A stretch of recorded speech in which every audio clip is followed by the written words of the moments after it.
嗯，闻到了吗，盖布里埃尔？是阿斯莫德的味道。你马上就可以长出漂亮的皮毛了呢。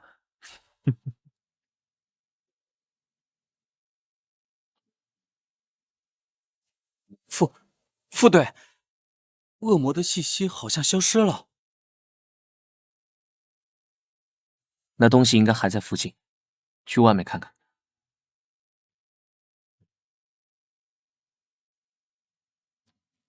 这里怎么阴森森的？副队，这次要抓捕的是高阶恶魔吗？具体资料不足，只知道会伪装成人接近人类。几个受害人尸体口鼻有被硬物插入的伤痕，内脏骨骼全部消失，就像是被吸干一样，只留下一张人皮。人皮？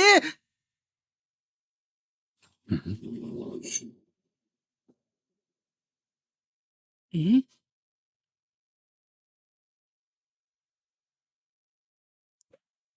副队，怎么了？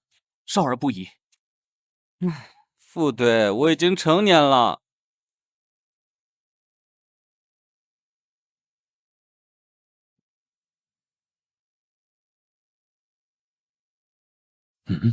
不对劲。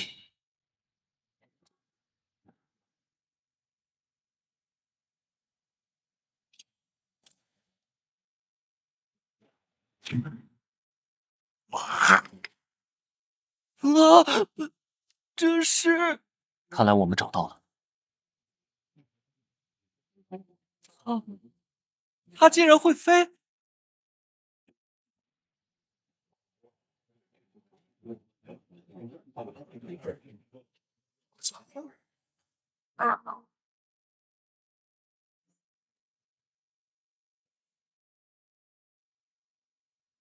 还是来晚一步。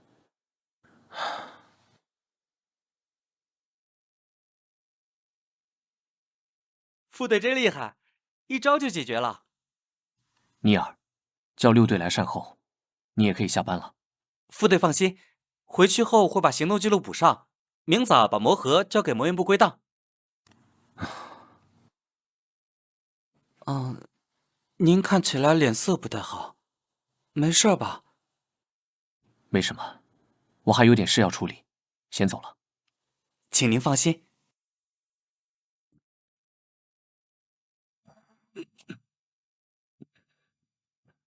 还好城堡顶层没有人。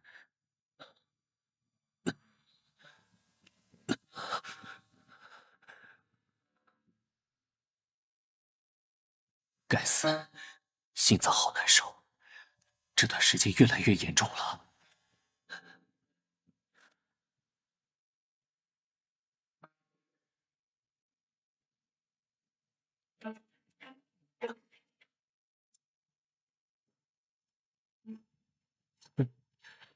终于找到你了。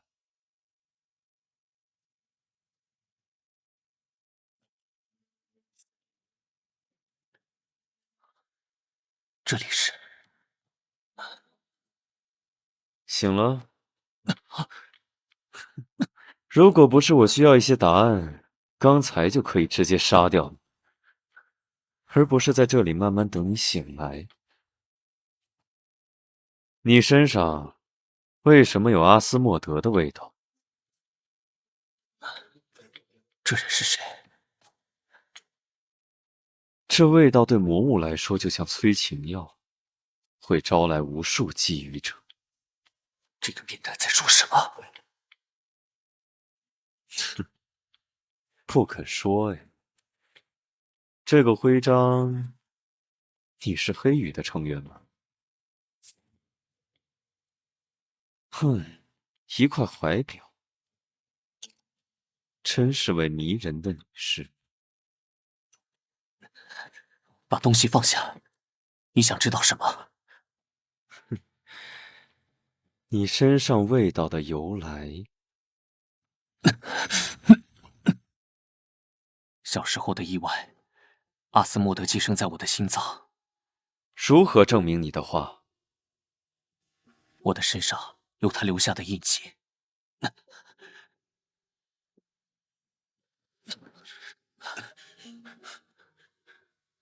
印记在后背。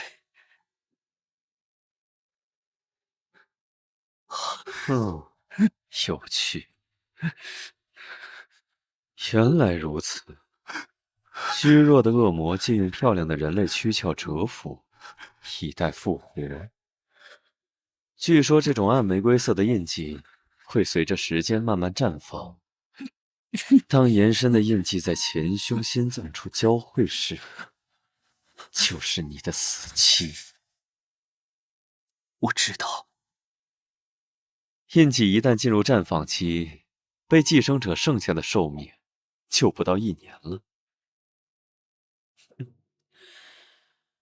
看样子你离死期不远了呀。你的心脏我预定了，在你濒死时我会来取走，不会让你的灵魂落在恶魔手中。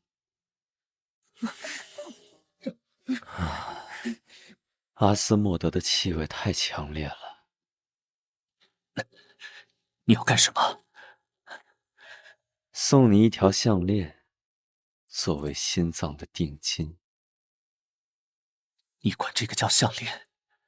款式是特别了一些，但能压制住你身上的味道，保护你稀有的心脏不被其他觊觎者发现。而你那珍贵的怀表，暂时由我来保管。晚安，我的睡美人。我们还会再见面的，用不了多久。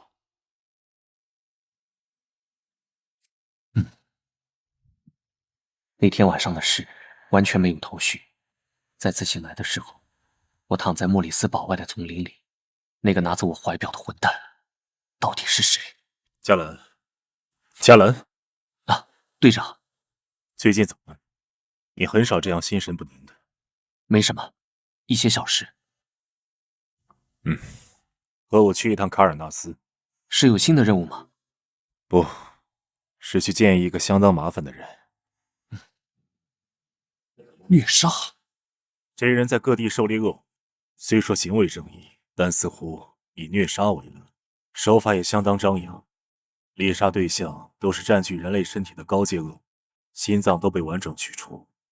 虽然最近不知道什么缘故突然停手，但我们身为黑羽成员，不能放任这样的私刑存在。他是谁？黑泽尔公爵。晚上好，先生们，请问是霍克先生和诺伊斯先生吗？是的。公爵大人恭候两位多时了，请这边走。这里可是圣亚里斯的边境，怎么会有贵族住在这么偏远萧索的地方？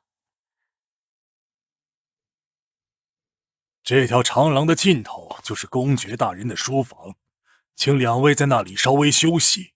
公爵大人马上就来。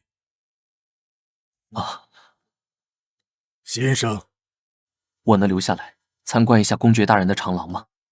您请便。霍克先生，我们先去书房吧。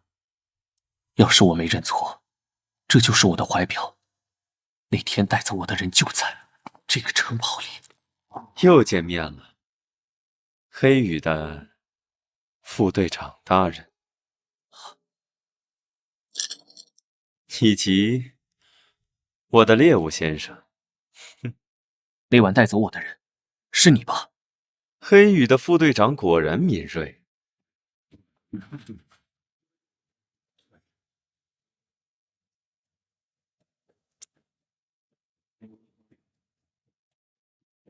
不愧是黑羽成员，身手不错。少废话，把怀表还我！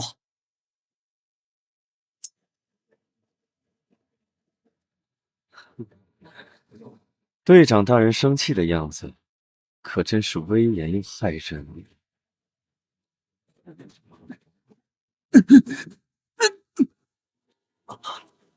现在可以安静的谈谈吗？可恶，这家伙比想象的难对付。哎，副队长大人，果然不听话。怀表可以还你，不过接下来需要副队长大人配合一下。抱歉，让您久等了。这位是我们的主人，黑泽尔公爵。初次见面，我是罗德里克·霍克，这位是加兰·诺伊斯。哼，我刚刚和诺伊斯先生认识了，在走廊上。他很喜欢我的雕塑们，我们聊得相当投缘。这次我们前来拜访，想必公爵大人也能猜到原因。不用这么拘束，叫我黑泽尔就好了。前段时间的事情只是一个正义的公民应该做的，还劳烦两位亲自跑这一趟。明明在狩猎恶魔阿斯莫德，说的冠冕堂皇。虽然除掉了祸患，但您的正义感也给黑羽造成了一些困扰，要疏解民众恐慌，还要应对政府施压，我们的工作也很难推进，希望您能理解。我本来也在为程序正义而苦恼。刚刚在走廊里，诺伊斯先生提出一个绝妙的建议，鬼话连篇。他热情地邀请我加入黑羽，这样既能为民除害，又不会令黑羽难做。而且，加兰说他正好缺一个固定搭档。加兰，是这样吗？是的，这人要加入黑羽，目的应该不只是我身上的东西。公爵大人，您的这个提议，我们需要时间讨论一下。不知时间很晚了，两位先生今晚就请在这里留宿吧，可以去客房再商量。黑羽的成员的确是两两一组，需要有固定搭档。可你不是一直都拒绝的吗？今天是怎么回事？这么棘手的人，与其放在外面任他肆意横行，不如放在黑羽中好监管。我可以监视他。短期内这倒是个最省事的办法。不过这人身份应该没这么简单，还需要详查。你负责这事吧。只是这种养尊处优惯了的贵族少爷，能吃得了苦吗？您真的决定去黑羽了吗？距离那个地方那么近，会不会……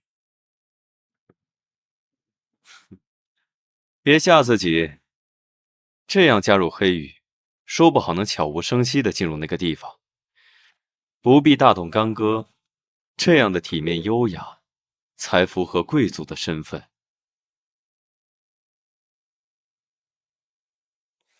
昨天的提议，我们商量后觉得很好，欢迎您加入黑羽。首都那边还有些事务需要处理，我们就先回去了。期待您早日入队。这是我的荣幸，不过，还请您对我的身份保密，给大家带来压力是我不愿看到的。诺伊斯先生，我未来的搭档。回见。黑羽，全称圣亚里斯黑羽骑士团，总部位于圣亚里斯的首都光之城鲁米诺斯。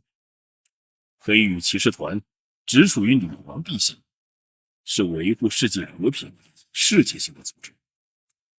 骑士团一直在世界各地寻找各领域有天赋的人才，吸纳并培养成为团队中的精英，守护世界秩序。黑羽特别行动部的副队长加兰诺伊斯一向独来独往，是让菜鸟新人瑟瑟发抖、望而生畏的存在。不用瞪着我吧，我可不是非法闯入，是宿舍管理员带我过来的。别乱动，我可不希望每次见面都绑着你。这还不是拜你所赐？项链不但能压制恶魔的气息，还能减缓心脏发作的次数。被恶魔寄生的身体会逐渐虚弱，尤其是使用能力之后。想必你自己也感受到了吧？上次在城堡见面就发现，加兰大人就没带项链，今天果然也没带。还是说，你想由我亲自为你戴一次？他说的没错，心脏的症状越来越频繁的发作了。如此诱人的皮囊，如果被人抓了去，就不会像我这么绅士了。我有话问你，要维持活物不死，需要相当强大的幻术能力，而且还是一种失传已久的禁咒。你身为圣亚里斯的贵族，怎么知道这种禁咒的？这已经超出猎物的提问范围了。放心，不会让别人看到的。江兰大人，请带新人去总部记录备案。这里是日常工作的大厅，副队，那边那位是队长，想必你已经认识了。资料档案室，案件的卷宗都记录在这里。哼，黑羽一向这么敷衍地对待新人吗？难道还需要我教您怎么走路吗？您的登记完成了，黑泽尔先生。之后会有工作人员为您配备生活用品。大家都想瞻仰一下加兰大人的新搭档长什么样子呢？这两位加在一起，简直是双倍的可怕。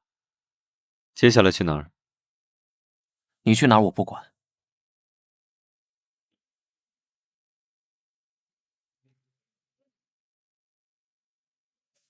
无论你出于什么目的，不要把其他人牵扯进来。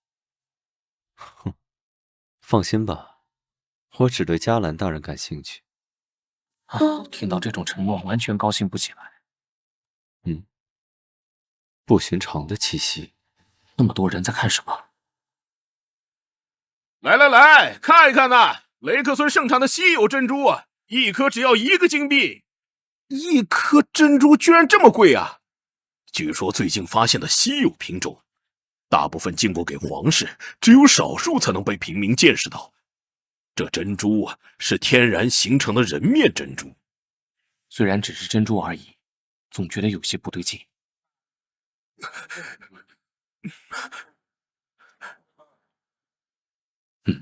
黑羽的大人，请帮帮我吧。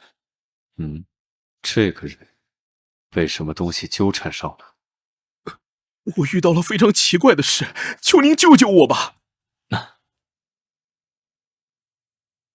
这里又不是流浪汉收容所，为什么要把他带进来？你不是也住进来了吗？还有，你把他吓得不敢说话了。那个，所以，究竟发生了什么事呢？事实上，我一直都被困在同一天里了。不相信吗？上午9点45，库尔克里商店会失火，但没什么伤亡。中午12点，格罗里亚剧院门票开始发售。22公主即将于21点30诞下一名女婴，取名塔尼亚。这件事会在22点47登上皇家晚报。在21点55会下雨，在1小时后会停止。今天发生了什么事？我经历了太多次，倒着都能背下来。时间未到，无法验证你说的事情，请等等。如果你说的是实话，一定是发生了什么事吧，或者有什么关键的契机。记不太清了。记不清了。窗外的东西会让你想起来吗？他果然又来了。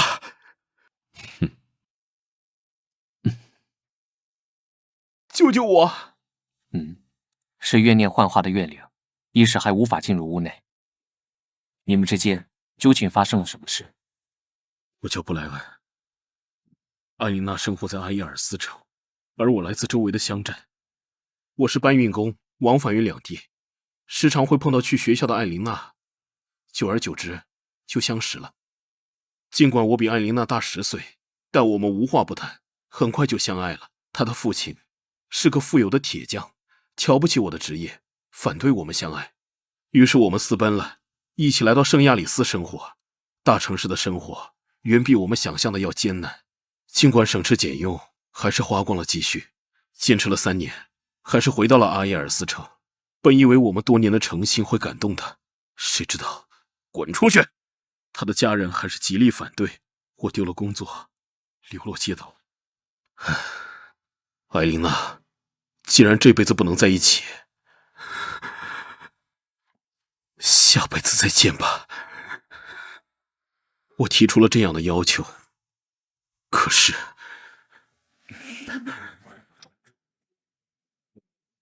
看到他死去的惨状，我却退缩了。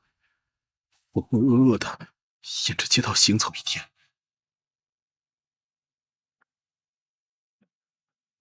在午夜12点钟楼声响起的时候，一切又回到了原点，又回到了那天早晨。我想也许一切还有机会，连忙跑出去阻止，挽回犯下的错误。可是四处打听，却没人认识、听说过有一个叫艾琳娜的人了。失火啦！快来灭火！失火啦！快来灭火！尼罗利亚的门票已经售罄了。皇家晚报上说，公主殿下诞下一位女婴。下雨了，曾经自杀的景象又在我面前重现。她死去的样子再次在我眼前又慢慢消失。无论我躲到哪儿去，到了她当初跳楼的时间，她就在我眼前一遍一遍的跳下去。而我永远在这一天循环，试了无数种方法，今天遇到你们，觉得可以帮到我。21点55分，下雨了。原来是这样，不如回到原地看看。这个人有这么好心吗？不过我也正有此意。怨灵的怨念把这个人困在同一天，或许现场会有什么突破口。就是这里，他还没有出现。就在附近，非常强烈的怨气，被怨念彻底吞噬之前，还是有机会唤醒的。居然要用这么费事的办法，要与亡灵对话。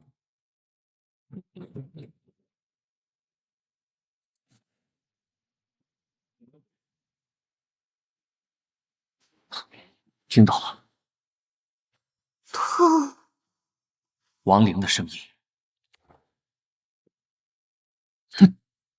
痛苦，好痛苦，痛！艾琳娜，不要再陷入痛苦之中了。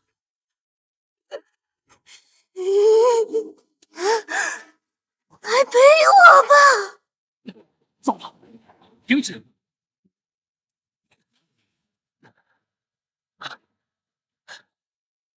已经没有作为人类的意识了。受伤了吗？心软的下场就是这样，加兰大人。更何况，你现在的身体如此虚弱，居然还尝试越界对话，想从重复的时间脱困。是啊。放心吧，我会让你解脱。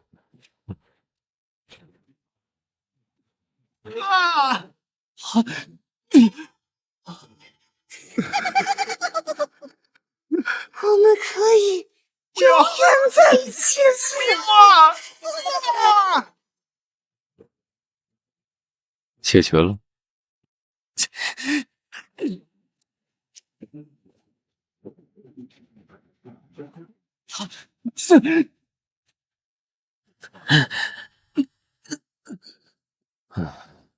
第二次，这么虚弱，还是别浪费灵力了。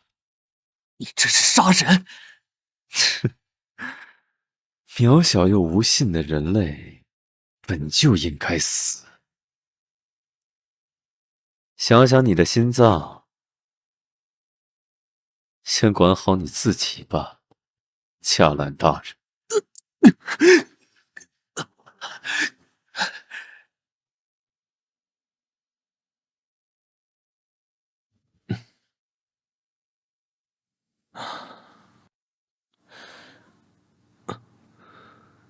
印记又扩散了一点。我马上带队去处理，乖乖在家里睡觉，千万不能出门，听懂了吗？知道了，爸爸。爸爸马上回来。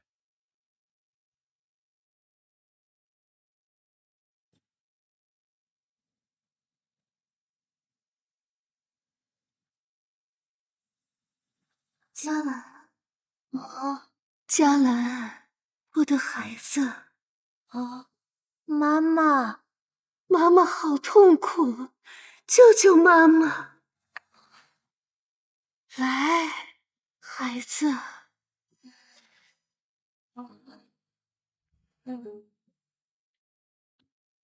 在发光，嘉兰，妈妈好痛啊，把钉子拔掉好吗？好孩子，妈妈，真的是你，我好想你。我也想你，我的孩子。真是一个不错的容器。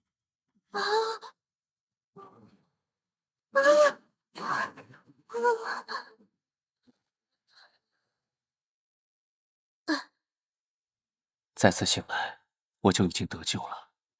那晚的经历只剩下模糊的记忆，谁也没料到过早越界与恶魔沟通的能力，反倒成了我噩梦的开端。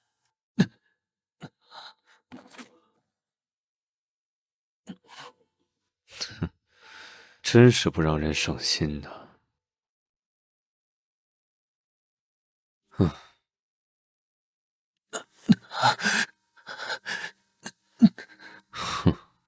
盖布里埃尔，项链在哪里？竟然放在这种地方，看来你的食物完全不想活下去。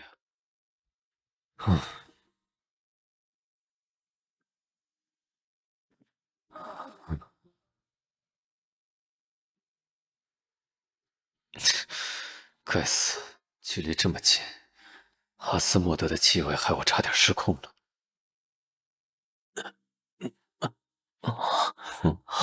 醒了？走开！不想这副样子，就乖乖戴着项链。下次再遇到这种情况，就不一定会是我这样的好人了。要有做猎物的自觉啊！乖乖躺着。打扰了，请问有人在吗？这位是副队传说中的新搭档。您好，我是黑羽实习队员尼尔加西亚，我来取上周的案件资料。哼，请稍等，我去拿。喏，谢谢你。另外，今天副队没有去总部，请问是有什么事吗？哼，只是感冒了，需要休息，我会照顾他的，请放心。副队最近好像经常生病，一定好好休息。如果有需要，随时可以叫我帮忙。虽然外表难以接近，实际上是个好人嘛。求您一定要帮帮我，我的弟弟奥乔亚布罗克已经失踪很久了，这是他的照片。请进。这是队长您要的关于雷克村的警署资料。副队，您的身体好点了吗？队长，我这次能跟着副队出外勤任务吗？不行，上次偷偷跟着出外勤的事不能再发生。你资料室的活做完了吗？现在去阅览室整理资料。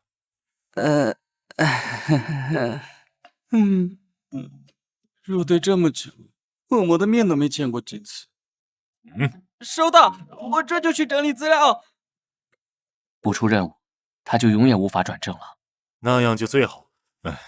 说正事，一早把你叫过来，是因为皇室珠宝供应商麦克布鲁克找到了我，他的弟弟奥乔亚布鲁克失踪了。麦克布鲁克因为事务缠身的关系，让他的弟弟带他去雷克镇取货。可是过去了5天，他的弟弟音讯全无，供货的人却说奥乔亚布鲁克已经回去了。这不是普通的失踪案吗？这事多少跟皇室有关，报案人还求到了盖利斯伯爵那里，昨天也是伯爵的人带他来的，所以这事儿已经算在我们工作范围内了。还要你亲自跑一趟，以示重视。好的。另外，根据警局的说法，当地失踪了很多人。多人失踪？没错，而且大部分人都是在当地做珍宝生意。这种珍珠感觉有什么奇怪之处？我那天在街边的珠宝行也见到了，这种珍珠好像从1年前变得很有名。那这次的调查就交给你了。可能这事儿不只是单纯的失踪案。接下来说说别的事。你和黑泽尔公爵的初次搭档好像不太顺利。十分抱歉，我没有控制好他。这也不是你的问题，贵族老爷们安分守己才不正常。但毕竟他加入了黑羽，还是要时刻提防着。如果遇到了什么麻烦，及时告诉我。我明白。心脏确实没有那么痛了，他的项链真的有用，无非是多活几个月罢了，还要把麻烦随时带在身边。今天有十分重要的委托，如果你再不起床，就留在宿舍。急什么？雷克村，那是什么地方？近1年才兴起的港口渔村，大概要坐22个小时的火车才能抵达。真是麻烦。你们就没什么附近的案子吗？莽撞行事，草菅人命。托某人的福，我可以呼吸下偏远小渔镇的新鲜空气了。我要出门一段时间，要乖乖的，别被人看见你哦，盖布里埃尔。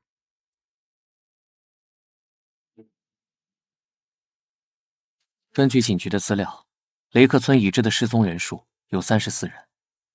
我们这次的任务分为2部分：第一，要寻找失踪的乔亚布鲁克；第二，调查这次的任务是否与恶魔有关。由于无法确定是否在职责范围内，这次的行动以调查为主，希望您控制住自己。如果不想长期被流放，就按规章制度办事。这次出门调查，我们需要一个身份作为掩护。卢米埃斯珠宝行老板的朋友是个好选择，而你是我远亲的堂弟，跟着我做珠宝生意，非必要情况你不必开口说话。堂弟，我已经26岁了。啊，我会时刻谨记的，哥哥。下次给他安排一个哑巴的身份。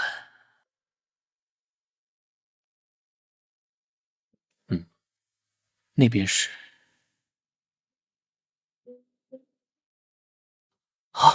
这可不止34件失踪案例，远超加兰大人预估的规模呀。看来要推迟与珠宝卖家见面了，先去当地的警署。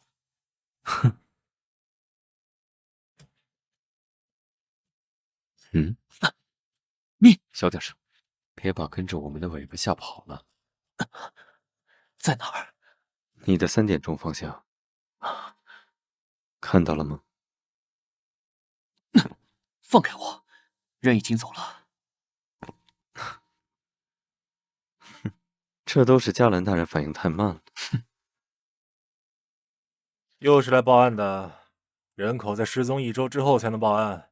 打扰了，我是黑羽的加兰诺伊斯。原来是黑羽的大人。我们来调取奥乔亚布鲁克的资料。哦，这个名字我可是印象深刻。要知道他的哥哥麦克布鲁克前段时间才在雷克镇雇人大张旗鼓的搜寻了一番，如你所见，他们无功而返了。刚刚说人员失踪1周后，你们警署才能立案。大人，您还不了解雷克镇人口流动的速度，不少人只是因为靠珍珠生意发财，所以搬走了。有的人则是故意躲避警方，毕竟在做黑市买卖，我们也难以确认是否失踪。这案件得一件接着一件，查案难度实在太大。雷克镇的珍珠什么时候开始流行的？1、2年前，我也记不清了。给您，这是关于奥乔亚布鲁克的调查资料。一个名叫盖奇布朗的人与奥乔亚布鲁克于11月下旬进行过交易，警局有他的资料吗？盖奇船长，他是我们雷克镇的名人，他前段时间还捐了一大笔钱给政府建学校。11月28号，奥乔亚布鲁克。他在麦克唐纳旅店住过，这个旅店在哪儿？您沿街直走到尽头，在向左就能看到一个最高的建筑物，那就是麦克唐纳旅馆。二位吃饭还是住店？住宿，我们要312房间。哦，抱歉，这个房间已经有客人预定了。已经被预定出去的，我们也没办法。啊，那我想想办法。不过312是单人间，你们二位……请给我多加一床地铺。不过您为什么非要住在312号房不可呢？312是我们家族的幸运数字，我们生意人讲究个吉利。哦，原来是这样。来帮二位贵宾把行李放在312号房去。加兰大人也有张口就说瞎话的本事啊！二位是初次来到雷克镇吗？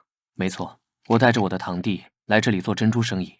来雷克镇的人10个里8个都是来做珍珠生意的，我倒是也略懂些门道。是吗？老板不妨给我们添杯酒，慢慢讲给我们听。哈哈哈，在我们西边相邻的小国，有一位叫法伦的公主。法伦公主偷偷爱上了自己英俊的侍卫戴米安。戴米安是个严肃的人，却对公主十分温柔。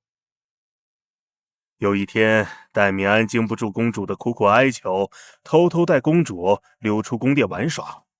公主意外扭伤了脚，戴米安小心地背起了公主，公主就忍不住亲吻了他的脸。尽管夕阳很红，公主还是看出了他红了脸。两人互相明白了心意。可是就在回宫的路上，两人遇到了刺客袭击。戴米安为了保护公主受了伤，公主也受伤晕了过去。公主昏迷了2天2夜才醒过来。醒来后发现没有熟悉的身影，她连忙问身边的侍女戴米安呢？在公主的追问下，只好回答：因为擅自带公主离开宫殿，戴米安已经被国王处死了。公主不顾阻拦，冲到了城门口，看见了被吊死在城墙的戴米安。公主晕了过去。再次醒来，公主没有哭，只是喃喃自语：再也没有人为我的餐点上装饰笑脸了。曾经活泼的公主变得少言寡语，城堡再也没有过去的欢乐笑声了。这时，一个珠宝商人的人献给了公主一颗珍珠。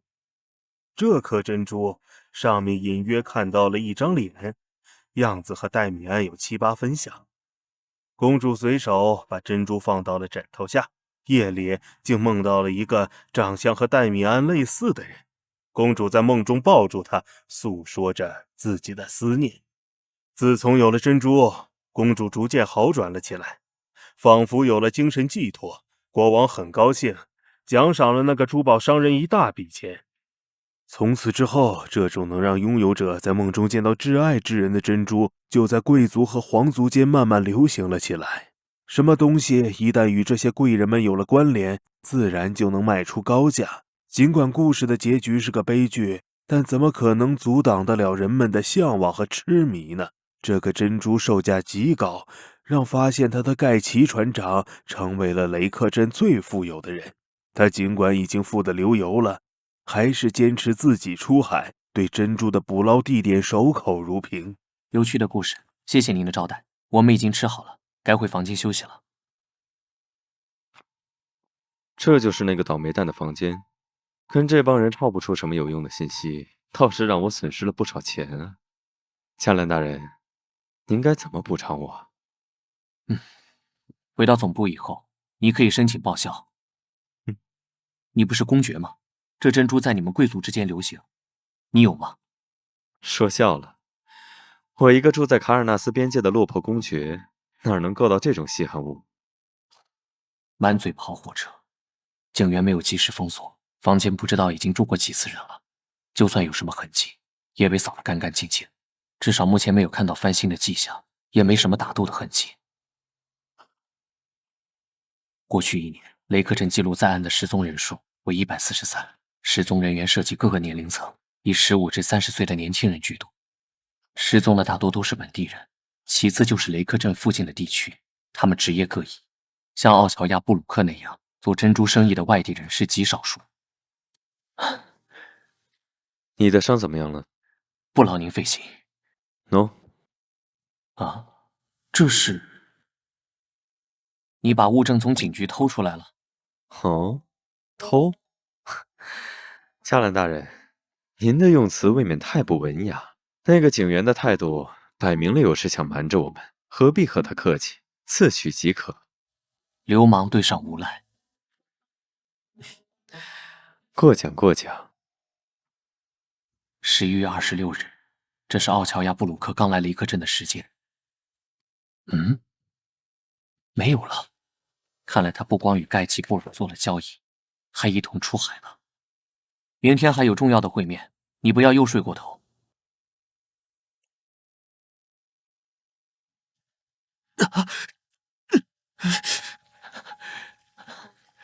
怎么又开始了？开玩笑，难道已经严重到一刻也离不开项链的程度了吗？不对，这次好像更严重了。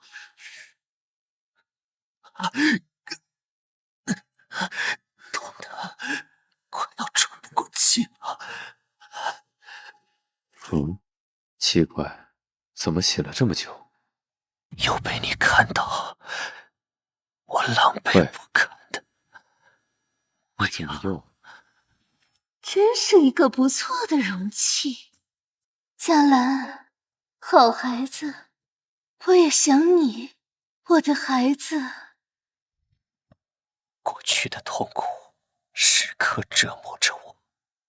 死亡啊，你何时降临？我已迫不及待。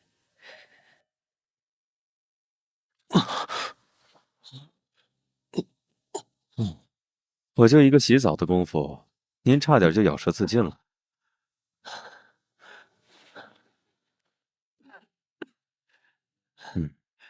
以往有这么严重的情况吗？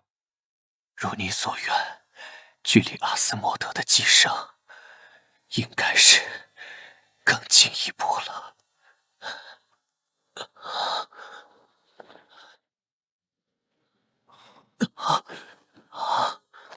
干什么？我看，行了，别乱动。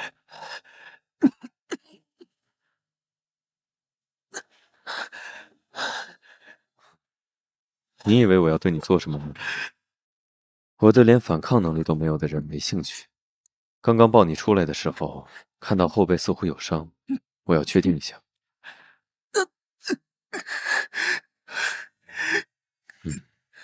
好好面对被恶魔寄生会逐渐衰弱的现实吧，尤其是心脏发作之后，会虚弱到任人摆布，这个时候逞强是没用的。我下楼拿点药，你别乱动。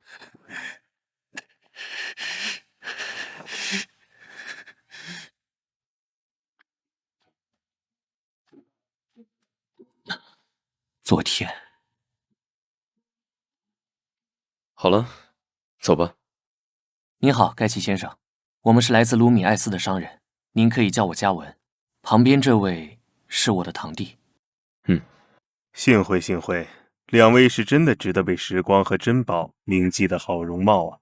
我都转不开眼了，很高兴见到二位。关于两位的引荐函我已经收到了，原来是我重要客人的朋友。我正翘首以盼的等着二位呢。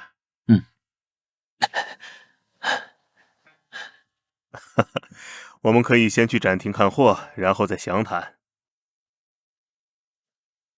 到了，这就是我们享誉盛名的珍珠，怎么样？很美吧？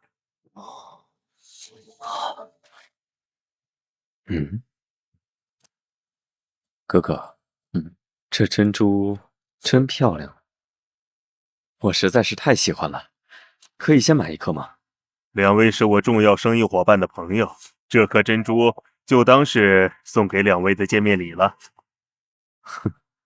抱歉，让您破费了。哪有的事？两位这样的容貌，才配得上如此美丽的珍宝啊！您过奖了，这么美的珍珠，我们什么时候才能订到货呢？真是不巧，这段时间订单太多，大概是没什么存货了。的确没有了，船长。我们急需这批货物，价格什么的好商量，还请您通融一下。这可太叫我为难了。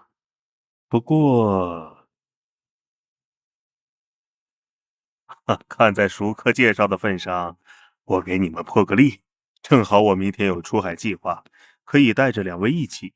有什么收获，可以第一时间与两位交易。好啊，合作愉快，两位。这是帕吉特农庄的典藏，请两位慢慢享用。谢谢。其实我一直很好奇，像您这么富有的人，为什么还坚持亲自出海呢？那是因为我对大海的爱呀。只有我们知道，那片充满暗礁与漩涡的海域有多么迷人。了不起，我敬佩一切热爱事业的人。如果您需要更多的资金，我愿意提供帮助。不好意思，加文先生，物以稀为贵，我可不想赚钱的道路变得拥挤。这样啊，是我唐突了。时间不早了，我们要早些回去，为明天的出海做准备。好啊，明天见，两位。希望我们合作愉快。这次也许会大赚一笔啊。这两人大概不像表面看起来这么简单。我们的人在车站就看中了他们，看见两个人在巷子里搂搂抱抱，不是一般的关系。管他是什么关系，这次上钩的鱼正对我的胃口。记得留给我享用一番后，再一起解决。是。你是不是看出什么了？可以感受到诡异的气息，但我也不确定，所以才问那个狡猾的老狐狸要来一颗。喏，你看看。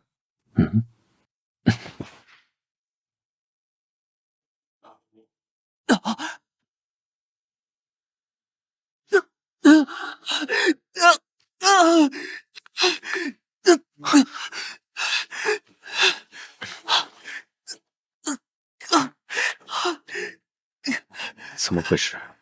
只是一颗稍有亡灵残息的珍珠而已。喘不过气。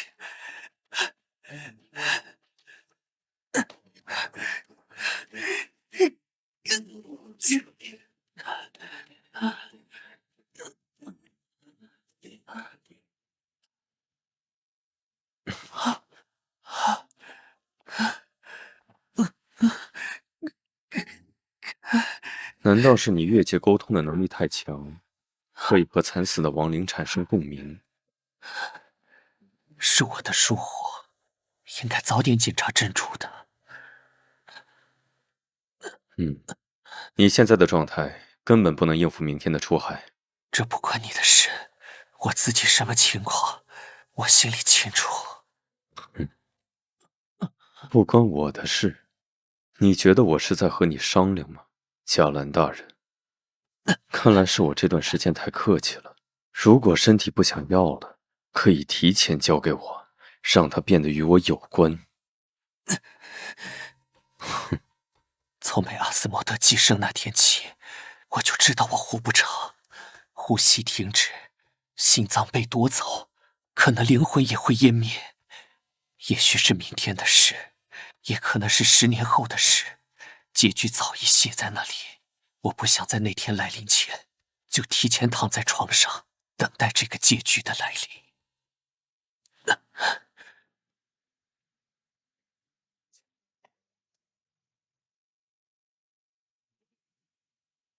欢迎来到塔尔伯特号，各位。今天真是个适合捕捞的好天气。前半段路线，各位可以去到甲板自由参观，海上很冷，注意保暖。等到午后，就到了关键航线，涉及商业机密，还请各位回到船舱去。好大的风！和我们一起来的商人都在船舱，只有2个船员在维护甲板。这是新的渔船，却有很多磨损的痕迹。这个艰巨的划痕，像人类手指造成的。风这么大，回船舱里去吧，哥哥。啊，你要我问的，我已经打听过了。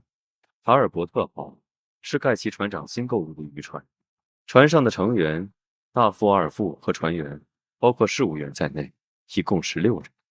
这伙人共事2年左右，其余的就是和我们一起上船的商人，是一对夫妻。搭档2年，看样子整船的船员都脱不了干系。什么声音？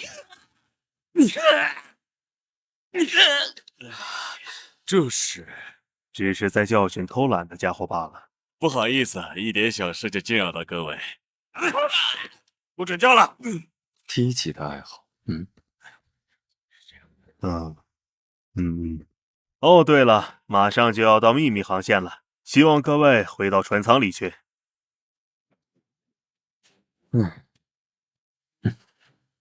没想到盖奇布朗这样苛待自己的船员。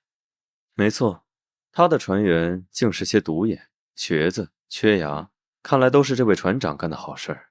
但他们仍然跟着盖奇布朗出海工作，还坚持了2年，看来这份工作很挣钱呢。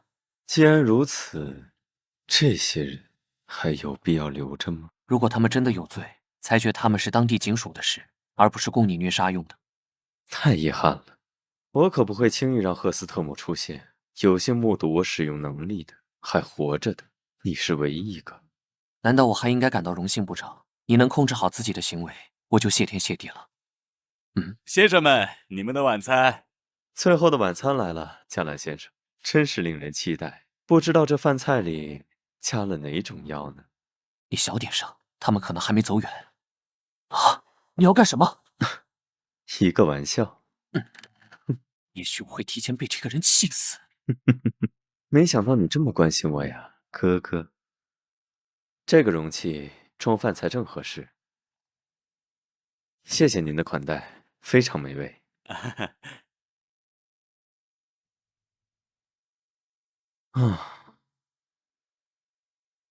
你是怎么被阿斯莫德寄生的？什么时候的事儿？不记得了。你昨晚梦到什么了？好像还哭哭啼啼的。谁哭了？假装中了迷药，可不能这样大喊大叫啊，哥哥。你……有人过来了。刚到城镇的时候也是，这个人的听觉简直像狗一样。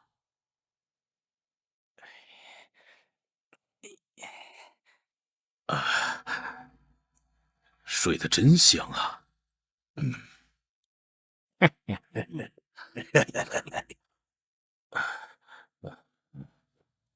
啊！什么？在后面！蠢货，别划伤他的脸！先管好你自己吧。黑子儿，麻烦。第16个，船上的人都齐了。哦，隔壁的那对夫妻呢？他们只是中了迷药，睡过去了。之前失踪的人都是被你们骗到船上的吧？为什么现在才下手？这片海域有什么特殊之处吗？何必和他们费这么多口舌？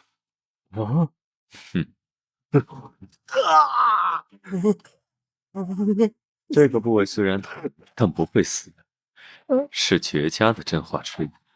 真话就会和血一起涌出来。乳臭未干的小子，就算是杀了我，也不会告诉你的。别担心，我不会杀你。我还有一件礼物送给你，先生。什么？有你的鼻子、耳朵、眼睛穿成的项链。你可以选择接受礼物，或是说出真相。从您的眼睛开始，也许一只眼更有助于您瞄准方向。不要啊！我说，怎么样，副队长大人？你在刑讯逼供这方面很有造诣啊。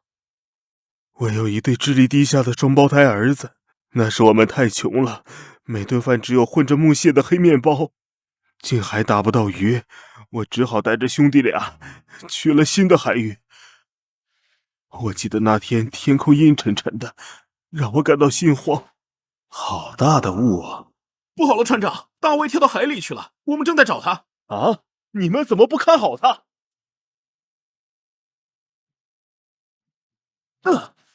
我们还没来过这里的气血。这束光，好想过去啊！这是我的孩子啊！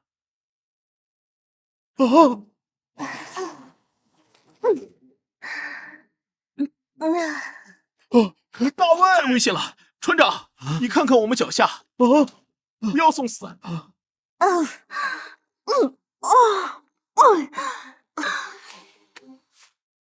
那是什么？怪物的外壳合住了，我们无法破坏，我们就把它吐出的珍珠拿走了。大卫死了，我很伤心。大卫，你回来了！你回来了！每次拿起这颗珍珠，都会梦到大卫。难道我千辛万苦拜访到位于加拉赫山林的女巫，她一定知道些什么？人面蜘蛛在100年前流行过，但很快就销声匿迹了。那批捕捞的人全都死了。再后来，听过故事的人都会付出相应的代价。你确定还要知道吗？我想知道，快告诉我。在雷克镇某处浅海湾洞穴里生活着海妖，因有心智不坚定的人跳入海中作为他们的食物。他们吃掉人类，再吐出封住亡灵残魂的珍珠。只要海妖不死，亡灵就会一直困在珍珠里。你听说了吗？法伦公主的事情，她的爱人死了啊！是啊，我的儿子不能白死。既然通过他的死发现了这个怪异的珍珠，不好意思啊，能和我说说他爱人的长相吗？那个女巫把海妖说的那么可怕，实际上是个不会移动的海洋生物，还没有鲨鱼危险呢。只要我保持相对的距离，他就只是我赚钱的工具。我知道了公主爱人的长相，再把相似的人献祭给海妖，因此收获了第1桶金。有了第1次的成功经验，我们获得了很多珍珠。变得乞丐变得珍珠不值钱，给我找年轻漂亮的，本地不够就给我去外地。所以，在车站跟踪我们的人也是你派来的吧？绑架外地人，欺骗与你们做生意的商人上船，把这些人献给海妖吃掉，变成你们想要的珍珠。你们究竟杀了多少人？数不清了，没想到在你们这里栽了跟头。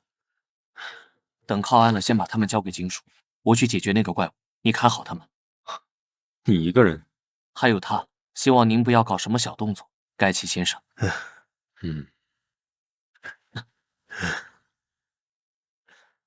只是会制造幻想的低级恶魔，在普通人眼里是美丽的少女，但这洞穴充满诡异的气息，不是这种等级的恶魔能散发的。怎么了？好像阿斯莫德的香味。走！怎么回事？水下好像有东西在动。我看中的猎物要被偷走了。要干什么？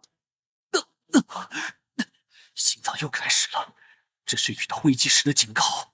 那个海妖只是他的诱饵，这里有更高级的怪物。怎么回事？跟着我原路返回。洞口合上了，我们出不去了。太美味了，你身上怎么会有阿斯莫德的味道？我不想死，我的孩子还在等我。我们在恶魔肚子里。你太吵了。小心！女巫的火应验了，大卫。可恶，根本清不干净。手还没有恢复，完全使不上力。美味的心脏要挖出来，慢慢享受。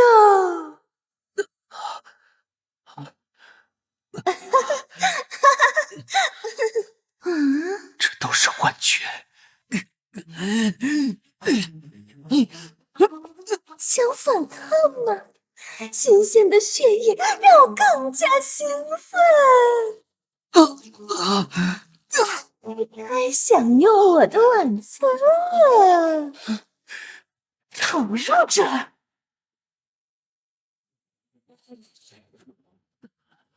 来造，不可饶恕！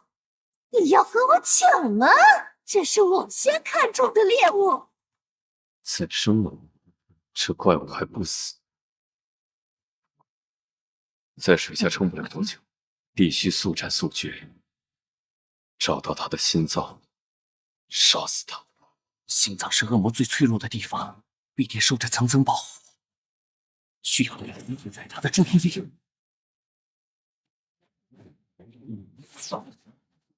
你跑不了的。他的心脏可能在眼睛和触手最密集的地方。是了你！现在还不是倒下的时候。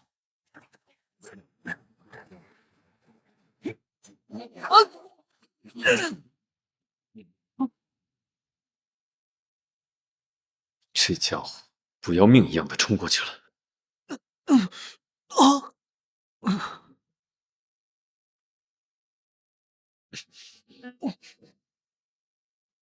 当你的灵性随风飘荡的时候，你孤零而失神的对别人，也就是对自己犯了过错。为这所犯的过错，你必须去叩那受缚者之门，要被怠慢的等待片刻。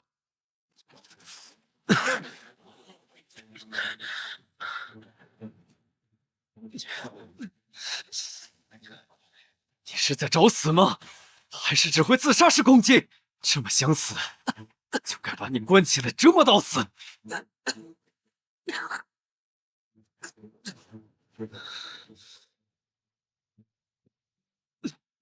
谁会开船？给我返航！敢动手动脚，就剁了丢去海里喂鱼。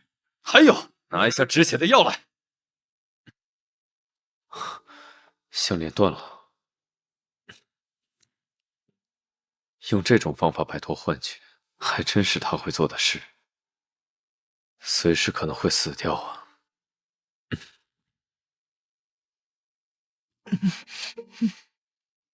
这时候知道疼了，刚才还摆出一副不要命的架势。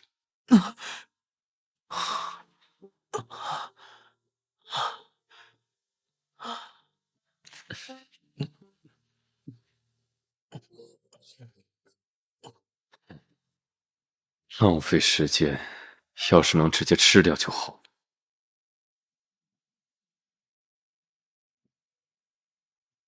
哇，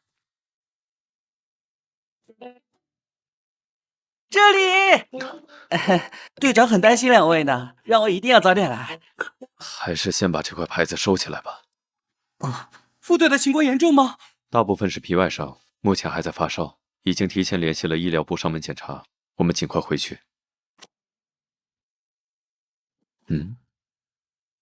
这是什么？糖衣杏仁。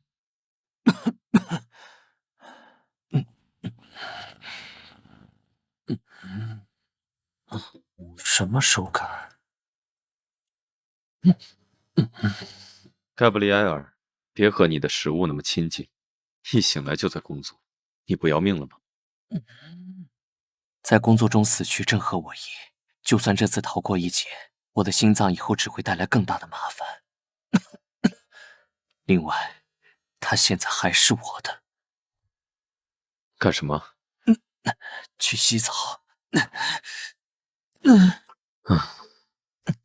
伤口不能碰水。你以为你受伤昏迷的时候，衣服和包扎是谁做的？现在害羞，是不是晚了点儿？谁害羞了？那接下来就别乱动。为什么？就算作为获取心脏的报酬了。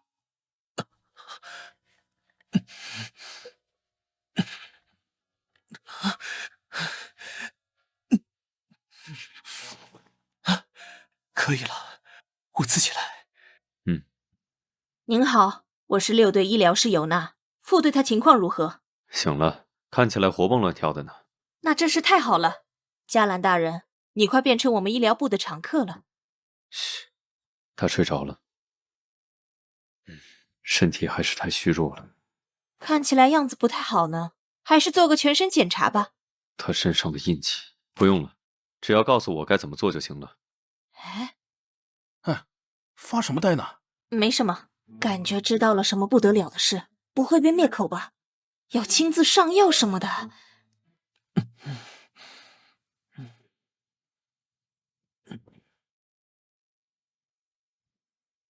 佳兰，佳兰，爸爸，都是爸爸的错。自从妈妈不在了以后，爸爸忽略了你，没有发现你过早的觉醒了越界沟通的能力，让阿斯莫德侵占了你的心脏。在恶魔即将苏醒的时刻，心脏的能力是最强的，会有无数恶魔想要吞噬你的心脏。爸爸没办法救你。对于这个世界而言，阿斯莫德寄生成功或者被其他恶魔吞噬，两者都是糟糕的结果。记住我的话，为了阻止上古恶魔再次降生于世，20年后的今天，也就是阿斯莫德即将苏醒的时候，杀死自己。已经是深夜了，头好晕，这身体越来越没用了。哎，我的糖衣杏仁，宠物和主人一个德行。不过屋子里没人，这么晚，他去哪里了？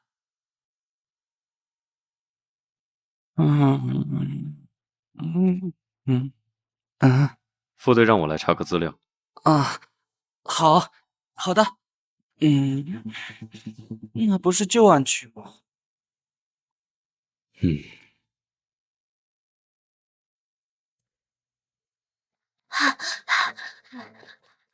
是这个街道送信的小鬼。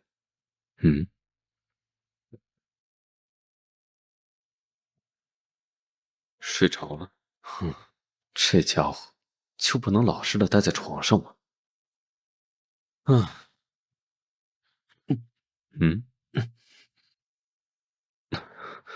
阿斯莫德目前还在沉睡，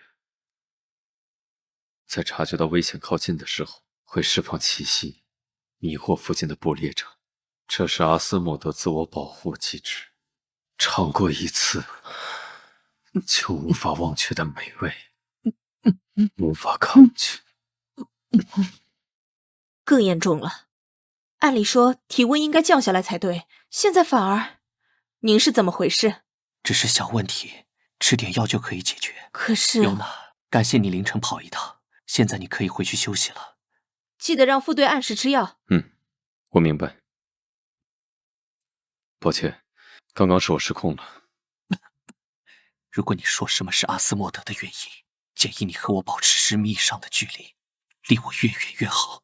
公爵大人，也许这样我的伤口会好得快些。说起事情的源头，如果你不靠过来，接下来的事就不会发生了。够了，不要再提了。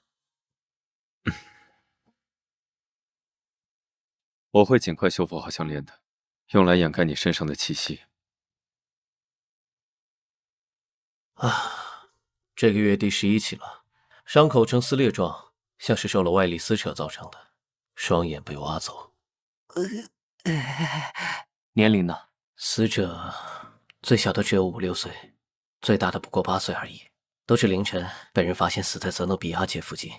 我们已经找了受害人家属谈话，其中最大的共同点，受害人的瞳孔都是蓝绿色。给我地址，我要去案发地一趟。您不是还生病？差不多好了。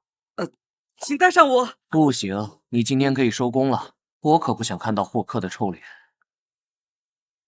副队，最近怎么都看不到黑泽尔先生了？那天之后，那个人就没有出现过。他是这么轻易就善罢甘休的人吗？我的怀表还在他手里，那是我唯一一件死后想带进坟墓的东西。好像不该问这个问题。泽诺比亚区就算是白天也没什么人。看来大家都知道了最近发生的事，不敢出来了。我记得汉德就住在这附近，我们去问问他情况，让他最近别出门。好主意！自从那孩子被收养，我最近1周都没怎么见过他了。汉德，你在家吗？我们来看你了。加兰哥哥，还有尼尔，直接称呼我名字啊？你和我也差不多大嘛。加兰哥哥，你的身体已经痊愈了，谢谢你的花和卡片。那我就放心了。我还要去泽诺比亚街送信呢。汉德，泽诺比亚街区最近很危险，你要注意啊。没错，这几天很危险，你还是别在外面走动。没关系，我对那边很熟，而且巴贝特女士也很照顾我。等把这几天的报纸送完，我就可以去学校上课了。我们可以见见巴贝特女士吗？她不在家，晚上才回来。你们要进屋陪我玩一会儿吗？我们就不多打扰了，你要注意安全。好的。下次趁大人在家再来拜访一次吧。怎么了，副队？没什么。那人还没有把他的宠物带走。今天看到的黑影，到底是我生病眼花，还是……总是有些不安。还是去看看。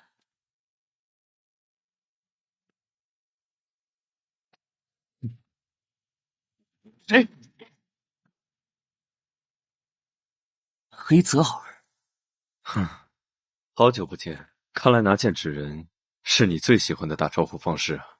你怎么在这儿？你跟踪我？只能说碰巧，我就在这附近，也听说了这片街区的事情。我想，不安分的某人，也许会在夜晚来到这里。别跟着我，很奇怪，他的状态很奇怪，我甚至能感受到他周围杀戮的气息。难道他又出去进行他所谓的狩猎了吗？不管了，先办正事。这么晚就别在街边乱晃了，早点回家找妈妈去，年轻人。你们难道没有听说最近发生的事儿吗？再往前走就是203公寓了。别告诉我你们是故意去那边探险的啊！203公寓怎么了？那是个凶宅，也许是200年前，或者是100年前，看呢，在那里发生过凶案。现在凶宅的主人是一个怪女人，白天都看不到人影，只有晚上会裹着披风出来，从没有人见过她的脸。夜晚房子就会隐约传出小孩子的声音，还有弹珠声，可白天又不见小孩的影子。被低廉房租吸引而搬过去的人们，住一小段时间就会害怕的搬走。我就是其中之一，流落街头还能睡得更安稳些。最近这片街区接连有诡异惨死的小孩，大家都说和这位古怪的女士脱不了干系。汉德不是住在那里吗？到底是什么情况？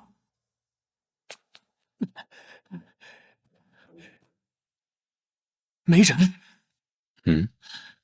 你这门根本就没锁，你不是担心吗？不进来看看？汉德，汉德是谁？你是来找人的呀？没人。哇！这地方怎么起了这么多小鬼？你们为什么会在这里？被困住了？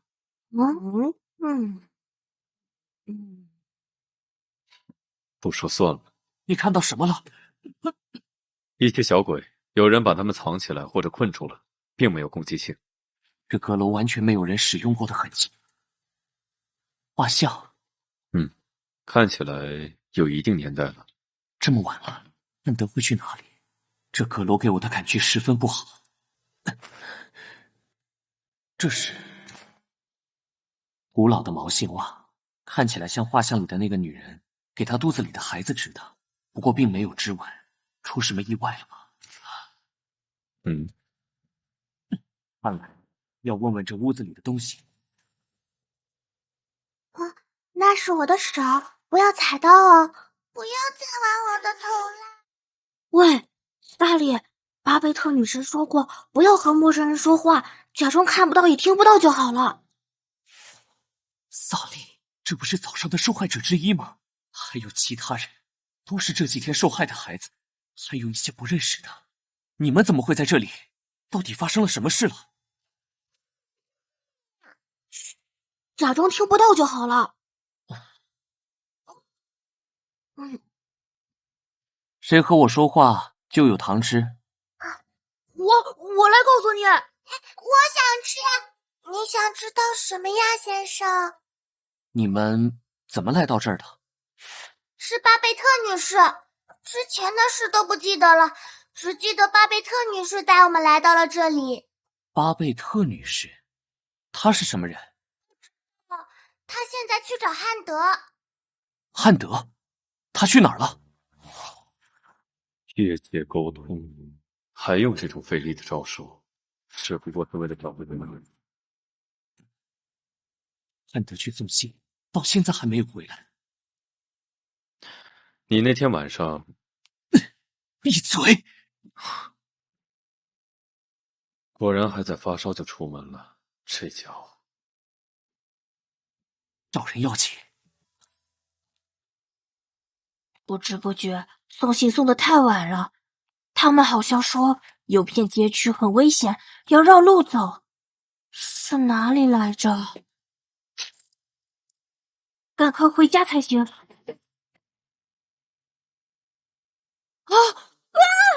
汉德！逃跑了。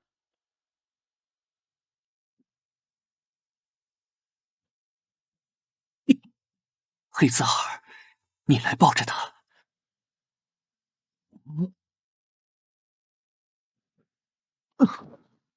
亲爱的，当我辞别人时，请别为我悲歌哀泣。坟头无需玫瑰的芬芳，也无需柏树的茂密，就用青青之草将把我遮蔽，沾着湿润的露珠雨滴。如果你愿意，可将我记住；如果你愿意，可将我忘记。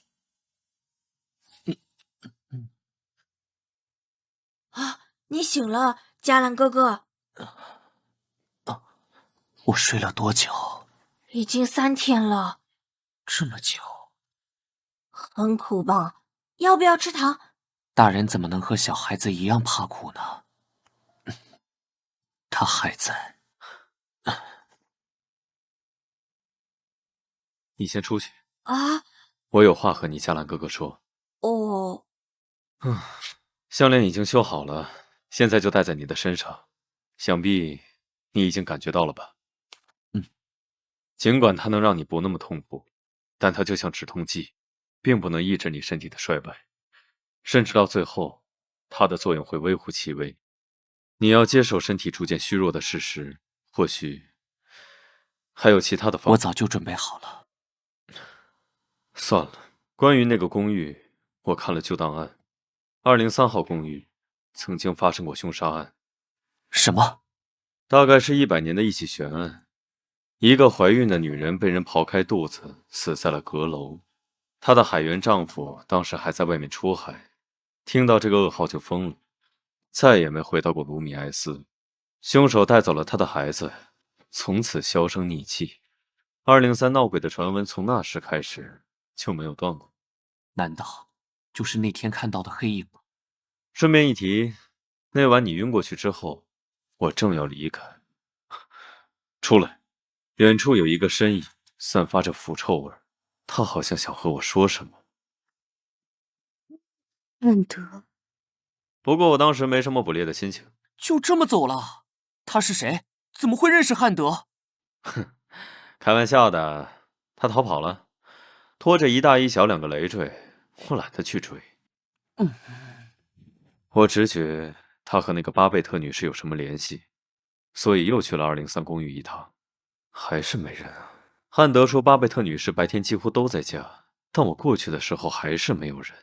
也许是看到我来就匆忙逃走了，挂在后门的衣角碎布印证了这一点。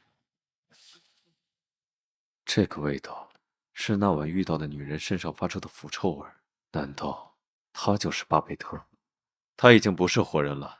你是说他已经死了？一个幽灵怎么会领养孩子？灵魂会忘记自己是谁，得以安息。但如果有了执念，就不一样了。203公寓的主人，也许从没有变过。巴贝特·琼斯，一屋子小鬼，也许都是屋主杀的呢。幽灵附在别的物体上袭击人类，又不是第一次了。失去孩子的母亲不太可能这么做，她还领养了汉德，要是想杀掉，早就动手了。而且这样没法解释受害的孩子眼睛被挖去这件事。受害的孩子都是蓝绿色的眼睛，而琼斯夫妇都不是。相同颜色的眼珠？你是不是知道什么？没什么，我倒是知道有一个仪式。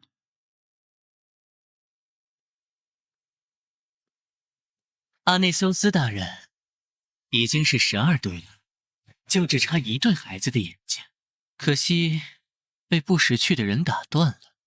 你被发现了？没有，为了防止别的势力注意阿斯莫德大人，从而引起不必要的争端，我们特意挑选了有替罪羊的地方。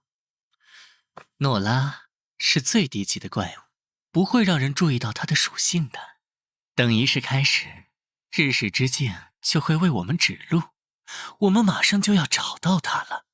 当年我们的死对头诺伊斯，他的孩子被阿斯莫德大人寄生的人类。还是要多穿衣服啊，加兰哥哥！快尝尝汤，是我煮的呢，面包也是我烤的。汉德好厉害！这太好喝了。嘿嘿，你怎么做的？这很简单啊。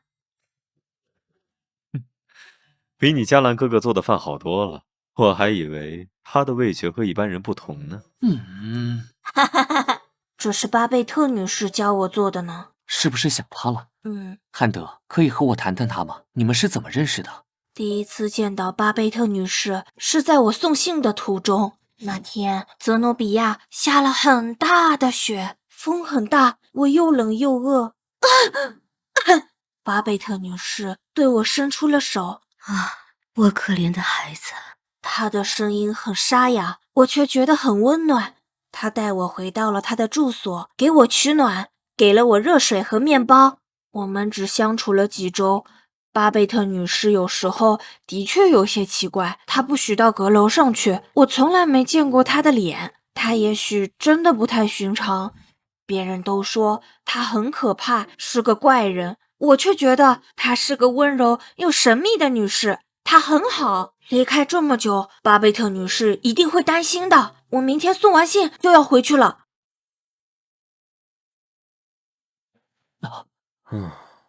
我就知道你不会闲着。食物是带有记忆的。我的小加兰，饿了吗？一直趴在这里看。稍等等，黄油融化后就可以放鸡蛋液了。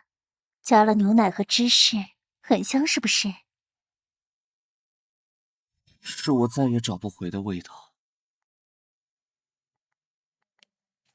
吃吧。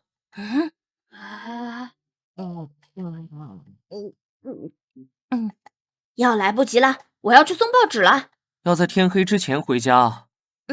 谢谢你们这几天的照顾。加兰哥哥，黑泽尔叔叔。这小鬼。笑什么？看起来更像是因为某人的早餐逃跑的呢。不过折腾一晚上，你总算愿意放这小鬼回家住了。汉德明天就要回去了，我不放心。我可没有要阻止你，同路而已。听汉德说，那个巴贝特女士一整天在闲晃，10有8九又不在家。如果不在，就在她家里等着。又不是去观光地，还把宠物带上。放心吧，半夜没人会发现的。盖布里埃尔也需要户外活动。一唱一和的。哎，等等，毕竟是位女士，要不还是在门口。看到我们在门口，她还敢回去吗？干坐着太无聊了，我还是去阁楼吧。喂，这次是来和他谈话的，别再翻了。不会这么巧的。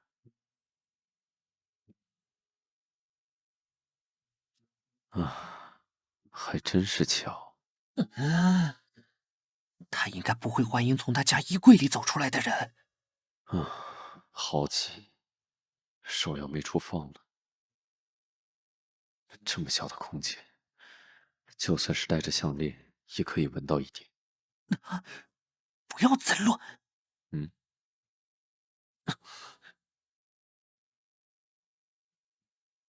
还是出去和他说吧。先观察一下，万一跑了呢？不过……什么？盖布里埃尔还在外面。什么东西？一只猫？你从哪儿来的？这位女士大概是能看到盖布里埃尔的本体，所以干嘛要把猫带过来？她跑得掉。孩子们都去哪儿了？快出来吧！哇，它好可爱！她把帽子摘了。好，我看看。什么人？糟了！抱歉，用这种方式与您见面，女士。没关系。这次为什么没有逃跑啊？上次在街角见面的时候，跑得很快啊。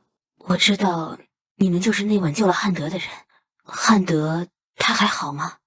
他很好，今天又出去送报纸了。那就好。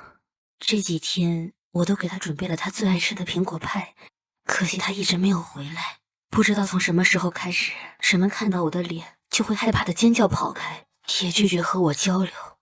说话声音好小，所以你才这身打扮出门？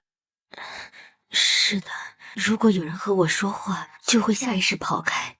那晚也是，看到他，等我反应过来，已经找不到你们了。您为什么会收留那么多孩子呢？这让我想到了自己走失的小孩。我在路上遇到了他们，他们都无家可归，又不怕我。汉德是最特殊的孩子，好像有点不合群，不和别的小朋友玩呢。我常常在想，嘿嘿嘿嘿，要是他是我走失的孩子，该多好。能和我们聊聊吗？关于你走失的孩子。其实关于那段记忆很模糊。我的丈夫是个海员，常年出海，很辛苦，我却把我们的孩子弄丢了，所以才会每天都出去找。毫无意义的是，你的……希望您早日找到你的孩子。一定会的。寻找孩子是他的执念。那位女士还不知道他已经死了，所以还一直在这个世界游荡。是谁看到一个已经死去的人出现在眼前，都会吓得大叫吧？你不想告诉他真相吗？那小孩迟早会知道的。他和一个幽灵生活在一起。我会找一个恰当的时机和汉德谈谈。至于巴贝特女士，如果知道真相，她灵魂会随着执念的消失而消散。当务之急是找到杀害那些孩子的真凶。就是他杀了我们的孩子！我早就知道那个古怪的女人有问题。他们在做什么呀？他们说找到了最近杀害孩子的凶手，说要替死去的孩子报仇，好像就是住在203的那个怪人吧？啊，队长，什么事？谭纳伯爵死了，被他的佣人发现，吊死在了阁楼的天花板上。你是怎么知道的？擅自离港？碰巧就跟着布斯他们出去了，他们还在现场，我先赶回来了。再偷跑出去，你就把20年至今的档案都整理一遍，这样就没有偷跑的时间了。接着说。他的死法很奇怪，受害人离地足足有32英尺高，卡斯还在他的胃里发现了他还未消化的舌头，应该是生前被迫吃掉的。哦，对了，他的左脸被刻了一行字。是什么来着，队长？明白了，去把这些拿到资料室。好。等等。最近很危险，你别偷偷溜出去。好的。果然因为前几天跟着副队偷溜出去，今天又有了离港的双份不良记录。我是最差劲的实习生。不过为什么每次见到队长都会心跳加速呢？奇怪，难道是太害怕了吗？可是又总想看到他。不可以。黑泽尔，管管你的猫。你推开门，把它放进来。你就不能穿好衣服再见人吗？这可是我的房间。哼，而且是你自己要闯进来的。陪你折腾了一晚上，早上回来就要立刻演戏给那个小鬼看，怎么都要收取一点代价吧？加兰大人。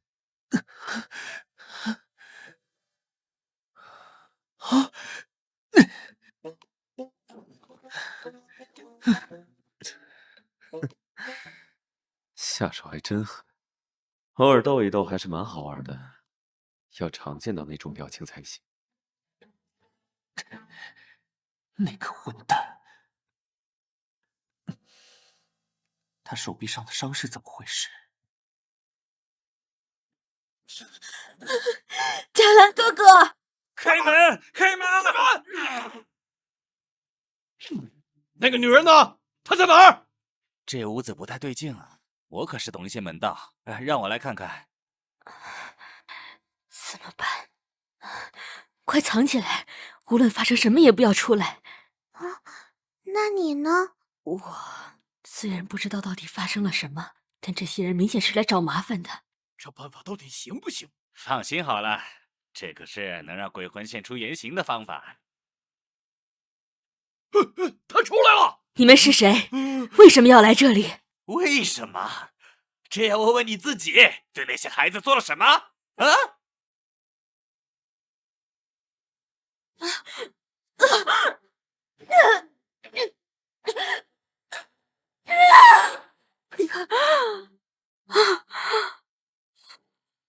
好多血，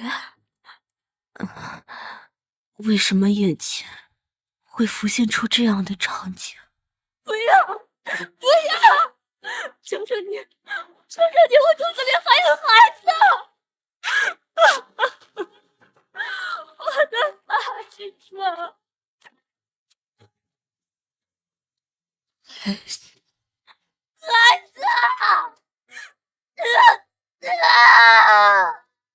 总算赶到了。队长，快我！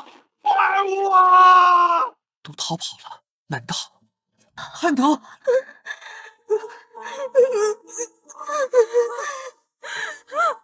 巴贝特女士，我的孩子，我的孩子！危险！汉德，他已经失去神智了。让我来。每次越界沟通都是会对身体产生损耗，尤其是他现在这种状态。为什么想要去阻止他，对不相干的人做到这一步，真的值得吗？是为了让无处可归的灵魂安息，还是为了关心他的人不再痛苦？好像明白了一点。巴贝特女士，别过来啊！汉德，我会吓到你。可是你说过，如果抱一抱，伤口就不会痛了。你流了那么多血，一定很疼。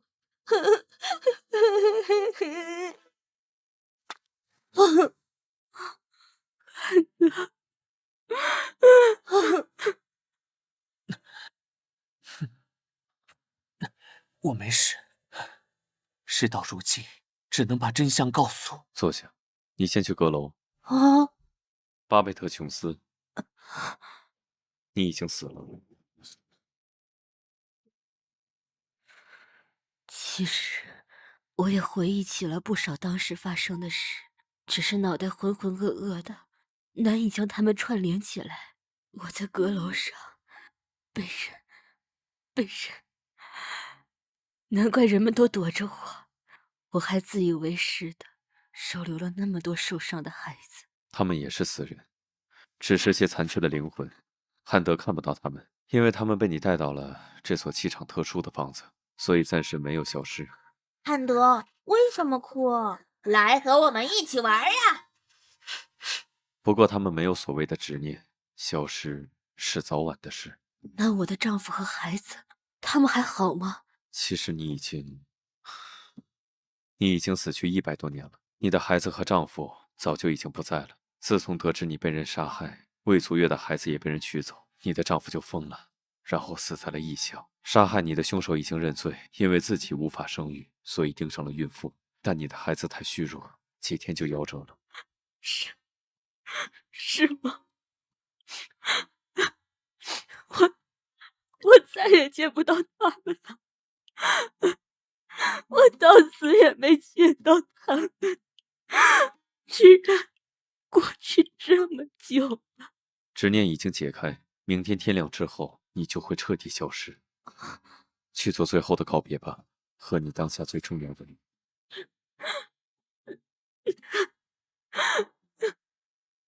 那是什么？可怜的孩子，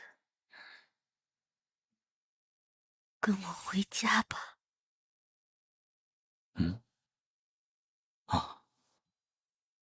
下雪了。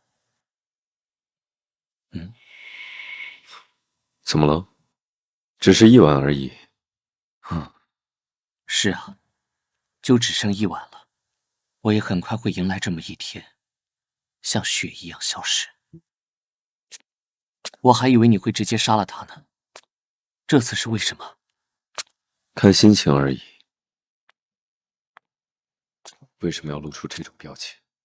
在我看来，能够告别是件幸福的事。为什么没有多看一眼呢？那是我们最后一次对话。怎么样，黑泽尔？不，我讨厌你这样打扮。哎呀，就不能夸夸妈妈吗？其实我也不喜欢这样，感觉束手束脚的。不过一会儿，公爵大人就要来接我们，要穿得正式一点。以后爸爸会和我们一起住，是不是很开心？别再愁眉苦脸了，和妈妈来个告别之吻。不要。那好吧，那盖布利埃尔就交给你照顾喽。我走了，等我回来。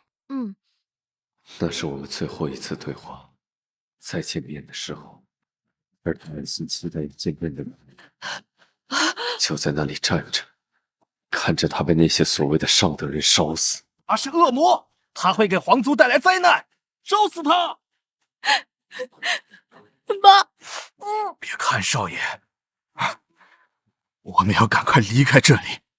一定要牢牢记住这些人的脸，因为记得太清晰，连他的脸都变得模糊了。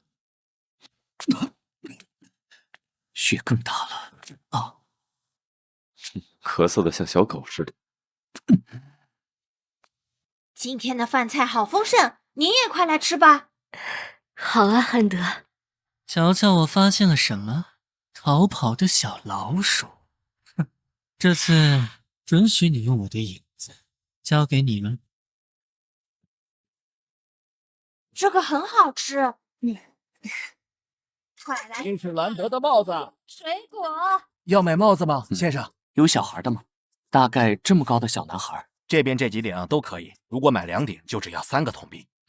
感觉这个颜色更合适呢。金士兰德产的帽子，你要不要？我怎么会戴那种东西？这个就送给汉德。虽然巴贝特女士会给汉德留下字条，就说自己要出远门，不过那孩子会相信吗？怎么了？这屋子有东西来过。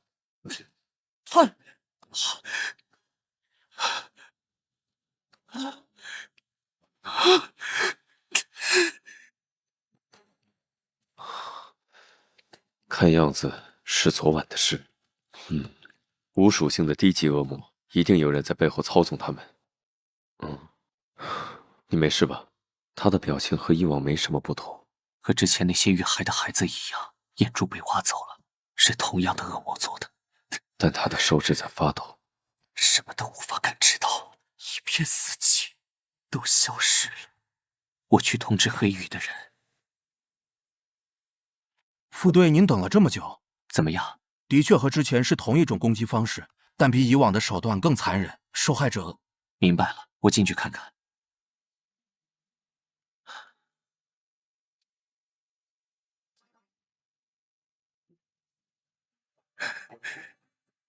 这都是我的错。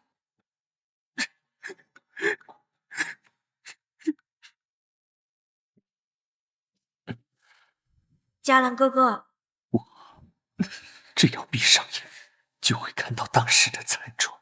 心脏时刻传来的疼痛，就好像生命的丧钟一样。这时刻提醒着我不要投入感情，就不会有任何人为我的死难过。可现在，因为我的疏忽，让爱我的人痛苦的死去。我说怎么整天都不见人影？原来是躲在房间里哭啊！啊，是你啊，全圣亚里斯最恶劣的混蛋公爵！你喝醉了？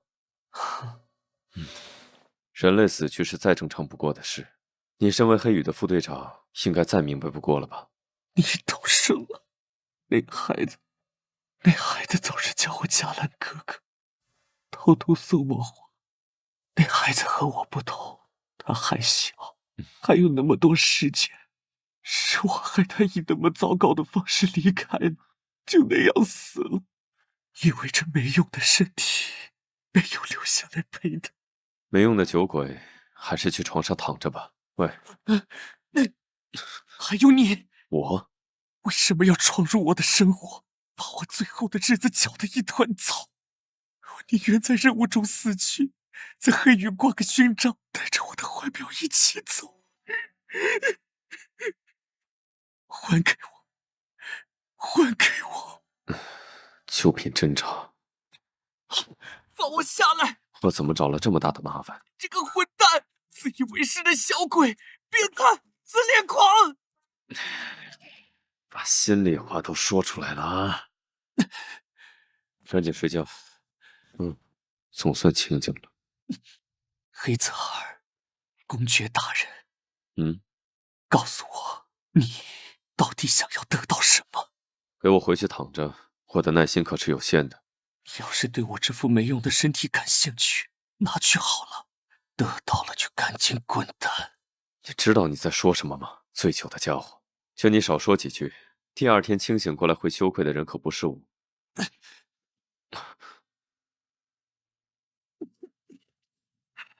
清醒了吗？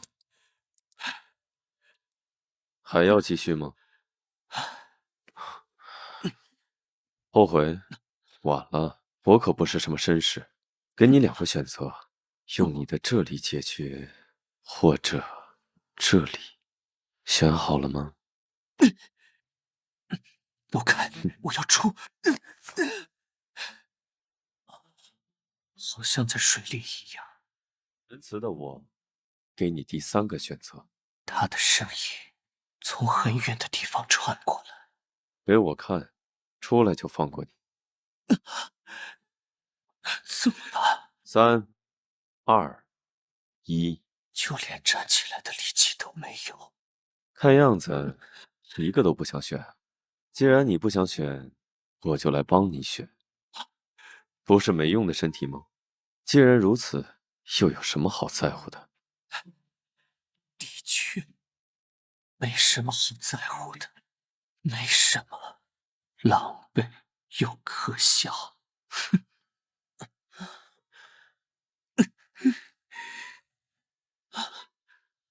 这味道真的是，整个浴室都是。我真是作茧自缚。你这样要做到什么时候？什么？放手！别了，这样可方便多了。应黑暗之妖，以地狱之名，日食之剑，告诉我们那个被阿斯莫德大人寄生的孩子身处何处？哈！白发的美人和诺伊斯的妻子一样的美貌。的确，而且好像在哪儿见过。没想到能看到这么香艳的画面，我可以感受到她的气息了。阿萨内修斯大人，请容我先去探探情况。这样羞辱，我如你所愿了吧？羞辱？这可不是什么羞辱。我很生气，这是对你的惩罚。你可是我的猎物，你的身体为我所有。谁允许你说出那样的话的？因为一个人类小鬼的死就这样。记住，你今天晚上的行为多愚蠢！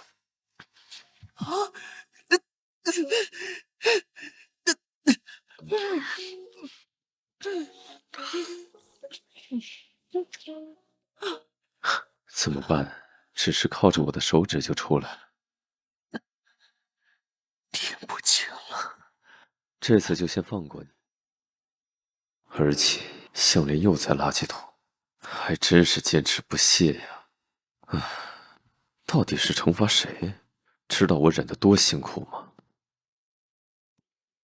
谁？这是画，是梦啊，只是个梦，身上好重，怎么回事？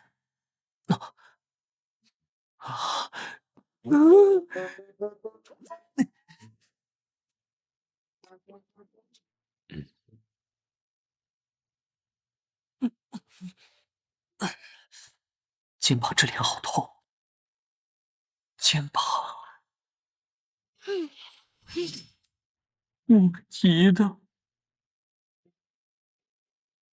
部队早。那孩子的死是我的失职，无论什么样的惩罚我都接受，但请把接下来的调查交给我。我想找到凶手，拜托了，在我剩下的时间，会尽我所能。不，我才不会把任务交给一个颓废、没精打采的家伙。今天的脸还这么可怕，还浑身酒味。哦，您还好意思说我？我会的。对了，你还记得保尔森吗？当年和你做任务的时候，替你挡下攻击，失去一条胳膊，之后调去了别的部门。怎么会忘？他说今天会来，希望能和我们几个见个面。是有什么事吗？好像是要来商议什么案子。好，我今天在资料室，到时候请通知我。自从那天后，泽诺比亚区没有发生过儿童被袭击的事情，居民们都误认为是巴贝特女士消失的缘故。这份警局的资料你可以收走了，尼尔。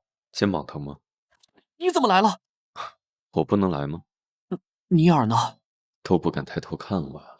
哦，那个小孩宿舍里漏水，放心回去吧。您真是大好人。我们是搭档嘛，加兰大人。你，只是一点漏水而已，被低等的管道恶魔当窝了。这么简单，我们自己也可以解决，对吧，啾啾？消失吧，是这样念吗？保尔森差不多要来了。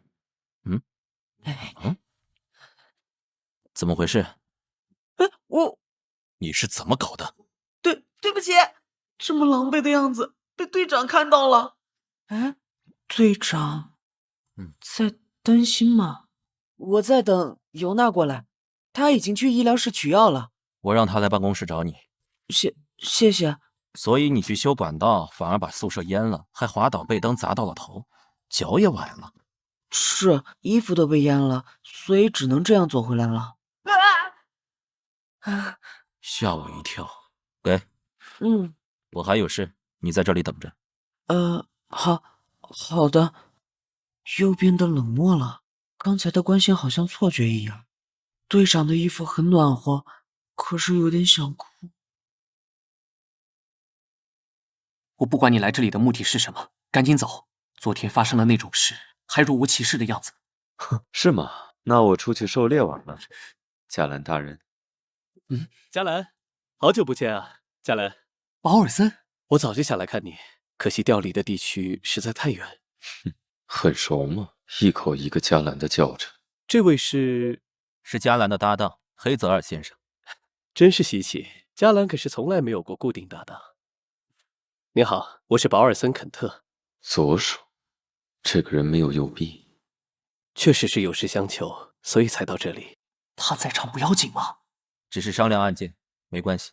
我们遇到了非常棘手的事，蛇男又出现了，是非常古老的种群，他们通常以人类的形象出现，用特有的毒素诱拐人类女性，诞下他们的后代。的确，他们是出了名的狡猾，相当难抓捕的对手。除了繁衍时期，都生活在丛林中，任何缝隙都可能是他们的藏身处。受害人被发现时，浑身赤裸，身上会有部分组织消失，推测是蛇男带走所谓的战利品。蛇男为了繁衍，通常都不会杀人，这次怎么这么反常？我们也很疑惑。事态紧急，为了确保抓捕行动万无一失，才特地来请求总部支援。这个行动，嘉兰是最适合的人选了。我？感谢你答应我的请求，嘉兰。你救过我的命，只要你开口，我一定会帮你的。等案件办完，我们像之前那样去喝酒吧。喝酒？最近都不想喝酒了。原来之前经常去喝酒。是我无礼。您就是黑泽尔公爵大人吧？公爵大人，我曾经在女王的加冕礼上见过您，刚才没有认出真实实力。女王加冕，这么说来，你也不是普通人嘛？博尔森，这是内部的安排，公爵不希望公开自己的身份。抱歉，是我说了不该说的话。还有你们两个，我们不会往外说的。放心放心。你们两个去办公间等我。哎，我会处理这个问题，不要担心。生气了？刚才还以为场面要失控了呢。虽然刚刚那个表情只是一闪而过，立刻又变成了那副高高在上的样子。和那家伙待久了，虽然性格恶劣，人又变态，但没有摆过贵族架子。我也忘了，他是圣亚里斯的贵族，本来就是要时刻恭敬的身份。那为什么要生气？难道他讨厌这个身份？然后被保尔森说出来了，不至于因为这个原因就把保尔森杀死吧？还是问问比较好。因为昨晚的事，对宿舍产生了心理阴影。关于保尔森，他曾经也是黑羽总部的队员，他这个人就是这样，观察到了什么就会直接说出来，并不是故意的。你刚刚为什么生气？难道是因为他暴露了你的身份，让别人畏惧你，影响你玩弄人了？差不多吧。我讨厌赋予我这个身份的人。还真是，遇到你就是我倒霉的开始。赋予他身份的人是你的父亲，沃尔德伦公爵。这就是你一直生活在圣亚里斯边境的原因吗？是啊，那个懦弱的人畏惧我，可惜又无法生出其他的子嗣，只好让我在边境长大。我好像在揭人伤疤一样。作为交换，也告诉你一件事。什么？你想知道什么？等价的秘密交换，我都会告诉你。哦，居然说出这样的提议，这么心软可不太好。我想知道为什么留长发。故作镇定的样子，后悔好心的交换了。不过这可不是什么打趣，留在指尖的触感让我时不时想起来。我的确想知道。这是因为我的妈妈，你抢走的怀表上面的人就是她。嘉兰的头发闪闪的，又滑滑的，摸起来像小动物一样。如果剪掉就太可惜了，对吧，亲爱的？哦，就这样？就这样，这算是一个念想吧，再也回不去了。嘉兰的头发软软的，又滑滑的，摸起来像小动物一样。嘴。长头发很适合你，所以那个计划才会来找你啊。抓捕那天不准过来。看我的心情。这到底是什么情况？脚既然崴了，这几天就别随便走动了。好。喂，现在都流行办公室恋情吗？他身上还披着队长你的衣服，别以为我看不出来。上次那个管理员就不错，也许我该试试。尤娜，那天的计划需要你到场。好的，这几天我也会回去好好研究一下蛇男的毒素，会对该种类制定出针对性方案的。这几天就先去我那里住。简直不是能干的活儿。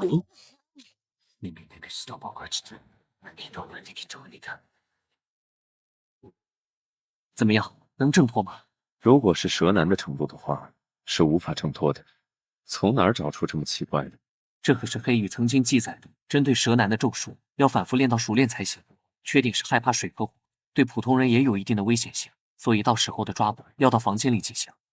这弱点未免也太多了点吧？反正蛇男又不知道。无论是人或物都会有弱点吧，就像你也不例外，只是我不知道而已。那么怎么感谢我？什么？辛苦陪你练习，不知道感谢吗？你答应的时候又没说。给，和你主人一起吃吧。恩将仇报。吃完饭餐碟你可要自己洗。人呢？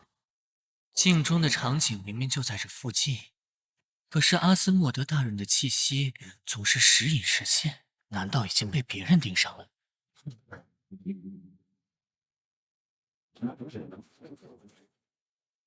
逃跑？我说怎么最近总有一股臭味围绕在附近？看来最近要看紧猎物了呀。来喝一杯吗，小姐？不用了。要保持微笑啊，副队，很受欢迎嘛。事情怎么到了这个地步？是啊，副队要真实，脸上要涂很多颜色才对。我看尤娜就是那么做的。闭嘴吧，小屁孩儿！你偷偷跑出来就要安分守己。天天坐着太无聊，也许我能帮上一些忙。蛇男很危险，我在这里待命，以防有人。这个计划真的靠谱吗？也许我不该答应啊。诱饵？是的，请听我详细说明。我们已经找好了蛇男最喜欢出没的酒馆，计划设立了3个点，需要1位诱饵加2位接应人员。这次出没的蛇男喜欢将身材高挑的、拥有柔顺头发的美丽女士作为目标，因为蛇男善于隐藏在人群中，一般人难以察觉。综合上述条件，符合的人选实在太少。我知道这对加兰你来说很为难，如果拒绝的话，我也理解。完全无法拒绝。然后就……公爵大人，他怎么也来了？笑什么笑？走过来了，真是人群焦点呢。错过实在是太可惜了。注意表情，副队。这个酒馆比想象中更热闹，太令人鼓掌，怎么可能正巧遇到，还要被某人看笑话？2杯朗姆酒。突然冷飕飕的，一般人难以察觉，只有你们比较敏感的，才可以感知到它周围的低温。来了。另一杯给这位美丽的小姐。你看起来好像不太开心，一个人吗？因为太寂寞了，先生。是吗？看来就是他了。我看刚才有个很帅的家伙向您搭讪呢。很帅的家伙在说黑泽尔吗？可惜不合我的口味。今天除了您以外，都没有顺眼的人呢。害羞的样子，却说着大胆的话呢。还在摸？手放哪儿呢？今晚要与我共度吗，美丽的小姐？这位生啥气呢？好啊，先生，我正期待一个浪漫的夜呢。微笑，要微笑。大人，你也跟着呀？其实我就是另一个接应人员。他没带项链，蛇男一定会被味道引诱的。如果无法控制，就糟了。哇，蛇男给副队披了外套。哇，很体贴嘛。你好香。我的猎物那么好骗，说不定3言2语就上当了。好可怕。你们几个鬼鬼祟祟的在干什么？我观察了你们好久了。抱歉，我们是来……这样真的没问题吗？哪有空和他废话？不愧是公爵大人。不过副队人呢？都是被那个臭老头耽误了。这2人太吵了，顺着他的气息就能。去吧，啾啾，给我们引路，找到副队。关键时刻还是很厉害的嘛。啾啾好久都没出场了。嘿嘿，只要跟着啾啾就好啦。那玩意儿还是活的，不会和主人一样不靠谱吧？水还有火，都是会影响咒术的东西。喜欢吗？别急呀，先生。不过是这家伙提前预定的，提出换房会引起怀疑。门窗已经上锁。抱歉，我对花粉过敏，而且太亮了，我会害羞。老实说，你比我之前找的床伴都要高，声音也很粗。那还真是抱歉。不过你身上有股特别的香味，啊，真香啊，真是太迷人了。他说的香味，难道是黑子儿说的阿斯莫德的味道吗？你们怎么还不过来？要等等吗？不能再等下去了。我们来晚了，副队。放我出去！你这个骗子！已经解决了，没想到这么顺利。什么玩意儿？怎么还会喷火呀？难道是蛇男的变种？脚又扭到了。先带他出去，这里我们解决。好，黑子，把他的嘴捆住，我在施咒。我怎么办？只能在原有的咒术上加一层试试了。他嘴巴咬合力很强，又不能切断，你要在他挣脱之前。发什么呆？快点！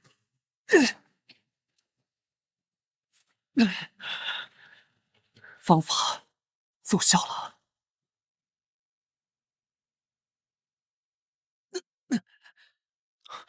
你被咬了？什么时候？不要紧，我去找尤娜。怎么了，尤娜？这蛇的颜色和花纹和给我的资料报告完全不同，我担心这个解毒剂会不会对这个蛇有效。等这条蛇醒了，就可以问出它到底是什么。等不了那么久了，万一是剧毒呢？喂，哎，副队，放我下来，我的腿可没断。走路腿都在抖。你磨蹭什么？你想被别人看见吗？完全是乱来。这些毒都对我无效。旅馆的人员已经被疏散了，我们在这里等，蛇男应该很快就能醒。你的脚受伤了，就别乱跑了。放心吧，公爵大人可不是一般人。公爵大人对副队很好啊，一开始我还会被他的样子吓到呢。这么说起来，副队真的变了很多呢。尤其还记得第一次见面时的场景。受了这么重的伤，好像一个不会疼痛的人一样。我们认识了很久，才开始疏离的打招呼，看过去的时候，总是一个冷漠又孤独的背影。现在感觉更像是个活生生的人呢，面部表情都丰富了。这么说，的确是。他醒了，看到这口锅了吗？赶紧老实交代，不然就把你煮了。给煮了。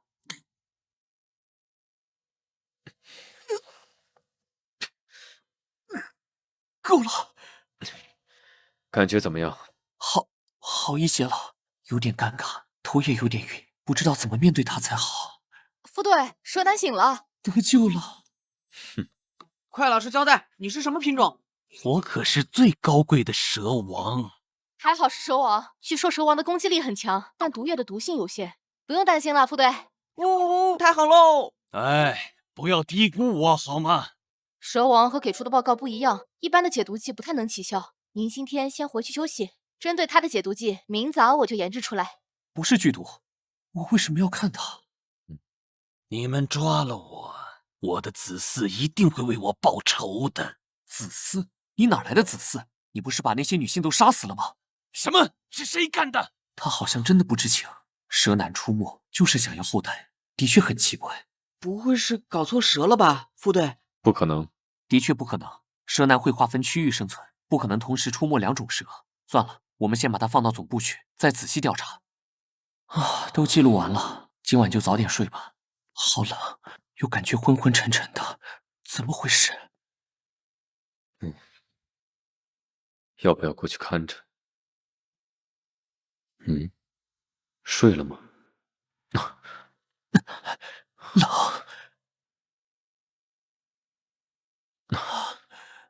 里面没穿衣服啊？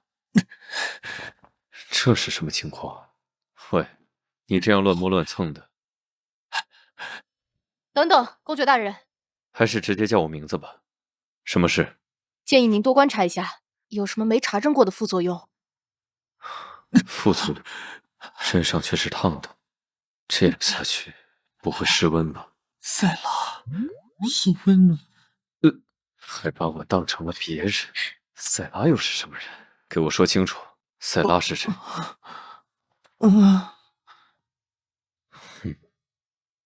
塞拉，好好看清楚我是谁。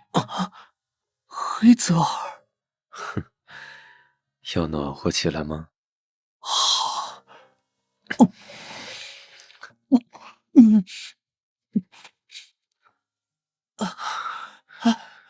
蛇男总不可能放任繁衍的载体死掉，解毒的方法显而易见，只不过尤娜顾忌着嘉兰的性格，没有说出来而已。嘉兰大人真可怜啊，马上就不冷了。啊！你怎么在这儿？刚给你抹了药，你刚那里流血了。别再说了，离我远点！只要不提这件事，就可以当做什么都没有发生。起来吃药。你怎么还没走？啊，药，尤娜这么快就送来了，看来没有睡多久。想什么呢？现在是第二天晚上，早上我已经亲自喂了你一回了。他用了“喂”这个词。我也给你上药了。这个牙印是什么？这个地方怎么会有手指印？我可没有这么掐过，一定是那个蛇男弄的。那玩意儿被关到黑羽总部了，暂时还不能找他算账。不是不提昨晚的事了。糟了，今晚还约了保尔森见面，可恶，胸口好痛。你这样还要出门？去哪儿？去见保尔森，我好得很。哼，是吗？那个保尔森可不是什么好东西。你还好意思说别人？只是说话，我不会和他喝酒的。你要是敢跟过来，就死定了。算了，卡布里埃尔，管家从卡尔纳斯过来了，我们也去和他见个面。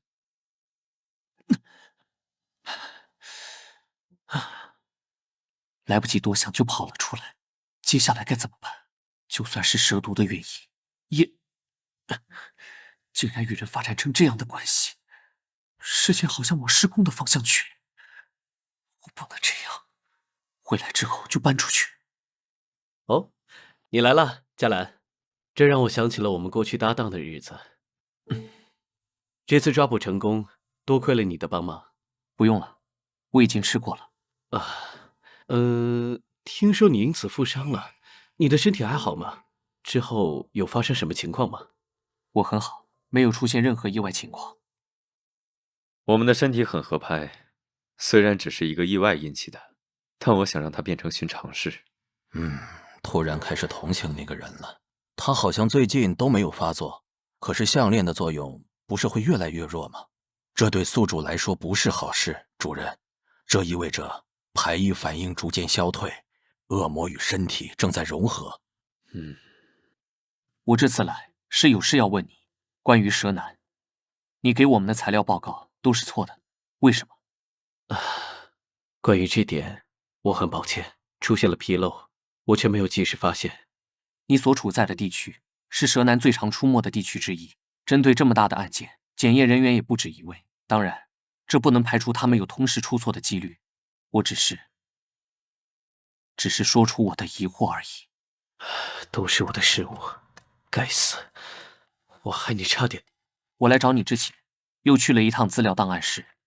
我看了你们部门的成员，有专门应对蛇男训练的人，而且这次的目标喜欢的是身高1.7米左右的女性，可却找我这个1.8米的男性。蛇男出没通常是为了繁衍交配，可这次为什么反常的杀人？为何你们没有追查下去呢？为什么这么快就得出找到真凶的结论了呢？我看你已经标记为结案了。那条项链您也知道，是伊莎多拉夫人留下来的遗物。夫人赋予这个物品治愈的能力，只是这个能力会随着时间逐渐减弱，直至消失。受他保护的人，迟早会被其他觊觎心脏的恶魔发现。最近出现一批隐藏在人类中的寄生体，他们甘愿与恶魔共存，我们几乎无法辨别。还有这种事？也许是各取所需吧。他们可能是和恶魔达成了某些交易。贪婪的人类。如果您真的下定了决心，一定要看好它，在心脏成熟之前，不能被别人夺去。真是麻烦。那是什么？是我从卡尔纳斯带来的特产。您不是不喜欢吃甜的吗？我的猎物喜欢，我带回去给他尝尝。那么我就先走了。公爵大人，关于皇室那边的事，请您千万要低调。就算是为了夫人。行了，我自有分寸。这么显而易见的事，我为什么没注意到？我很希望这只是你的工作失误。我想说的就是这些。希望你可以尽早去说清楚，在总部发现之前。我很抱歉。头头，本来就是不想面对才着急出来的。死谁？真麻烦，就算是这样也很难解决啊。没关系，他现在变得很虚弱，被阿斯莫德寄生的滋味不好受吧？是因为快死了吧？行了，这可是我的收藏品，你可不能把它弄伤。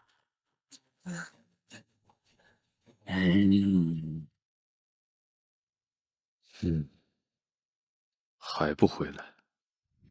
最近出现一批隐藏在人类中的寄生体，他们甘愿与恶魔共存，我们几乎无法辨别。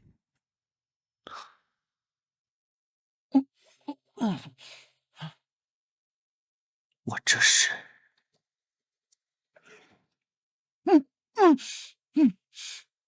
到处都是用人类制作的标本，这到底是哪里？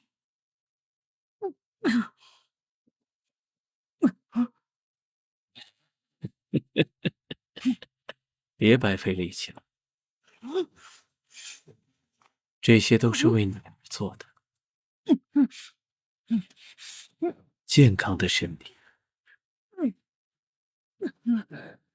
多么完美的收藏品啊！这一切是因你而起。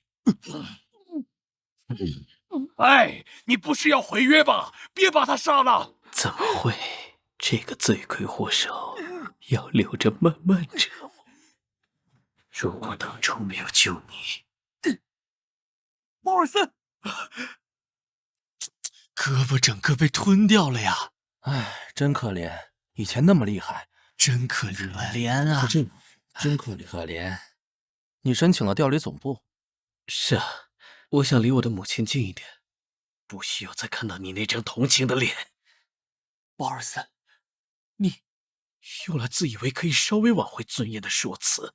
没错，我要调走了。别这么难过，不是你的原因。我想也许在小地方，没有认识我的人可以过得好点。在这里，我的资历足以让我担任重要的职务，但这前所未有的轻松又很快被打破了。都不能用双手拿起武器的人，凭什么直接当我们的上级？你好，这些虚伪的脸，上面的人也瞧不起我。你刚来这里，当然要委以重任了。什么委以重任？全是些没人愿意做的杂事。他来了，来了第一个可以证明自己的案子，失去手臂的我远不如从前。绕到他身后去。我的搭档丢下我跑了。人呢？我一个人真的打得过吗？我的人生为何变成这样？我明明……恭喜你加入黑羽，谢谢你的帮助。这次又出色的完成任务，是这样的开始。来和我做个交易吧。是谁？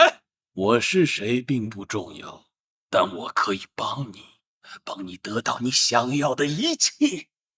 我也需要你的帮忙，我们各取所需。我活着回来了。对，当时太害怕了。哎，听说你的胳膊就是因为保护搭档失去的。你这么无私的人，这次也愿意保护我吧？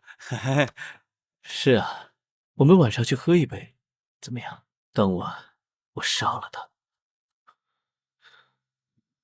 我和恶魔做了交易，你的心脏归他，你的肉体归我，我又拥有了完整的躯体和我的尊严。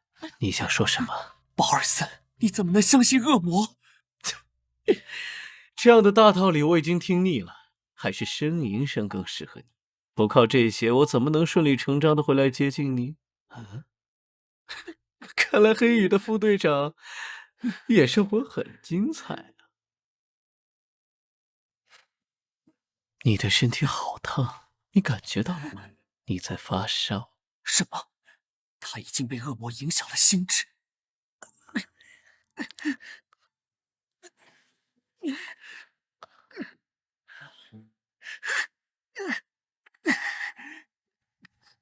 要赶快！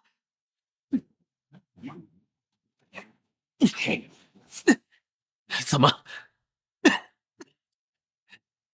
就算是快变成一个废物，恢复好体力也是可以挣脱的。保尔森，你快清醒过来！是恶魔侵蚀了你的心呢！是我低估了你，不该给你恢复体力的时间的。他完全听不进去。为什么要避开我？你明知道要害是我本人才对。同样的招数，第二次已经不管用了。无用的人类，他不是快死了吗？怎么都打不过？喂，你不是想……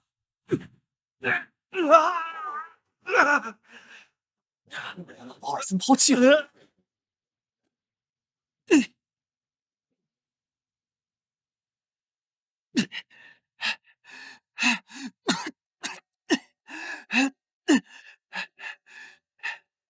我也在接受自己变得衰弱。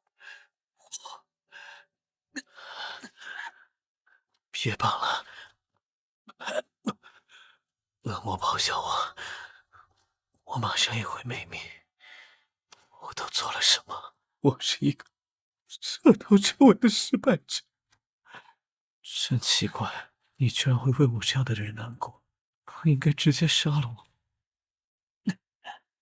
你根本不是。啊，雨好大呀，贾兰。这是……路边的小猫，我打算放到霍克的办公室去。你是认真的？唉，总不能让他们淋雨吧？别乱动，之后就有家了。哦，偷偷的，不告诉他，等我回宿舍再说。你要说什么？阿萨内修斯，索尔特死了。什么？都让他不要贸然行动了。这次只是个尝试，下次要找个更厉害的人类签订契约才行。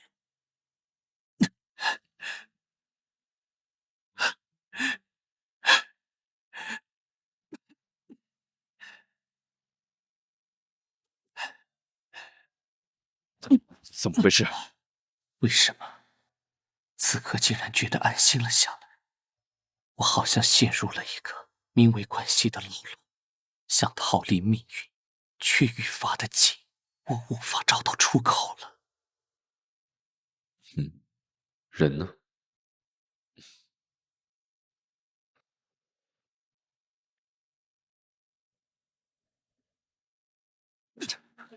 喂，你……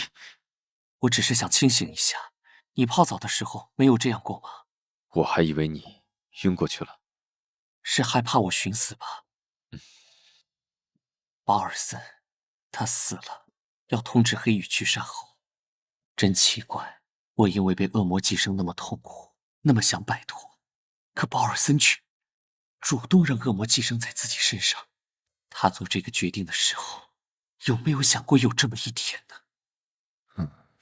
黑羽的人已经过去了，那家伙是和恶魔签订契约了吧？恶魔把他抛弃了。他临死前清醒的时候，告诉我一个名字：阿萨内修斯。你听说过吗？那不是阿斯莫德过去的使徒吗？恶魔已经开始利用人类接近他了，这就意味着……转过身去。没想到还有这么一天，奇怪的感觉。印记又扩散了，气息也变得更强烈。项链放在哪儿？我去找卢克。不用费那个力了，不是迟早的事吗？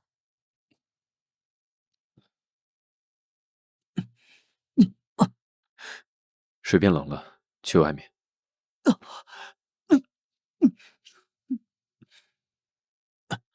这次怎么不躲了？就今晚。算了，在那一天来临之前，想好好感受一下温度。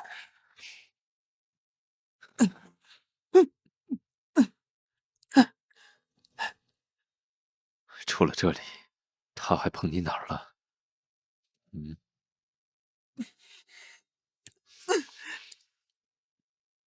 这里吗？还是这里？不想说也没关系，反正会被我遮住的，全部。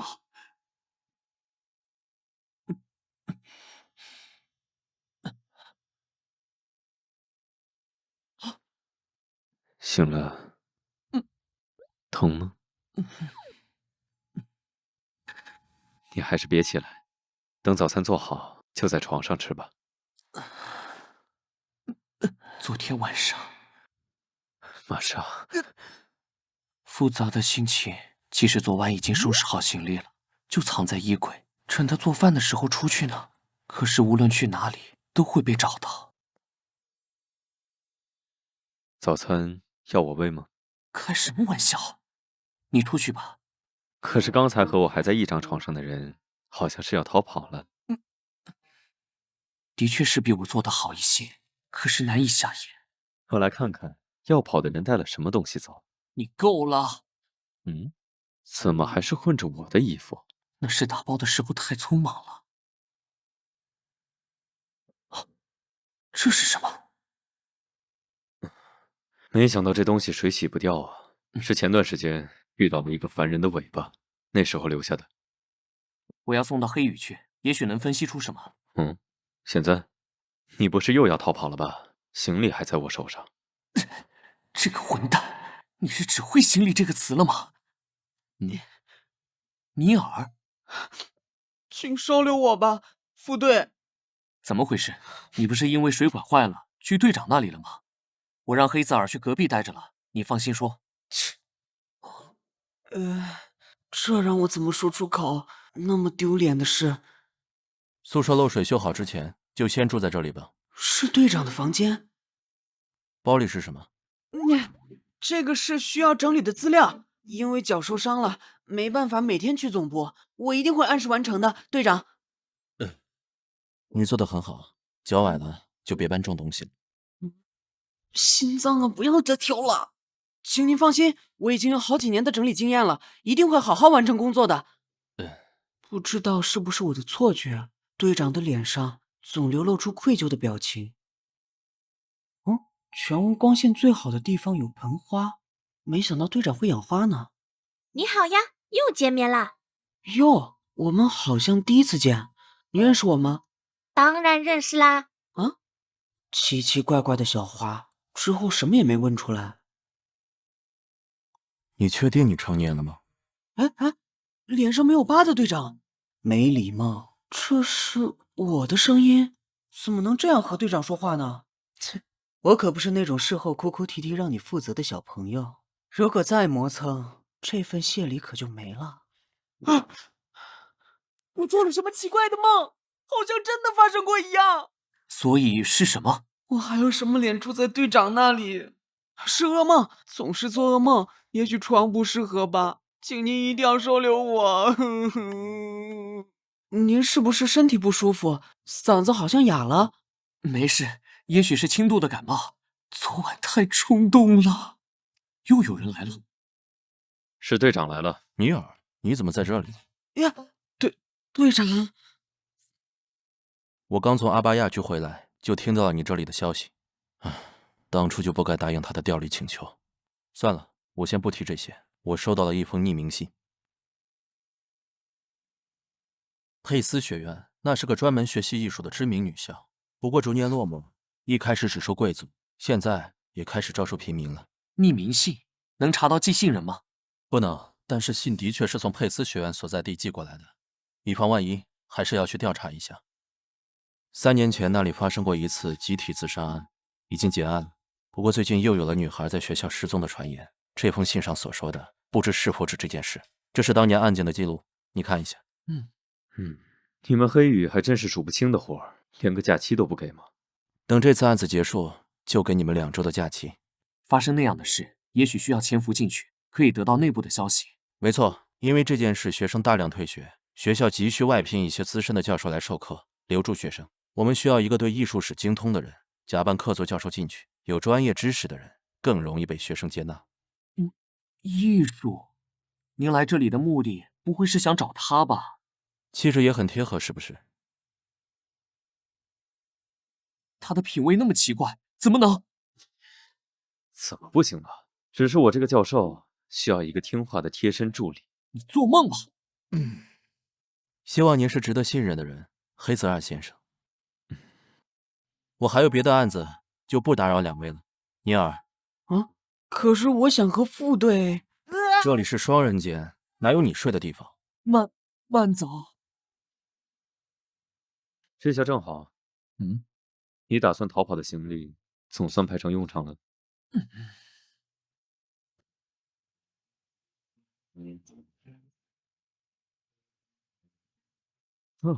那不是我即将任职的学院吗？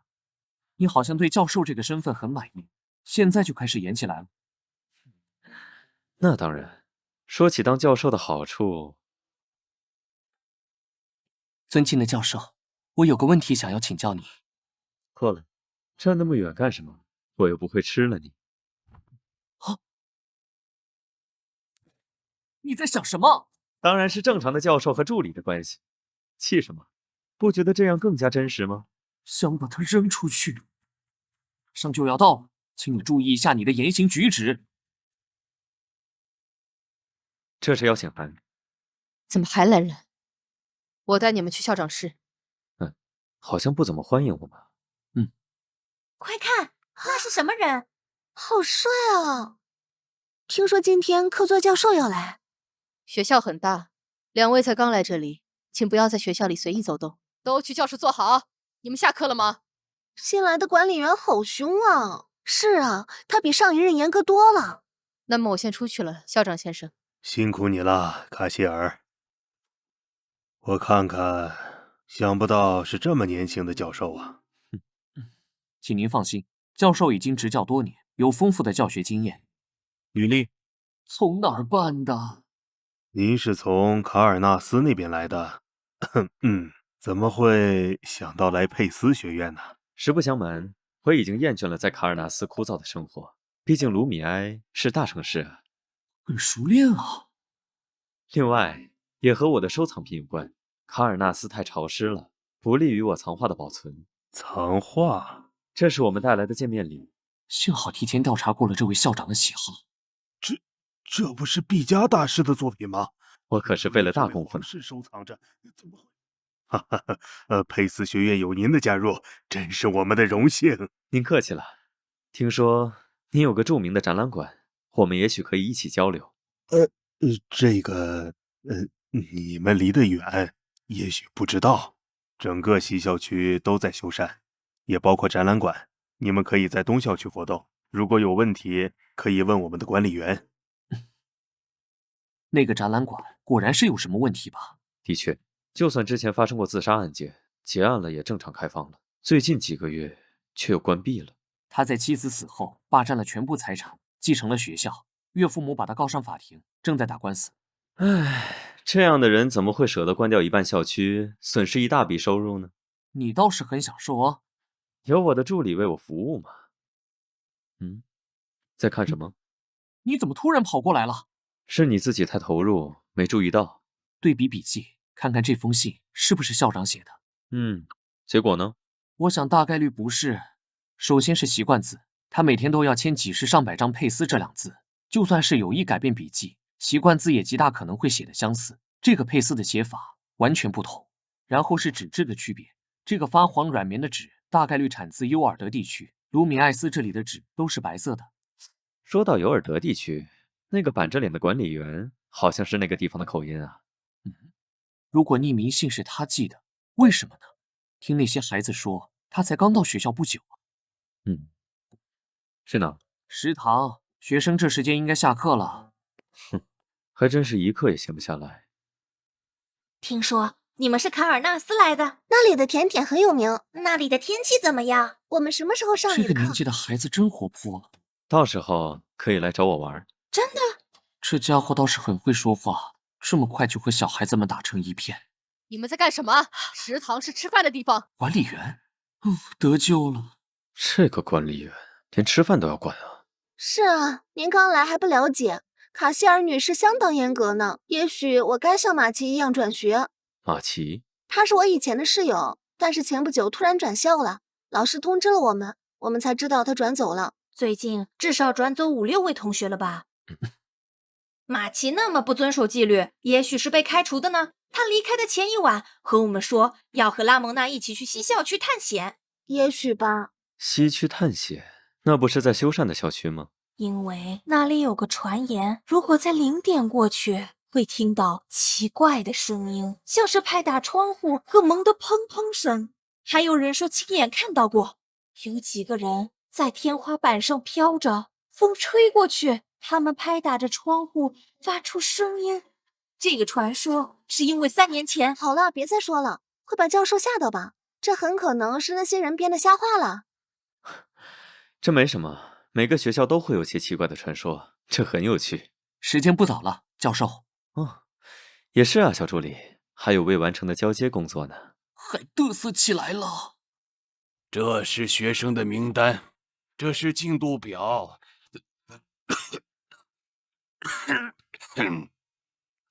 我咳成这样还能讲课？不好意思，我的身体不大好。等校长招到顶替我的人，我就能辞职回老家养病了。两位请坐。关于这个艺术史，我暂时给学生讲到了这里。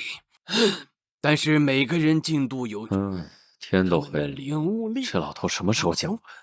所以，我给他们分了小组，这样就能更好。然后，了解，这就表示你就不能……到了该吃药的时间了。不好意思，不好意思。这么多药，看起来病得很重啊。完全就是个药罐子嘛。说句题外话，其实我着急离开学校还有别的原因。建议你们合约到期了，也尽快离开吧。作为老人的劝告，千万别去西校区，最好也别和清洁工搭话，那是个有点神经质的人。学校会放任一个这样的人在学校里走？校长看他可怜，才让他留下。工作了很多年，不会攻击人的。你对那个传说怎么看？之前的自杀事件就发生在展览馆，最近转校的孩子都是去展览馆以后连夜转校的。现在就要确定那些所谓的转校生是否真的是转校。如果走正常的程序，校长的办公室一定会有档案。那边好像有什么人在吵架。哪有什么？推不动。你突然发什么疯？这里可是学校。那边真的有人在吵架。你觉得我还会相信你的鬼话吗？怎么回事？你说的没错吧？有时候真搞不懂他到底在想什么。是宿管和拿着扫把保洁员。管理员为什么要和他吵架？好像是烧垃圾时烧了什么东西。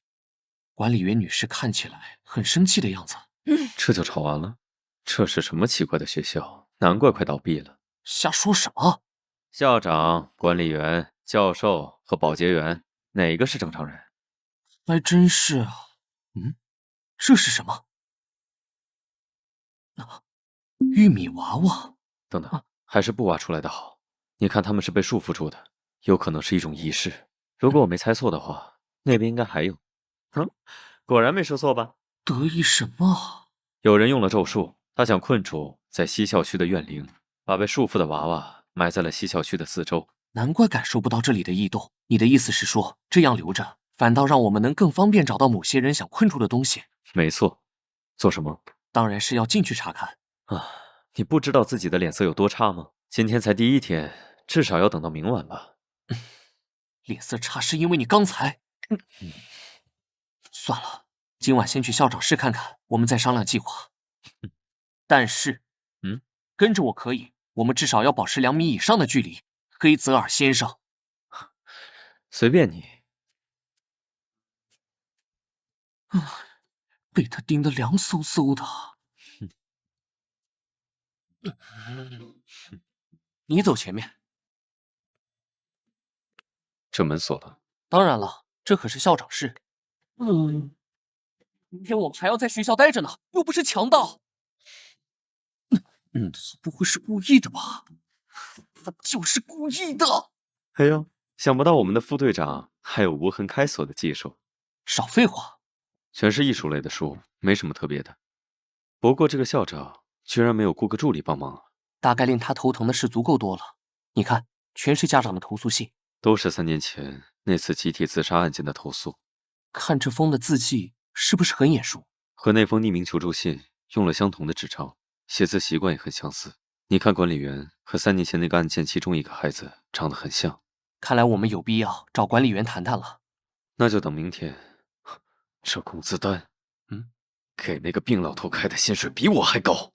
你气什么？反正又不缺钱，这都是市场价格的5倍了。那个校长不是很吝啬吗？最近学校还经营不善，薪水是在3年前，也就是案发之后涨上去的。这么高的薪水也能雇来新的教授吧？还有这个清洁工的医药费，也是3年前开始全部是他出的。转校手续也没有最近那几个女孩的名字。这所学院的老人应该都知道那些孩子不是正常转校离开的，瞒着我们很多事啊。好像所有的异常变化都是从3年前那次案子开始的。在那个夜晚，佩斯学院引以为傲的艺术展览馆内，5个女孩在这里死去，她们的嘴里含着石蜡花，手里抓着纸张，上面用她们的笔迹分别写道：“我是自愿的，这是一场令人激动的、真正意义的艺术。”这个说法相当含糊啊，被诱骗了也说不定。是啊。当年的案子疑点重重，结案的很草率。我看了队长给的档案，那个吊死的女生，头发压在脖子与绳索之间，明显不符合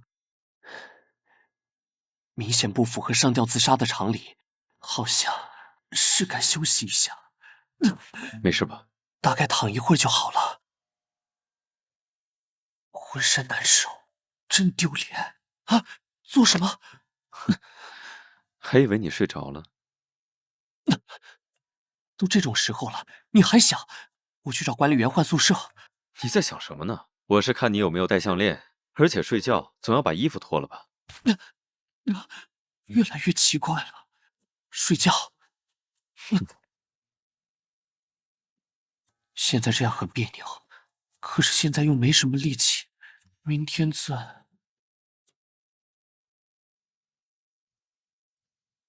到底是……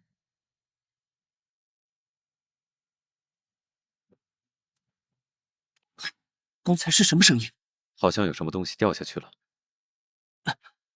管理员，出什么事了吗？卡希尔还活着，快把他送到医务室。虽然没有生命危险，但不知道什么时候会醒。很可能是被人推下楼梯的。他的前额有多次撞击伤，也许是他自己狡猾呢。那个教授，我想和您私下谈谈。照顾好我们的管理员，小助理。那好吧，来。他手里好像一直攥着东西。既然卡希尔没有生命危险，我们就当什么都没有发生过，这样对你我都好。这个你收下。1袋金币，这算封口费吗？这么点钱还不够把我送给你的画收回来，诚意不够啊！也许就是你们2个新来的，把管理员推下去的。那好，我现在就去把警署的人叫来。别去，我再回屋给你拿。你是做了什么亏心事？宁愿花一大笔钱，不敢让警署的人过来，给老教授那么多薪水，不会也是所谓的封口费吧？譬如关于你那些死去和失踪的学生的真相。你是怎么知道这些事的？他身上并没有血腥味，刚才的时间也不足够让他洗去。站在经营学院角度，这些的确是他不希望发生的事，可是他却很排斥警署或者调查局相关的人。反正你什么办法都试过了，比如那个封锁西校区的半吊子阵法，还不如找我。你也知道卡尔纳斯那边有多乱，看来站在统一阵营，反倒更容易撬开他的嘴。要是解决了，以后佩斯学院的分红要给我一部分。您还真是狮子大开口啊！眼下你还能找到谁帮你呢？唉，算了，我现在也是走投无路了。佩斯学院是我妻子一手创建的，她在5年前病逝了，因为与父母的关系不好，她把遗产留给了我。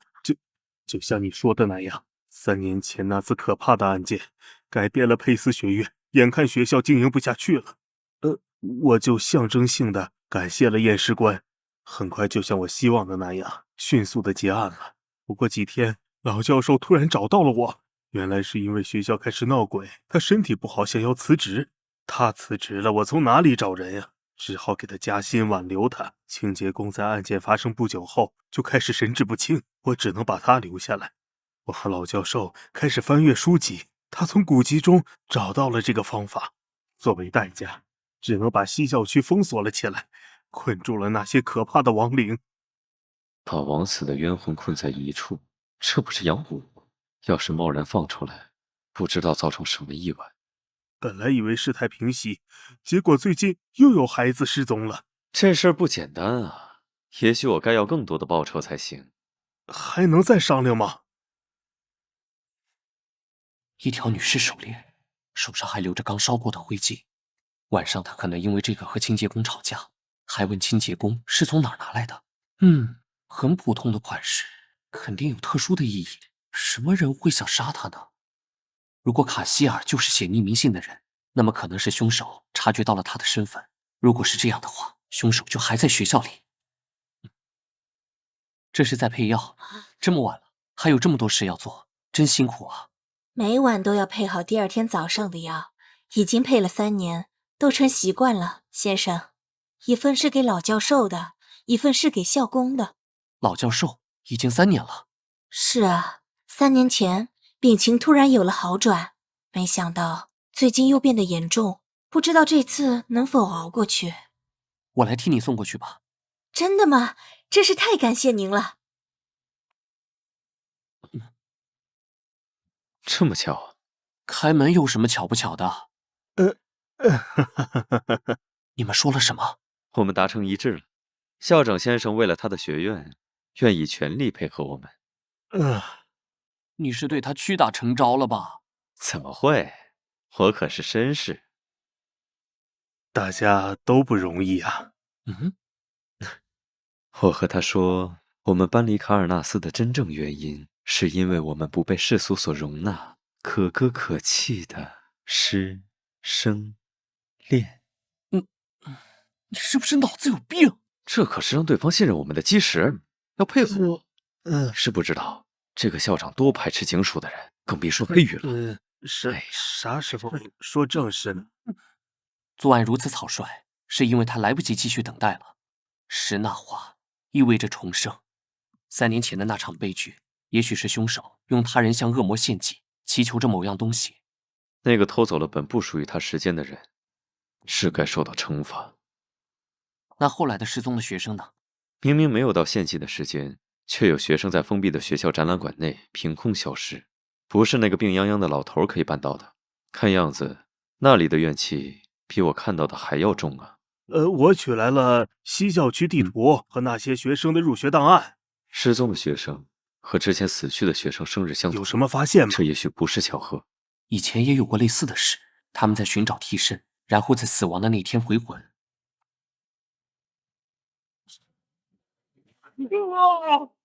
这是什么东西？被灵魂附身的玉米娃娃怎么跑出来了？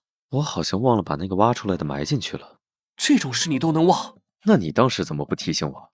还不是因为你当时突然……我当时……哎，我怎么不记得了？接着说呀。算了，我根本就不想提。这下麻烦大了。他似乎是在找入口，大概是在找更合适的躯体。听了，校长先生，为了你和学生的安全，立刻去把楼门锁起来。根据以往的经验来看，如果贸然让这个跑出来的怨灵消失，那原有的仪式就被破坏，积攒已久的怨气就会像找到缺口一样出现，会惹出更大的麻烦。不能让学生遇到危险，必须在天亮之前解决这件事。差点忘了那家伙。等我一下，这是最后一个门了。教授，看好他，省得再惹出什么乱子来。那你们呢？当然是去展览馆。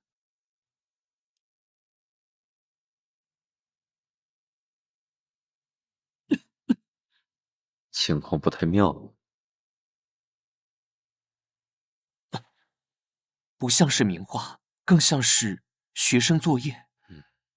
那个校长妻子生病，大概是把很多收藏的名画变卖了，用他学生的画作顶替了上去。奇怪，那些灵魂躲到哪里去了？总要有个去处吧？难道在雕像里？什么都没感觉到。喂，你别随便摸来摸去的。这里的气息很混乱，用手触碰是最快找到他们的方法。好啊，到时候被扛回去丢人的可不是我。泰伯，你看这幅画是老教授画的。好，这是。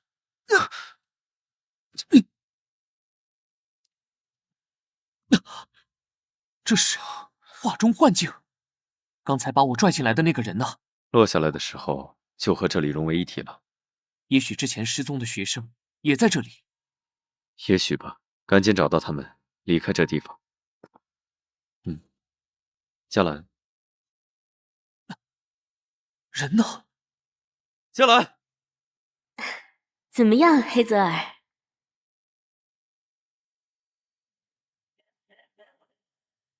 哎呀，就不能夸夸妈妈吗？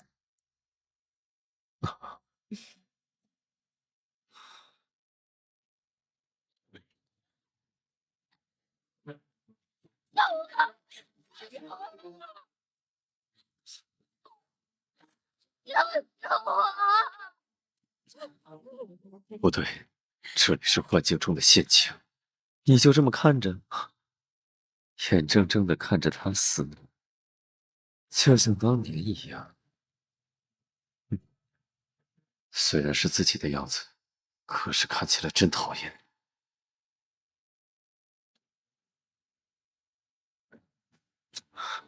怎么回事？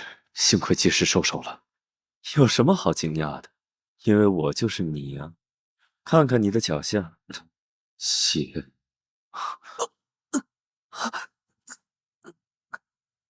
在他快断气的时候，把他的心脏挖出来，这不是你一直期望的。你已经为了这件事杀了那么多人，现在怎么下不去手了？反正他迟早都要死。够了！蛋糕，祝你生日快乐！你今年多少岁了？几岁了？几岁了？是不是该死了？这是你的生日礼物。你的生日礼物，在他醒来之前，你是不是该做些什么呢？为了这个世界的安宁，为了阿斯莫德不再降生于世，父亲，是时候了。这样啊，那就……塞拉，你怎么变得这么……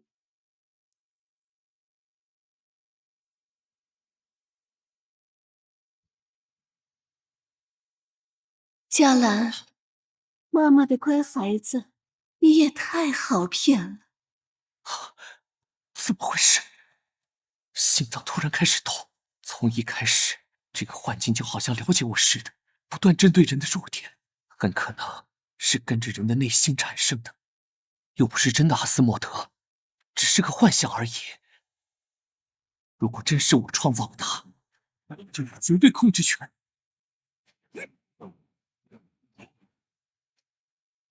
真的成功了！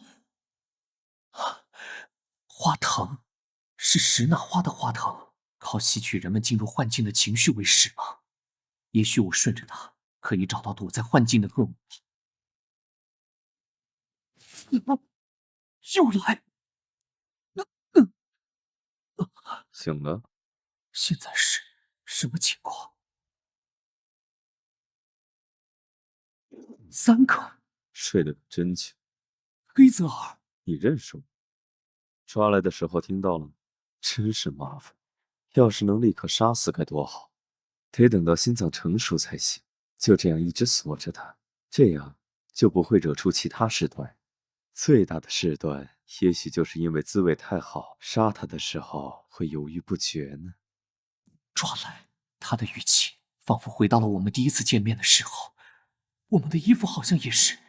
我来到了最初见面的时间节点。总不能只放在这里看着吧？那也太浪费了。疯了吧？这个幻境也太离谱了。冷静，我只要闭上眼睛，让这离谱的幻境结束。希望眼前这3个家伙立刻变成3颗木头，结束。你在走神？这种爱好倒是一点也没变。幻境会有这么真实吗？等等，这猎物也太不听话了。又来，突然动不了了，难道掉入黑泽尔的幻境里去了？这样也好，我就喜欢活蹦乱跳的。无论在哪里都这么变态，这是黑泽尔内心创造的幻境，其中一个必然是他本人，是哪个？真是麻烦，要是能立刻杀死该多好。不对，不是这个，总是重复着说想杀死我，还一直在舔我背后的印记。最大的事端，也许就是因为滋味太好，杀他的时候会犹豫不决。是这个，这个黑泽尔从头到尾只关心我的事，得等到心脏成熟才行。毕竟是黑羽的人失踪了，也许会有人找上门的。只有面前这个，这些是黑泽尔曾经对我说过的话。嘿，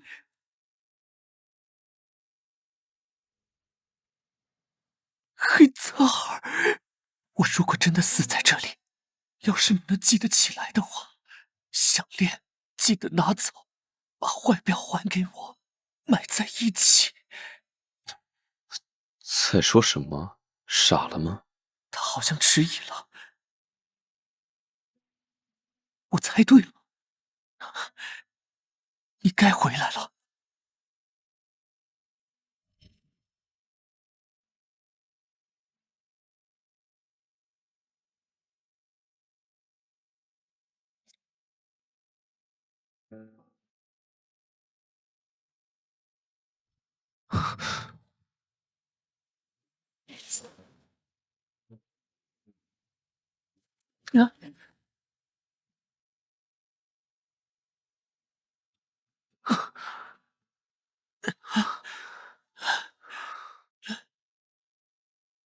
下来，下来，下来！醒了。起得来吗？别管我，想打他。刚才的确是什么都想不起来了，好像回到了我们刚见面的时候。幻境好像让我做出第2种选择的机会，谁知道你跑到我的幻境里去了？还不是因为你暴力破坏，害得我掉进去了。还有某些人差点就出不来了。多亏了正义的加兰大人，要是没有你，你弱小的下属可怎么逃出来？弱小？如果是普通的幻境也就罢了，只有他的幻境才会这么奇怪。这个幻境会让人回想内心恐惧的事，你的幻境却回到了我们第一次见面的时候。该有阴影的人是我吧？你在害怕什么？休息好了吗？先把衣服穿好。很尴尬。算了，穿我的吧。你受伤了？什么时候？在幻境里和自己打架的时候。如果你是只嘴的话，当然是你咬的。我就不该对这个人产生同情心。这里也有花藤，我们顺着花藤走，也许有什么线。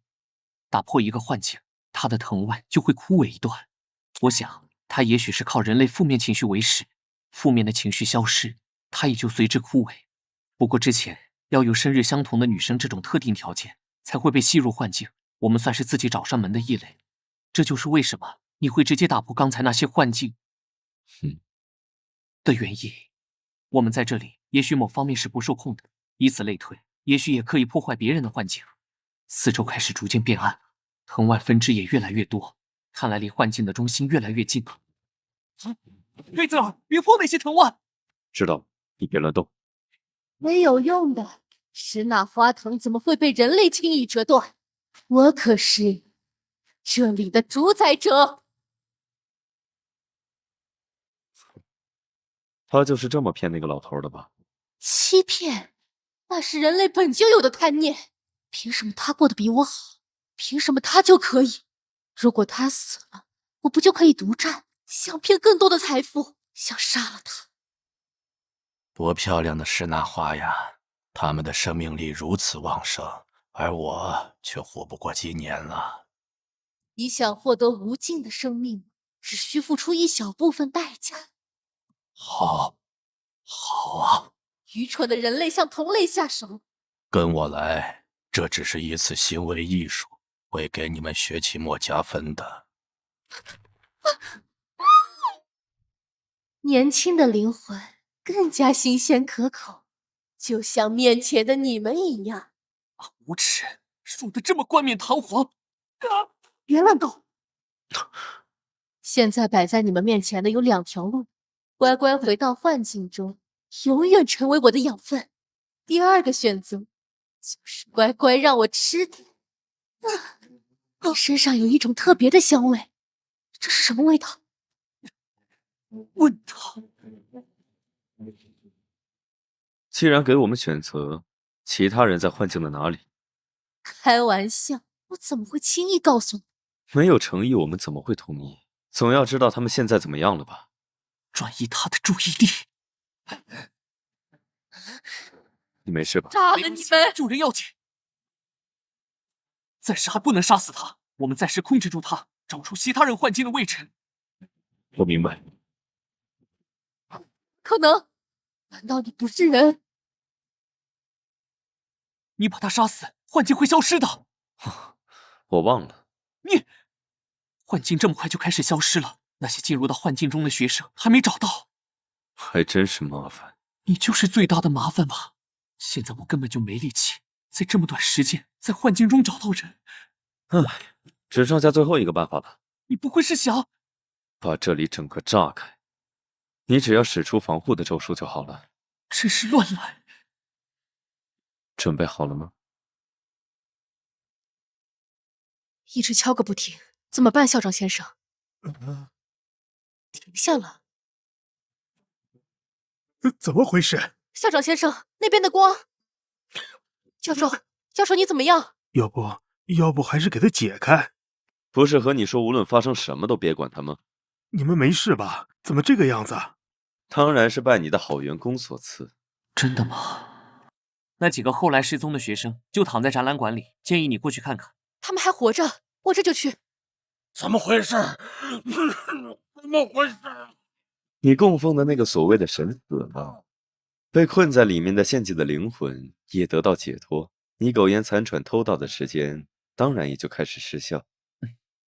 时间开始流转，你很快就会病死。快把我放开！你在说什么鬼话？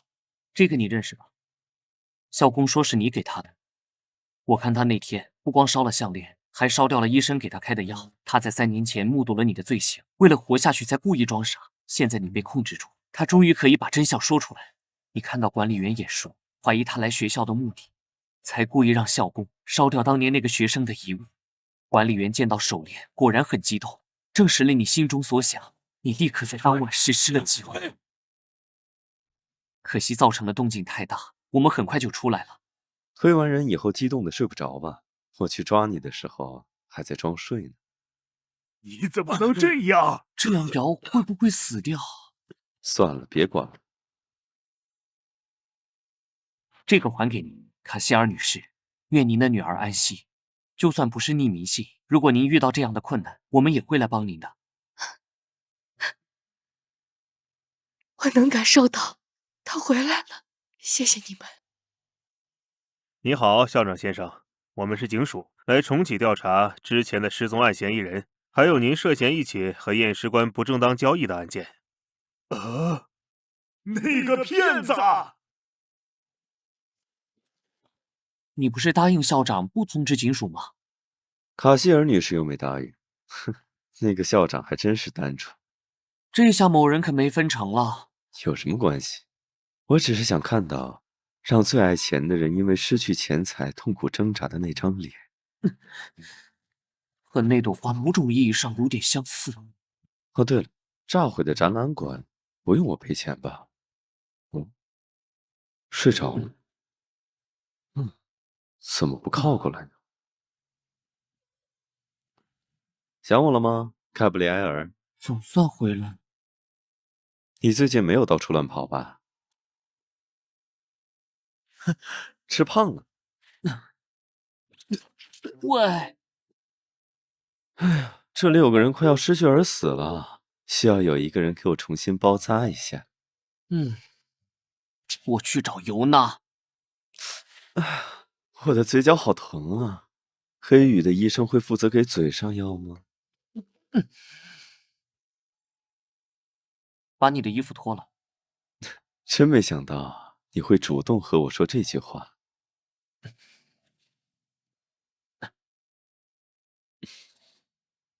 你的眼睛就不能看别的地方吗？不然看哪儿？就不能轻点吗？不满意你可以换个人，幻境不就只有你吗？怎么会伤成这样？因为我还没有意识到那是我，所以下了死手。现在我们受伤的位置一样的，都是心脏，还有手。你先把衣服穿上。其实我很好奇，要我的心脏想做什么？万一真被你抢走，死也要死明白吧。不想说就算了，没人规定猎人要对猎物解释理由。要完成一件我日思夜想的事情。什么？比如让盖布里埃尔活过来，回到当初。他现在过得也不差。故意岔开话题，看样子他并不想说，和他之前说的身世有关。到底是什么让他这样的人也要费这么大功夫？打扰了，有人在吗？什么事？黑泽尔先生您好。2周的假期，队长还在执行任务，不能来。听到您回来了，我就赶紧过来了。我不需要。哇，强制性休假，连总部的门都进不去，不错的待遇嘛。都怪你上次要什么休假。以防这种情况，队长还写了纸条让我转达。你的休假都要攒成年假了。医务室的止痛药一半都是你的申请单。这次是强制休假，这次是命令。这样，转达了。看来不关我的事哦。还有一件让人喜悦的事，副队，先不要生气。什么？休假加码，金士兰德兽人王国通行证附赠注意事项，带薪履行。就在休假的2周后。金士兰德通行证几乎不对外发放啊。没错，就是那里。那个几乎不与外界互通的神秘国家，是每个旅行者心中的圣地——兽人王国。说起金士兰德，你们听过那个传闻吗？看你的样子，肯定没听过。当然没有。金士兰德的女王饲养着上天赐下的神兽，这个神兽保佑着国家的安定。可是有个缺点，就是永远吃不饱。它会把除了女王之外所看到的一切活物吞到肚子里。仆人们送饭要低着头塞到厚重的帘子里。女王再三告诫仆人们，如果和神兽对视，就会被它吃掉。却还是有人抑制不住心中的好奇。他惊叫出声，人们再次看见他的时候，就只剩下一只脚了。听起来有点恐怖啊。传闻而已，谁知道真假呢？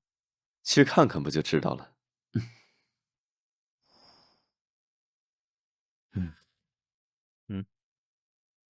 您回来了，队长。那个，我可以跟着副队去金士兰德玩吗？我好像还没出过卢米埃斯呢，脚伤也基本好了。现在不怕我了？之前不都躲着我吗？也许是相处时间久了，就感到很熟悉。也许是这样吧，就觉得亲切。都怪那个奇怪的梦。那真是太好了。我刚才要说啥来着？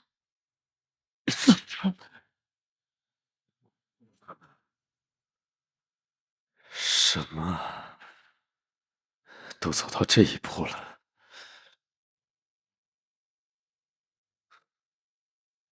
你睡了吗？如果你半夜被人闯进房间，还问你睡了没，你难道还能睡着？我睡不着。你可以抱着你的猫去客厅看书，关我什么事？我嘴疼的睡不着。所以你为什么睡不着？你又不说。阿斯莫德怎么就偏偏找到你了？大晚上的问这个。我的母亲在我很小的时候就因病去世了，留下了那个怀表给我做纪念。我父亲带着我，他的职业是驱魔师，他实在太忙了，忙到我每天几乎看不到他。即使那样，我也十分崇拜他，立志长大像他一样。如你所见，我成功了。阿斯莫德就被他们封印在丛林之中，这是无数个驱魔师用生命换来的。他变成了我最思念的人的样子，骗我解开了封印。我的父亲很后悔，他没料到我那么小就能听到恶魔的声音。他在我面前很镇定，却会抱着母亲的墓碑偷偷哭泣。小的时候也能感觉到疼吗？那当然，疼痛就像影子一样跟着我，已经习惯了。父亲在母亲去世之后，他拼命的除魔，几乎没有再休息过。他难以面对我，好像这样就能忘记痛苦。直到母亲过世的5年后，在任务中死去，他解脱了。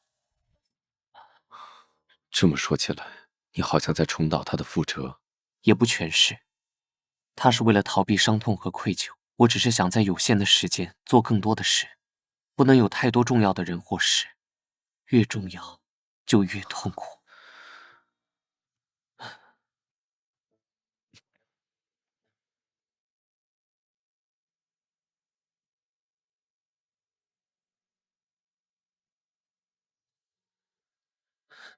这算什么？安慰人的方式吗？你说是就是吧，反正也睡不着。睡不着的只有你吧？是猎物给猎人设下的陷阱，在黑暗之中的我，窥视到他正直的表面下是这样狡黠的灵物。他企图将我引入陷阱，我却无法停下脚步。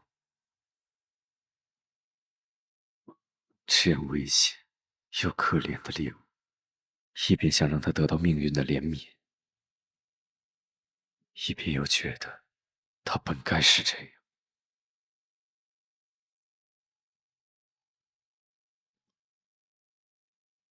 那家伙是狗变的吧？昨晚好像和以往都不一样，说不在意是不可能的。哼，还以为你会在床上躺一天呢，没想到下午就起来了。怎么睡得着嘛？我可不像你那么悠闲，反正我本就计划整理之前的案件。要我把你抱到沙发上吗？好啊，反正冲动的后果也算你一半。一瘸一拐走过去，肯定被他笑话。等，反正是假期。说了我要整理案件，今天你就在外面，别回来了。哇，你这算是虐待下属吧？哇，那边就是基什兰德，好漂亮，好像做好吗？我大惊小怪的。不管怎样，队长突然答应了我的请求，前提是要跟我一起，能和大家一起出来真开心。不过大家的状态好像有些奇怪，副队看起来有点生气，为什么？黑泽尔先生心情好像不错，不过他脸上怎么会有伤？哎，副队，假期过得好吗？假期，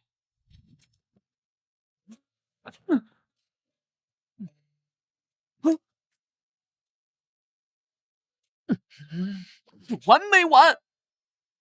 黑泽尔先生脸上的伤，这个啊，大概是因为……我记得宿舍有2间房吧？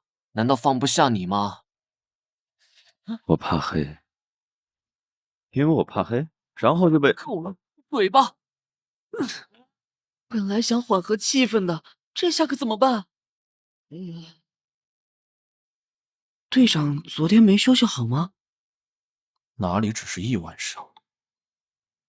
从你来的第1晚，你来做什么？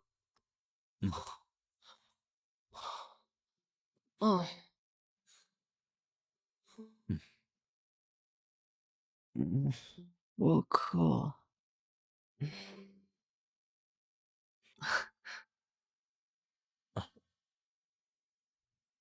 然后凌晨再把他抱回去。脸色好像更不好了。哎呦，欢迎来到金士兰德！哈，你们来的正是时候，今晚是1年1度的盛大庆典呐！你们可以叫我沃尔，我也是卢米埃斯人。呵呵。这么盛大的庆典，那旅店的房间岂不是不够用吗？想什么呢？您身边的这位早就预定好了，4间正正好好。啊，这样啊。你那失望的语气是怎么回事？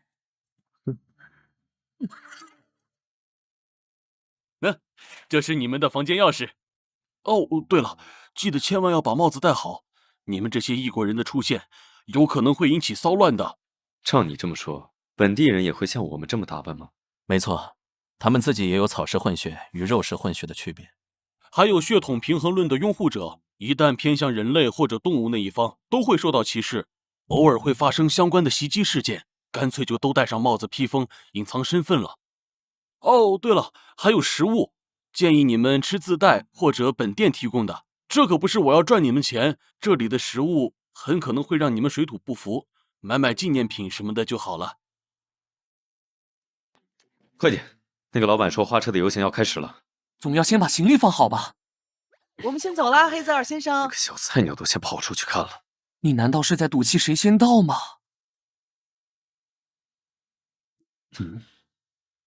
不是让你把帽子戴好吗？大惊小怪，你看刚才那人什么反应都没有。走吧，需要捂得这么严是吗？花车来了！哦，请赐予我们祝福，请赐予我们祝福。萨迪厄斯，那个传说中神兽的名字，这是关于他的庆典。他们不是都没见过吗？这显然是做成了他们心目中的样子，祈求神兽保佑他们。人未免也太多了些。人呢？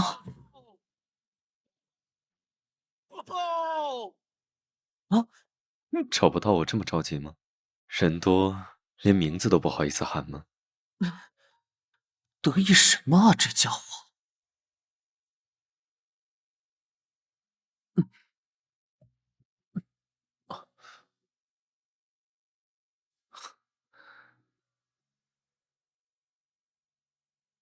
嘉兰，看到尼尔了吗？尼尔找不到了，应该还在附近。尼尔，哦，是队长的声音，请让一下。我在。啊，我个子太低了。这儿有一个异国人混进来了。有什么大惊小怪的，帕里斯？这是我的侄子，他只是发育迟缓而已，没看到他还未成年吗？未成年？我？也是，你们家族都是些血统不平衡的怪胎，你们这些低等血统也就只能卖草饼了。你怎么能这样说话？太没礼貌了。萨米，这个低贱的血统还敢说我们？我都不耐烦了吧？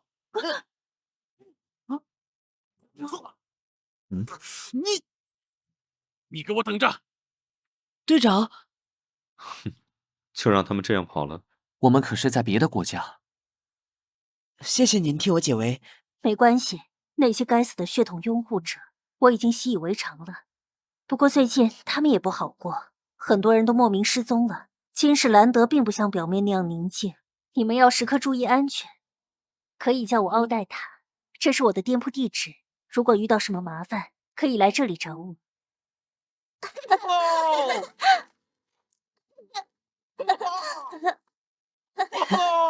这么快就把刚才的不愉快忘了？我们不是也遇到好人了吗？真没想到，现在还可以和队长坐在一起。如果我能成为正式成员的话，是不是就可以一直和大家这样在一起了？这里其实还不错，和圣亚里斯完全不同。作为几日游很不错，很不自在。走。干什么？我们出去透透气。他们什么时候？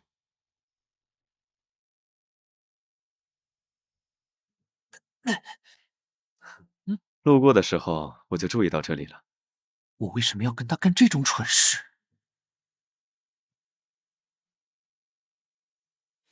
喏，你从哪儿弄来的？当然是街边买的。他不是当地的守护神吗？仔细看也没那么丑。你什么时候信这一套了？听起来就不靠谱。他长了6只眼睛。好痒。刚才那是酒啊，橘子和无花果的味道，是果酒，所以刚才不小心喝多了吧？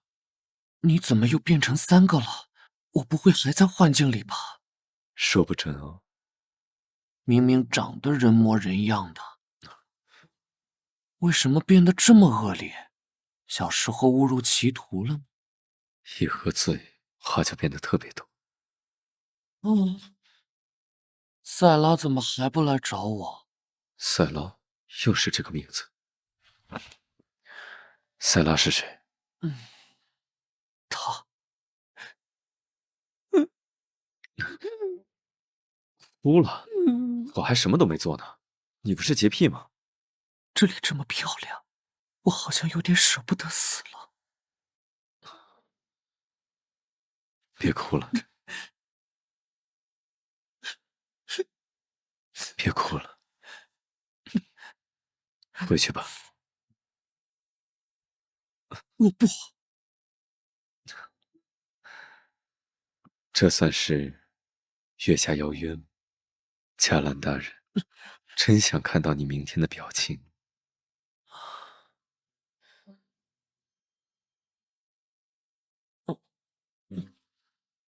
喝醉了，好像小猫一样。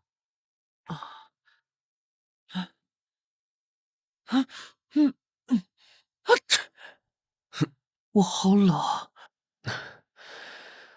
算了，还是回去再。殿下，萨迪厄斯的食物1天都没有动过了。什么？该死的汉密尔顿那个叛徒！雷尼，殿下，把塞迪厄斯带回来，无论付出什么代价。是。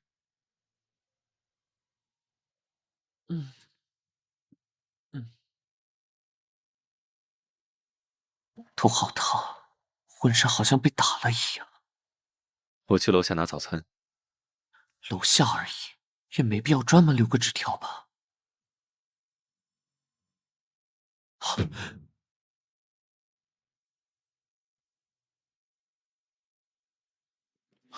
醒了吗？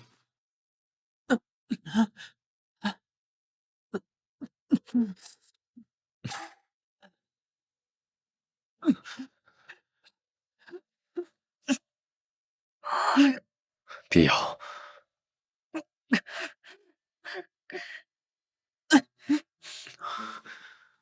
引气扩大了。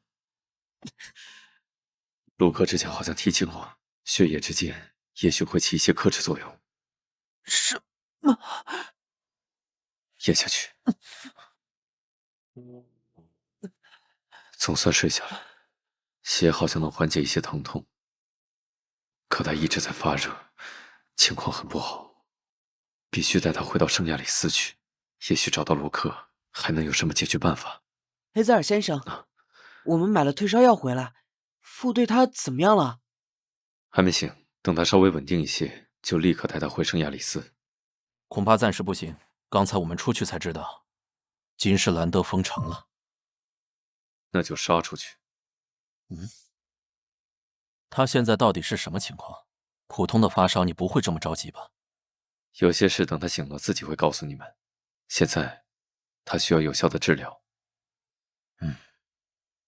杀出去是可以。啊！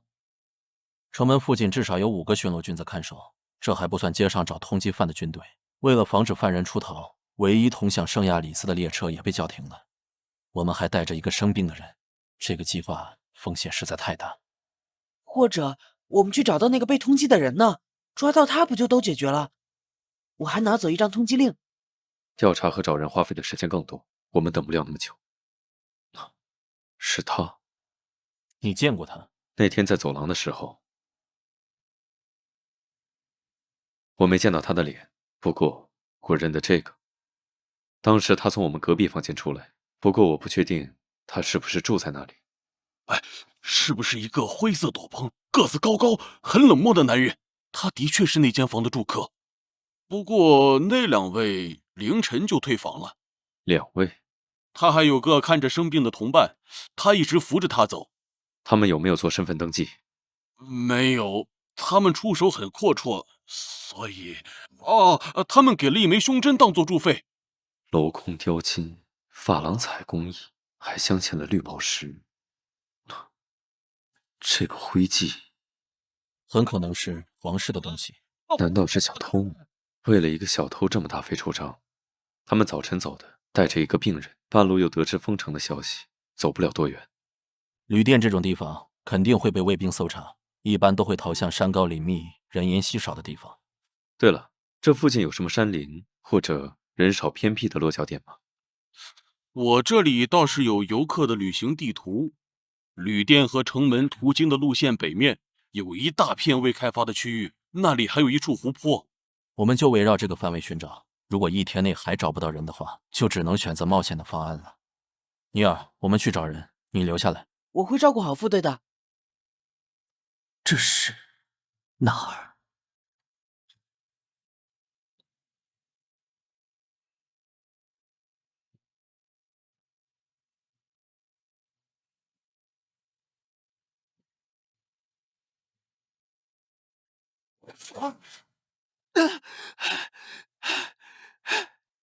是梦啊！副队，你醒了，感觉好些了吗？还是很烫，我给你拿水。其他人呢？这里因为一个通缉犯封城了，他们要赶快解决这件事，才能带你回圣亚里斯治疗。真是乱来！队长和黑泽尔先生一定会抓住那个逃跑的人的，我一定照顾好你，这是我的任务。已经中午了，我给你去拿食物。喂，怎么全是烤肉套餐，就没什么清淡点的吗？哎呀，过节嘛，客人。就没有面条汤吗？没有，客人。哦，对了，我记得当时替我解围的兔子女士也是卖食物的，而且就在同一条街上，去找她吧。什么破酒店，什么都没有。副队，这个酒店没有生病的人吃的食物，我去兔子女士的店铺看看。别去了，其实我没什么。就算没胃口也要吃东西。他们前天在我的旅店歇脚，我看他们好像往东边走了。是吗？除了你，还有谁知道这件事？只有我。那赏金，你去向那位要吧。谢谢你。把这些知情者都处理掉。是。已经找了4个地方了，前面有个废弃的教堂。如果再找不到，天就要黑了，我们就回去。你和加兰发生了什么？我不了解。不过我没想到你会为了他提出这样的方案。我也没想到你会同意，还以为你是那种循规蹈矩的人呢。愚公，我是黑羽的队长，不可能对成员放任不管的。于斯、加兰是我重要的同伴，如果逼不得已，我会做殿后的那个。我也年轻过，也做过冲动的事。哼，冲动的事？谁啊？到了，旁边还有片墓地，看样子未修建完就废弃在这里。这里都被荒草覆盖了，倒是藏身的好地方。天！这人直接下死手。果然是你。他的那个同伴呢？只要抓到被通缉的人就行了，再反抗就杀了你，尸体更好带走。那就杀了我吧。住手！放开他！不是叫你别出来吗？我不能丢下你，不能自己走。人类？阿米尔顿，这个人连话都说不清楚。你别哭，你们这群异国人，放他走，把我杀了，再带我回皇宫，否则你们会有麻烦的。不对劲，别让他们出声，有人来了。血腥味。这周的第5个了，不知道要折腾到什么时候才能找到那个通缉犯。如果还找不到，不知要杀掉多少个知情者。哎，会不会埋得太浅？走吧，走吧。你们到底为什么被通缉？亚伯乐街24号，已经过了营业时间，敲门试试吧。有人在吗？我进来了。奥黛塔女士。你好。你们是奥黛塔女士的孩子？你好。可爱的小朋友，你们的妈妈在吗？我想买一些食物。美味的食物，跟我来。看来经常来客人啊，这房子的过道好长，都是腌制品吗？闻着很香。你们的妈妈在这里面吗？啊，喂，小朋友，怎么回事？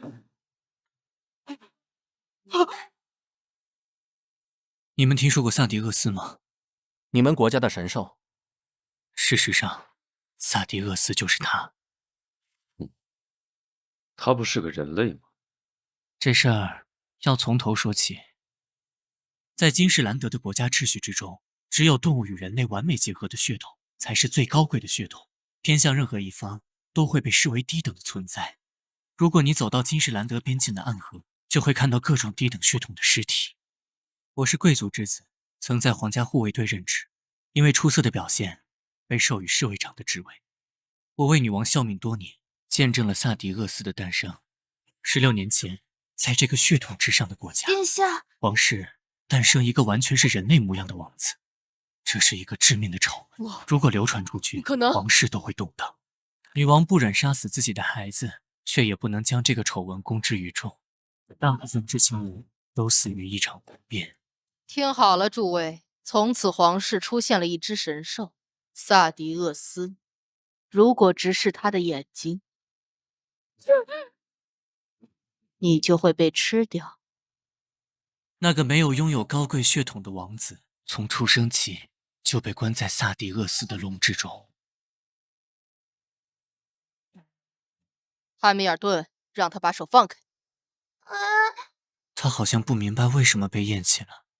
之后再长大一些，到了好奇心旺盛的年纪。汉密尔顿。没人的时候，总是念着我的名字。藏在角落的我，几乎不会有任何回应。汉密尔顿，河流是什么样的？天上的星星是不是像我吃过的糖霜一样多？汉密尔顿，你见过枫树吗？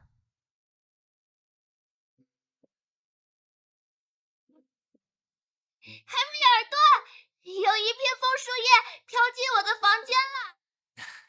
这么可爱的孩子，怎么会是不祥之人呢？放在哪里好呢？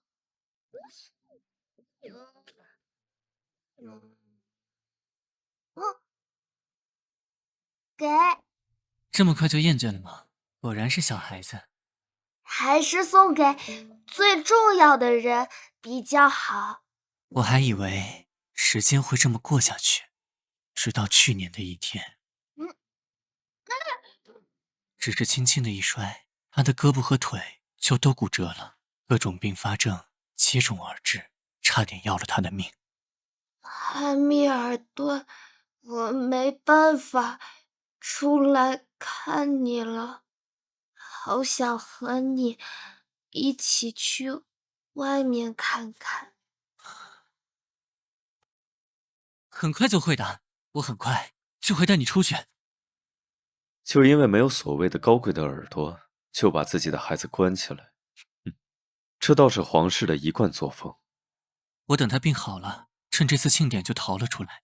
如果你们的目的也是出城，那我们的这次逃亡就还没有彻底失败。你说的没错，我们来找你们确实为了出城，本以为找到人就可以解决了，现在看来情况变得很复杂。那我们一起合作吧。2个人拖着2个人，和3个人拖着3个人往出跑有什么区别？我早就想好了脱身的办法，只要等到天黑之后。太阳快落山了，我睡了多久？副队，这个酒店没有生病的人吃的食物，我去兔子女士的店铺看看。尼尔德还没有回来，这么久没回来，是不是遇到什么危险了？你怎么起来了？你们……算了，你先躺下再说。我出去时……还是这么烫，不会是烧傻了才起来吧？你倒是听我把话说完啊！这个旅店刚被搜查过，暂时应该没什么危险。我把那2个安排在了别的房间，好给他们时间准备。快去找尼尔，他说去找那个兔子女士，就再也没回来。没回来，那不就在附近的亚卜勒街吗？你们留在这里，我去找他。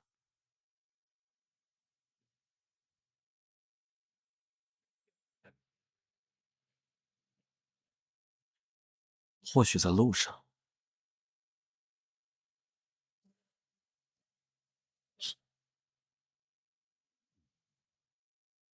尼尔，尼尔，你流血了，还有什么地方受伤了吗？我不会让你一个人，再也不会了。大惊小怪，这些大多都不是我的血。霍克，没想到你会对一个傻子说这样的话。你怎么就没说给我听呢？混蛋！不用传这么多吧，我现在好像好一些了。烧了一整天的人说话可信吗？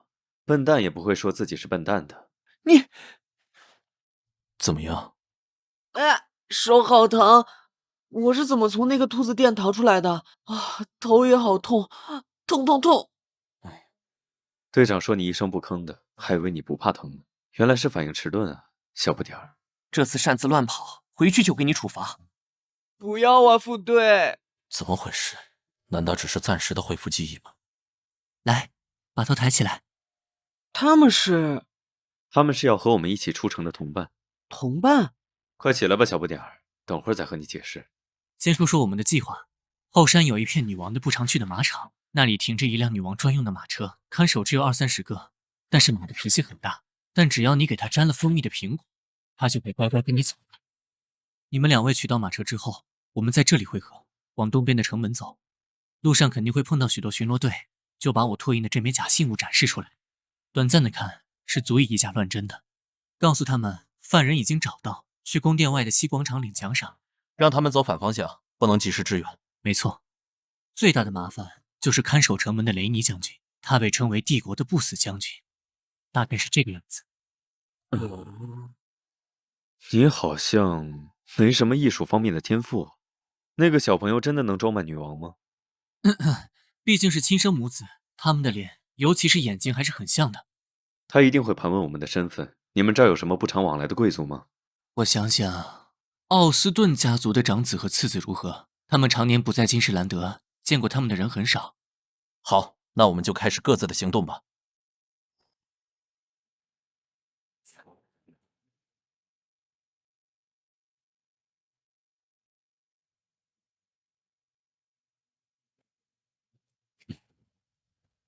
今晚已经遇到3部巡逻兵了，目前一切顺利，马上就到城门，接下来才是真正的麻烦。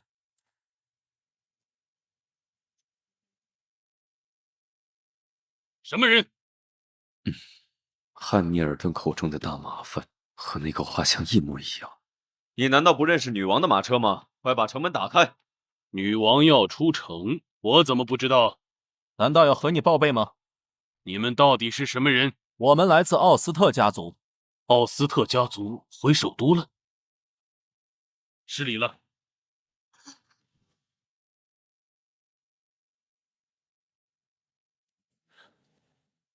陛下，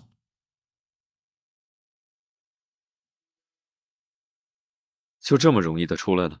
总觉得不安。副队，怎么样？他这是……别管我！糟了，外面！我越想越觉得不对，女王身穿皮毛长袍，怎么会发抖呢？就想追上来确认一下。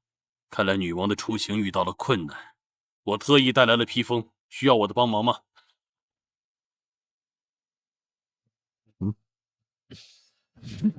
异国人，你们果然有问题！我是不死之人雷尼，伤到我是不可能的。你们先走，到我们事先说好的地点汇合。走。是逃犯，拦住他们！队长，这么久了，怎么还不回来？要吃东西吗？不用了，我想留下来帮忙，可是只是大家的负担而已。那2位与我交过手，我连还手的余地都没有。我想对付雷尼还是绰绰有余的。吃饱了才能赶路。谢谢。难吃，馅儿是辣椒做的。不好吃吗？这可是金士兰德的特产之一。脚步声。尼尔，您受伤了？被那人的尾巴扫到了，看起来吓人而已。不过可以放心，没人会再追上来了。还在睡吗？醒醒，我们该回圣亚丽丝了。什么呀？没用的东西还带着。穿过这片丛林就是他国边境，那里有通向圣亚里斯的列车。那你们呢？去北部的斯诺斯。时间太紧迫，来不及好好道谢。有机会，我们一定会去圣亚里斯感谢各位。汉密尔顿，斯诺斯是什么地方？一个枫树很多的国家。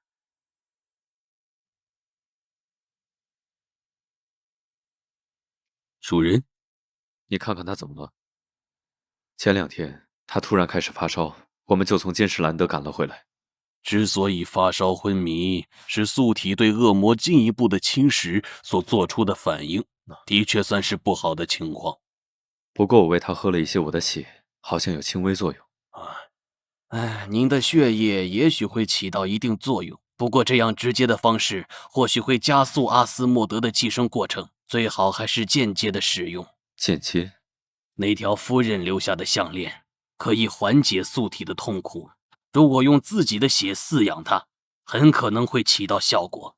说起项链，它的作用的确越来越弱了，虽然带着，但起不到什么效果了。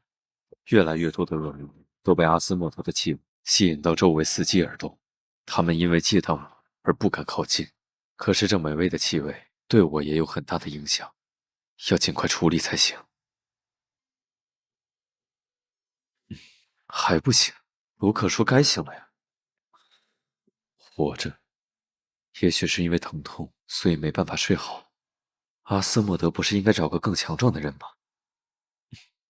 味道，项链还没有完全起效。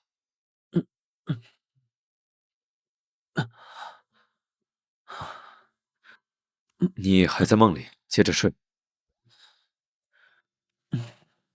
黑泽尔，我只是生病，又不是脑子坏掉了。怎么没味道？病人最好吃的清淡一些，主人。那就多放一些玉米粒。是的，主人。在马车上就没什么意识，一路上昏昏沉沉的，再醒来就是现在。因为我难得的旅行变得一团糟，这样的事迟早还会发生。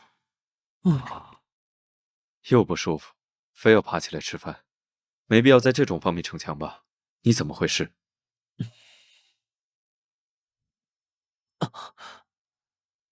还说我这家伙对还在睡着的病人做什么呢？如果拿这件事来反驳他的话，没错，我就是这样的人，说不定是因为我，你才会醒哦。厚脸皮，他肯定会说出这样的话了。吵和不吵好像都是我输了。如果一拳打上去，喂，不会真有什么问题吧？算了，这一回原谅他了，没什么。对了，队长他们呢？我们到圣亚丽斯之后就分开了。他们怎么样？有没有受伤？一点小伤。真是乱来，也许再等几天，我就会好起来的。那又如何？我讨厌这种无法掌控的情况。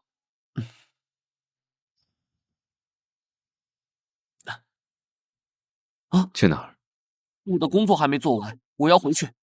我去哪？顺便回去为盖布里埃尔。你在干什么？这家伙都这样了，还想着出门。现在气息没有彻底消散，会引来不少麻烦。为了阻止恶魔的入侵，提前就设好了结界。老实待着，我去哪？放我下去！看好我的猎物，卢克。如果他逃跑了，我就找你算账。唉，我的猎物还真是一刻也闲不住。本来就想出来看看情况，果然很严重啊！被吸引的低级恶魔就像苍蝇一样烦人，以那家伙的性格，说不定会冲出来消灭他们。我想成什么了？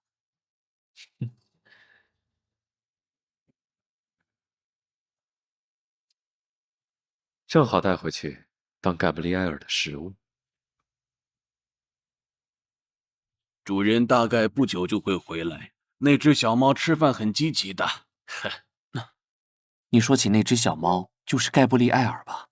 说起盖布利埃尔，他曾经真的是一只猫吗？是少爷从小养的。那怎么会变成现在的样子的？这个嘛，那的确是一段令人印象深刻的往事。夫人去世，我带着主人来到了圣亚里斯的边界卡尔纳斯，好几天不吃不喝了，怎么劝都没用，大人都难以承受的事情，更何况是孩子呢？被赶出来了吧？你的主人最近心情不好，你不要烦他。哎呀，我在指望一只猫听懂什么呢？哎，去玩吧。啊？什么呀？发生什么事了吗？盖布里埃尔也想让你好好吃饭呢。有什么好哭的？虽然嘴上那么说，他至少开口吃饭了。他比从前更沉默。盖布里埃尔一直陪伴着他。那是夫人去世的第3年，沃尔德伦公爵一直没有迎来新的子嗣，他抵不住人们的非议，有了接回主人的打算，给我们寄了一封书信。过了几日，他来边境探访，仿佛已经把夫人忘了。我这次就想带他回圣亚里斯去。最关键的，他最近有什么异常表现吗？您指的是像夫人那样？善良的夫人在他口中成了可怕的存在。你去让他出来，我们明天就回去。恐怕不行，公爵大人，那么小的孩子，回去总比待在这种地方好。孩子能记住什么？可我试图阻拦这荒唐的提议。主人，我没事。和我回去。走啊！公爵大人，那个女人的猫，她怎么还在这里？把那只猫烧死！那个女人恶魔会借着猫的身体复活的。盖布里埃尔，那时的主人还没能力与卫兵们对抗，挣脱了束缚，得到的只是烧焦的遗体。公爵意识到事态已经失去了控制，至此他再也没来过卡尔纳斯。主人觉醒了能力，他用尽一切方法让小猫以骨头的形态活过来。那只猫是盖布利埃尔。没错，选择做毁灭者，却也是不顾一切的拯救者。无论做怎么样的决定，都是主人他的选择，只是希望他能过得好。哎呀，好像擅自说了太多，请您别告诉主人。好。说完才反应过来啊！好好吃吧，这样才能维持你的生命。我一会儿还要出去，你别乱跑。无法掌控的事。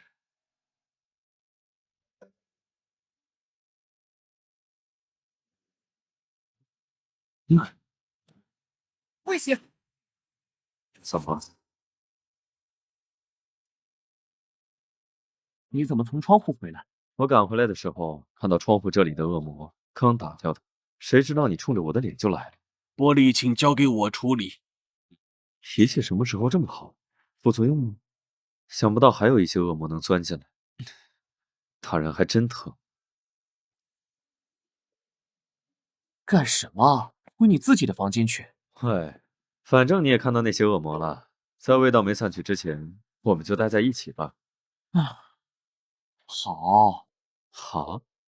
如果是平常，一定会砸过来什么东西。你还记得你叫什么名字吗？你无不无？加兰诺伊斯。维达了，你今天怎么回事？问我这些才奇怪吧，笨蛋。不对，因为小时候经历了那样的事，现在才变成这样。我该对他好点，就从一个温暖的拥抱开始。什么啊？到底是什么意思啊？他身上的味道，我要受不了了。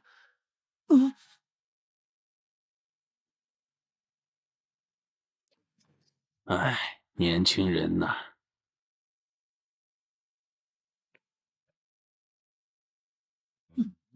做什么都在10米内哦。嘿，前面的美人能为我停下脚步吗？我说，前面的美人。什么？在和我说话吗？请问黑羽怎么走？直走就到了。再问黑羽。感谢您的指路，这真是我的荣幸。可惜时光易逝，和您分别真是件痛苦的事。谁管你啊！不认识路耍陈帅，轻浮的家伙。问路黑羽，难道是新来的？这里到黑羽是直线，这家伙是路痴吗？这不是重点吧？你就由着他稳手里。我好像没让你这么早来总部吧？病好了吗？先别操心我了，您一直都是倒着看书嘛。看起来比我憔悴多了，脸更可怕了。先不说这个，这个月就别想再出任务，我给你找了别的事。别的？我最讨厌这种情况。满教室的人，这是完整救人质的流程。好帅！还有，黑子尔那是什么表情？嘲笑吗？你早上那个问路的人，那里还有个假人，谁想来试试？我来。又是早上遇到的那家伙，很有气势嘛。人质4分5裂了，这样你是无法通过黑羽测试的。抱歉，抱歉。今天感觉怎么样？什么怎么样？那个故意装傻想引起你注意的人。哦，你是说巴宾顿？哎呀，这么快就叫上名字了？难道你喜欢那种人，整天围在你身边打转，色眯眯的盯着你看的疑似杀人惯犯的自恋狂吗？看来你的自我认知很正确呢。干什么？去做饭。做饭？其实生气的样子还是蛮可爱的，好像仓鼠。我在想什么？不对。别哭了，说说怎么回事。不会是被赶出来了吧？哭鼻子的小鬼！闭嘴吧！是我自己搬出来的，队长并没有拦着我。自从住到那里，就总会做很多反反复复的奇怪的梦。反复的梦？你说梦是反复的，那会梦到哪几种梦境呢？可以归类吗？第一种时常梦到的梦境，耳边是轰鸣声，眼前是一片血红，脸上没有疤的队长抱着我，急切地喊着一个陌生的名字：梅菲尔德。每当我醒来的时候，总是泪流满面，枕头也被泪水浸湿了，心疼的感觉也还在。梦到经常见面的人是很正常的现象，不必太担心。第二种就是从金士兰德回来之后，我忘记在兔子商店所发生的一切，但我总能梦到零碎的片段。本来不想杀你，但你被带到了这里，知道了我们的秘密。我太痛苦了，杀了他，杀了他，我的妻子！别担心，亲爱的，我拿这把锋利的斧头来了结他。然后呢？然后我用手接住了。果然是在做梦。不过你当时从兔子商店回来，什么都不记得，的确很奇怪。也许是太过紧张，造成短暂的失忆。不过当时那种心情还记得，心里很苦涩，不知道为什么。至于第三种，希望你们能为我保密。也许你们觉得我会很奇怪。眼泪真是流不完呢。说吧，我们会保密的。梦而已，有什么不好意思说的？你确定你成年了吗？我可不是那种事后哭哭啼啼让你负责的小朋友。如果再磨蹭，这份谢礼可就没了。我就知道，那个呆瓜不会是把真的当成梦了吧？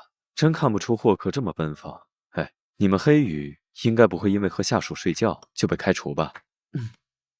哎，你说这个，两位，还是当做什么都没发生过。在事情搞清楚之前，慢慢进行调查吧。正好，我做的晚餐好了，快吃吧。不用了，副队，我能在你这里先睡一会儿吗？很久没睡过一个好觉了。好吧，那你先去我的房间吧。睡了吗？如果这小鬼直接在这里睡一整晚，要和我一间吗？想都别想，我去沙发。本来整理完卷宗都要凌晨了。谁呀？这么晚了？今晚还真是热闹。我是直接跟他过来的，因为不放心。我要回房间睡觉了，你们聊吧。队长和尼尔的关系，这种话要怎么问啊？委婉点吧。尼尔已经在我们这里睡下了。啊，或许，那个，尼尔是不是和你们说了什么？您有没有稍微试探一下？听过，梅菲尔德这个名字啊？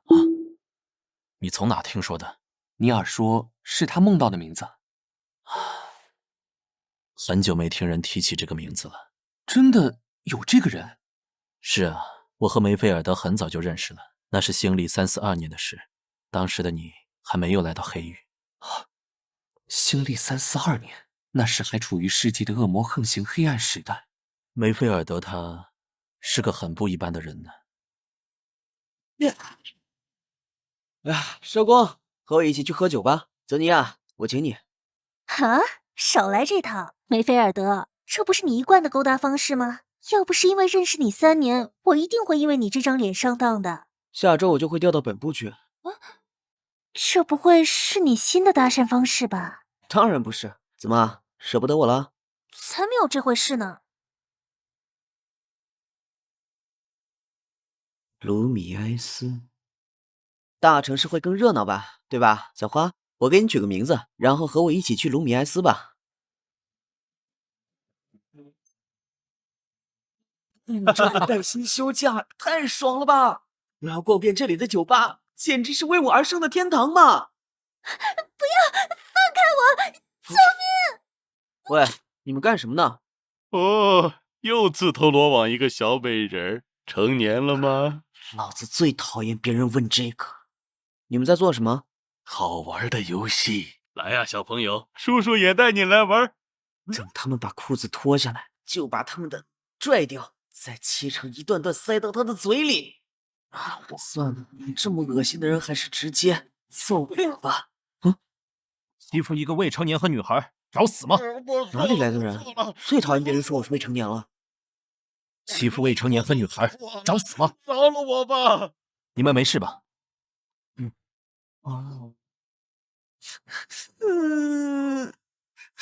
为什么我没有爸爸妈妈？不要伤心，梅菲尔德。上帝只是把属于你的那份爱藏在人群中了，就像一个有趣的寻宝游戏。真的，爱丽丝女士。真的，只要你愿意寻找属于你的那份爱。找一个。谢谢您的大救。需要我送您回去吗？我的同伴就住在附近，我去找他。虽然早就知道爱丽丝修女说的是假话，不过送上门没有不要的道理。好啊。冷不冷？不要再用哄小孩的语气说话了。你这样，感觉是个烂好人。都说了我不是未成年，难道要到我家去看居民证吗？不过看在你救了我的份上，成年人有成年人的答谢方法。什么？就像爱丽丝修女所说的那样，在人群中寻找。你确定你成年了吗？哼，没礼貌。我可不是那种事后哭哭啼啼让你负责的小朋友。如果再磨蹭，这份谢礼可就没了。看样子我好像只能收下来。身材出乎意料的好啊！这家伙是做什么的？这是什么？你说呢？我在人群里看走眼了。现在算什么？自讨苦吃。没事吧？继续，不能被人看扁了。你叫什么名字？我们下次在哪里见面？我是香槟大街的裁缝，叫尼尔。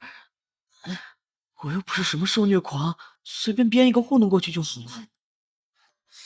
裁缝，看起来不像啊。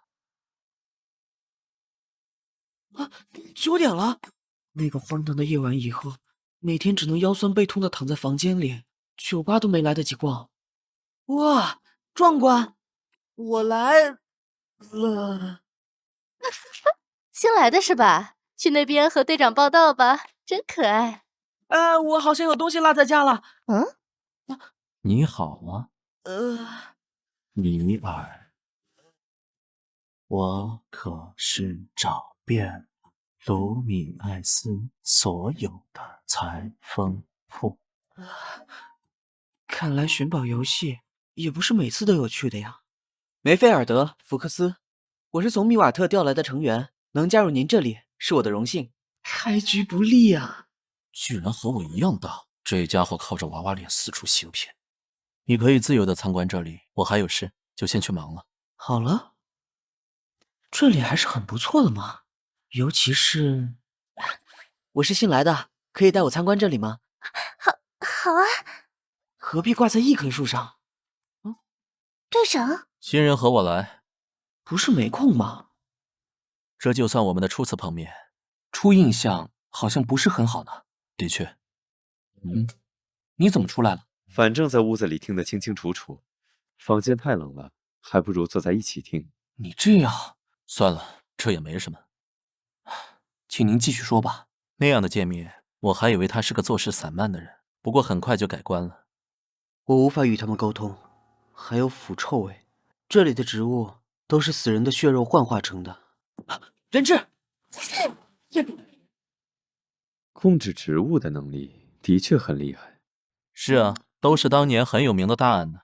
这俩人立刻说到一起去了。他优秀的表现，顺利通过了3个月的考核期。考核通过？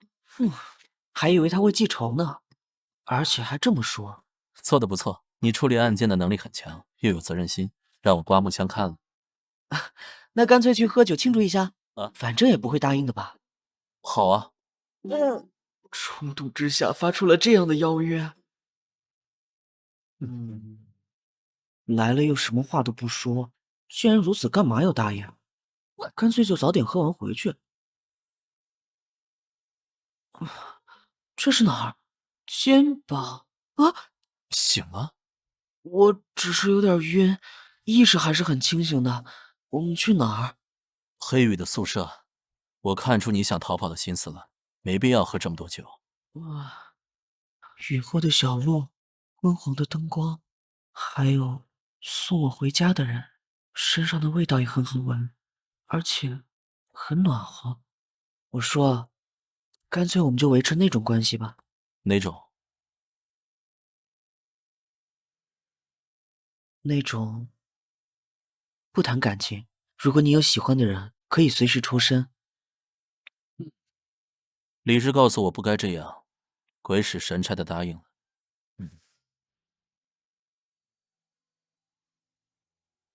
为什么会是我？因为恰好就是你啊，就像今天恰好是雨天一样。你不怕我吗？我还以为你会逃走。你说话真有意思，你看起来一点也不可怕，有什么好逃的？他在想什么，我琢磨不透。危险、狡猾、有魅力的，可是又露出天真的表情，像一个谜，闯入我的生活。这不是酒神街那家的三明治吗？只有他家会在三明治里加上烟熏三文鱼。他家的老板留着傻瓜西瓜头发型，但是对味道倒是很有品味。给我买的吗？这是我给自己准备的下午茶，就是给你买的。新人的报告单，你怎么会要这个？怎么没有口味和爱好的统计？健康检查表怎么会写那种东西？我想知道关于梅菲尔德的，你不是和他们混得很熟吗？啊？厚着脸皮问道。果然还是喜欢吧。我还是没有完全了解他。听着都气死人。你想知道他想要的，直接问他不就好了？怎么回事啊，小花？过了这么久了，我对这个人还是不厌烦。我只是一时贪图他的脸和肉体而已。但奇怪的是，我每天都想见到他。等等，不会吧？就算是问也问不出来的。不过有些人心思难猜就算了，说话还弯弯绕绕的。看来这方面的事还是得和人商量啊。我确实也这么想。我想，我有了喜欢的人了。我想尽快结束目前这样草率的关系。我想，我有了喜欢的人了。我想尽快结束目前这样草率的关系。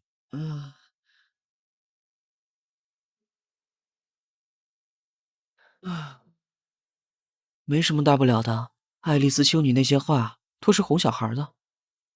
开始躲着我，她的态度变化得太快，我至今都想不明白为什么。对我来说，这是比案件还难破解的谜团。这到底是为什么呀？酒精才是成年人的朋友。一个人吗？废话，也不是只有你才行。拿开你的脏手！谁让你碰他的？搞什么？是我挨打了。怎么一个人去喝酒呢？我给你买了酒神街的三明治，要吃吗？话也不想和我说了呀。到了，你进去吧。等等，照顾好他，要是把他养死，你就死定了。给我好好记住。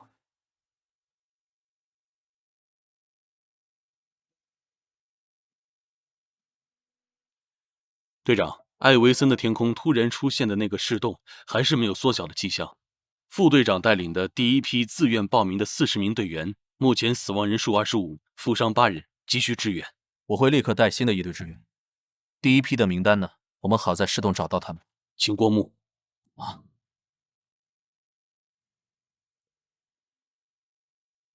噬洞，每当血月出现之时，恶魔血月的力量吸引，聚集在天空所引起的浩劫。漩涡吞噬所到之处，房子被倒挂在天空，人类落到脚下，被称为颠倒的世界，或者叫恶魔的参盘。想要结束这一切，就要把恶魔都杀死。天空都是幻觉，看脚下，到处都是陷阱，到处都是尸体。恶魔会吸食驱魔者的能力，通常下场会更惨。我们的成员怎么会这样？他们已经是不可了。其他人呢？你有没有看见梅菲尔德？他为了救我受了重伤，可是还是到更深处救人了。其他人带着幸存者先出去，我带着最后的人去清理噬洞的分支。是。跟紧我。你没关系吗？恶魔越来越少，噬洞就会越来越浅。我们很快就会从这里出去，和与其他人会合。快跑！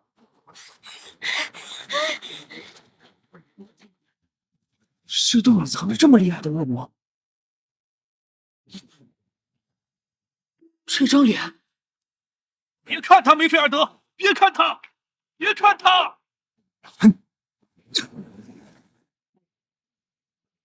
我爱你，我爱你。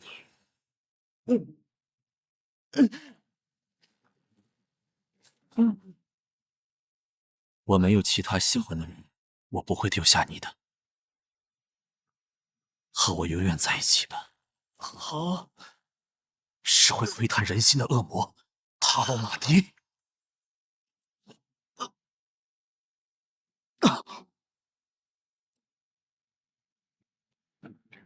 梅菲尔德，梅菲尔德，看着我，别睡！才不是厌倦了呢，和你在一起最开心了。我对你是认真的。你以为顶着他的脸就不会死吗？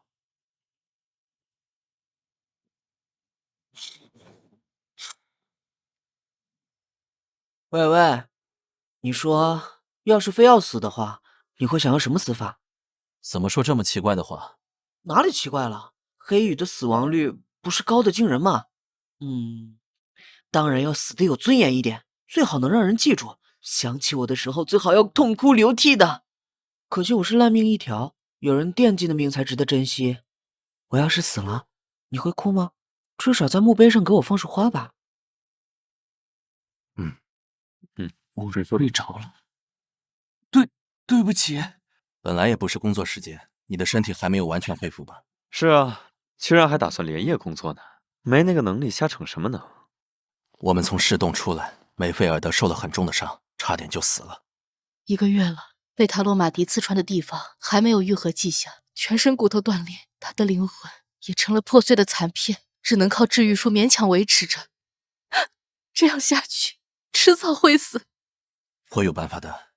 我这些天连夜翻遍了资料库古籍的记载，治愈之神艾斯马海斯的羽毛，既然他的身体承受不住，那就借助载体，存放他一半的灵魂和所有的记忆。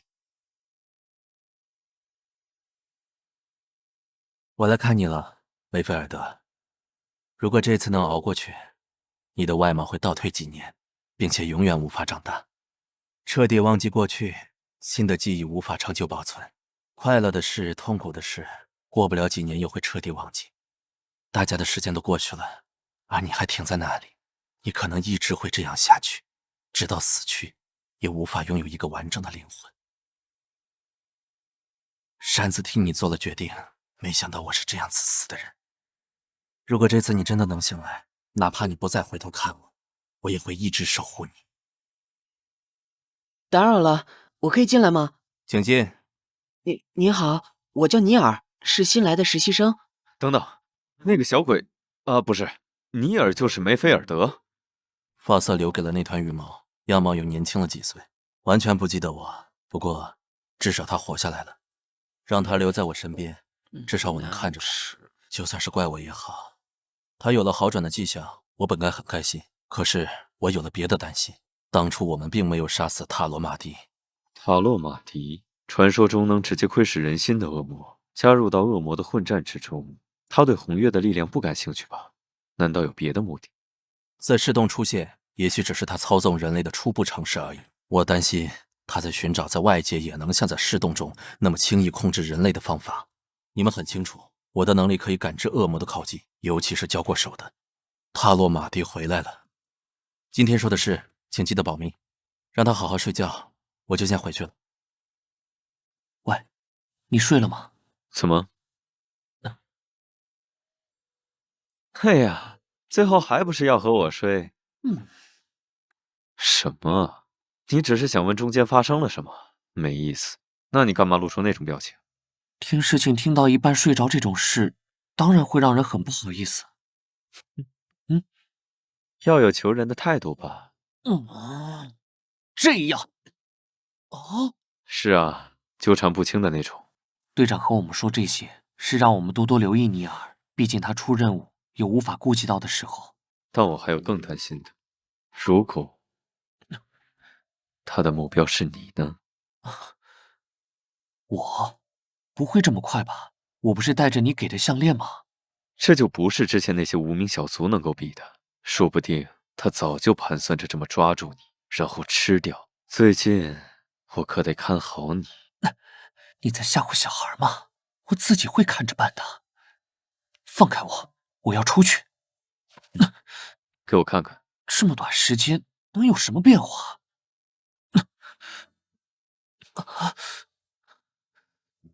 这些印记生长的时候会痛吗？什么？没听清就算了。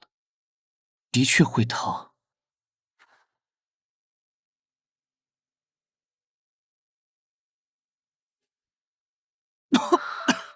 你，嘘，隔壁还有人睡觉，你不想把他吵醒吧？那位四舍五入也算未成年，被他知道了，你还算正义的黑羽吗？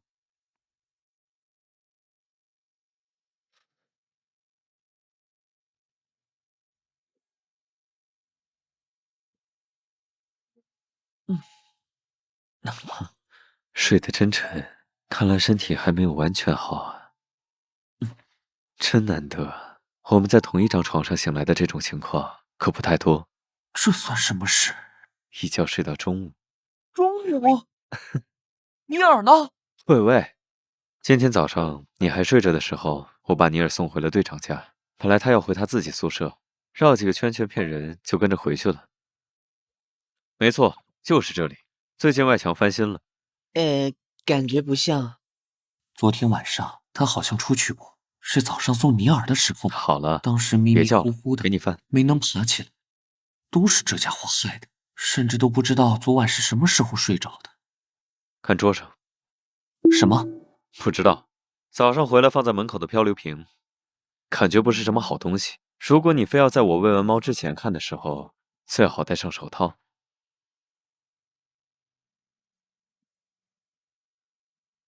什么？看起来像垃圾小广告。你什么时候凑过来的？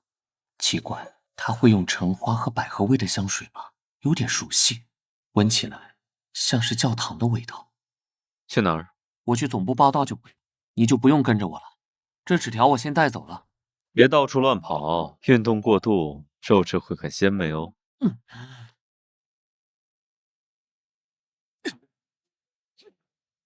爸爸，你什么时候回来？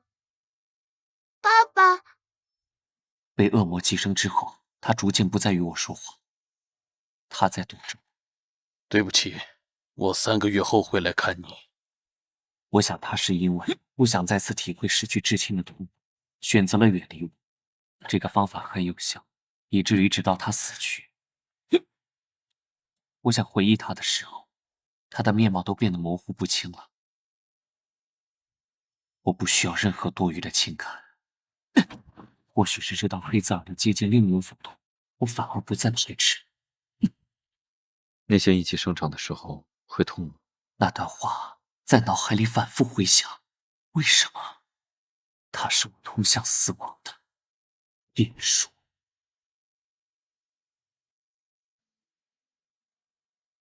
身体果然不如从前了，只是这样就会喘不过气。竟然忘了这张纸条，夹层戴着手套的缘故，这么久才发现。没事吧，副队？没想到您在练习室啊！我正好有问题请教你，今天或明天……抱歉，撞到了你，我还有事，先走了。我从黑羽调取了查验结果，虽然还不知道是什么，但和信封里的是同一种物质。更像是一个圈套。就算是显而易见的圈套，我也想找到一些线索。如果那里有发信人，他一定会知道什么。我的确也想杀了那个恶魔，但是眼下的情况，我不同意。不管什么情况，也没有比这个更重要的事了。你不去，我也一定会去。这明显不是普通的恶魔做的。看看你现在的样子，你对自己几斤几两还不清楚吗？不然呢？反复查了这么久，终于有了点消息。这种情况，我会安心的待在家里。你把我当什么人了？是不是我最近对你太客气？你以为我不敢把你锁起来？你还不如现在就杀了我。还是你担心你看好的心脏被别人中途抢走？你不就是冲着我的心脏来的吗？你说的对，我就是为了心脏。既然如此，你自己都不在意，我干嘛在意一个猎物想什么？你，他失控了，快醒过来！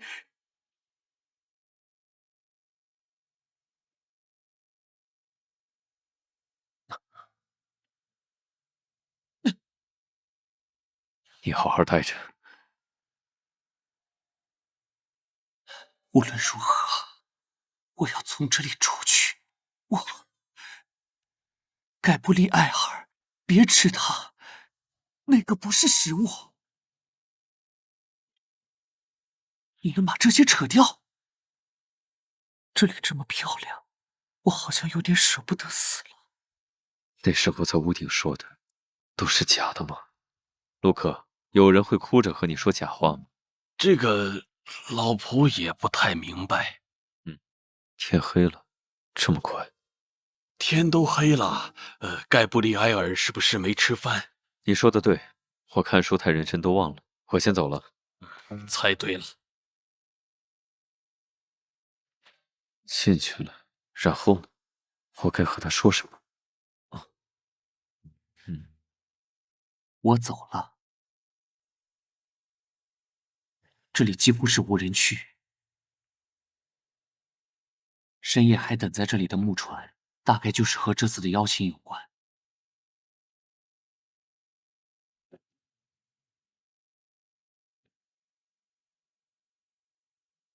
欢迎客人。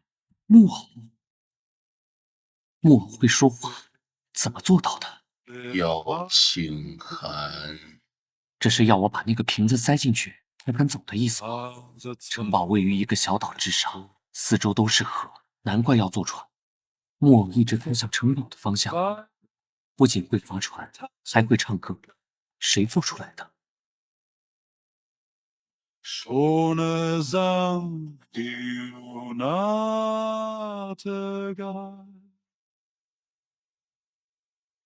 应该就这些人了吧？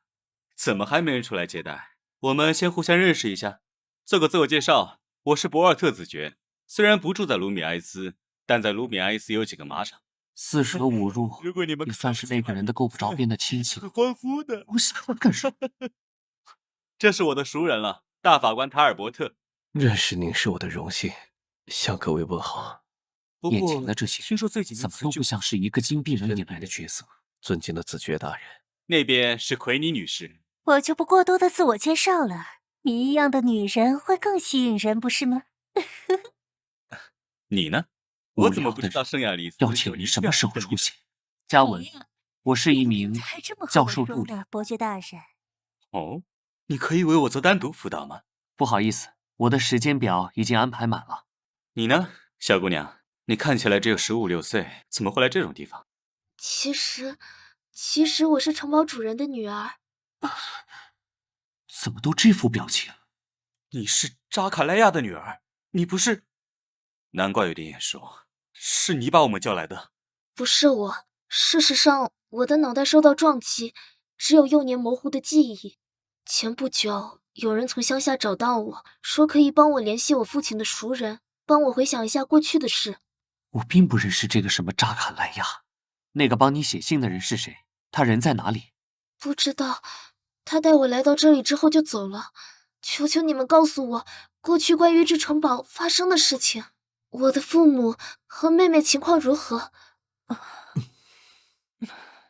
其实我觉得你还是不知道的好。告诉他吧，他有知道的权利。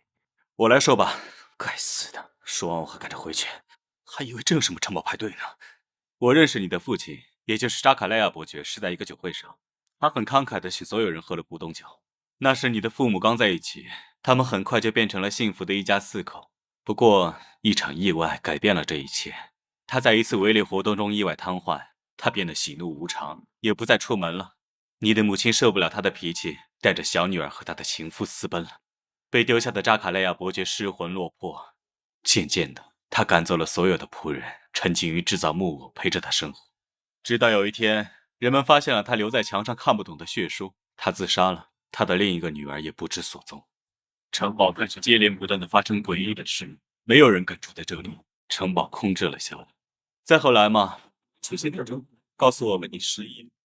因为没有记忆了，听起来像是别人的故事。唉，事情说完了，我要回去。这地方到处都是木偶开着怪瘆人，还有那个端菜的人偶站在那里，我更倒胃口。这么晚了，要不先住一晚？你说的是，这可真像恐怖故事的开头。想要找出记性，还是要多问问这个小女孩最近的特征。现在太嘈杂，等这些人走了再问。我要走了。可是外面这么大的雨，谁也别想拦着我啊！除非门口出现什么雨夜屠夫。开玩笑的。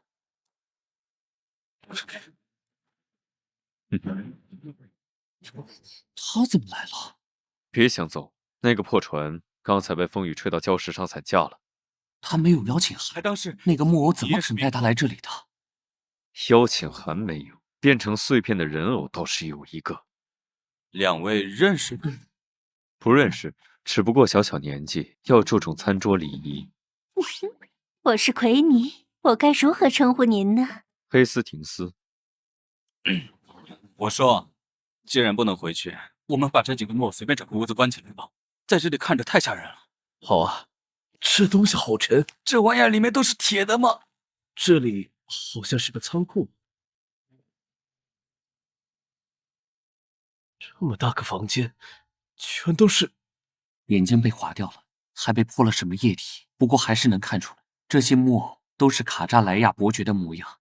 至于这位伯爵夫人，好像有点眼熟。哎，真是吓死人了！黑斯廷斯先生，今晚到底是从哪儿冒出来的？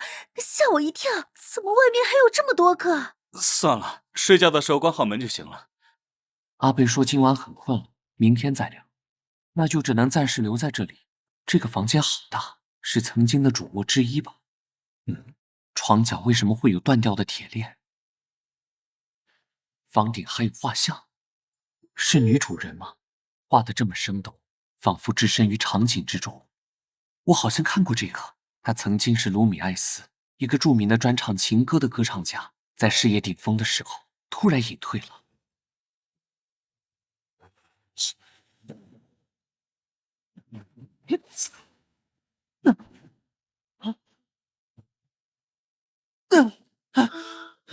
你发什么疯？啊！我真的发疯！你还有力气跑到这里来？你以为留个字条就能溜之大吉了？所以你专程跑过来，就是要和我打架的。我知道你不怕这个，你那个满不在乎的态度。就算我把你杀了，你眼睛都不会眨一下。你明白现在是什么时候吗？你唯一在乎的就是那些该死的正义感和羞耻心了。就像我预期的那样，他们都来了。是啊，可是你的计划里包括那个大麻烦吗？就是他上次把你打得落荒而逃的吗？那只是一时疏忽。说起来，你的走狗不也是被打得很惨吗？恶魔和人类混合的实验也不大成功啊。你当初在市洞吞噬了那么多能力，那就让我来见识见识你那些操控人类的把戏。塔洛马迪，哼，这次可是有趣的试探。把我人生搅得一团乱，还在这里指责我，那你又能好到哪儿去？这个世界上有公爵大人在乎的东西吗？切，整个圣亚里斯就没见过你这么倔的人。我不想又看到你在金史兰德那个半死不活的样子。这不是迟早的事吗？嘿，嘉文先生，我是博尔特子爵，我房间的浴缸坏了啊，能借你的吗？我已经睡了，抱歉。在这个鬼地方我没心情，等我们回去再慢慢算账。难道我还要信？我们不是正在吵架吗？还有，我怎么从来都不知道你能挣脱这个？那是你的猫干的，你又不喂，它当然会乱吃东西。你把别人家窗户都砸坏了，又不是赔不起。他要是想要，我赔他个新的城堡都行。还不是你一上来就开始打架？难道我要谢谢你这次没扯坏衣服？你身上都是那个小鬼的花香味儿。你不也满身香水味吗？不想和你说话。黑廷斯先生，您睡了吗？他在敲你房间间的门，坏了，快去开啊！我一晚吗？人家一个人真的好害怕。这地方很诡异，我怀疑这地方被恶魔下了什么咒语，又或者踏入及签订的契约之类的。我也感觉到了。然后你就直接进来了？那不然呢？我本来就是想追查汉德的事。当初那个区域本来就是有黑羽喷手的，他们能绕过去，自然是很厉害。我还抱着他的灵魂还存在的一丝幻想，我梦到过他，又把花束放到门前。我希望那是真的。该死的，为什么要露出那副表情？这个屋子里的女主人，我好像在卢米埃斯见过她。她过去在洛洛花园剧院工作，你听过她唱歌吗？没有，那就类似于老年活动中心吧。你怎么会去听过？这不是重点。来的时候坐船的路上，那个木偶也唱了一首歌，他给你唱了吗？没有。所以那个木偶对你唱什么了？一首情歌。这很正常。那个什么伯爵的妻子死了，他制造一个会唱歌的人偶来纪念他。天花板也有他的画像，是不是恨不得睡觉的时候也看着他们？话是这么说，他们那么恩爱，那幅画像里他看起来瘦骨嶙峋的，身体的朝外，那不是抗拒的表现吗？去哪儿？我想再去看看那个木偶，顺便在这个城堡看看，然后明早去找阿贝。怎么了？好像眼花了一下。我记得所有人都在同一层吧？也不像是木偶笨重的移动声，这边好像也有声音。下水口被什么堵住了？我来，头发是有一个人的发量高。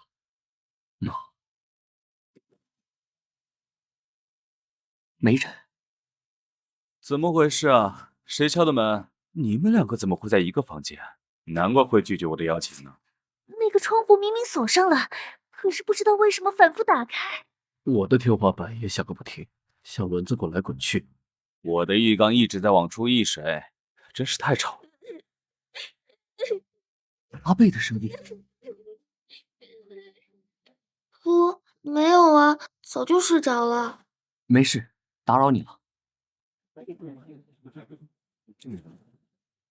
真麻烦，因为他是最后来人，还得带上他。那个划船的木偶大概在这边。真麻烦，果然还是应该把人带回去。在那边。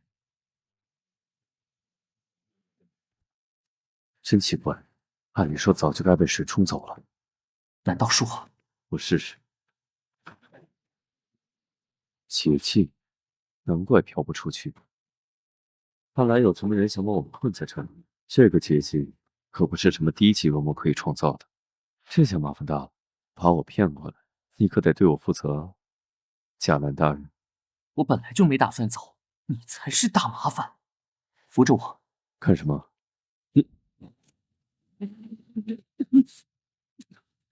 你的感知能力就这么随便乱用吗？木偶里面真的有灵魂的存在，我感受到窒息和重量，还有模糊的男人的影子。进了水音质都变差了，这东西做工方面没土力防水吗？它好像冒烟了。这首歌的歌词，他唱歌时脸也一直朝着那个方向。最后一句是什么？假如真有人看到我和他躺在一起。还真是躺在一起。看穿着就是画像上那两位吧？不是说和情夫跑了吗？女主人胳膊上还缠着铁链。虽然雨水冲刷了不少味道，但是腐烂的味道太难以掩盖。这里大概还有别的吧？你还真是狗鼻子。男的女的成对的摆放，看起来像是某种仪式。谁把他们埋在这里？我让他把人都埋在那里，为我献祭那些痛苦死去的灵魂。我都不用动一根手指，我们的目标很快就会发现这里的异常，那时候才是我们该出场的时候。恶毒到我都对你刮目相看了。那不是奎尼女士房间的窗户吗？喂，你就不能跑慢点？什么都没有，刚才明明看到有人往下跳。我要上去看看。等等，想想你来这儿是干什么的？都在眼前了，那也不能放任不管。你又……无所谓，反正毁的也不止一个门了。窗户这里什么痕迹都没有，奎尼女士人呢？被半空中的漩涡吞掉了。谁在这里搞出来的传送阵？跳下去不就能找到她了？传到哪儿都不知道，就随便往下跳。你难道是横冲直撞的兔子吗？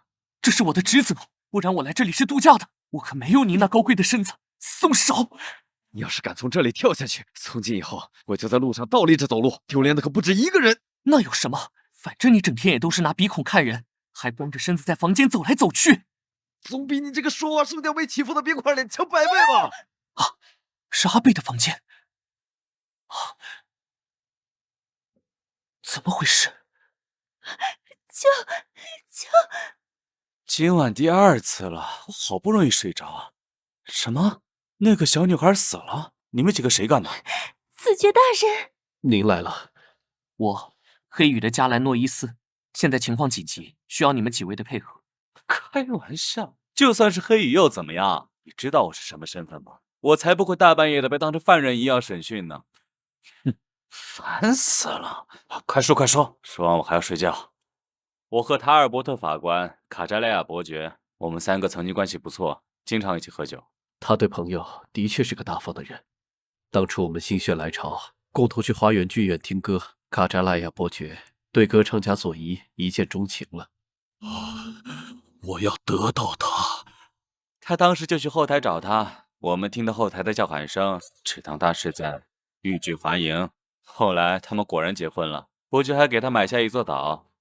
后来我去做客的时候见过他，他过得并不好，他把妻子的头发剪掉，还囚禁起来。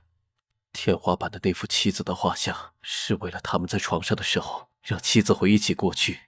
我们才意识到，他是一个控制欲极强的人。他根本不是外界传言的那样大度的绅士，我其实是他的情妇。他暴力易怒，我经常被打得全身是伤。他的女儿也严重营养不良，会偷偷问我讨食。我下定决心从这里逃跑的时候，被一个枯瘦的女人抓住了脚踝。当时我很害怕，没有理会就逃走了。自从他的情妇跑了，他就经常来我的马场散心，结果他在我的马场摔下了马，下半身瘫痪。尽管医生说是他自身的问题，可他还是恨上了我。法官偏向了我这边，所以我们都成了卡扎雷亚伯爵的仇人。因为在他手上的把柄太多，我收到信后还是被迫来看看情况。你是怎么来到这个房间的？说到这个，不！再次醒来的时候，看到一堆发着光的头发在缠绕着阿贝。该死的女人，杀了我！你永远也别想离开！我发出了男人的声音，那卡扎拉亚伯爵的很像。你们来了后，他就消失在了天花板一角。眼珠浑浊，后脑的伤也开始腐败长蛆，背后已经长出尸斑，怎么看都是已经死了很久的人。黄色的眼珠。今晚和我们说话的时候，他的眼睛明明是蓝色的。是卡扎莱亚伯爵借用了他女儿的身体和我们对话。真正的阿贝早就死了。所以那幅画像上面的眼睛都被划掉了，是不想被人发现眼睛变色了。然后随着操纵者的离开，尸体开始迅速腐败。可是我们都没有察觉到异样，难道又是和恶魔签订协议的寄生体吗？那不就和那个已经埋地里死透的黄魔眼镜一样？你是说保尔森吧？如果奎尼说的是真的，卡扎莱亚伯爵为了健康的身体，不惜与恶魔签下契约，结果在今晚动手之前，被一个更厉害的恶灵吞了。有东西在外面。说动。等等，先别杀他，我感觉不到他的恶意。你的同情心非要用在一团头发上吗？他好像怕你，走开一点。我说副队长大人，你不会是夹带私人恩怨吧？你好像对自己的形象没有清晰的认知啊。又直接摸上去了。你是佐伊？又是这个。没错，我是佐伊。请你告诉我一切的缘由。他对我所做的，我的尊严被践踏，身体被侵害，甚至我的骨肉也要遭受这一切。我们的求助无人理会，我早就是一具尸骸了。在河边划船唱歌的木偶是你吗？那是他的诅咒，让我活在城堡的边界，永远不能离开，直到你破坏了它。谢谢。我这么说，也是你杀死了附在阿贝身上的伯爵佐伊。我在他动手之前结束了这一切，我的痛苦也随之结束了。现在的我只有2个未了的心愿。就这么答应帮他了？他想我们把他的尸骨和伯爵分开，带回他的家乡。二是去城堡的暗道，破坏伯爵与恶魔的仪式，让所有惨死的亡灵得到安息。仪式也许和这里的结界有关系，倒也不算白跑一趟。不过你这么好心，什么时候满足我的愿望？是之前的那种漩涡，怎么到处都是？这么暗的地方几乎看不到。你扔下的那个瓶子也让我在意，我没在那个屋子里看到它。我也没看到，这说明它会传到不同的地方。这里很危险，我们还是要尽早离开这里。就是这里吗？的确是用于和恶魔交换的符文，不过现在还是原貌，仪式需要血液启动。那我来。用不着，这里还有某人导致的现成的血。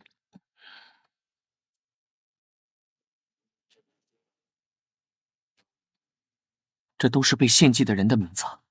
隐藏的秘密就是这些，破坏掉这里，结界也许会一起消失。结束了，我们走吧。下来。又来一次。我等你好久了，加兰诺伊斯。每次闻的时候，阿斯莫德的味道都是冲着我来的。难道是那家伙认错了人？让我确认一下，你身上带这种东西？一个两个的，都是这副德行。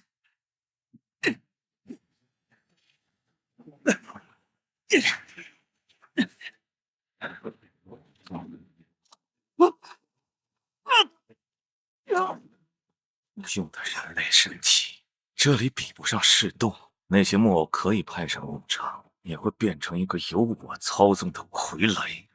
是洞，傀儡，你是塔洛马迪。劝你关心一下眼前的事。你的能力可以感受王子的灵魂的痛苦。恰好这些木偶，每个都存放着一个亡灵。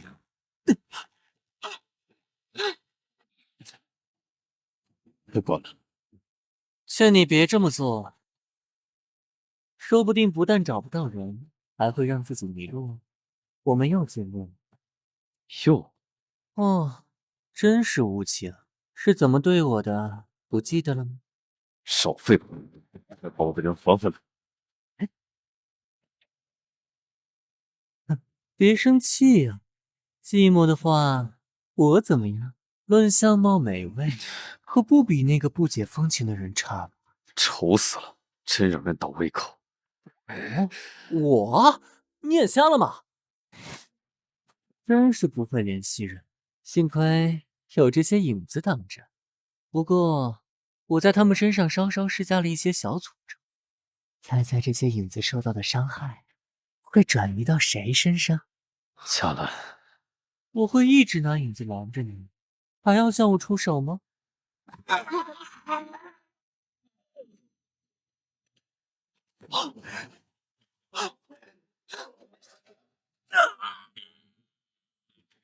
差点就要按不住了。别这么快晕呐！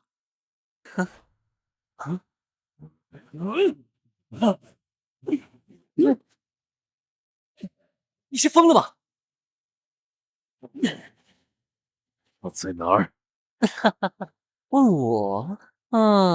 杀了我，你就再也别想找到。你早就知道他的名字了，一定是有什么限制的条件。你们的把戏都是在这个城堡里完成的，他还在附近，用不着你了。我说，又是个疯子，让那两个疯子去玩吧。迷人的印记，还挑选了一个漂亮的身体，就如我所预料的那样，痛苦让体内的恶魔开始躁动。也许这样反复催化会让心脏加速成熟，我要等不及了。不过奇怪的是，印记扩散得很明显，我却闻不到什么阿斯莫德的味道。不是会随着时间越来越强烈吗？如果是寄生后期的话，这么强烈的痛苦可能会把人弄死。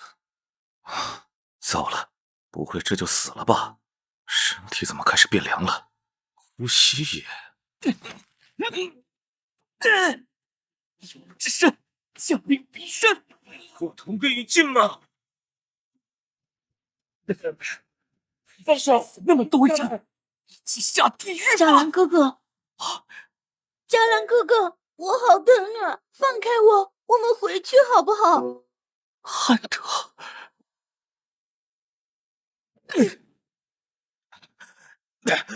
幸亏及时变换成功了，在石洞之外，这个能力还不稳定。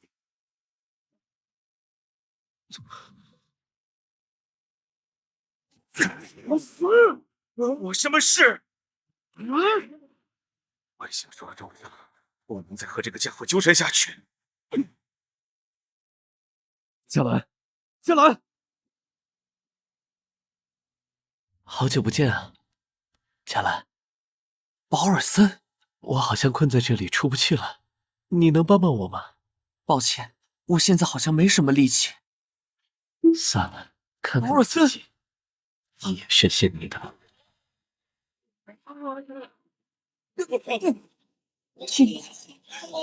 无法呼吸了。一切结束了，我能做的也仅此而已了。在阿斯莫德醒来之前，用不着你提醒。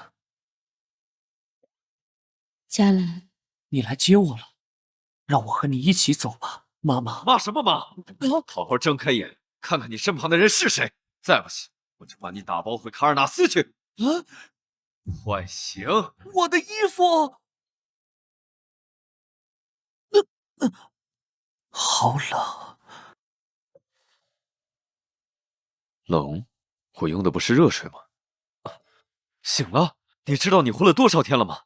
怎么不说话？是无意识的睁眼吗？水。现在知道要水喝。尤娜和我说要给你准备一块奥利维亚的墓地了。好狰狞的一张脸。活着的人才能喝到甘甜的水。还是一如既往的。你知道你这么多天吓坏了多少人吗？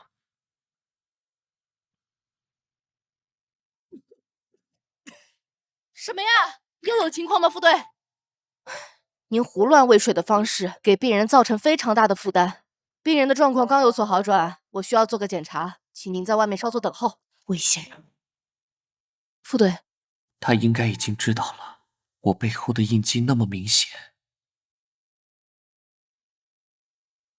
整整12天，当时这双手沾满了他的血，还以为他再也不会醒过来。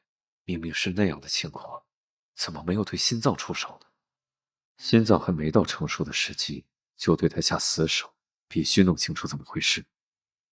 队长好像是去出任务吧，别告诉其他人。尤娜，醒来就先说这个。你有在乎过自己的身体吗？受伤是很正常的事情。受伤，你差点就没命了。别哭了。还有背后那个印记，一看就不是什么简单的东西。那只是暂时的，一次意外，也许很快就消失了。躺在这里快要发霉了，我什么时候能起来走走？醒来有没有觉得头晕恶心？转移话题了。检查结束，我就先走了，请您好好对待自己。尤娜，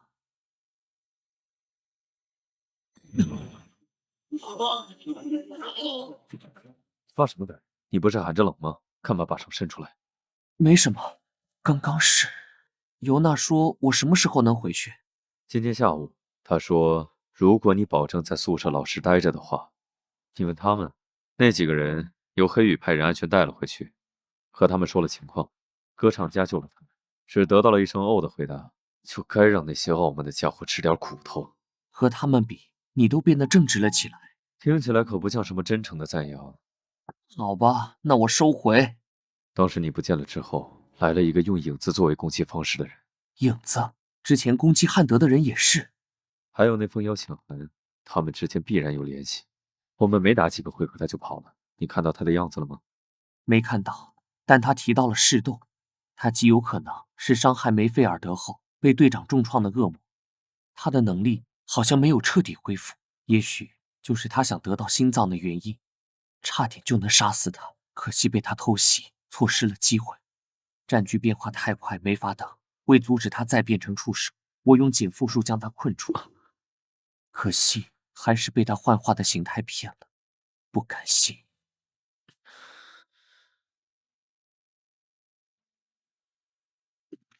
难怪伤口这么久才愈合，原来用的是这种玉石俱焚的法术。怎么一声不吭的出去又进来？你看起来也恢复不少了。当时在城堡就说过回来算账，刚刚发现又多了一笔。今天起就在床上好好休养吧，副队长大人。你又……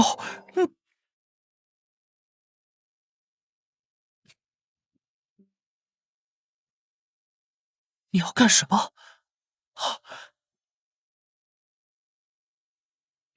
你在找我吗？这是怎么了？从未有过的，像绵密的雨点落在身上，像躺在波光粼粼的深蓝色湖水里，静谧又温暖，似乎要沉溺于此了。啊！不！视觉被剥夺，感觉变得尤为明显。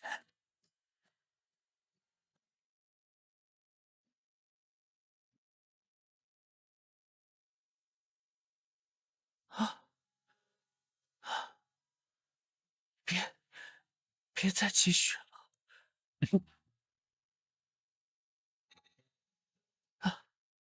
还不结束？难道他是在生气？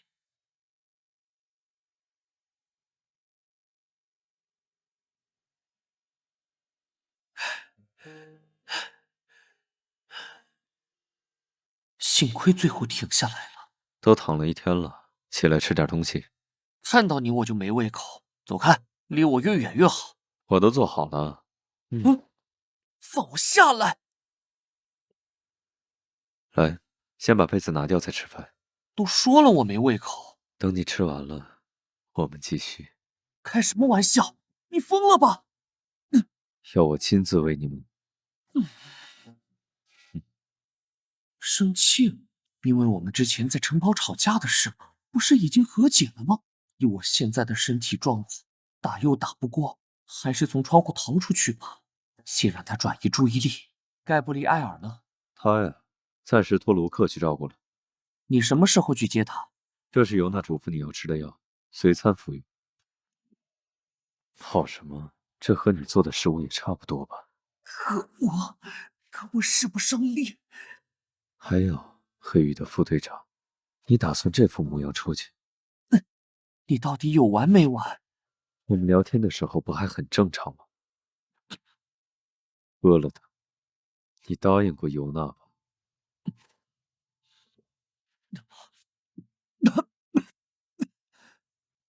好苦！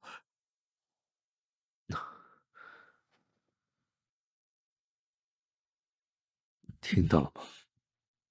你的心跳，这个时刻会特别明显。心跳？难道是怕我死吗？你的情绪，你所做的，是否已经超过对待猎物的范畴了？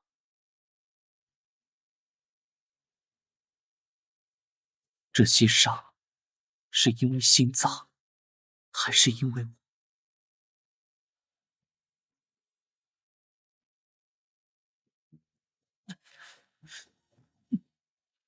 别在这里！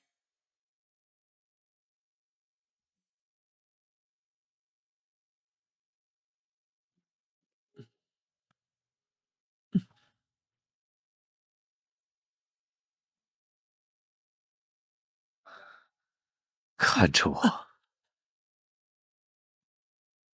看着我，嘉兰。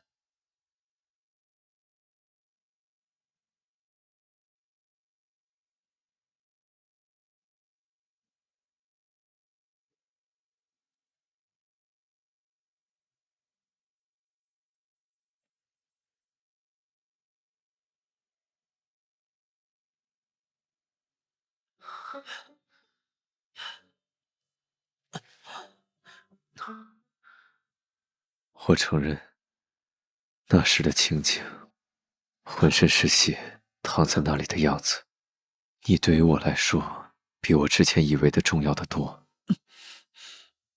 我想要的是一个活生生的人。你心跳得好快，你非要在这种时候说出来吗？难道不是一个将死之人把你拖入泥潭了？就算是，那又怎么样？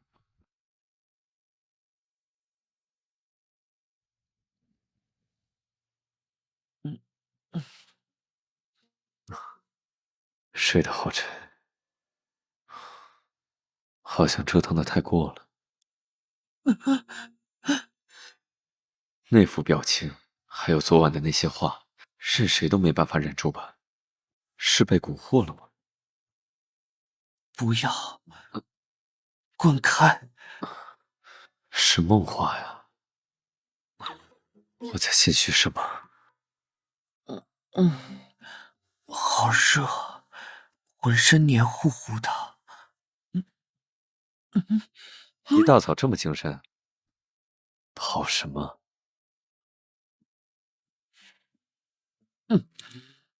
那就这样抱着吧。只是一个晚上，怎么变成这样了？我要去洗澡。还没有愈合的迹象。毕竟不是普通恶魔造成的伤口，即使不是他全部的力量，可能也要很久才能好。你的未免好的也太快了。天赋，印记扩大了一些，之前明明保持得很好。既然梅菲尔德被塔罗马蒂重伤能够活下来，那被寄生的人也一定有办法。可是，这只是时间的问题。难道昨晚说的还不够明白吗？什么？既然我做出了选择，就一定会去寻找办法。太阳总会升起。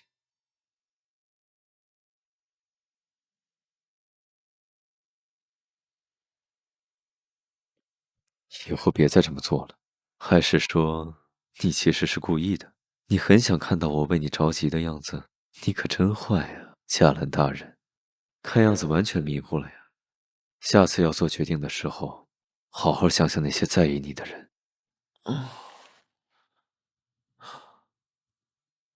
我要去接盖布里埃尔。随便你。现在你已经被列入黑羽进入人员了，干脆顺带和我回趟卡尔纳斯。我去告诉卢克，卡尔纳斯这段时间正在下雪，没事去那儿干什么？这可是卡尔纳斯盛产樱桃酒的时间，还有时令风味的乳酪炖菜。那里不但有雪山冰湖垂钓，我还养了几只漂亮的纯白色驯鹿。我走了，等我回来再收拾东西，你别乱跑。我还没有答应你吧？差点忘了。忘了你想动也动不了。得意什么？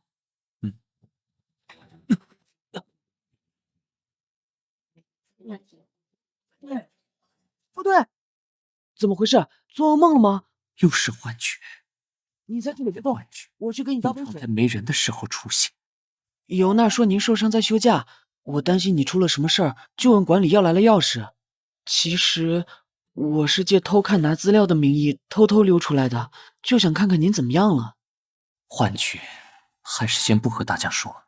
偷溜出来不怕队长说你吗？还是说你现在已经不怕他了？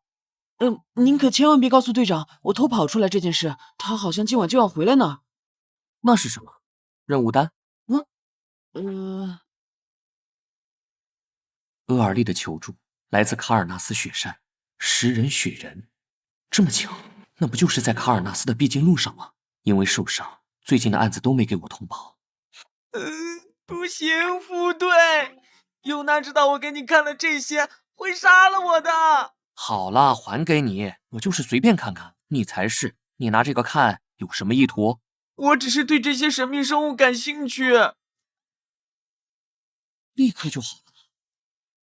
氛围总觉得不太对。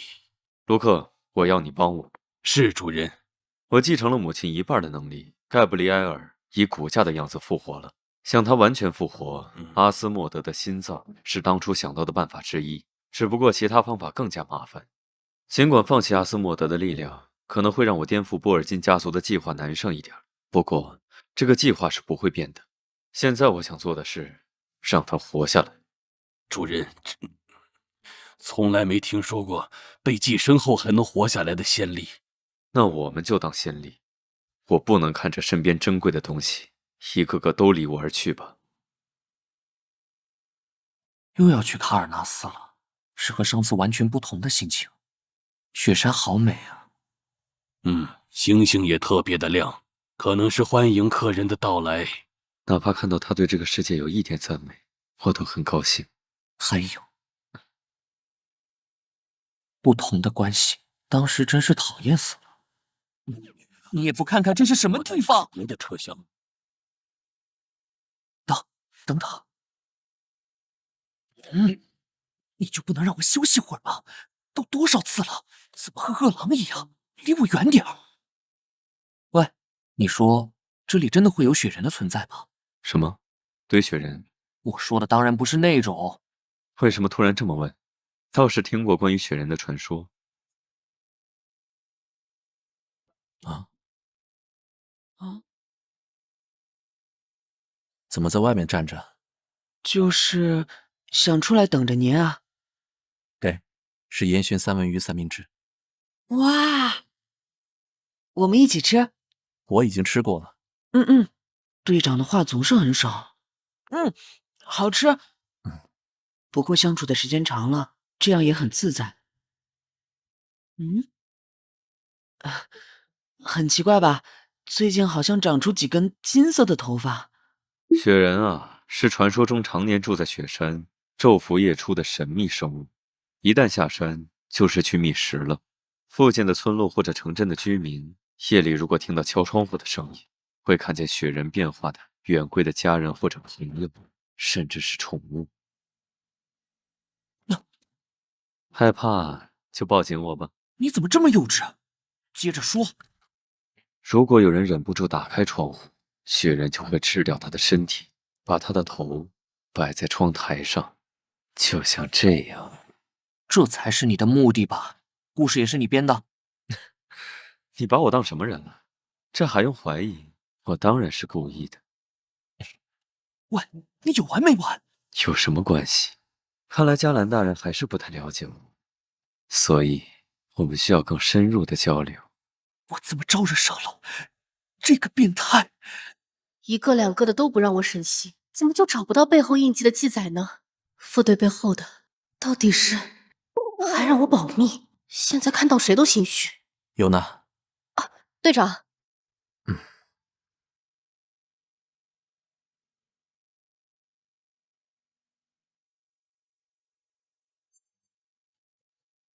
我们上次来的不是这里，那里并不是真正的住址，只是随便应付你们用的。应付？这倒是他的一贯作风。吃吧。牛奶、樱桃酒、雪山垂钓和白色驯鹿呢？你的伤还没好，哪来的樱桃酒、雪山垂钓、白色驯鹿？我竟然让人给骗了！走，我带你去泡温泉，等天气暖些了再去看驯鹿。又不是立刻要回去，因为你受伤，所以只能来室内了。伤口不要碰水。又不是小孩子。其实很好哄嘛，立刻就开心起来了。我们什么时候回去？怎么突然这么说？事情还没解决，我放不下心来。看看现在，你连胳膊都抬不起来，你每天怎么操心这么多？托你的福，我的伤还要好的再慢一点。其实，卢克和我说过一些你的事。卢克，那家伙怎么什么都和你说啊？这不是重点。这么大的水池，你就非要凑这么近吗？阿斯莫德的力量如此强大，得到它就可以完成无数不可能完成的事。这份诱惑，几乎没有人会拒绝。虽然你没有直说过，但你想要心脏的理由，我多少都能猜到一些。应该不只是为了盖布利埃尔吧？你这个表情，我又不是来这儿审问你的。审问？如果你喜欢的话，好像也不错。你就非要在这个时候耍嘴皮子？我的意思是，我当时没有问你，你如果放弃心脏，就没办法用心脏做你想做的事了。那也是我的事。可是你要做的，肯定不是嘴皮子碰碰的小事。你这样，算了。你生气了？你那里，放开我！跑什么啊？我说的都是真心话。真什么？你什么事都不肯告诉我。无论是什么代价，你都是值得的。什么？说这种话？跑什么？感觉不是很好吗？放开我！我要出去。这么有感觉吗？你的皮肤都变成粉红色了。才没有！结果什么都没有问出来，还……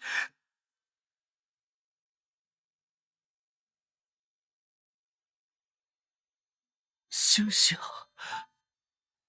这是白天，哪来的星星？小兰，小兰，哎呀，乱来呀！应该不久就能醒了，伤还没好，怎么能去温泉玩呢？他的身体还是太弱，最近总觉得也没什么精神。毕竟是被寄生，有您给的项链，现在能这样已经算很好的状况了。哎呀，这次的行动真是彻头彻尾的失败，受伤的滋味不好受吧？如果你是来这里说风凉话的，就滚回你自己的影子去。你把我都连累了，我该怎么和阿塞内修斯大人交代？都是因为你的错误情报，目标不光身边的人有个大麻烦。怪我？被阿斯莫德附身的人，印记和气味不在一个阶段。当时我撕开他的衣服，印象最深刻的是雪白的皮肤和宝蓝色的项链。现在想来，一定是他克制住了目标的气味。说的这么好听，你下一步有什么高见吗？我需要吸收力量，就拿黑羽那些孩子练练手吧。救命！不要过来！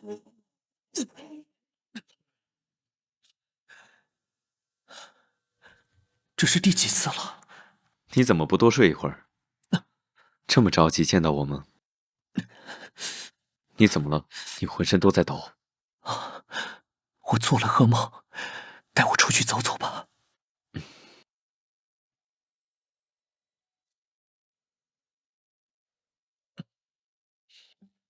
你到底是梦到了什么？无聊的梦，没什么好说的。已经不止一次了吧？从你那次受伤醒来之后，夜里你总是睡不踏实，有什么事都不和我说。你看上次没有听我的，肩膀上的伤到现在都没好。你又开始翻旧账，你不是也这样吗？白天还和我说那是我的事。我们情况不一样。怎么就不一样了？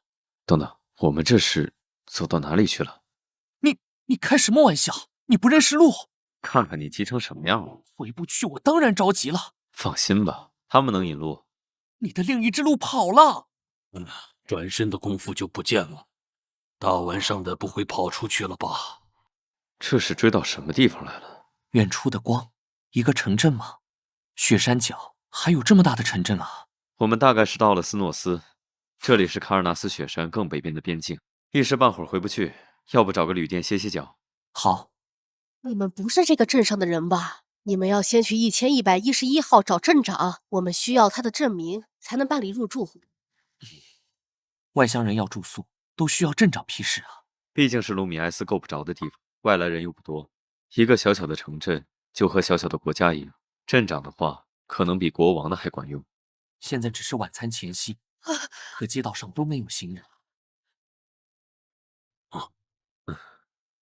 管他呢，我们只投诉1晚而已。看来这里不欢迎外乡人。这样果一起怎么走路？这么晚了，外面还有人敲门，你去开门吧，莱西。没人。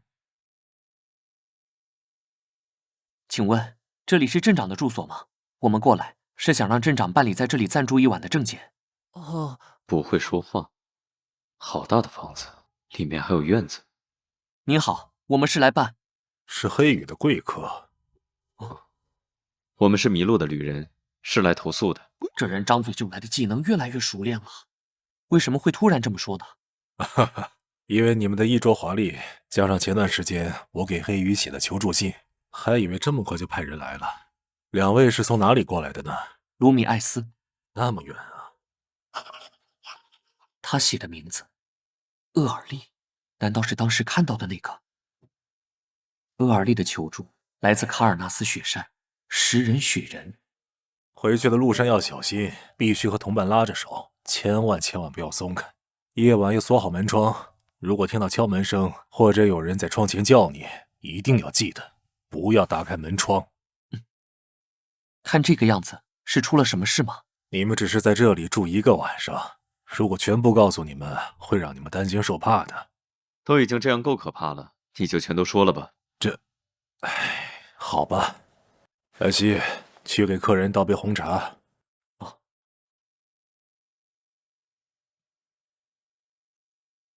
你的手哦，他是我的儿子莱西，他不会说话，他的精神有一些问题，发病的时候会伤人，镇上许多居民被他伤过。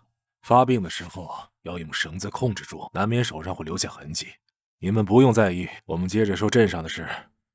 事情发生在几个月前，雅各布斯的人家和贾米森一家相约一起去几公里外的湖泊钓鱼。两家人在湖泊扎好帐篷，刚打算钓鱼，就遭遇了雪崩。雅各布斯先生醒来的时候已经天黑了，是贾米森一家把他带回了家。他们告诉了他妻女遇难的噩耗，然后默默地关上了房门。正当雅各布斯悲痛欲绝的时候，他看到窗外自己的妻女在焦急地呼喊他。贾米森一家已经在雪山遇难，他们是死人，快逃出来！雅各布斯选择相信自己的妻女，翻窗出去了，消失在风雪中。贾米森的儿子趴在门边，听到发生的一切，然后告诉了他的父母。这件事立刻就在小镇传开了。过了几天，雅各布斯的头就被摆在了窗台上。那时候镇上就开始发生接连不断的怪事，很多人不幸被杀死，头被摆在窗台上。有人说看到了奇怪的脚印，大家都说是雪人的脚印。故事听听就行了，别忘了你在休假中。知道了，你怎么这么啰嗦？你们在路上必须和同伴拉着手，千万不要松开，走散了会被吃掉的。逮住这句话不放了，烦死了！离我远点。被外人打扰了，来，我们接着做刚才的事。别挣扎了，周围的人都当你是个疯子，你永远都逃不出小镇，逃不出我这里。李德那小子又出意外死了，再也没有人能救你。这都是我弄出的痕迹呢。真扫兴，今天是怎么回事？去开门，莱西。也不知道那个老头说的是真的还是假的。我看过他给黑羽写的求助信。你什么时候去的黑羽？是尼尔拿到宿舍，被我看到了。刚才就提醒过你了，我们可是在休假中，这种事也不能放着不管吧。总之今天别乱跑，不然我就连夜把你扛回圣亚里斯去。说起来，你觉不觉得他们很奇怪啊？两个人长得完全不像。镇长让他倒茶的时候，还搂了他的腰，那种程度的抚摸，不应该存在在亲子关系中吧？那算他们私事的范围了。过来躺着吧。你这样盯着窗户，也盯不出什么的。雪人又不是每天出现。知道了，我把窗帘拉起来。副队，什么？没事吧？没事，倒是被你吓了一跳。别看了，那都是幻觉。加兰，这玩意儿还能跑到旅店里敲门？这也太逼真了吧！哼，保持警惕心是好事。你们怎么会突然来这里？因为那封求助信吗？可是尤娜怎么会一起？是很重要的事。尼尔他开始恢复了。虽然能有变化是好事，可现在还不是变化的时机，毕竟当年的恶魔还存在。我查阅了不少资料，传说这里的雪山附近有个叫忘却湖的地方，如果能喝到湖里的水，可能会对尼尔现在的情况有帮助。正好看到了这个委托，就立刻赶过来了。我们从镇长那儿开了证明过来，看到了副队。恐怕不光是恶魔，是不是还怕他想起来什么呀？喂，当时两个人的感情一团乱麻。客人，您点的3杯热红酒和4份意面，还有您的特制牛奶热可可1杯，配巧克力小船。就算喝不了酒，也不用给我点儿童饮料吧？很适合你，不是吗？行了行了。番茄罐头是我们自制的番茄罐头，那是送你们的纪念品，以前想买还买不到呢。生意变得不好，我们店1个月之后就要关门了。因为雪人吗？是啊，自从雪人的事情传开了，几乎没有人愿意来这里了。雪人是从什么时候开始出现的？我想想，事情是从雅各布斯的遇难开始的，5、6个月前。和镇长说的一样，几乎每个夜晚都有朋友、亲人在门口或者窗户呼唤你。我们不敢随意给人开门，不敢开窗户，邻里之间也不敢串门了，除非找镇长开了证明，才能相互往来。你们的镇长就不怕雪人？为什么这么说？他可是镇子上最受人们拥戴的人，他似乎拥有魔法，轻松击退闯入镇上的狼群。会通过祭祀祈求阻拦雪崩的到来，所以小镇才这么繁华。可雅各布斯一家不是因为雪崩去世的吗？那是因为对雪山的献祭中断了。杰瑞，你怎么出来了？反正没有其他客人，后厨没事做，还不如出来聊天。你是说献祭？每年向雪山献一对少男少女，所以小镇得以平静。平静的日子过了太久，人们忘了过去的痛苦，开始抵制这种祭祀。祭祀停止，灾祸就卷土重来了。我想，雪人下山吃人，也许只是灾难的开始。可是谁又愿意献祭呢？你这么说，是因为你的家里没有适龄的年轻人吧？总好过大家一起死。你就是仗着姑妈马上来给你撑腰。你们的镇长还有个精神有问题的儿子。你是说莱西？哦，那个是镇长的养子了。他经常冲出房屋，然后居民帮忙把他送回镇长那里。镇长还有个侄子叫李德，李德和莱西一起长大。他还活着的时候，莱西的病情还能稳定一些。可惜啊，镇长的侄子在7个月前因为一场意外死了。姑妈，虽然已经知道您要来，但还是请您拿出找镇长开的证明。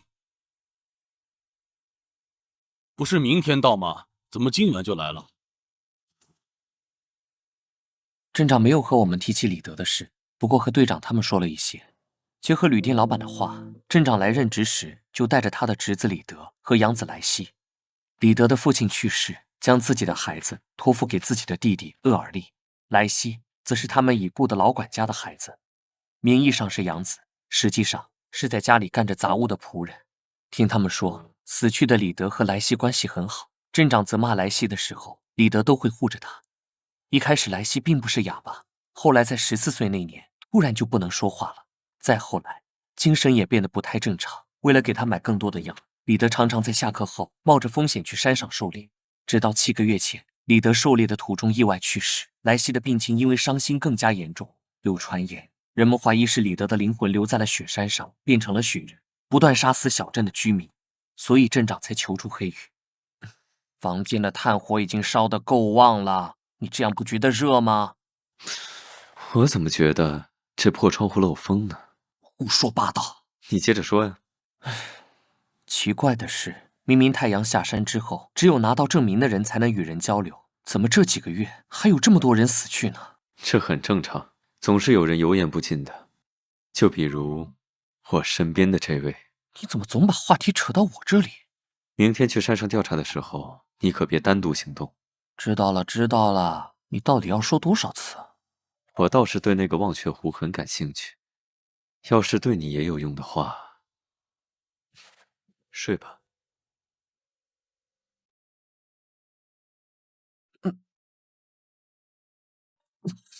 你这样让人怎么睡？是啊，都是因为你害得我睡不着觉。哎呀，晚上吃多了，只能在楼道里散步。你还是去前台要杯冰水冷静一下吧。怎么又让我碰到？有呢。你是问忘却湖？这条湖的名字来源于神话中的忘却河，原本是亡灵饮河水，忘记生前的记忆。不过人们给这片湖起这名字，其实是另外的原因。起初有人发现了这片湖水，拿它浇灌农作物，可是本该8个月长成的作物，生长了整整2年。人们反复实验，发现每一次结果都一样，植物仿佛忘记了时间一般，所以才叫忘却湖。既然都和恶魔相关，对尼尔有用，那对加兰也会有用。你们留小不点在圣亚里斯能放心吗？早就想到了，特地交代了人看着他，还让他参加新人培训。虽然表面人畜无害，破坏力倒是惊人。我们还是尽早办完案回去吧。闻到没有？有一丝血腥味儿。血腥味儿？没有啊，是不是楼下的厨房在备菜？老板说今天要那个胖厨师准备一些肉菜，还有雪布丁，看看能不能吸引一些客人。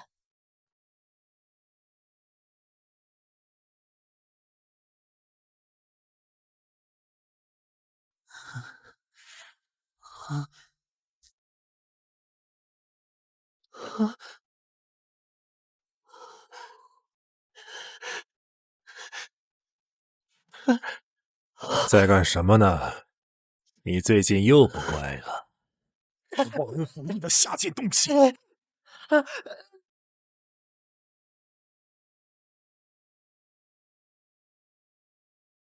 我设置的结界快要不起作用了，要尽快解决掉它。杰瑞，你知道现在几点了吗？就算客人少，也不能这么偷懒。怎么了？不好意思，客人，我们的厨师还没起床呢。怎么了？厨师还没起床，会不会出什么事了？哎，你别……算了，我都习惯了。杰瑞，啊！老板，杰瑞，我认识他好多年了，他的确说过他的姑妈最近要来看他。可是那么谨慎的人，怎么会轻易把门打开呢？怎么样？和这里发生的其他案件一样，头颅是被活生生扯断的，门外有没有看到脚印？昨夜的雪下得太大，就算有，也早就被雪覆盖了。不是要证明才会开门吗？怎么，雪人也有迷惑人心的能力吗？不太可能，那是高阶恶魔才有的能力。难道雪人还能自己变出证明不成？还有种可能，要镇长开证明才有用，这件事本身就是被有心人杜撰出来的。白天的小镇好热闹啊！燕麦粥、焦糖黄油烤面包。我们是来调查的。没关系，和商户打探也是一样的，调查就是要全面。快吃，吃完我们赶紧走，哪有那么多借口？尝一下。老板，同样的再来一份。好嘞。老板，我们是来这里做生意的，能和我们聊聊吗？哟，做生意的外乡人呐，好久没见到了。你们拜访过镇长，应该已经知道雪人出没的事了吧？没错，我们正想问你这个，那个雪人到底是什么情况？大家都说雪人是厄尔利镇长的侄子李德变的。问了一圈，大家的说法都差不多，也算是有所收获了吧。我还是觉得怪怪的。上山之前，我想去镇上的医疗所问问情况。这都有你。尤娜那个大坏蛋，明明是那样跟我说的。我们走了，黑羽的安危就靠你守护了。真的吗？真的吗？当然，队长也是这么说的。这不还是新人训练营吗？我至少已经参加20次了，而且成绩垫底。如果能和队长一起去就好了。没事吧？我可是这家伙的前辈呢，笑得这么开心，一点礼貌都没有。哼！队长交代我时刻跟着带队老师，只要乖乖听话，回来就带我去酒神街玩通宵呢。就是有点眼熟。那个，我们要一起走吗？好啊，送上门没有不要的道理。到处都是白茫茫一片啊！都说忘却湖是会移动的湖，没人知道它会出现在什么地方，不知道我们的运气会怎么样。就算是找不到，解决案件也不是白跑一趟。其实心里比谁都着急吧，队长。那是雪花都聚集到一起了，跟上他。好。问附近的人都说镇上唯一正规的医疗所就在这里，药品也是最全面的。我想看他们的就医记录，如果看病，医生会留下记录和药品进货单。不过这种东西不会轻易得到吧？这还不简单？看你的样子，你打算去打劫啊，圣亚里斯的公爵大人？不然还有别的好办法吗？正义的黑羽副队长，正好我们去给你买点换药的纱布，伤还没好呢。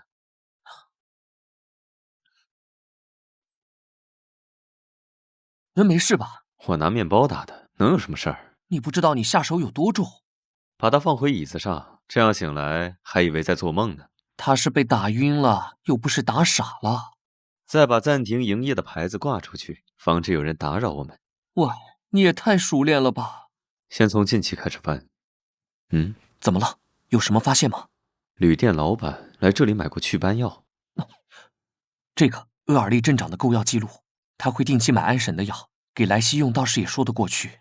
但药量这么大，够3个人的分量了吧？他买这么多干什么？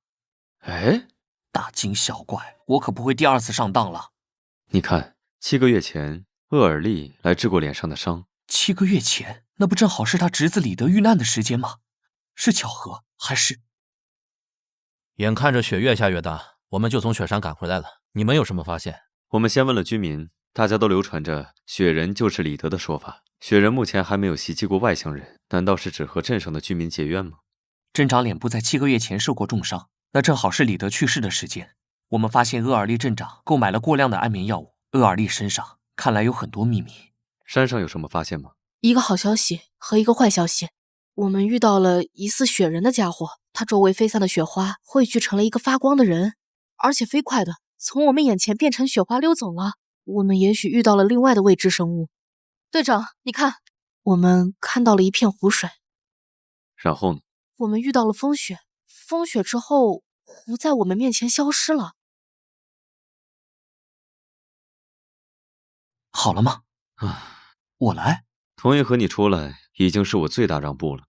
我说，你这么多天一直没擦头发，不会是因为肩膀受伤，胳膊抬不起来吧？既然抬不起来，还说什么要来帮忙？为什么不和我求助？难道我会拒绝你？之前到底发生了什么，也不肯和我说。你怎么总是翻旧账？这不是翻旧账的问题，对我那么难以开口吗？算了，我们回去再说。我要把棺材盖掀开，你离远点。别瞧不起人。哼，还真有尸骨在里面啊！这个是那个镇长的侄子李德吗？陪葬品未免太寒酸了点儿。我来确认一下，这尸体是谁的？你又要这样？你现在的身体根本承受不住这些。这尸体根本没有骨折的痕迹。如果真的是李德，那厄尔利镇长就是骗了我们。我当然要查看。如果是恶灵或者怨念很强的情况，你也能察觉到。如果不是，那对我不会有很大影响。现在这样的状况，我需要你扶着我，黑泽尔，我正在向你求助呢。好吧，你可不能太久。这是最快的方法了。怎么样？是窒息的感觉。我不是在问这个。得知的信息太少了，要再试一次才行。温斯蒂尔，都说了别摸那么久。温斯蒂尔是人名还是地名？这是怎么了？要我帮忙吗？不用，他喝了点酒，站不稳了。我们有些问题想问你。你有听过温斯蒂尔这个名字或者地方吗？温斯蒂尔，那好像是3年前最后的一次献祭被献祭出的少年的名字。最后一年被献祭的少年出现在了李德的墓地里。你知不知道李德长什么样子？还有温斯蒂尔又长什么样？那李德的尸体呢？回来什么话都没说就躺下了，都分不清他是晕过去还是睡着了。该阻止他的，可是坚定地和我说出那样的话来。我正在向你求助呢。现在又这样可怜兮兮地缩在这里。不，夏兰，醒醒！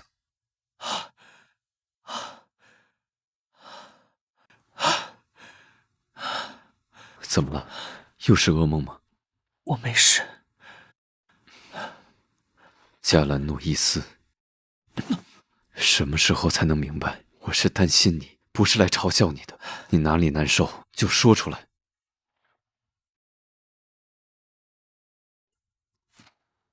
不管我们是怎样的关系，我都不想做拖后腿的那个。不只是心脏，我的身体也开始频繁出现状况，我开不了口。给壁炉添了柴火，是不是感觉好了些？要是身体好了，有什么想做的事或者想玩的地方吗？怎么可能会？还没有想过啊。不过现在可以想一想想做的事。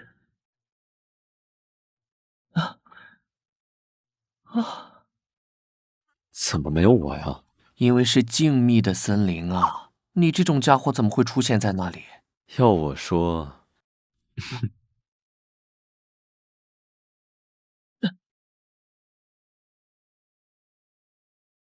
在水里，这样很不错吧？哼，我去的时候才不会叫你。那就等你想的时候再开口吧。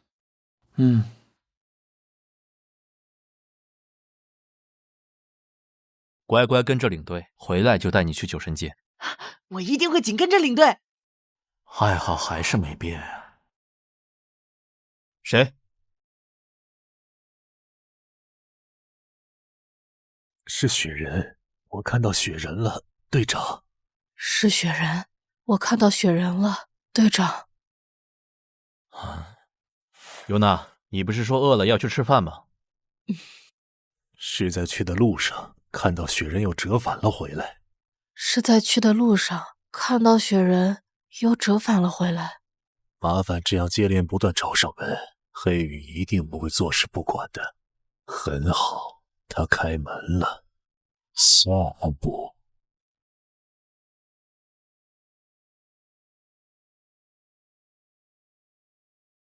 怎么了？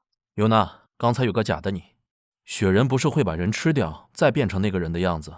也许是进化了，毕竟是传说，又不是作为依据，说不定我也是假的呢。这个玩笑太傻了。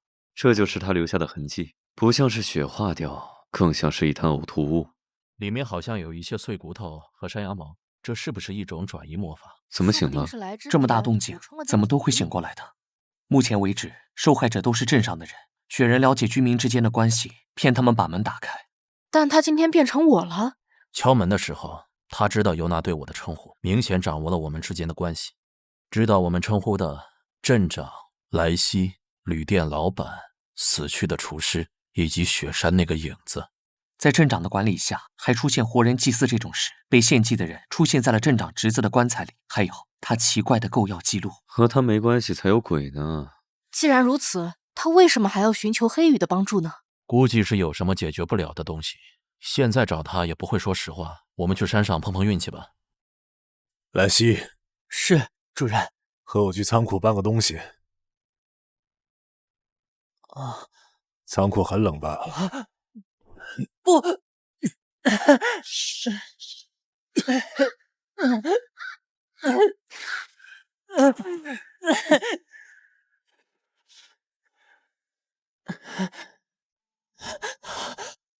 快出去！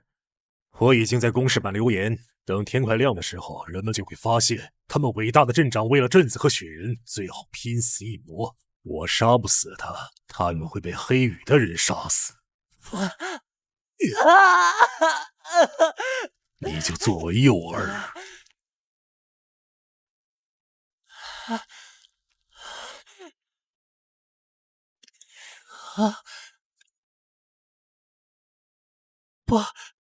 不要，李德！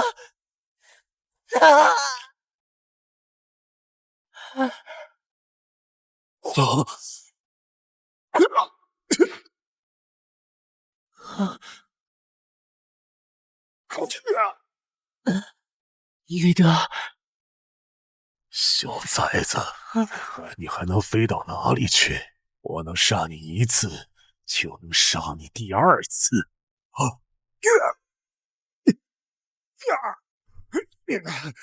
我去抓雪人，抓我做什么？放开我！果然是我们之前在山上遇到的那个。走，手怎么那样了？让我给你包扎一下。哎，你们做什么呢？厄尔利把镇民都喊到这里来，你们的镇长得去附近的警署一趟。为什么？你们是什么人？你们把镇长带走，我们的镇子怎么办？对呀，你有什么理由带走？好死了！到底是什么人啊？请保持安静。你是在保护我吗，加兰大人？我被这些坏人欺负了。我是担心这些人的人身安全，防止某个人大开杀戒。说话的功夫，队长趁机带着厄尔利走了。那我们为什么要留在这里和这些人废话？走。他们人呢？我们的镇长被一群会巫术的家伙带走了。队长在警署处理厄尔利的事。莱西怎么样？已经止血了。这孩子营养不良，身上还有很多旧伤，现在我得给他去配一些补充剂。你们有什么想问的，就进去问吧。我可能有些问题想要问你，莱西。今天和你在一起的是李德吗？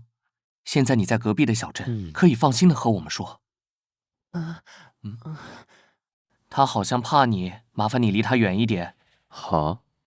是李德，不是雪人。李德他是特别好的人。你是不是莱西？你好。管家说你比我大一些，我却比你个子高呢。我叫李德，以后我们就一起玩吧。这是我从后厨拿的，快吃吧。莱西，我想家了。不要听他的，在这里跪着了。这么冷的天，不就只是打碎了一个碗吗？时间在不断流逝。那厄尔利呢？他又是怎么回事？他，我恨不得他死。我开始躲着他。你是不是病了，莱西？我无法发出声音。你要是真的关心，就去多花一些心思给他买药去，别整天围着他转。直到他发现厄尔利所做的事，雷德，我要带你离开这里，我去拿一些钱，今晚我们就走。只差一点点。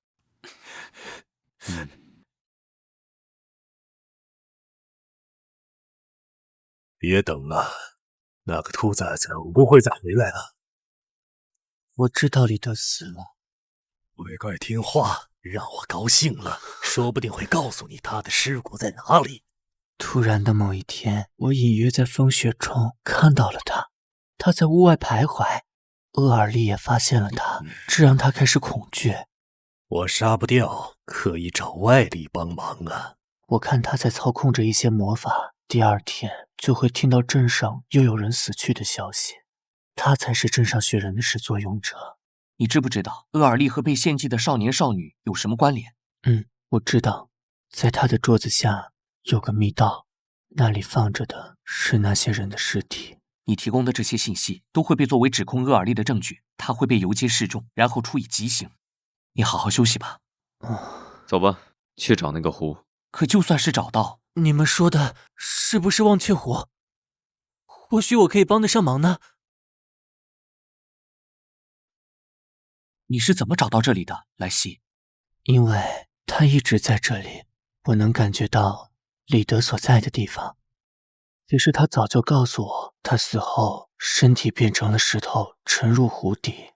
渐渐的，人们会听不到他，看不到他，直至很久之后的某天，他彻底消失。他会永远留在暗夜的雪山。我一定会救你出去，就算是将来的某天看不到我，也要好好活着。我永远爱你。可是他太傻了，我不会让他一个人的。我叫李德，以后我们就一起玩吧。是时候实现当初的诺言了。莱西，莱西，莱西，我们小心，别再往前走了。我没事，莱西，和我回去。谢谢你们把我从黑暗之中解救出来。就算你们今天救了我，明天、后天，你们都无法阻止我走向他的脚步。别再往前走了，和我们回去。你，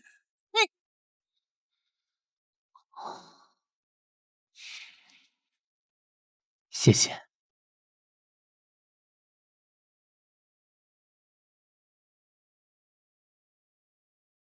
新鲜的鲑鱼，牡蛎来看看吧。又下雪了，雪人的诅咒没有了，旅店的生意第二天就好了不少。哎，雪花怎么都是两片连起来的？谢谢你们把我从黑暗之中解救出来。就算你们今天救了我，明天、后天，你们都无法阻止我走向他的脚步。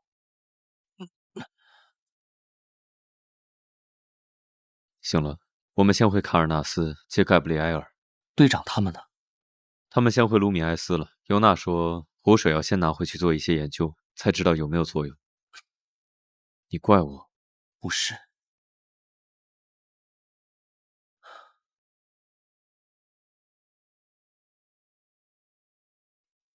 现在的我好像不适应孤单一个人待着，可是您回来了，我也是该离开的时候了。我喜欢你，留下来吧。队长，你在想什么呢？我真是个坏人。要是真是这样就好了。困了。怎么睡在沙发上？如果真的到了那一天，会像从前那样，宁愿赴死都不肯见我一面吗？就算是一个人在家很自在，也要穿好衣服吧。没有找我说这件事，还以为会和我吵架呢。安静的坐在这里更反常吧。干什么去？饿了，我要去做饭，你吃吗？让卢克去准备不行吗？我想自己做。到目前为止，每一步都对。他到底是在哪步出问题的，把菜做成那个样子？好了，一会儿就喂你。怎么一转眼就……算了，还是去找卢克吧。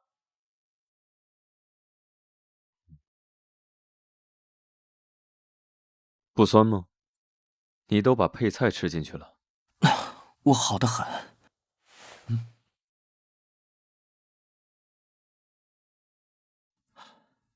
是柠檬味啊！难道你没吃过吗？是没吃过这么好的。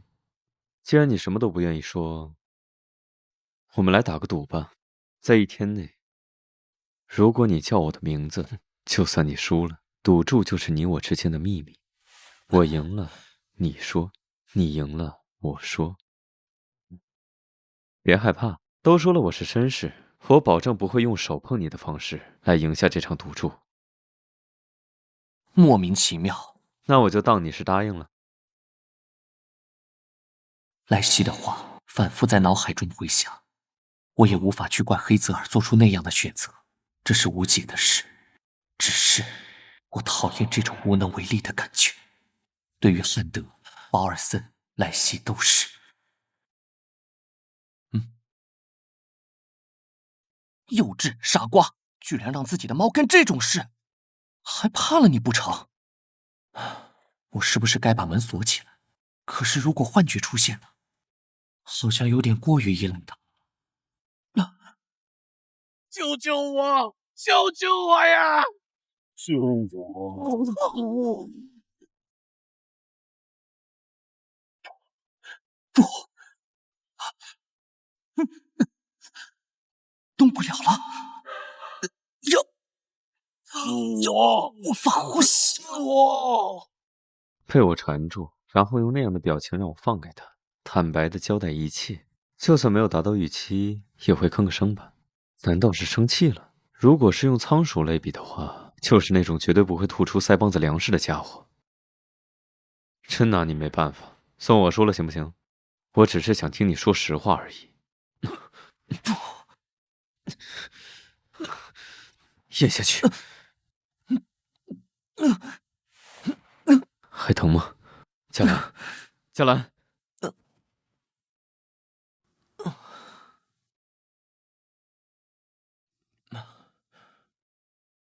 感觉过了很久。你醒了？刚才把我吓了一跳。卢克来看我，说是心脏又发作了。我知道你是担心我，可是说出来又能改变什么呢？什么可是不可是的？这个世界上还有我解决不了的事吗？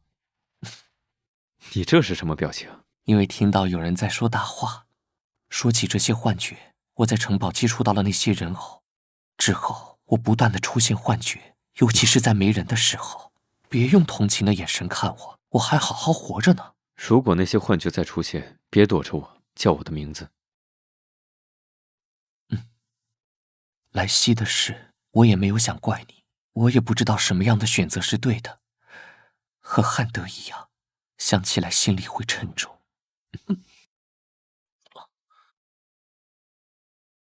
够了，今天我们还要回卢米埃斯呢。既然是我输了，所以现在就由我来服侍加兰大人吧。比如主人与仆人的游戏。啊，那种东西。想象一下，你在一个华丽的宫殿里醒来，旁边站着服侍你的中仆。地点好像没有变化吧？下午还有个行程，殿下。本来就身体不适，现在好像有点恶心。让我来服侍您更衣吧。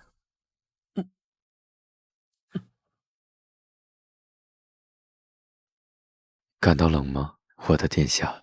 胳膊请抬起来。你到底打算演到什么时候？您是在怀疑您的中仆吗？什么中仆？这分明是在占主人的便宜吧？那就请惩罚我，今晚留在您的房间，好好的服侍您吧。好了，这样就够了。接下来我自己来。果然还是对我不满意。难道您要换别的仆人来照顾您吗？只有我一个都不能让您满足吗？我来帮你平整下衣角。适可而止吧。不是输了要交代一个秘密吗？秘密呢？我有说过这个吗？我去看看行李收拾好没有。逃跑了，你这个出尔反尔的家伙！这么久，不是说中午就要出发回卢米埃斯的吗？卢克，是。是乔治亚娜公主，是邀请您参加，要打开。没听过，扔了吧。现在我有更重要的事要你去调查。是。你听过阿斯莫德的门徒阿萨内修斯和塔鲁马迪吗？让你痛苦的人，一个都不会放过。怎么这么多信从卢米埃斯传接到这里？因为在卡尔纳斯待了很久，本来今天要回去，也被某人耽搁了。我来看，要是和上次一样，你又擅自跑了怎么办？什么叫擅自？还有，你又翻旧账了。枫叶，汉密尔顿，这是谁来着？是那时候兽人王国遇见的。哦，是那个哭哭啼啼的小矮子和画像很丑的人。我总觉得你看待世界的眼光不太健康。难道你不就是喜欢我这样吗？其他的信呢？尊敬的圣亚里斯黑羽骑士团加兰诺伊斯先生，诚邀您参加我的成人礼。乔治亚娜波尔金。我才刚把这个无聊的邀请拒绝了，怎么邀请到你们这里来了？你也收到了？你认识他？不认识，请我也只是走个虚伪的过场而已。谁会参加这种傻瓜舞会？乔治亚娜是当时不是关系单薄吗？怎么认识这么多人？一起出任务救出的女孩子，都这么大了。当年我们去济州被怪物掳走的乔治亚娜公主，还在我怀里哭了。我会去的。好。啊，酒神间，跟着我，别走丢了。这样悠闲的走在这条路上，来往的路人很多都是情侣。幽暗的灯光，还有队长，也不知道该不该带他来。好像是在约会，是这样没错吧？还是和以前一样。不知道为什么，感觉这里很熟悉。是真的很喜欢这里。一扎金酒，一杯杏仁酒，不加甜酒。那不就是杏仁汁吗？小朋友，如果是这个大叔哄骗你来这里的，就到前台找我。不是这样的啊！刚才那个人和你说什么了？没什么。所有人都觉得我们不相配，可是关于这个问题，也刚刚问过尤娜。尤娜啊，我想我可能喜欢上队长了。这个场景也太似曾相识了吧！本来队长把他留在身边就是为了看着他，为了防止过去的悲剧再次发生，也一直瞒着尼尔知道过去的真相。如果我说你们不能在一起之类的话，哼，我要离家出走。尼尔想不开怎么办？等等，不对啊，现在的情况明明是互相喜欢，为什么不直说啊？干脆你亲他一口呢，再问问他是什么感觉。虽然当初分得很难看，万一有破镜重圆的机会呢？怎么突然不说话的话，身体不舒服。一口的话，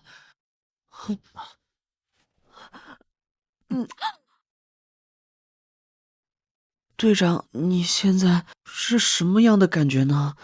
我，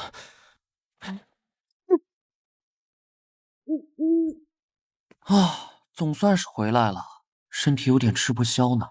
不过这么快能好起来，好像当时迷迷糊糊的喝了什么东西，但是什么都记不清了，是什么呢？什么都不会告诉我的。难以想象这样的人还会露出当时那样的表情。如果他的秘密能换钱的话，应该都能买下一座城堡了。吃吧。你去猎杀恶魔了？哪用得着出去？你现在就是一个行走的恶魔诱捕器，你都不知道你的味道会引来多少恶魔，等时机到了就把你吃掉。都这样了，你还是要去那个无聊舞会吗？我都已经回信说要去了，而且那封来信你已经反复检查过，上面有皇家的印章，没有任何问题。现在想死已经来不及了，地址我已经记住了。去哪儿？洗澡，然后睡觉。我陪你。啊？看看你现在走路都直打晃。但是放你进去是面对不同的风险而已。如果又突然晕倒呢？我还不是得把光着身体的你从浴室里抱出来。考虑一下，我们都是什么样的关系了。话是这么说的没错。这个浴缸好挤，应该换个大点的了。本来是一个人正好的，可是你非要挤进来。干什么？干什么？那个在城堡留下的伤口还没有好。都说了，那不是普通的恶魔，怎么会那么快呢？说不下去了，后面那里存在感也太强了，就算当做不知道也不可能。我就知道，如果同意他进浴室，情况就会变成这样。你身上好香。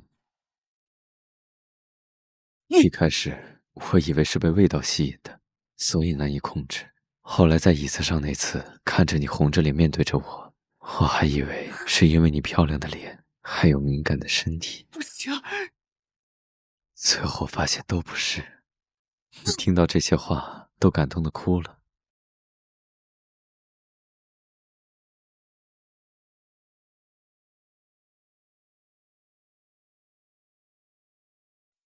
你不是，就是为了阻止我去舞会吧？是啊，我承认。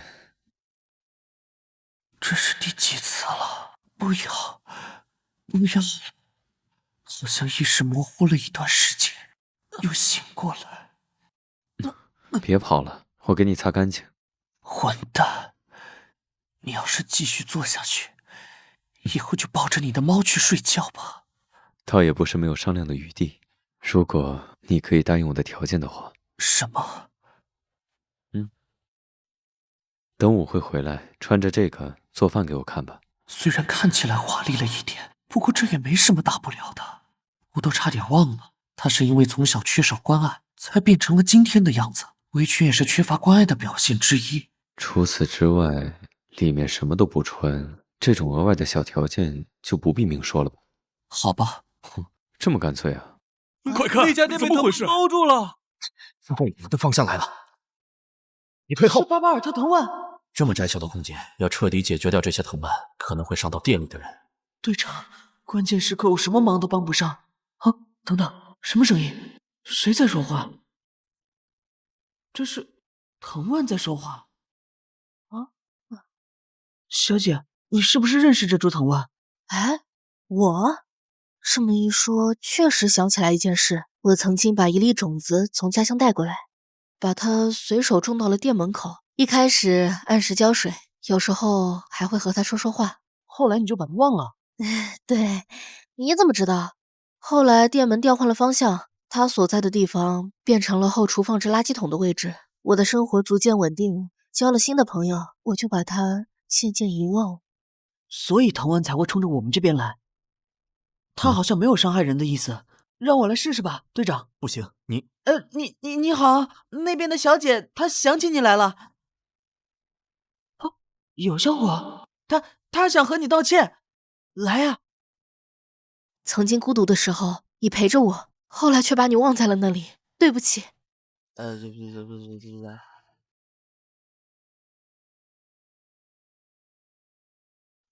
解决了，幸亏店铺有保险理赔。耶！队长，真是太好了。啊，你做得很好。要赶快找点话说呀。这么喜欢出去玩的话，下周和我去舞会吧。舞会，买衣服去了。啊，你就非要跟着我出来吗？我不放心，如果别人都看你怎么办？这俩人走在大街上也太招摇了，我可不想在假期的时候还遇到同事，尤其还是约会的人。舞会上会来数不清的变态，你也不用这么夸大其词吧。不管怎么样，你得穿得低调一点。你们走在这里就已经很高调了，好吧？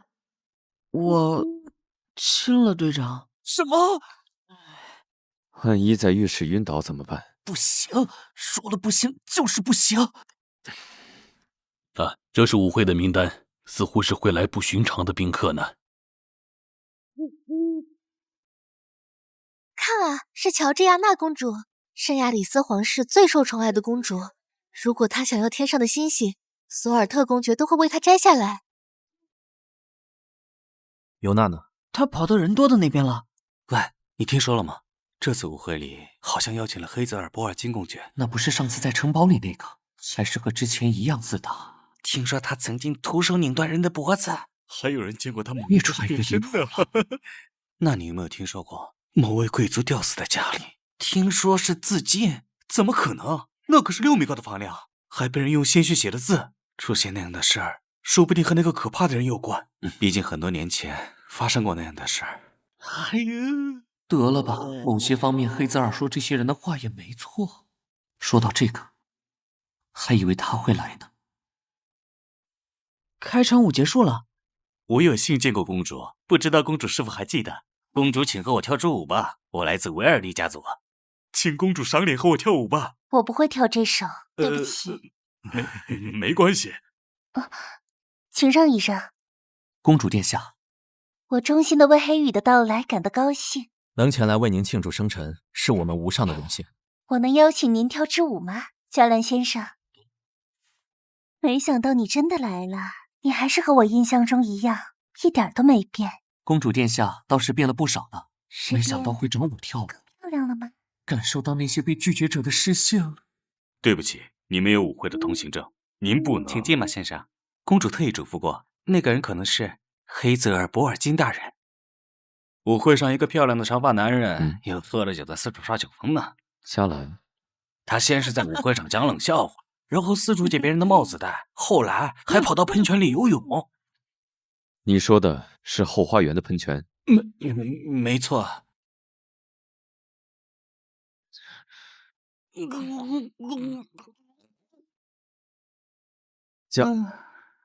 我还以为我要被呛死了，你可真是个大好人。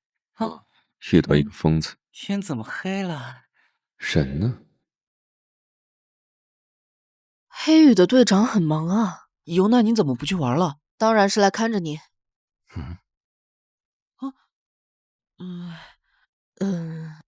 上次的事怎么样？喂，你那是什么表情？对我提出的意见不满意吗？虽然邀请你参加了舞会，然后就没有理过你了？是啊，我想我或许是被讨厌了。青青居然当做什么都没发生，我看是需要下点猛药。你要这样那样。什么？尤娜？啊，那不是黑泽尔先生吗？真是吓死人了！他的怒火好像要实体化了。那个方向是……时隔这么多年，没想到我们还能在露台这样轻松的聊天。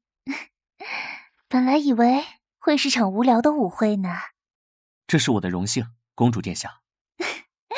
你用不着这么拘束。能够亲眼见证曾经救过的人过得很好，这是黑羽存在的意义，也是我来舞会的原因。说起来，最近的确遇到一些让人烦恼的事。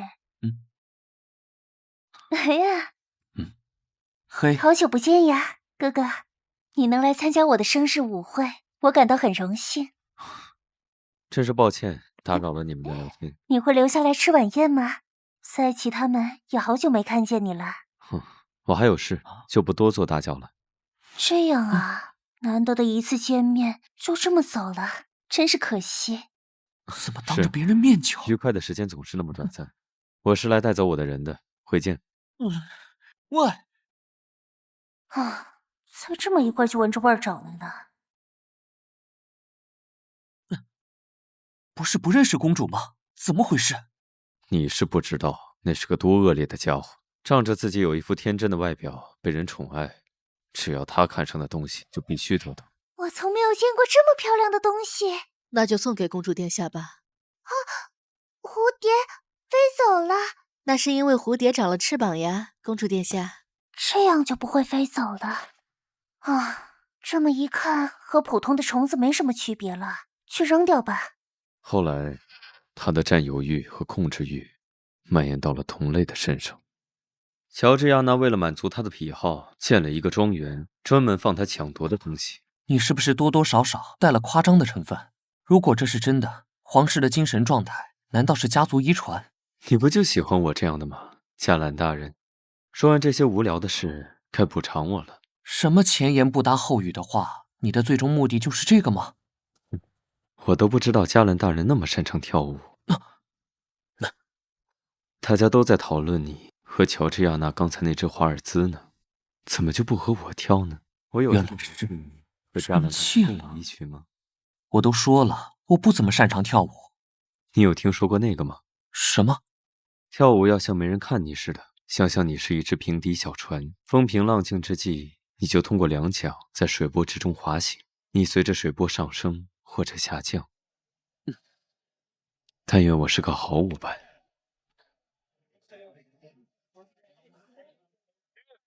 那不是和公主跳舞的人吗？他是在和谁跳？是2个男，他们2个好配啊！副队在和黑泽尔先生跳舞，这也太肆无忌惮了吧！你怎么临时改变主意过来了？是不是有什么事？我是来找人的。找人？这是舞会的名单，似乎是会来不寻常的宾客呢。名单里有个叫兰卡斯特的人，他是传说中圣亚里斯的珍宝，拥有预言能力的人。预言家？他是传言中可以预见未来的人，很多人找到他，希望得到神的启示。某次，他帮某个国家的国王预言了即将到来的灾祸，却被赶了出去。从此之后，他游历于各个国家，不问世事。之后，几乎再没有人见过他了。不知道长什么样，那怎么找？他有一双特别的眼睛，一只瞳孔如同木叶黑暗，另外一只瞳孔则是亮如白昼。那你找到了吗？和你说了也没用，因为今晚你忙着和公主跳舞呢。你踩我？我又没学过跳女步，真是抱歉啊！不满意就去找别人啊。哎，怎么突然就不跳了？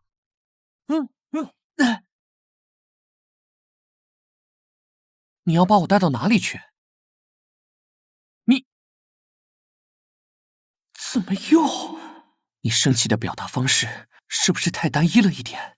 这可是舞会，万一被人发现了是什么后果？既然这样，我们可不能被人发现啊！你觉得我是在和你开玩笑？需要酒水或者甜点吗，先生？快回答他呀，加兰大人。什么都不需要。是，如果有需要，就在前面的桌子上。别紧张，他已经走了。现在是我们私人教学时间。啥？你打算在帘子后面练习舞步？我们要学到你不会踩到我的脚为止。就像这样转个圈，然后回头，不要拒绝你的舞伴热烈的吻。你当我是弱智吗？说真的，我第一次觉得古典宫廷舞很有品味。哼，有烦人的家伙出现了。我觉得香槟就要搭配鹅肝酱，和甜品好像是强行配对。你们好，最近过得还好吗？我们是跟着旧时的贵族进来的。你们知道的，我们当了很久的通缉犯，其实来舞会是很冒险的做法。加兰先生呢？他们刚才去跳舞了，可能一会儿会过来。那么之前那个，我听副队说他改名为萨迪了，而且还长高了，有没有超过我呢？哦，他就在这里啊，来啊！什么？虽然长这么高了，却还和之前一样害羞。你们打算留在这里吗？好像一个大型犬粘在身上。一段时间就回去。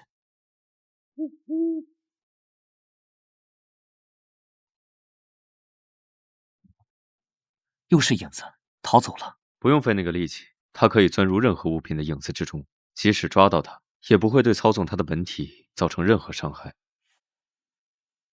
又是这种黑色的东西。他们一直觊觎你的心脏，一直在你周围出现，也是意料之中的事。你把手套给尤娜，然后让他们注意一下附近的情况。我要在这周围搜寻一下恶魔的踪迹。你怎么还不去，下属？你这是什么馊主意？你这不就等于把一块肉塞到别人嘴里？要去追他们，也该是我来吧。你要是实在想我，再出来找我不就行了？你想得美。没有感受到附近有恶魔的气息，看来是暂时走掉了。又是你，你没事在草丛里爬？这是亲近大自然的一种方式，先生。事实上是他有一双特别的眼睛，一只瞳孔如同木叶黑暗，另外一只瞳孔则是亮如白昼。你是预言家兰卡斯特？哦，是你啊！看来你没有醉得很彻底啊，醉汉先生。要找这样的人预言，我看我是疯了吧？等等，请拿好这个，喝下它就能看到2天之内发生的事。不久之后，你一定会用到它的。派上用场之后，你就会着急的找我，到那个时候，我就会如天神一般降临。我看我还是走吧。等，这是互惠的交易。未来的某天，我也需要你的帮助，事关你情深眷恋之人，你要为他考虑清楚啊。什么？乔治亚娜让你过去找他？为什么？不知道，你当时冲过来打断了我们的谈话，我们什么都来不及说。你往右挪挪。难道你还想和他交流感情吗？呀，好大的风！露台好冷啊，加兰先生。冷，给你我的外套，公主。不是这样的，加兰先生，我只要你抱紧我。你在想什么呢？而且我为什么是个杯子啊？不要去玩弄我的夜宵。他到底和你说了什么？当时啊，最近的确遇到一些让人烦恼的事。机缘巧合之下，我得到了一本书。从那天之后，开始发生奇怪的事情。什么得到一本书？我看根本就是不知道从哪里抢的吧。喂喂，这根本不是重点吧？希望你别忘了你的承诺，加兰大人。你需要一个镜子来看看你笑得多吓人。这个我帮你穿，还是自己穿？你就不能做点正常的事吗？这种东西不该出现在做饭的时候吗？这倒也没错，不过我现在就想吃。美味佳肴就在眼前啊！我们黑羽的加兰大人一定会信守承诺吧？那我还是去当一个出尔反尔的人吧。晚了。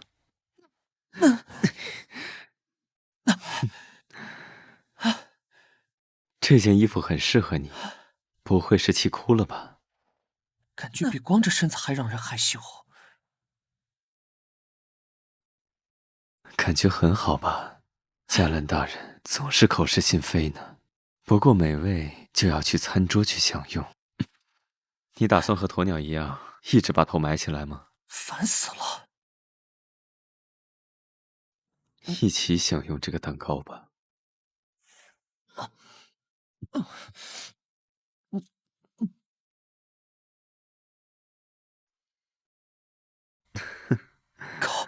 够了！等等，再后退就要摔到地上去了。我自己来。好啊，如果你想的话，请随意。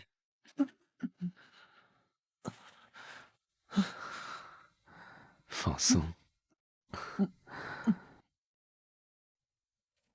好了吗？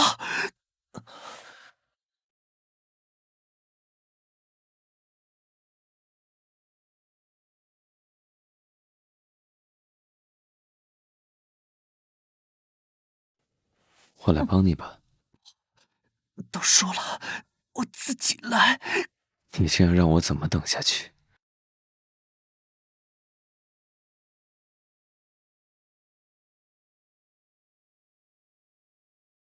你什么时候停下？说好的让我来呢？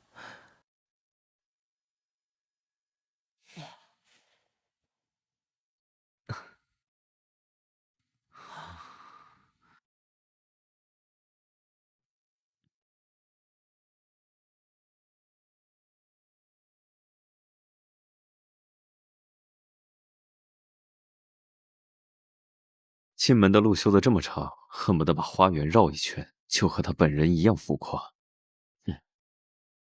既然这么困，就回去算了。还不是因为你这几天……什么呀？没事吧？我给你揉揉。走开！打扰了，已经到了，先生们。欢迎两位。您好，公主殿下，黑羽接到了您的委托，今天前来拜访。不过我隐约记得，我只邀请了一位贵客呢。是我和公爵大人说了这件事，他也想过来看看呢，或许撒谎很熟练。两位还真是关系匪浅呢，带两位去花市吧。请跟我来，尊贵的大人们。我们是来工作的，你可别带什么情绪。当然不会，我是不会记得你和他一起牵手跳华尔兹这件事的。在那之后立刻就和你跳舞，还唠唠叨叨的嘛，没完没了，烦死了。我看信函上写的并不清楚，请详细描述一下您发生的事吧，公主殿下。你好像比上次见面憔悴了一些，加兰先生最近是没休息好吗？他很好，比起这个，你还是直接回答问题比较好。怎么说呢？那是一段神奇的经历。打开它。是殿下。这本书已经有几百年历史了，是我前不久从一个收藏家手中获得的。我是被封面的漂亮织金图案吸引的。这是一本什么样的书？只有序章，并没有内容。能看出什么吗？什么都看不到。你最好先别碰。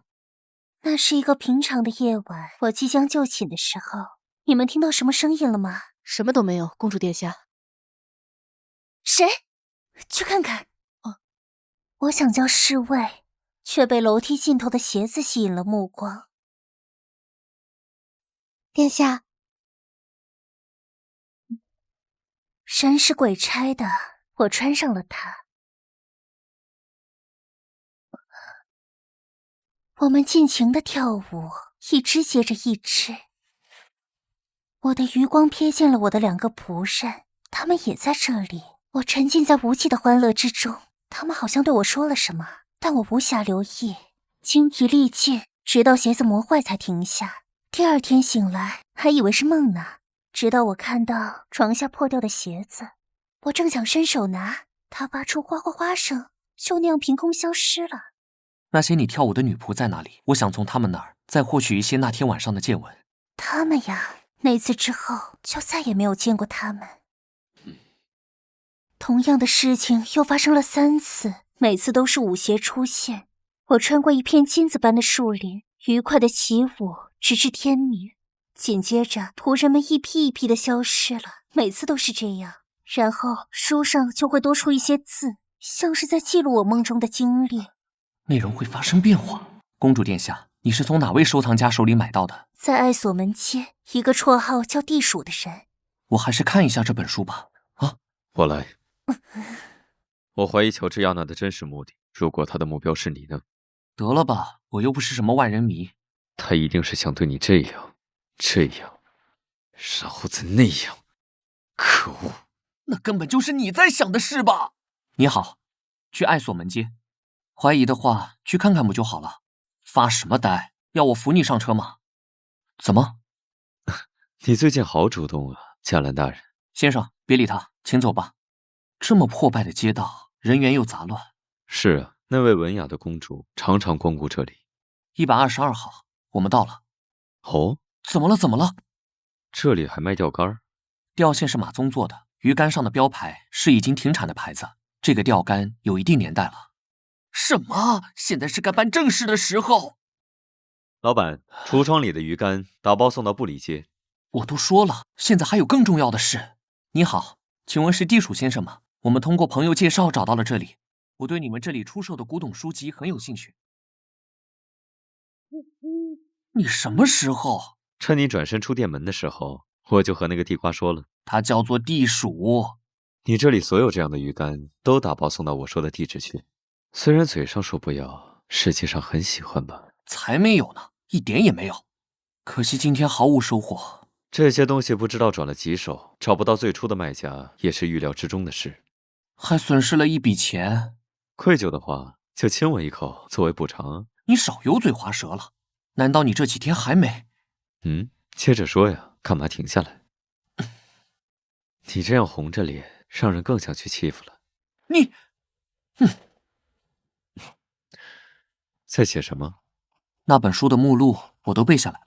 怪不得会让乔治亚娜念念不忘呢。这么聪明的加兰大人。如果你这么闲，就去把你的猫抓坏的窗帘补一下。买一个新的不行吗？不，我就要原来的。看起来只是个普通的童话书目录。我记得第4章的字迹颜色比别的章节新很多。那本书后面多出来的内容与公主的梦是同步的。穿过一片金子做的树林，去和王子跳舞。这本书希望高贵的公主成为自己的主角。这书的眼光还真差。这不是问题所在吧？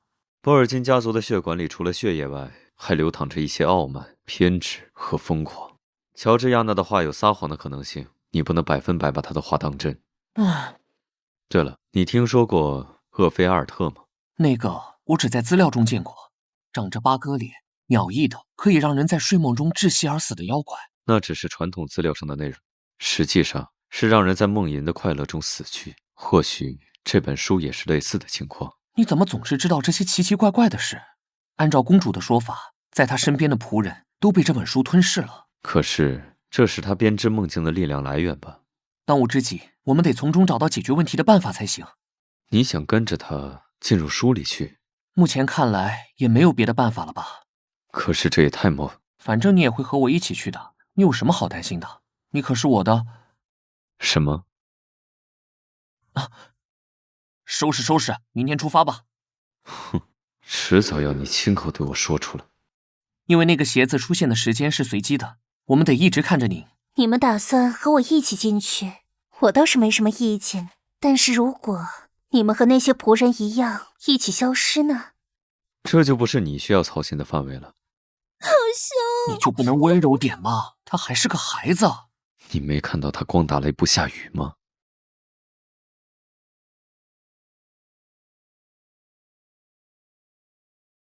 公主的生活还真是无聊，你们的贵族每天就干这些事吗？我才不是这种废物呢。两位，共进晚餐吧。根据之前鞋子出现的频率，很可能就在这几天了。很抱歉，在鞋子出现之前，我们可能要一直待在这里。这也是我乐意的事，我很开心能和迦兰先生待在一起呢。有你的保护，我很放心。麻烦让一让。希望你能搞清楚状况。我们来这里是来办事的，可不是让你来揩油的。今天吵多少次了？正是需要保护，才会靠近可靠的人呢。别吵，鞋子出现了。没事吧？没事，除了你压到我了。霍夫，你起来。对于这本书来说，你可是大部啊，迦兰大人。公主呢？大概是到他那个权势王子的第4页去了。我们可能和他不在同一个章节。你怎么不看好他？这种情况下，我当然是要抓住你了。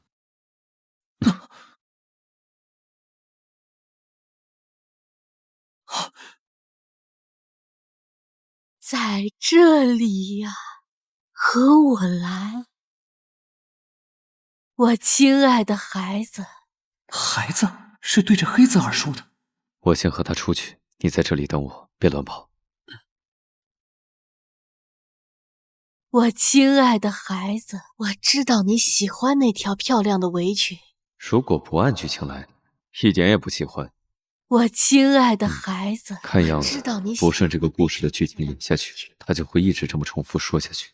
没错，听好了，今天深夜我会拿着斧头把他的头砍下来。你睡觉的时候往里缩，然后把他往外推。好，好，好。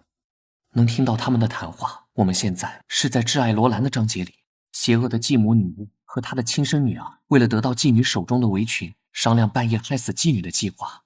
善良的妓女偷听到了他们的谈话，她把坏女儿推到床边，继母砍下了自己亲生女儿的头颅。现在我是故事中拥有围裙的善良女儿，黑泽尔则是那个和继母商量杀我的坏女儿。这本书是故意的吧？他为了让我们自相残杀。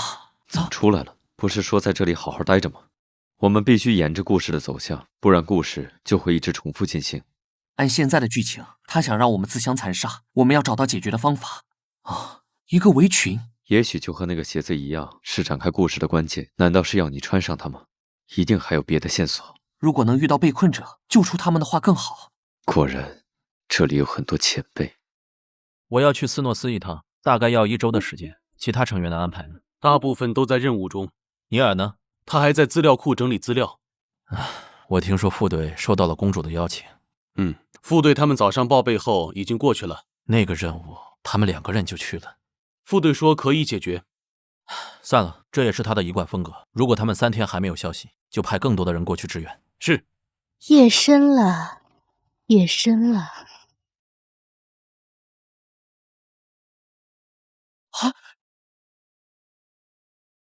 邪恶的女巫砍下了自己亲生女儿的脑袋。天空的字又出现了。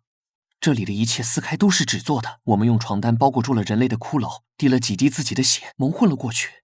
这本书也太不严谨了。可这样也算顺应了这本书的意愿，按照他所希望的剧情走下去。我想想后续，女孩从床上爬起来，去找她的爱人罗兰。女孩把事情的经过告诉罗兰，求助于他。罗兰给爱人出主意，你要把女巫那个魔杖拿过来，不然她会用魔法追我们。我们就先去找罗兰，再寻找破坏剧情的机会。说话归说话，手为什么要一直握着？当然是防止之前一样。那也不用这样十指相扣吧？我一扭头你就消失了。我的人呢？他来到一片沼泽地，他不想弄脏自己的鞋袜。是因为那个妓女的角色不在，把我扔出来了。我要把这本破书撕成碎片。黑泽尔，亲爱的，这个称呼难道是女孩的爱人罗兰？劫后余生，女孩希望得到爱人罗兰的抚慰，她的双唇在女孩娇美的脸庞上抹上嫣红。接下来不是该给我出个拿走魔杖的主意吗？怎么和原本的剧情不一样？他们交织在一起，这不是童话故事吗？怎么会有这种情节？来真的！殴打书中的角色会算破坏规则吗？会不会造成某些无法预料的后？我的爱人，这个人的脸是一层层的纸，身体好像不听使唤了。就算是再帅的人和我跳舞也坚持不住了。今天就到此为止吧，接下来只要闭上眼睡一觉，就能回到现实。怎么还在丛林里？路上遇到了一片沼泽，他不想弄脏自己的新裙子和鞋袜。那个故事是，有个性格恶劣、傲慢的少女，她的母亲辛苦烤了面包，让少女送给她的祖母。路上遇到了一片沼泽，她不想弄脏自己的新裙子和鞋袜，她把面包放在地上，打算踩着面包走过去。可是她刚踩上去，整个人就跟着面包一起陷入沼泽中。女孩坠入黑暗的深渊，饥饿的痛苦侵蚀着她，她的灵魂和身体变得千疮百孔。在痛苦中，她深深懊悔，她祈祷能得到救赎。随后，一束光穿透深渊，射在她身上，她化作一只鸟儿，飞出了深渊。总之，就是不要浪费粮食的故事。不能吃异界食物，否则会永远留在这个地方。这基本是各个异界不成文的规矩。女孩随着面包沉下去，地下的恶魔用绳索缠绕着。情色故事，偏偏不听你的。你来了，孩子。这么多面包，得来多少次？我才没时间进行这啰里吧嗦的故事呢。出口在。难道你也是外界的人？把我刚做好的面包又变成刚才的样子了。把我刚做好的面包交给你祖母。他在看壁炉，那里有什么东西？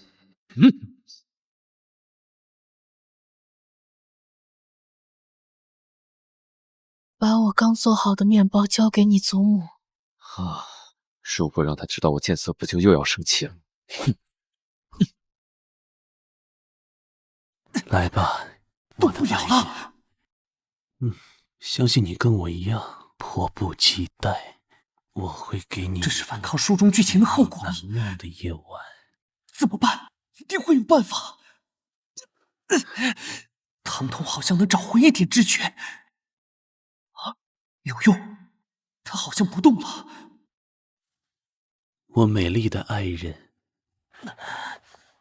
再咬，舌头都要掉了。还在动。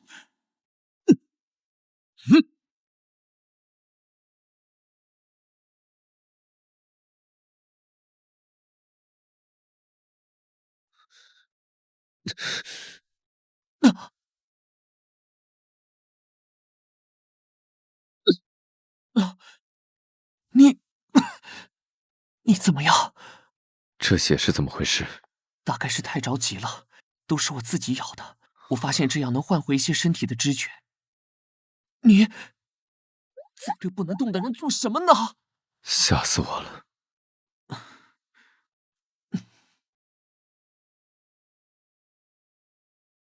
啊！哇哦！怎么门外都是人呢？都是替你救出来的。等出去之后，好好想想该怎么感谢我吧。后面那几个，盖了1个月糖果房子的，熬了1年面包的，和那个大脸女巫，他们待得太久，样貌都被书改变了。你干了这么多事啊？谁让你当着我的面变成面包了？又不是我要变的。你现在动不了。可是为什么你能动？谁知道呢？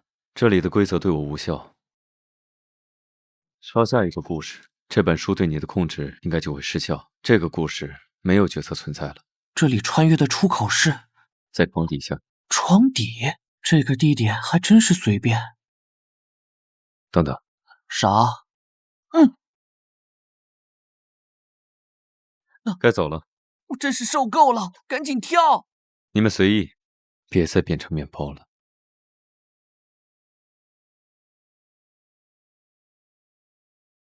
你怎么才来？开个玩笑，公主，尽情的跳舞不好吗？我还以为被你这本破书耍了呢。怎么可能？公主殿下，我们可是有契约在身的。我依靠您带来更多的养分，为此不惜破坏书中的剧情，甚至让危险的人物进入书里。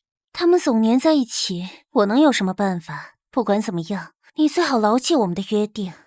等等，我能动了，快放我下来。怎么样？我很好。真的好了吗？怎么手指看起来还是软趴趴的，胳膊也是软趴趴，要不还是抱着吧。都说了已经好了。试试你是不是在逞强。疼死了！你们刚才就是从这里来回穿梭的？没错，这些蛛网一样的东西连着各个故事的通道。可是这么多个，我们看到目录只有几个小故事。或许有什么隐藏篇章，人类进去其中才能让他的故事生效。上面是什么东西？不用害怕，看样子他们对我们不感兴趣。我们尽量小声，不引起他们的注意，请跟紧我们。好，好。连书中的书师都养这么大了。12个公主，就是这里了。走吧。大战章，其他潦草的故事那么简陋，这个故事明显不同，甚至肉眼已经分辨不出来这些是不是外来的人。手好痛。忍一忍吧，万一你又背着我变成面包了呢？那是我要变的吗？盖着衣服，有种自欺欺人的感觉。不过，真不可思议。怎么了？你不停地往后看那些人，是不敢相信我救了那些人吗？人也是多面性的嘛。做得很好。国王宣布，如果有人找到公主去了哪里，就可以娶公主，并且继位；但如果没有查清楚，就会被处死。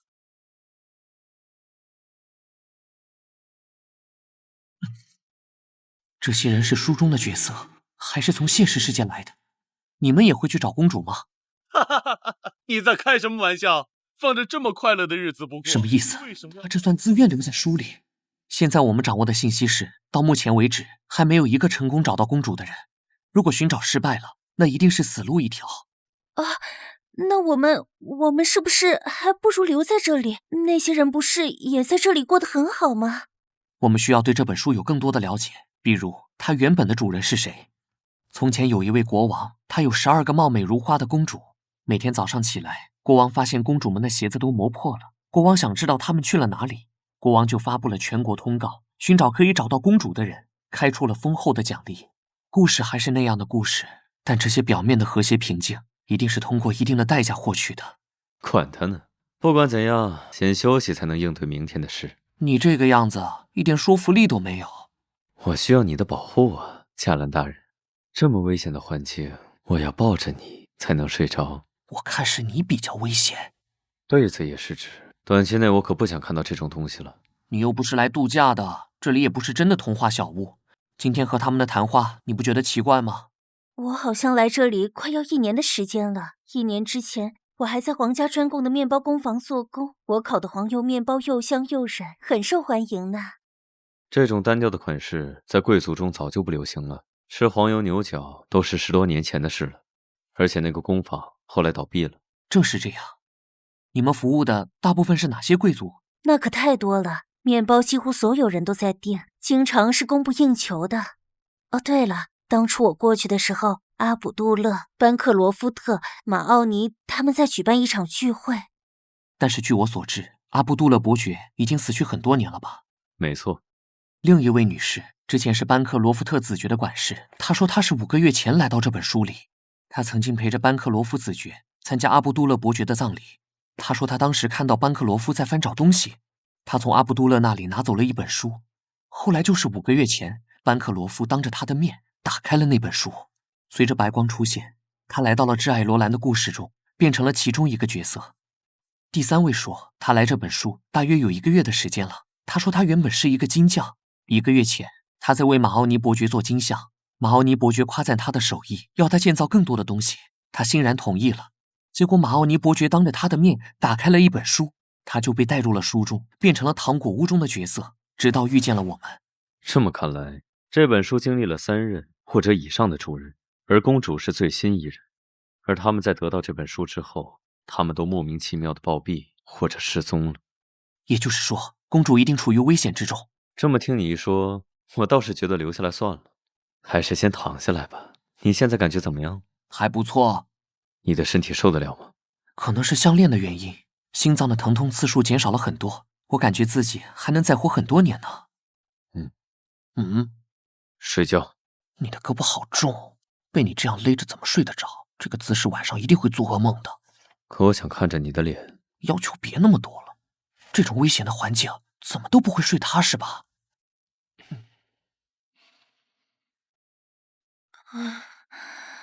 面包。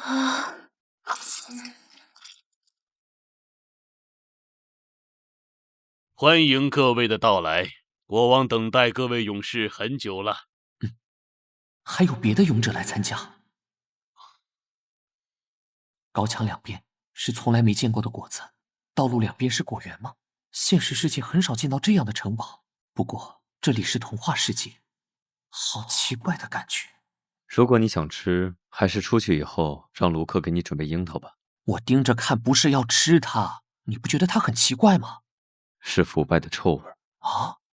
哎，别盯着看了，这些贵重的果子只有这个世界才有，一般人别想吃到它。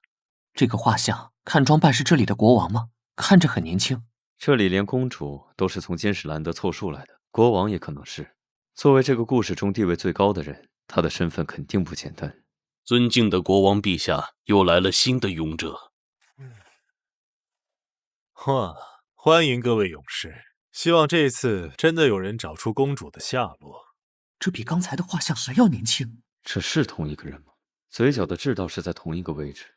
给你们的期限是1天1夜，否则你们将会被处死。1天1夜，这么苛刻的条件，他根本就没想过要人完成这个任务。从这道门出去，你们就可以开始去找公主了。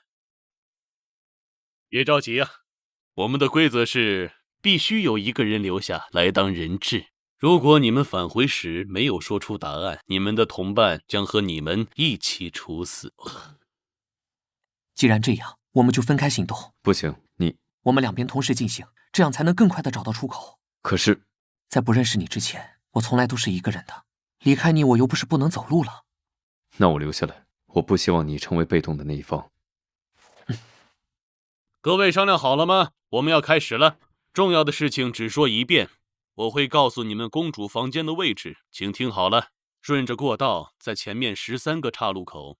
如果门是红色，就进入第5个门；如果门是黑色，就进入第4个门；如果门是白色，就立刻面对墙站好，不要让那些东西知道你能看到它。进门之后是花园，在第3个喷泉处，花园里的水是黑色。如果中途遇到的是男人，就要从黑色的窗进入；如果遇到的是女人，就从白色的窗进入。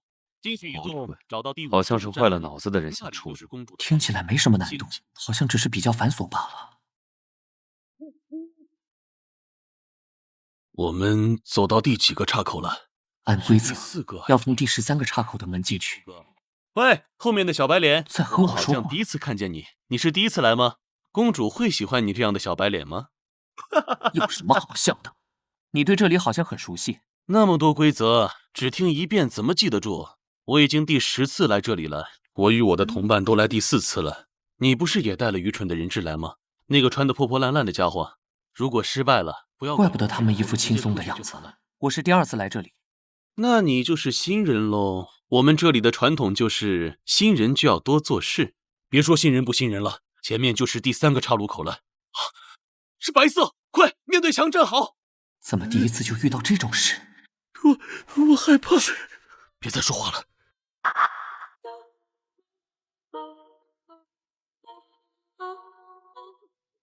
你看到了吗？先生，你能不能不要走来走去？我都要被你晃晕了。你也不用这么害怕吧？我是在观察这里。我的朋友和我保证说，已经打听好了，他会成功的，你就放心吧。这些规则明显是把你们这些人质当傻瓜了。什么你们？你不也是吗，先生？我和你们可不一样，门在我们进入之后就消失了，变成了一面墙，顶上是什么东西？隔壁是空的。你破坏的地方不会要我们一起赔吧？还担心赔钱呢？还是和刚才一样的房间，每个房间都有这个窗户，这显然不是外面的世界。你见过我的爸爸吗？爸爸说好的要给我讲新的故事听呢。要爸爸讲故事，讲什么？你是我的爸爸吗？这个蠢货！为什么要骗我？你明明看得到。这里没有你的爸爸，你的爸爸是谁？阿卜杜勒，真奇怪，那他去哪儿了？这个名字是书的某一任主人。终于走了，不是已经来过很多次了吗？那些怪物又没对你做什么，他胆子很小，你就少说几句吧。胆子这么小的人，就别带他来这里。我们到喷泉了，这次很顺利。现在该有人去找那把宝剑了。哎，新人，你来吧，那里的水是黑水，记得左手拿剑。抱歉，我需要照顾同伴，拜托你了。因为曾经来过，所以预知到这里的危险吗？随便，黑泽尔还等着我救他呢。摸到了，我记得上次来这里的时候，那个人被拖下水了。但愿这次是个幸运的家伙。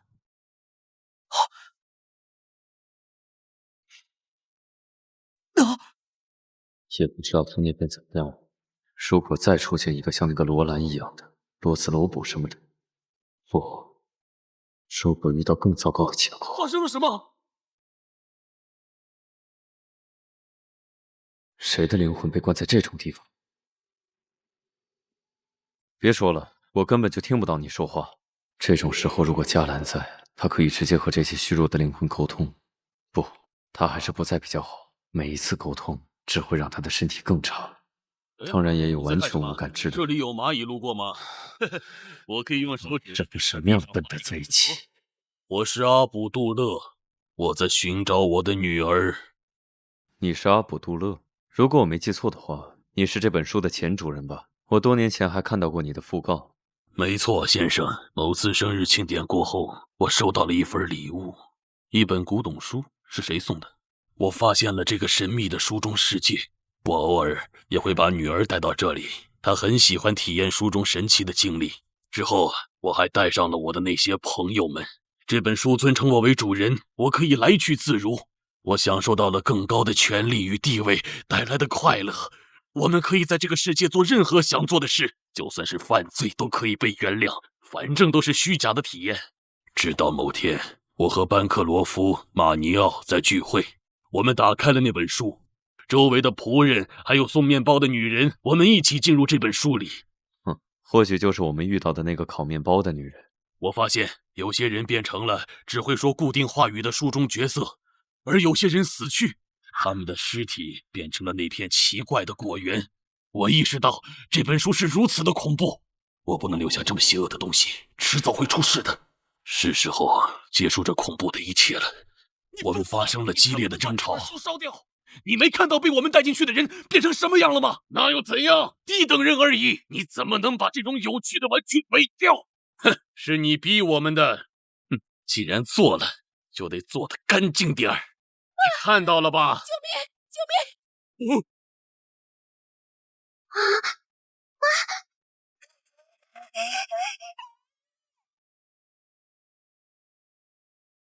马尼奥为了彻底享受这一切，又杀死了班克罗夫。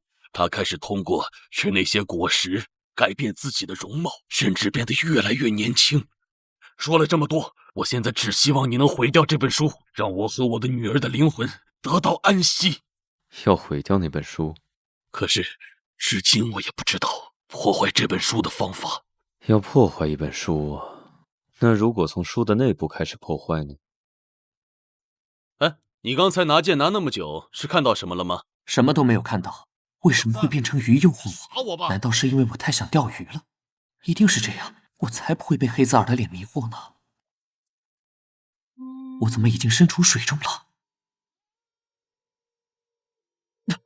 这歌声，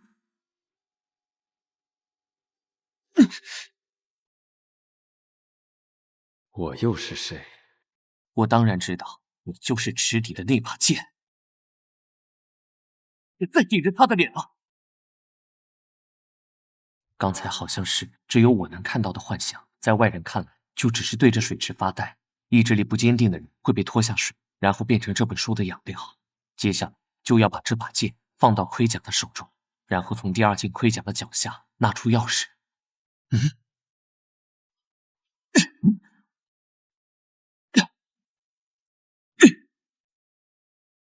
快跑！整个庭院的盔甲都开始追着我们，没必要在这里纠缠。我们要找的黑白窗户在哪儿？在那里。等等，我们该选哪个窗户？遇到的男人选黑色。我在喷泉里看到的假的黑泽尔，应该也算男人吧？不知道他那边怎么样了。去黑色的窗户。快上去啊！发什么呆？如果他骗了我们呢？如果进错了窗户，我岂不是牺牲品？那我先来。如果你上去了不肯拉我，那你就在第二个上去。抓住我的胳膊。如果现在把他们推下去，那找到公主房间的岂不是只有我一个？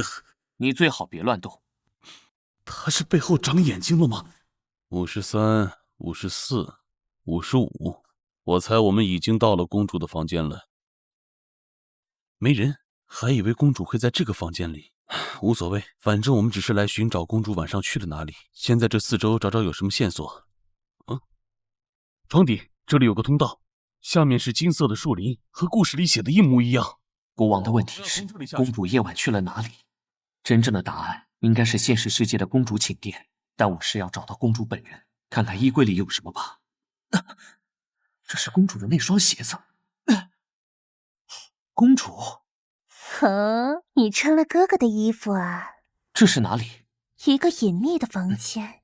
我所喜欢的东西都会像粘在蛛网的可怜小虫子一样，粘在这里任我摆布。你已经是公主，何必要和这本书做交易呢？消遣而已。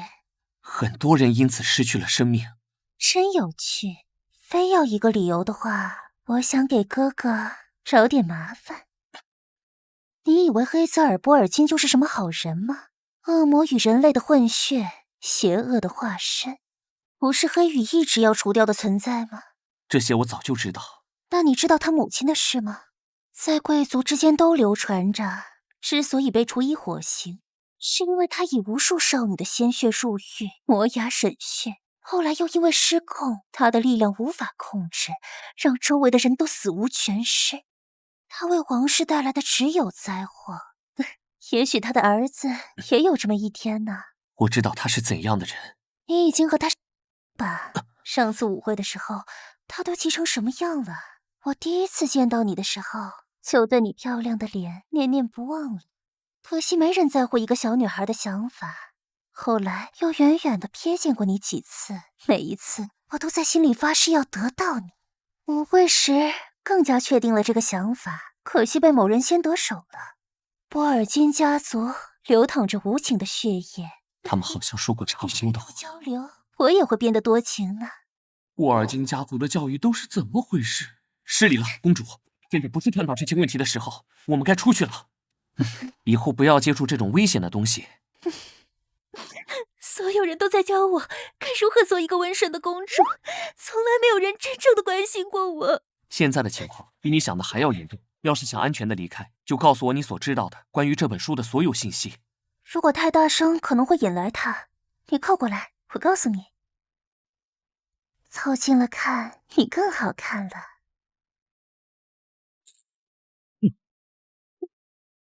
这黏黏糊糊的是什么玩意儿？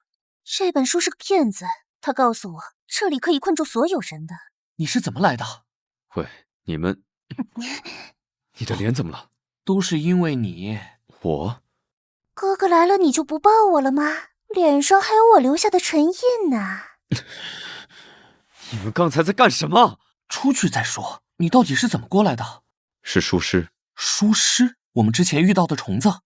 你还记得吗？当时有液体掉到了做面包的人的脸上，夜里虫子从女人脸上爬了出来。出发之前他和我说了这件事，我就把他们带上了。那些虫子一路吃到了现在，已经长得很胖了，天空的部分都要被虫子吃空了。这本书可能快要散架了。你说的对，我们得赶快离开这里。好吧，当初卖书的人好像和我说过，故事结束才是真的结束这种话，其余的我也不清楚了。我记得目录最后一个章节是睡美人，我们可能需要赶到那一章去。王子俯下身，吻了沉睡的公主。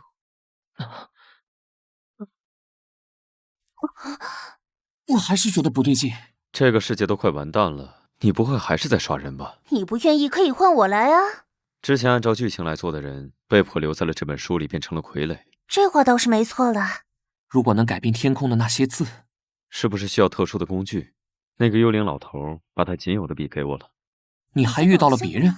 你手上有东西吗？王子俯下身，吻了沉睡的公主。他的吻渐渐地激烈起来，他伸手。这破书的剧情怎么又……要说能够到天空的方法，笔拿给我试试。这里要反着写字吧？我知道，故事真正的结束了，有效果。又一个收集欲念的容器被毁掉了，是时候做一些更有趣的事。这本书被啃的只剩下这些残片了。多亏了你在书房里找到了它。那我们也许该叫你专家了。嘿嘿，是队长去斯诺斯之前让我们过去接应的。多少人获救？20多个。有些人吃了那里的尸体做成的果实，无法离开那个地方，还牵扯出了一桩旧案，但是当事人都已经不在了。这个之后再详细说吧。这本收集人类欲念的书到底是从哪儿来的？先别说这个了，你现在的脸色看起来很差，是不是先回去休息一下，再讨论这些比较好？尼尔，队长，我提前从斯诺斯回来了，遇到了加兰他们，看来案子已经被顺利解决。听说你也帮上了一些忙。只是帮了一些小忙。你把头发留长了，因为长出来的黄头发越来越多了，好像这样也不错。怎么样都很好。这是黑羽的勋章。不过要先从善后工作做起。我是正式的成员了。你一直都是。队长，为了庆祝，我们去喝酒。还一直是个爱喝酒的家伙。那个做面包的女人送来了一大堆的面包答谢，我都送到总部去了。那也是对方的心意，我们吃不了那么多。分着吃吧。哪来的信？啊，你出去的时候公主送来的信，上面没有写是给谁的，所以我没有打开它。我是不会放弃的。阴魂不散的家伙！什么？你对这封信的内容很好奇吗？我去找你们的时候，你们为什么会搂在一起？啊，你还在纠结这种无聊的事？我看看你的脸怎么样了？这么一点小伤能怎么样？我很担心你。恶魔才能闻到阿斯莫德的味道，这味道对魔物来说就像催情药，会招来无数觊觎者。那些神秘的能力和那些快速愈合的伤口，一切的迹象都指明了那些未能直接说出口的真相。他来历不明的母亲之所以被处以火刑，是因为他以无数少女的鲜血入狱，磨牙审讯，后来又因为失控，他的力量无法控制，让周围的人都死无全尸。他为皇室带来的只有灾祸，也许他的儿子也有这么一天呢。恶魔与人类的混血，但更是你自己。我知道面前的你是怎样的。你的手好冰。你发烧了啊？怎么会这样？我都让你回来的2天好好休息了。我还以为已经好转了呢。甚至晚上都不回来。做事总要有始有终吧。从那本书出来，还有很多事需要处理。你好像有件事忘了解决，忙碌的加兰大人。什么？你们到底说了什么，他才会亲了你？你怎么还……算了，他提到了你。我？他说我什么？是谎话，所以就不讲给你听了。至于我脸上的伤，是在一个喷泉中看到了你的脸，因为被吓到了，所以愣住了。怎么能因为看到我被吓到呢？因为你变成了人鱼，还抓住我的手往水里拖。人鱼是靠歌声和美貌迷惑人类的生物，你不会是被我迷住了吧？没有，才没有。说起来，你好像从来没有对我说过那些话。什么？就是我们的关系该说的那些话，或者该有的称呼，比如说喜欢你，或者叫我亲爱的呀。怎么对待生病的人呢？这不是在帮你擦身体吗？分开的时候没有想我吗？没有，完全没有。看来你和他玩得很开心。喂，嘉兰大人对我也太无情了，连几句话都不肯和我说。够了！现在只有你一个人开心了，是不是该轮到我了？是不是做过头了？来喝药。不喝，这药是甜的。你骗谁呢？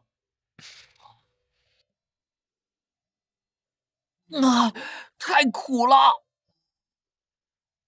睡一觉，明天能好吗？现在根本就睡不着。人呢？热牛奶，还泡了小熊饼干。今天早上的时候，好像退烧了，我需要出去一趟。如果没什么事情，也许中午就会回来。别乱跑哦。啰嗦死了。到底干什么去了？这就是舞会上那个奇怪的先知给我的药水，据他所说，能看到未来3天的事。目前没有发现什么奇怪的东西在里面。您真的打算喝它吗？已经没有多少时间可以等了。如果我被这东西毒死了，遗产归属就填加兰诺伊斯的名字。但愿它不是苦的。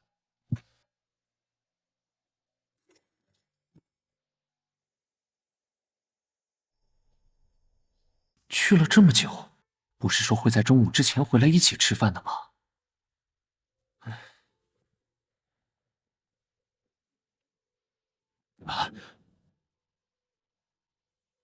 这显然是一个陷阱。即使是这样，能在我门口留下信封和话术的，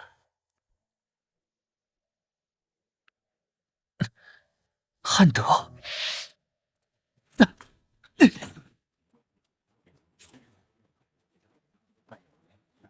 这份礼物希望你喜欢。你倒是自己找上门了。差不多要到了摘取成果的时候了。你那个疯子伴侣就在身边。你把那个孩子的灵魂藏到哪里去了？等把你抓到了，你可以抱着那个小鬼痛哭一顿。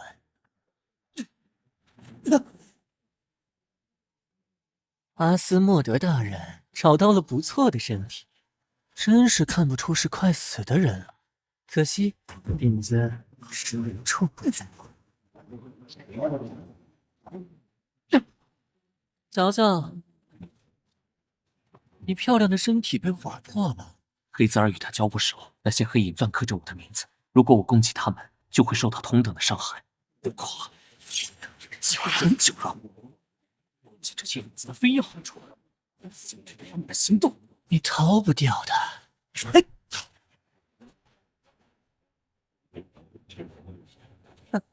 比想象中要容易。哼，别一动不动的装死了。我记得你是有装死前科的。看看你的脚下。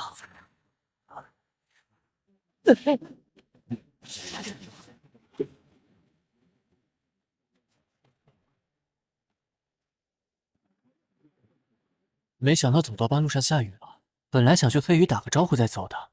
雷声太大了，我很害怕。这么晚又下雨，明天再去。不，只要牵着手就好了。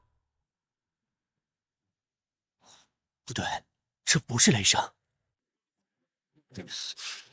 卢克，现在是什么时候了？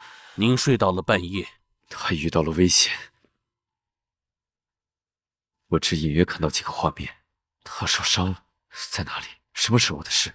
仅仅从这几个画面完全无法得知。被他逃走了，但他用来作恶的影子留在了这里。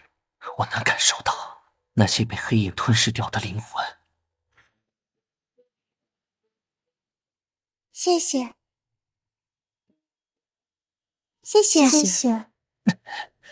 嘉兰哥哥，对不起，我好像睡了很长的一觉，醒来的时候就已经变成这样了。这都是我的错。我还认识了很多小伙伴，我现在一点也不孤单。帽子，我还没送给你呢。我就知道嘉兰哥哥对我最好了，所以我一定要告诉你这些。嘉兰哥哥，请替我向大家问好吧，巴贝特女士在等我了。会为了让我统统复仇的被操控的黑影，汉德、保尔森，还有公主那本邪恶的书，所有的一切都指向阿莫德。我的事情不多了。阿萨内修斯作为他的门徒，他们想活捉我，也想有别的要处理的事。那些低级恶魔趁我虚弱的时候都聚集过来了。啊，加兰先生，你没事吧？是你吗？加兰先生，痛苦的要死掉了。你是谁？阿斯莫德。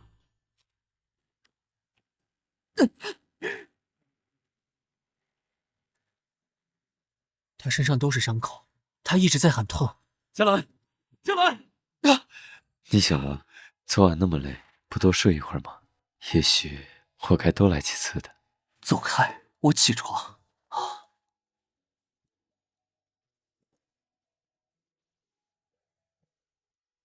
快来吃早餐了，赖床的小懒虫们。妈妈，这家伙太调皮了。下午叫卢克把他接到我妈那里去，他念叨好久了。别发呆了，今天不是要去钓鱼吗？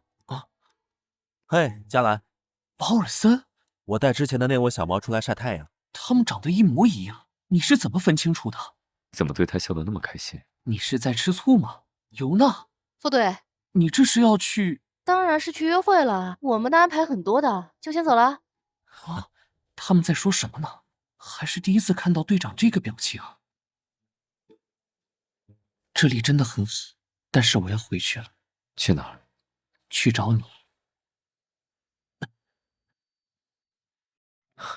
醒了，你看起来一副很倒霉的样子。不会是脑子坏了吧？你才……你怎么出去了？要不是汉密尔顿他们发现了你，你晚上还没回来。我本来是要出去找你的，你到底去哪里了？这个，喝点水。不要转移话题。那个倒霉预言家的药水是真的，不久之后你一定会用到它的。他让我睡了整整10几个小时，我是否要再去找他呢？可是如果我没有去喝那个该死的药水，也不会睡着，夏兰也不会因为去找我而受伤了。别说这个了，你到底遇到了谁？阿萨内修斯的门徒，那个用影子作为武器的恶魔。他们的目的不是让我死，而是把我抓起来。他们是怕素体出现什么意外，所以也不敢对我进行直接的攻击。你看我，这不还是好端端的在这里吗？你管现在这样叫好端端的？还不是你偷偷的跑出去了？话题怎么又绕回来了？算了，你先好好睡觉。不把话说清楚就别碰我。我梦到你了。梦里的我有我这么帅吗？和你一样厚脸皮。再睡一会儿吧，现在还早。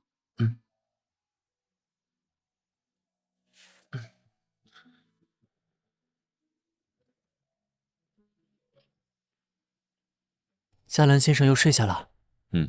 有些事情不知道该不该提。我给他换药的时候，看到了他的背后，看样子像是一种古老的诅咒，或是恶魔的印记。上次逃出金士兰德也是，我想他变得如此虚弱，应该与这个印记有关吧。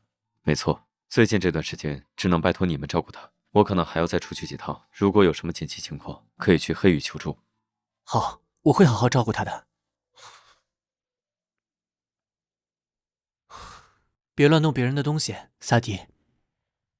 这个是我吗？当时以传闻中你的形象制作的守护神萨迪厄斯，可能是当时在金士兰德买来祈福用的纪念品。你想到什么了吗？或许。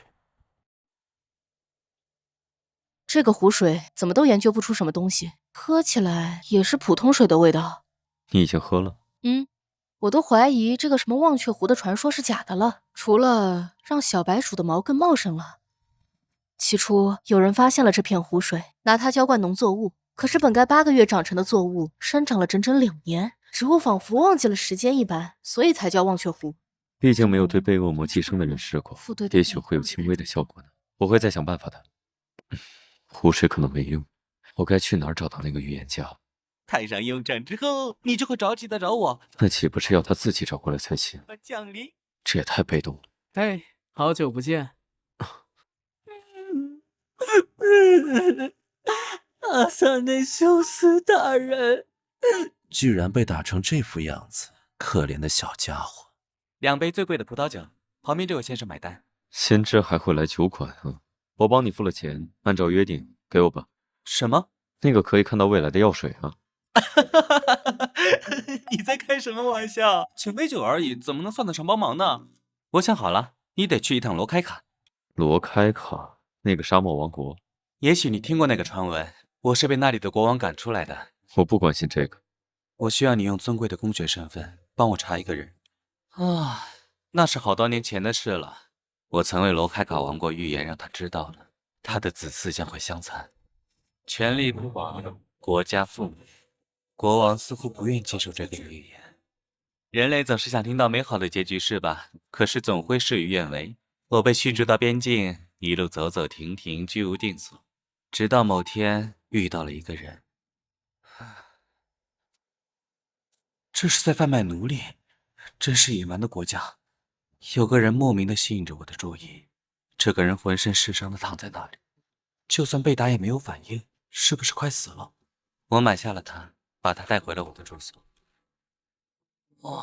我第一次看清他的脸。买你花了很多钱，如果死了的话就亏大了。过了几天，他醒了过来。你醒了？你是谁啊？是本地人吗？不会是脑子不好啊？算了，就算是笨蛋，也是好看的笨蛋。他对我有所防备，没有说太多的话。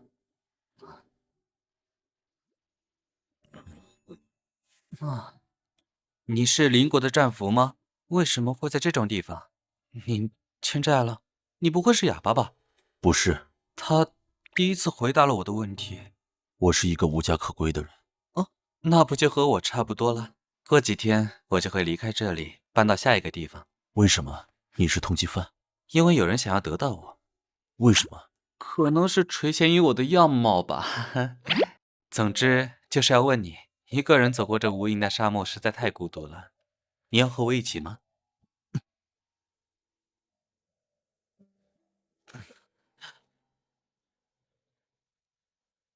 等等，就这样脱掉是不是太冷了？我想至少把肚子盖上，毕竟是晚上，沙漠的夜晚还是会降温的。如果我们生病了，我倒是带了药。要不今天还是早点睡吧，我们明天还要赶路。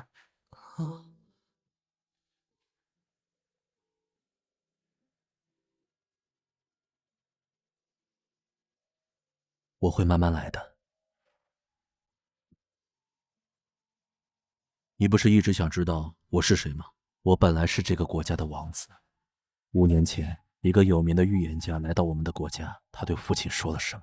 父亲只留下了他最疼爱的长子，其他的儿子寄养在边境。贵族和官员们读懂了国王的心思，我们是被放弃的孩子，失去了富足的生活，连果腹都很难。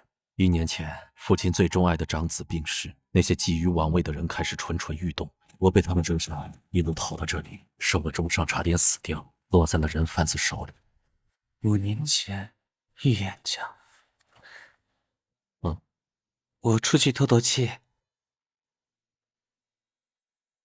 是我的预言，害他变成了现在这个样子。当天晚上，我趁他睡着，留下了所有的钱，就慌忙离开。你怎么不看看他未来会不会原谅？可是我无法预知自己的未来，我还有……如果他发现是我害得他从高贵的王子沦为落魄的奴隶，我无法面对他，我不敢想象他得知真相的表情。可是我后悔了，天刚亮我就返回去找他，可是中途却迷路了。冥冥之中，我觉得或许该去隔壁最大的城镇碰碰运气。兜兜转转，已经第2天。怎么这么多人？好大的阵仗啊！据说是国王把流落在外的王子接了回去。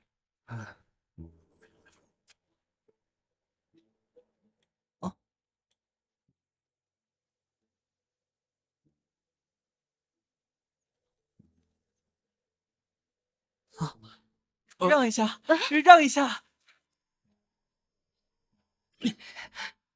半夜潜入宫殿，你也许可以发展一些第2职业。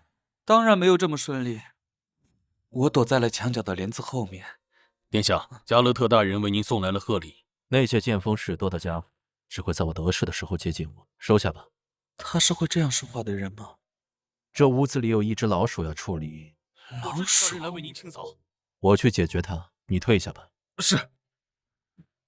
啊，是我，对不起，我不该丢下你的。仔细说说，哪里对不起我了？那晚之后，那天晚上是我迷路了，我回来的时候你已经离开了。早上看到了你，就偷偷跟过来了。我很伤心，你做错了就要弥补。是我的错，只要你别生气，让我做什么都可以。这可是你说的，你只要坐在这里，别乱动。可是，你不是来道歉的吗？那就对了。好痛！他这么生气吗？好疼啊！别这么对我。这就疼了吗？接下来会更疼。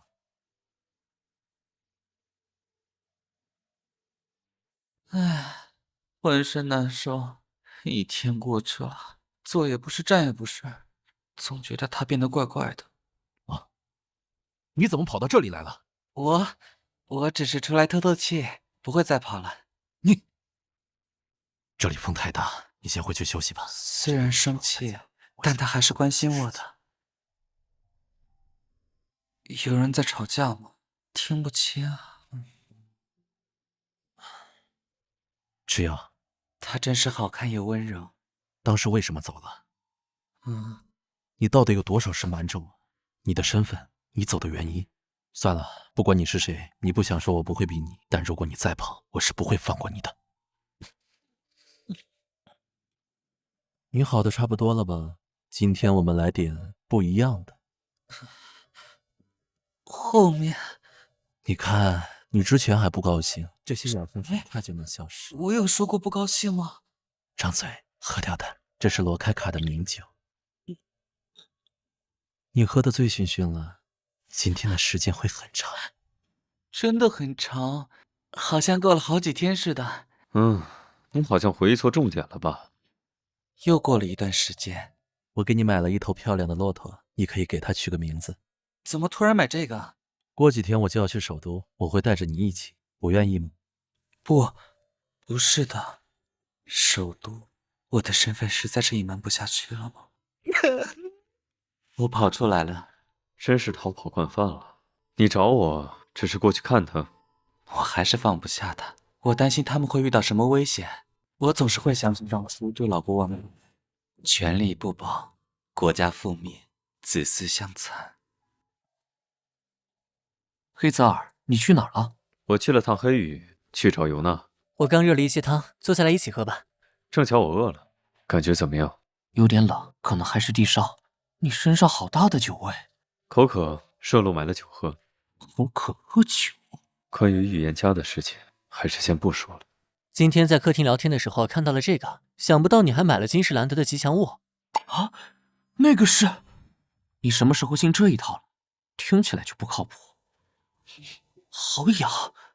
刚才那是酒啊，那个是我当初在街边看到的，为了买它排了好久的队。加兰大人很喜欢的，算是定情，是纪念品。对了，萨迪想起他当初在金士兰德的时候，曾经在他那个禁闭的房间看到过一本书。深夜与月末是最危险的时刻，人类掉入恶魔的诱惑之中，想要挣脱恶魔锋利的爪牙。前面有着文字注释，后面就是一段奇怪的看不懂的字符，可能和加兰的症状有一些联系。你还能记住吗？因为翻了无数遍那里的书，我已经默写下来了，或许能帮到你们。你盯着看了这么久，看出来什么东西了？我会拿给卢克，让他去查。他这么厉害吗？可能是年龄够大吧。开玩笑的，卢克是我母亲最忠心的侍从，如果没有能力，也不会在他身边侍奉多年了。没错，他还和我讲了你小时候的事。那家伙什么时候背着我说的？把这个喝了试试，尤娜确认过了，没有什么危险。这是我们之前去斯诺斯得到的忘却湖的湖水。不要这样盯着看，我吃的又不是毒药。感觉怎么样？能怎么样？你在这里晃来晃去，让我眼晕。你晕了？都说是你晃的了。我看你还是回卧室休息吧。放开，我自己长了腿。如果你走路摔倒了怎么办？我又不是第一天学会走路。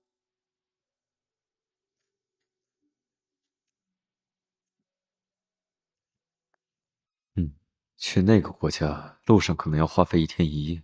我会在那里待多久？如果没什么事的情况，也许2天就能回来。如果有事，可能要分开2、3周。嘉兰怎么办？可是他刚受过伤，那张纸条的咒语也不知道有没有用，还有预言的药水。你没睡啊？什么事能让圣亚里斯帝国的公爵大人翻来覆去唉声叹气啊？我有一件想收起来的宝物，可是这件宝物偏偏长了2条腿，总是四处乱跑。你说我该怎么办？我说你在胡思乱想。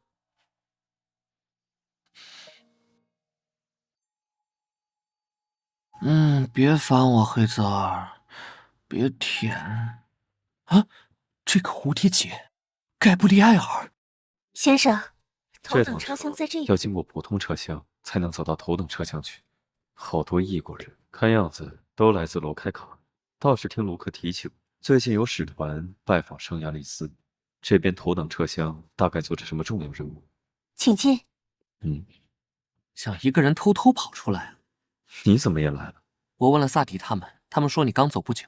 我根据你离开的时间推算，你大概是要赶这趟车，还让人过来专门陪我。人家好好的旅行计划都被你打断了。笑什么？果然还是离不开我吧？别想糊弄过去。你去罗开卡干什么？等人到了再和你解释吧。你还约了人一起？你知道盖布利埃尔他……大概他是来了，请进。您好，这是您的甜点。我们没点这个东西。是隔壁送来的。那位先生说想交个朋友，希望您赏脸过去一趟。隔壁，请谢谢他的好意，我们不需要这个。好，抱歉打扰2位了。难道是要找我帮什么忙？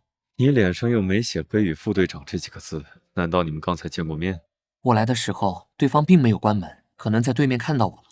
那个色鬼一定是看上你了，可惜没有用，你已经是我的人了，还会追着我跑到火车上。你小点声，先别说这个了，有更重要的事。我早上起来的时候，看到了长毛的盖布里埃尔，蓝色的眼睛，他开始兴奋地跑来跑去。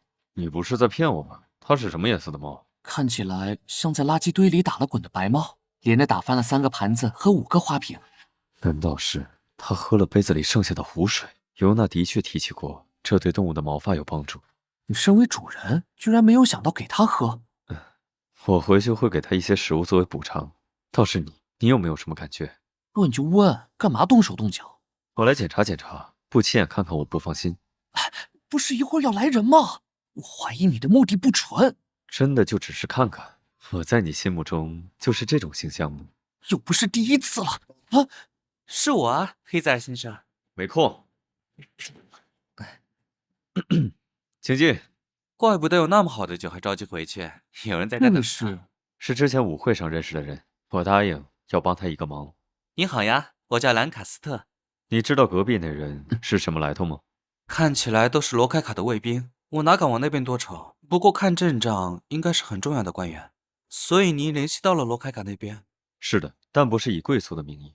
现在罗开卡老国王病重，是立储的关键时刻，各方开始斗争。如果以圣亚丽斯贵族的身份进行拜访，无法自由行动，也可能无法得知真实情况。那怎么办？我打算还是以商会的名义。如果看到他没什么事，我们就低调的回去。他的老相好是罗开卡的王储，我们只要去确认一下他还健康活着就好。没必要专门对着我说。在看什么？夜晚的圣亚里斯，那天睡梦中看到的阿斯莫德，是真的还是梦境？他快要醒来了吗？我不在你身边的时候，你通常都在做什么呢？像那天那样见朋友，然后喝酒吗？当然是在想你啊。又瞎说，我是在问我们相遇之前。过去的我呀，我想杀掉所有人，看着所有人痛苦和尖叫。怎么说呢？这个答案倒是也在意料之中。现在看起来，你也可以自己去喝酒了。我倒是希望你一个人也能好好生活。你是不是吃醋了？才没有，好端端的伤感都被这个无理的家伙打破了。我真高兴，嘉兰大人为我吃醋。都说了没有？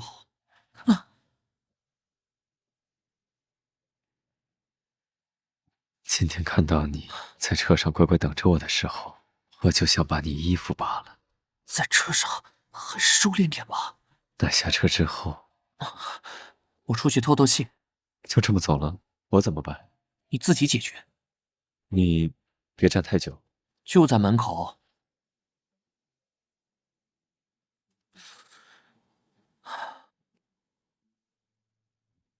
看样貌也是罗开卡的人，他去的方向是003号房间，不是刚才隔壁002送甜点的那个。饭点到，很多人从餐车那边过来。看看我遇到了谁？殿下，媚人儿，我给你的东西怎么没有收呢？原来送甜品的是这个人。你在这里是打算接受我的邀请了吗？先生，我只是出来透气的。你的脖子下来是被虫子咬了吗？失礼了，我们的王子喝醉了。就这副模样还王子，我差点就要按不住门了。行了行了，人都走了。要不是知道是你抵着门，可是要给甘特将军留个好印象的。假正经，等到了我的地盘，还跑得了？瓦伦丁，给我拿酒来。是。好挤啊，要不去另一边睡？我一想到这车上还睡着一个混蛋，我就不放心。车上这么多人，能有什么事？你嗓子哑了，我起来给你倒杯水。别折腾了。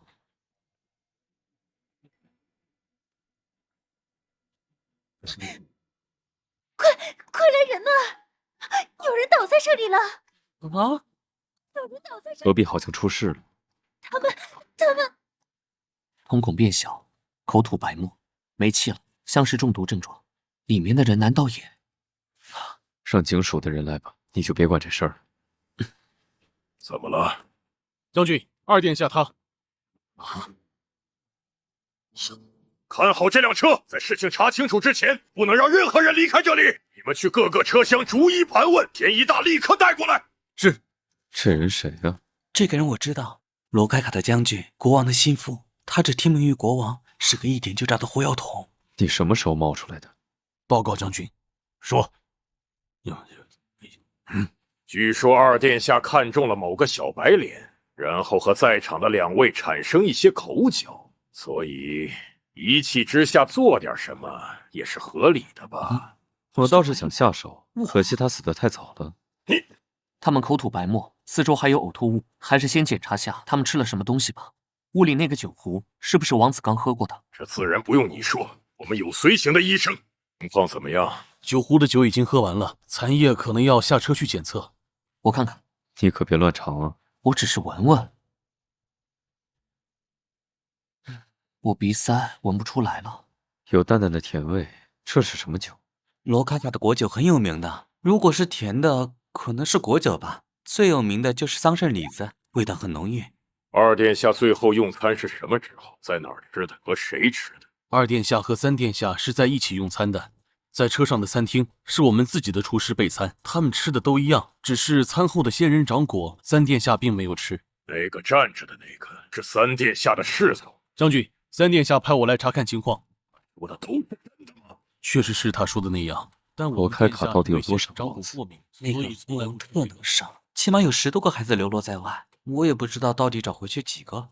你回去告诉三殿下，我一会儿就会去三殿下那里拜访。是，各位就先回去等消息吧，我们会逐个盘查。王子不能就这么死了，否则我回去无法和陛下交代。哼，倒是把自己撇得干干净净，说不定是你杀的人呢。敢对将军不敬，我们现在就可以处决了你。现在可还在圣亚里斯的边境呢。这里，斯嘉瓦大人还活着。怎么又咳个不停了？大概是伤口一直没好，还在低烧。以防万一，我带了药过来。你这样我会很担心的，要不换个厚点的披风。他们决定中途不停车，直接去罗开卡。反正我们也就是打算去那里。你怎么还在？让我躲躲吗，公爵？外面那个老头太吓人了。我怎么觉得哪里不对劲？就算是生病迟钝，我也该感受到那些东西的存在才对。他们短时间内不会消散的这么快。车上有什么东西把他们吃了不成？看窗外，完全不同的风貌。罗开卡的边境就是沙漠了，夜晚看倒是有一些可怕呢，好像要把人吞进去一样。的确，夜晚的沙漠是很危险的。你们听说过一种沙漠的怪物吗？怎么一到车上就要讲鬼故事？大概是很有氛围吧。说到沙漠，我们最常听说的就是毒蛇或者沙漠蝎子了。其实还有一些神秘物种。罗开卡有个专门处理罪犯或者尸体的场地，就位于沙漠深处，那里堆里的尸体就和一座座沙丘一样。奇怪，这里的尸体是不是变少了？好像是，大概都是被秃鹰吃了吧。这次又是什么罪？这个女人对丈夫不忠，她卖面包干的时候手指碰到了客人，真是放荡啊！这个人是打劫了一车货物。哎，这年头讨生活不容易呀。在那个人和牲口一样贩卖的国家，人们的观念这样扭曲也不算奇怪了。说句题外话，讲故事一定要把灯放到脸下吗？比较有氛围嘛。哎，最近的活怎么多了这么多呀？最近好多运尸人都失踪了。你要是听到沙漠中有不对劲的声音，就赶紧转身跑。我看就是吃不了苦跑掉了。这活有几个人愿意干？脖子上怎么这么叮叮咣咣一串啊？哎，这可是现在城里最流行的卡林发琴项链，可以弹出声的。什么鬼动静？吓我一大跳！你干了这么多年，还不如我这个新入行的胆大。我看这天都阴了，看样子一会儿要打雷闪电。干完这一趟，今天就回去吧。也不错，你顺路把我捎到街口吧，怎么样？哎，你怎么陷进沙子里了？别开玩笑了！哎，不知道是那些尸体引来了怪物，还是那些尸体变成了怪物。很不幸，他们也遇到了。那个运尸人是唯一一个逃出来的幸存者。很大，他飞快地钻进了地面，又钻出来，最后化成一堆沙子了。他逢人便疯疯癫癫地说这段经历，人们当他疯了，没人相信。沙漠的歌声。我在四处游历的时候遇到了他，听他讲述了些，我觉得是真的。如果有死尸，可能会引出沙漠的怪物。死尸？就比如我们的列车上吗？没错，我要几倍8两。那种怪物是不是长着人脸？对，不对啊！你们怎么知道？你们听过？刚才看到了。啊！为了找他，真的要把命豁出去了。这位先生，我们将军需要你过去一趟。我不是刚才都说完了？事情好像不是像您说的这样。您身边的朋友没和您说实话吗？当时有目击者看到我们的王子的确在上车的时候遇到过这位先生，他们发生了一些肢体接触。你的腰好细，不知道搂起来是什么滋味。这位先生没有理解我们王子的玩笑话，对他动手了。的确有一点小冲突。他戴着帽子，他求饶后，我转身就走。真的？你怎么不和我说？害怕你真的把人给杀了。他的确该庆幸自己死得早。却可以，人不可能单独和你走，我要跟着一起。这是将军的命令，你们要违抗吗？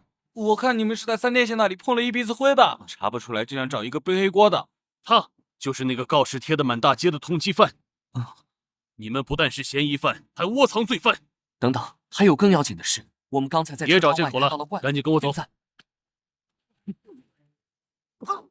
别打死人呢！所以用的左手。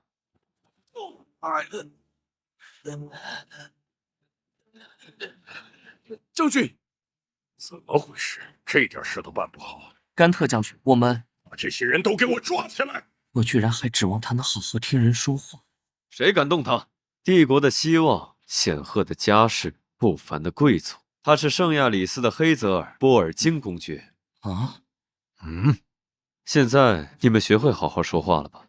我听说那个公爵凶狠残衣服的文案的确是贵这个样子。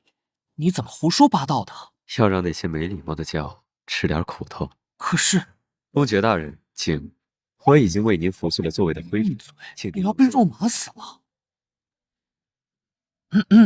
这位是圣亚里斯的贵客，你们不可以对他无礼。首先，我和你们殿下的死没有关系，你们现在调查的方向有问题，你们应该去调查后厨。去查过了，所有厨师都说3殿下和2殿下的人都没来过，也没有陌生人来过备餐区。2位殿下餐食一样，除了3殿下因为过敏剩下的那份仙人掌果，剩余的餐食中没有发现下毒的痕迹。刚才那个死掉的家伙的酒瓶里有股花香，闻起来像是铃兰花呀。那种花不是生长在圣亚里斯的南部吗？不常见到的景观花卉，但是根茎花朵都有毒，怎么会出现在罗开卡的薄酒里？谁碰过他们喝的酒？是二殿下的侍从，被抢救过来的瓦伦丁。据说一开始瓦伦丁是想给三殿下一起倒酒的，三殿下拒绝了。二殿下觉得丢了面子，两人发生了一些争执，为此他生气地离开了餐车。饭点到了，好多人从餐车那边是那个师傅。公爵大人要看你们这次来圣亚里斯采购的商品清单。果然车上有着铃兰花，它含有的毒素会让人心动过速、恶心、呕吐、快速死亡。显然大部分人不了解这美丽的花，但列车上有人知道。这份清单是谁写的？应该是二殿下决定的。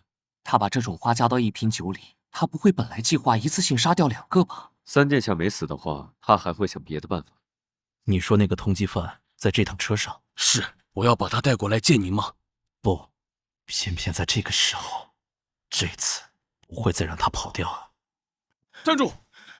抓到他了！你跑什么，瓦伦丁？你护着什么？把他衣服扒了！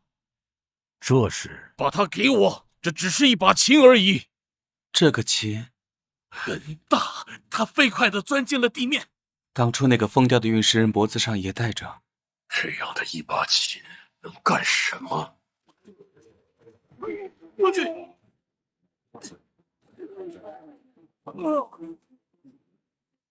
怪物越来越多了，他们不断从沙漠里钻出来。他们一直对这节车厢发起攻击，因为有尸体的味道。瓦伦丁拼命护着的那把琴，一定是给自己留的后路。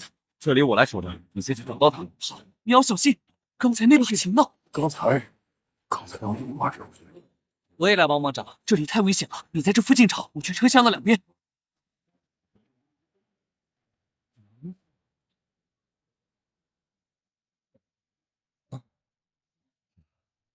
你，我来。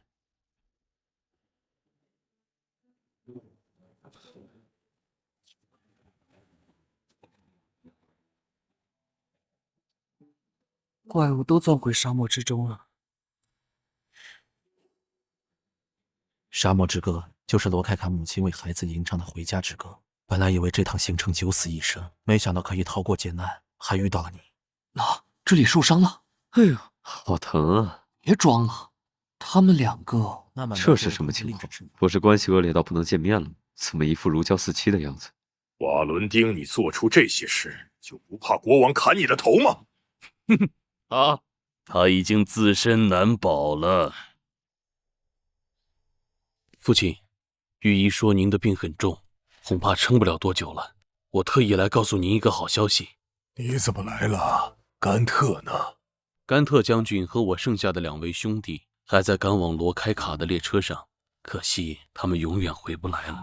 他们会葬送在沙漠之中。侍卫，您别喊了，您现在时日无多，是该由我继承王位了。可斯，你怎么会在这里？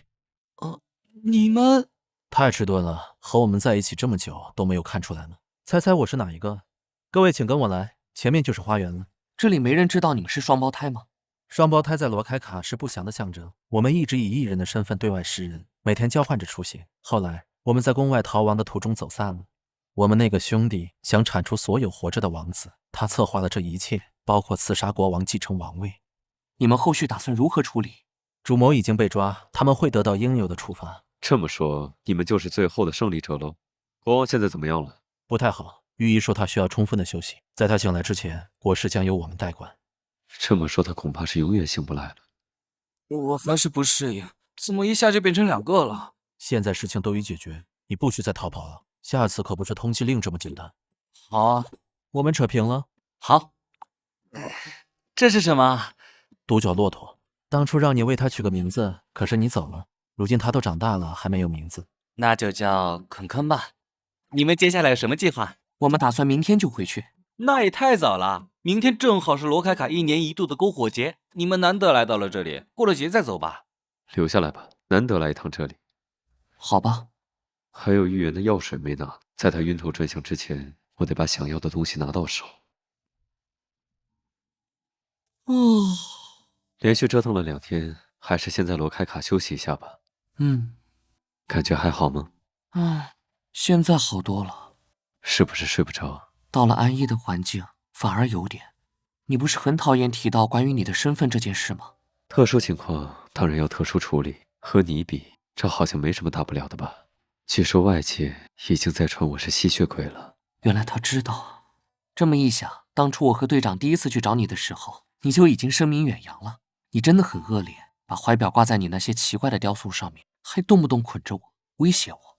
怀表到现在还没还给我呢。到时候再说吧。喂，别想装睡混过去，因为那个陷入循环的负心汉打架，还让我好自为之。是吗？那是什么时候的事？我只记得，我们当初在水下的接吻是那么甜蜜。甜蜜？我隐约听到你在威胁我。还有这种事啊？我来想想。后来发生了那次意外，我有很长一段时间不敢去坐那个沙发了。难怪你后来总是去床上看资料，也不去坐那把椅子。我后来把坏掉的椅子修好了。别再说了。后来在幻境里，你主动亲了我。那不是想让你醒过来吗？直到你受重伤的时候，我才明白自己的心意。我真是个迟钝的人。做个好梦。要不要先吃点东西？庆典下午就要开始，还没好吗？这件衣服太奇怪了。我来帮你。这么简单的衣服都不会穿，难道是宿醉了吗？昨晚根本就没喝酒啊。这里要先打个结，然后再穿过去。等等，这分明是最外层的纱衣啊，根本不是这样吧？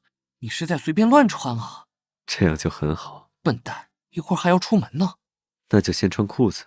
你已经失去信用了，黑泽尔先生。穿裤子，手要放在这里吗？怪我不太熟练，加兰大人。住手！住的是哪只手？左手还是右手呢？外面有人。没错，这里人来人往的。加兰先生，换好了吗？要不要我来帮你？衣服很复杂的，穿不好很正常。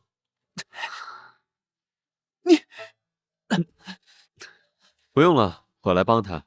原来黑泽尔先生也在啊！如果需要帮助就喊我哦。庆典就快开始，我先走了。晚上我们再继续。要我帮你忙吗？不需要。哎呦，他们怎么还没过来？请享用美酒。来，都是因为你磨磨蹭蹭的。这里很热闹啊，不光有表演，还有集市。前面的小孩，这些花我全都要了，送给这位英俊的先生。你哪有地方放？那就先买一个花环吧。这件衣服露的也太多了。那我也要买一朵送你。送我吗？这么高兴啊？放在这里。这里正合适。算了，你开心就好。这个长得好像我买回去送给他们。什么啊？原来我不是唯一一个收到礼物的。这种东西也要攀比，你的胜负欲也太强了。那我要比别人多一分。这个给盖布里埃尔带回去吧。你挑选礼物的品味，算了，心意到了就好。你也该带一些东西给卢克吧，还有尤娜。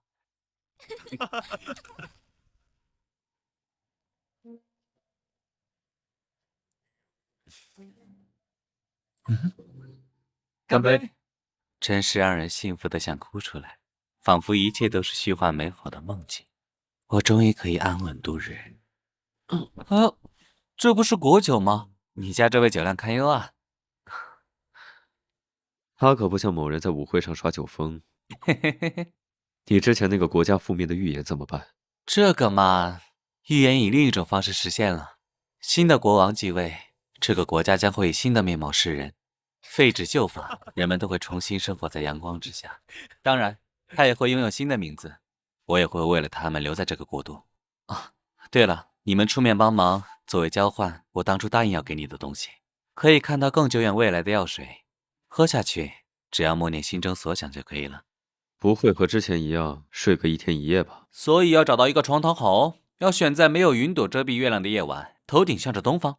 至于到底要不要看到未来，这一切由你决定，好的坏的未来终究无法改变。我受够了这个能力，从此以后，世界上没有会预言的兰卡斯特。所以，祝你好运吧，黑仔先生。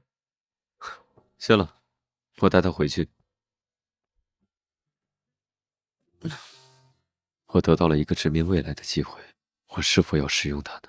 哦，就当你答应了。给我机会的那个人，因为预言害得他的爱人流落在外，差点死去。而我为了看到3天后发生的事，让你外出受到了伤害。就连我也有犹豫不决的事了吗？醒了？你怎么这么臭美，还憋着一朵花？不是你给我带上的吗？醉汉先生，很适合你。你喜欢就好。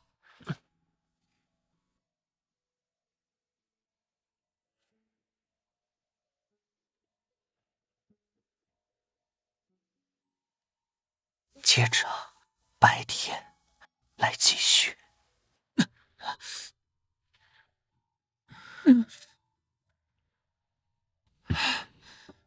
有点奇怪。来，我们继续白天的事。我们是在船上吗？坐起来吧。不行，等一下，我下去。恭喜你钓到了一条大鱼。都是你的错，黑泽尔。你很少叫我的名字。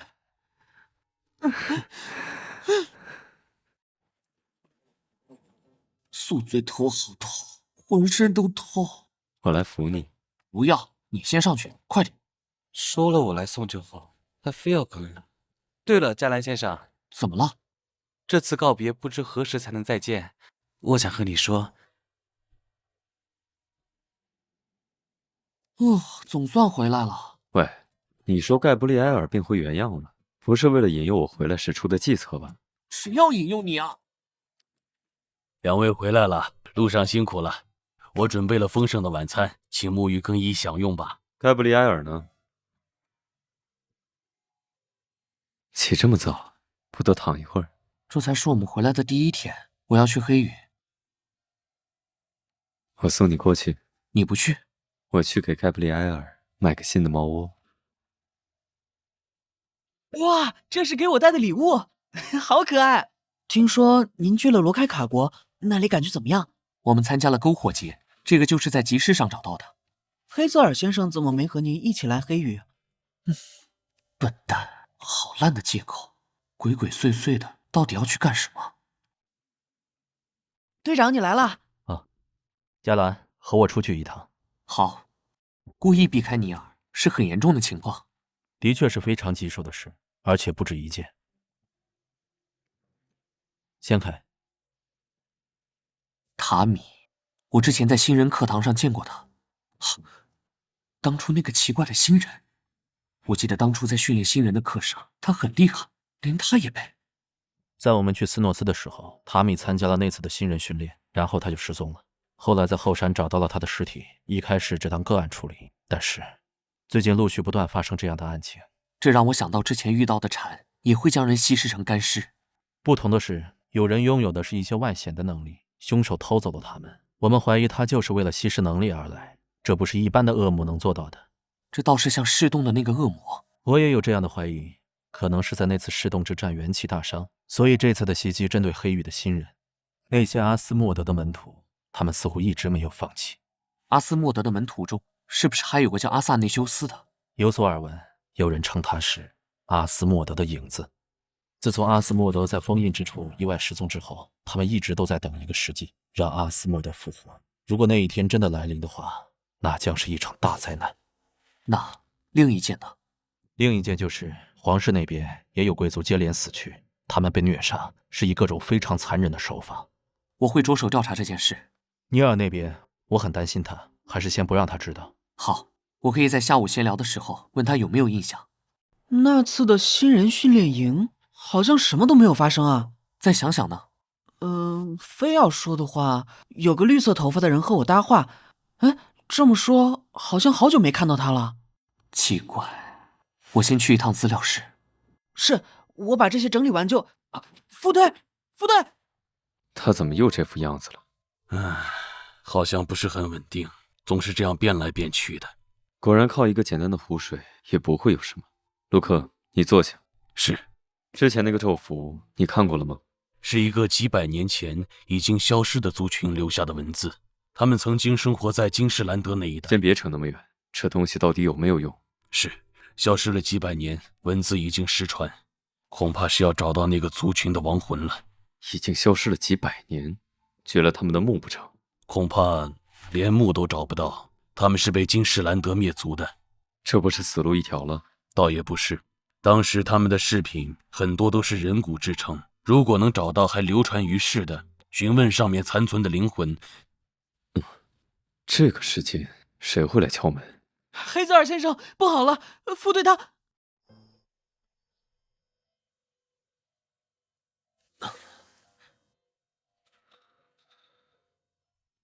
副队他晕过去了，他吐了好多血，我给他擦了很久，尤娜什么都不肯说。怎么比之前还要严重？这样拖下去不行，必须要让霍克知道。要选在没有云朵遮蔽月亮的夜晚，头顶向着东方。至于到底要不要看到未来，这一切由你决定。好的坏的，未来终究无法改变。小南，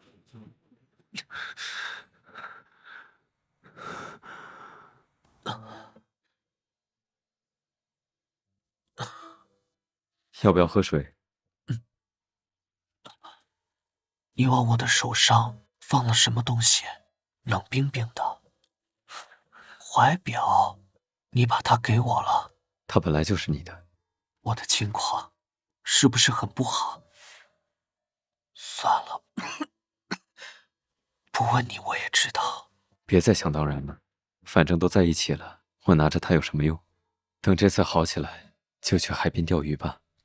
今天的花怎么是蓝色的？公主殿下，黑泽尔·波尔金公爵在门口等候，他来做什么？就说我不在。好久不见啊，亲爱的哥哥，你能从窗户钻进来找我，妹妹我真是荣幸。和文雅的人在一起，你可是一点也没学会。废话少说，你那些乱七八糟的收藏品里有没有瓦莱里亚族的东西？什么啊？当然是有用。那可是很珍贵的东西，别以为帮我的一个小忙就想要这种报酬。不是我要，嘉兰现在情况很不好。情况不好？我都已经把人交给你，好好的一个人，你怎么养成那样了？少啰嗦，赶紧给我。这就是全部了，全都是在金士兰德那边得到的。谢了。等等，最近皇室之中发生的事，你也应该知道吧？贵族们陆续惨死，现在外界都在传是你干的。当年那场大火，燃烧至尽了吗？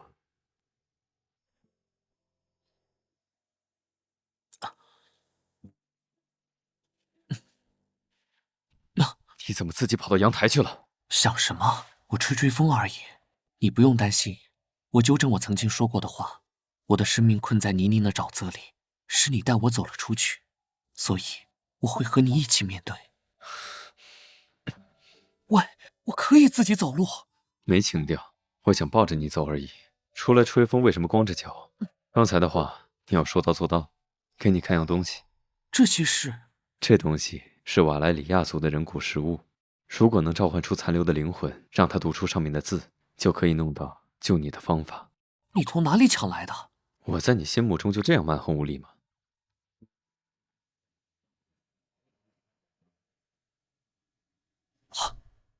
你好，是个孩子，头骨被做成酒杯，他到底经历了什么事？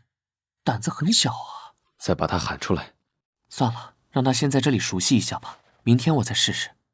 贵族皇室的13起连环命案，有3个不超过12岁的孩子，其中有1名婴儿被扒皮了，皮肤内我们发现了刻字，看起来是玩笑这2个字。哎，队长，皇室派来了督察组，说是明天要来协助调查。另外的要求是尽快出尸检报告，复原尸体。这么不合理的要求是用屁股想出来的吗？有些尸体基本上都快成碎肉了。既然他们要，就把那些尸体送过去。有什么新的发现吗？我们发现针对黑羽星人的袭击和对贵族们的连环案件有些相似的地方。副队，你不是在休息吗？你的身体怎么样了？你不是也在这儿吗？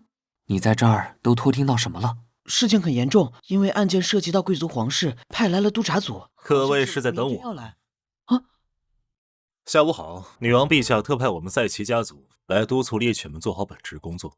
赛奇家族是派来的督察组，他们怎么现在就到了？舞会上，公主提起过这个名字。赛奇他们也好久没看见你了。原来督察组是贵族把持啊！您好，我是黑羽的成员加兰诺伊斯。黑羽的成员，看上去不像驱魔师，倒像是女王的仪仗队。承蒙阁下的夸奖，这次的案件相当复杂，我相信优秀的赛奇家族不会是个只会评价外貌的肤浅的人。打扰了，队长就在里面。只是看到气氛不对，在维护我们，怎么有种孩子长大了的感觉？听了这么久，这些鼻孔朝天的贵族只会说些没营养的废话。这次之所以提前过来，是因为听到了一件稀奇事。听说某位高高在上的大人，不知道是不是城堡里的美酒喝腻了。很多人在之前那次舞会上见过黑泽尔，外界就传出了黑泽尔与黑羽有联系，藏着什么宝藏不成？得告诉黑泽尔才行。我能感受到他为了防止恶魔的侵袭，设置在周围的结界。可是人跑到哪里去了？算了，先看看案情。贵族萨拉查被人杀死在圣索尔特教堂里，他被人摆成了跪拜的姿势，凶手仿佛是让他赎罪。圣索尔教堂的气味很典型，是用橙花和百合味道的熏香。橙花和百合。昨天晚上他好像出去过，是早上送尼尔的时候吗？奇怪，他会用橙花和百合味的香水吗？时间也对得上，是队长和我们说梅菲尔德的时候，夜晚的时候，我隐约感觉到他好像出去了一趟。第二天，黑泽尔的身上就有了橙花和百合的香味。那个时间他在干什么呢？盖布里埃尔，别再玩那个杯子了。那些人的话意有所指，很明显会去找黑泽尔的麻烦，毕竟是皇室派来的人。先等他回来。没人理他，就又自己从杯子里出来了吗？果然还是小孩子。要一起吃饭吗？苹果派怎么样？还是喝燕麦奶吧。我哥哥做饭也是这么难吃，他很幸运被立刻绞死，然后埋入了乱葬岗，而我被一直困在这个杯子里，作为金士兰德的战利品。你让我想起了另一个小朋友，也许你们年纪差不多呢。他也喜欢苹果派吗？或许我们可以找到方法让你从杯子里解脱出来，可能需要一个仪式，还需要一些时间。以我现在的情况，没办法完成这么复杂的仪式。怎么感觉晕乎乎的？您找了一整天瓦莱里亚族的东西，家里那个杯子是个小孩子，可能连字都不认识，总不能在一棵树上吊死。嘘，他好像睡着了。喝了酒，嘉兰，我绝不会让你停止心跳。杀了我！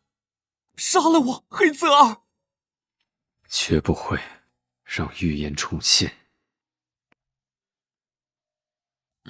黑泽尔，是我。一喝酒就这么主动，喝酒会让人变得诚实，这才是你的真实想法吧，嘉南大人。赛奇，这次不是塞拉变成赛奇了。黑羽，督察组来找你麻烦了。赛奇，我们好像是就见过面，是那个胆小鬼，泰特赛奇。离那个怪物远点。我可不会怕那个懦弱的老鼠，正巧想找赛奇家族叙叙旧呢。我去给你做点鸡肉浓汤吧。队长来找我们的那天夜里，你去做什么了？那么久之前的事，我怎么会记得？我可不是质疑，我只是担心。难受就不要喝那么多酒。因为太担心，所以没仔细看，我以为是牛奶。现在的我能为黑泽尔做什么呢？直到现在，他也很少和我说出过他的痛苦，他的母亲惨烈的逝世，盖布里埃尔为何死去，关于他的经历，这都是卢克告诉我的。如果我是他呢？一想到那些仇人还活在这个世界，我是否还能做到所谓100%的正义？不过，我还是相信他不会做出让孩子尸首分离的行为。我的胳膊又没事，这样的吃饭有点别扭。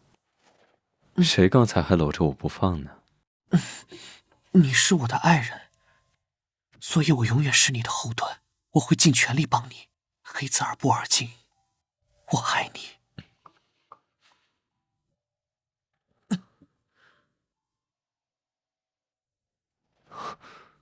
印记已经延伸到前胸了吗？不来吗？我怕喝醉的爱人第二天头疼，我看着你睡。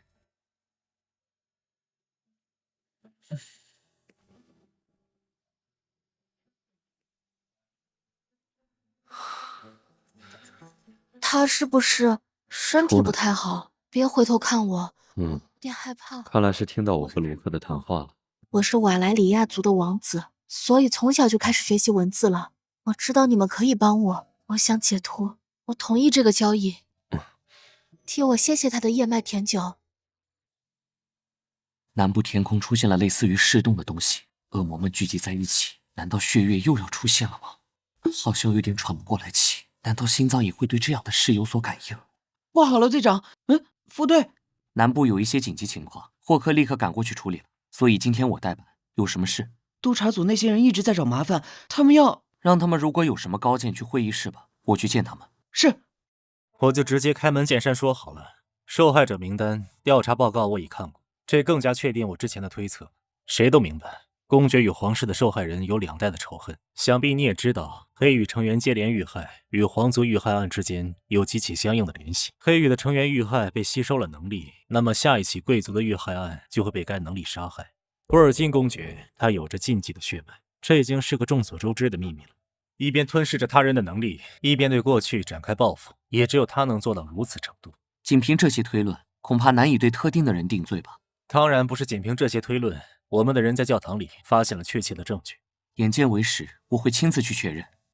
尼尔，副队，尼尔，我要带着泰特、塔尼亚和督察组去圣索尔特教堂。黑泽尔下午会来接我，如果我还没回来，替我转达一下。好的，副队。这里已经被封禁，保持着最初的状态。萨拉查子爵在此处遇害，虽然是赎罪的姿势，可尸体并没有面对十字架，而是朝向西北方。那个方向曾经被烧死过一个人。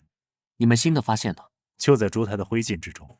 凶手是从这个窗户离开的，而他旁边的烛台上，蜡烛中有着衣物燃烧的余烬。这可不是一般人能到达的高度，也不是一般凶手的逃跑路线。我们取下来一部分，这种衣物燃烧后缩成团状，有毛发烧焦味，灰烬呈灰褐色小球状。这种残状物只有丝质材料燃烧后才会产生。织物里还有金线，这可不是平民用得起的东西。这些证物也无法作为关键证据，只能证明凶手是个有钱人。所以需要人证。我知道你和什么意思？需要我做伪装证？我劝你再仔细看清楚，也许你见过这件金丝衣料。不好意思，没见过。那就别怪我不客气了。这些贵族怎么会有这种特殊的能力？副队，我没事。他们也像保尔森那样以身体作为武器攻击。他们与恶魔签订契约了。案件还未查清楚，何必如此大动干戈？你和黑泽尔·博尔金是同党，我当然要一致抓捕审问。是修成6了。我与保尔森交过手，知道他们的攻击方式。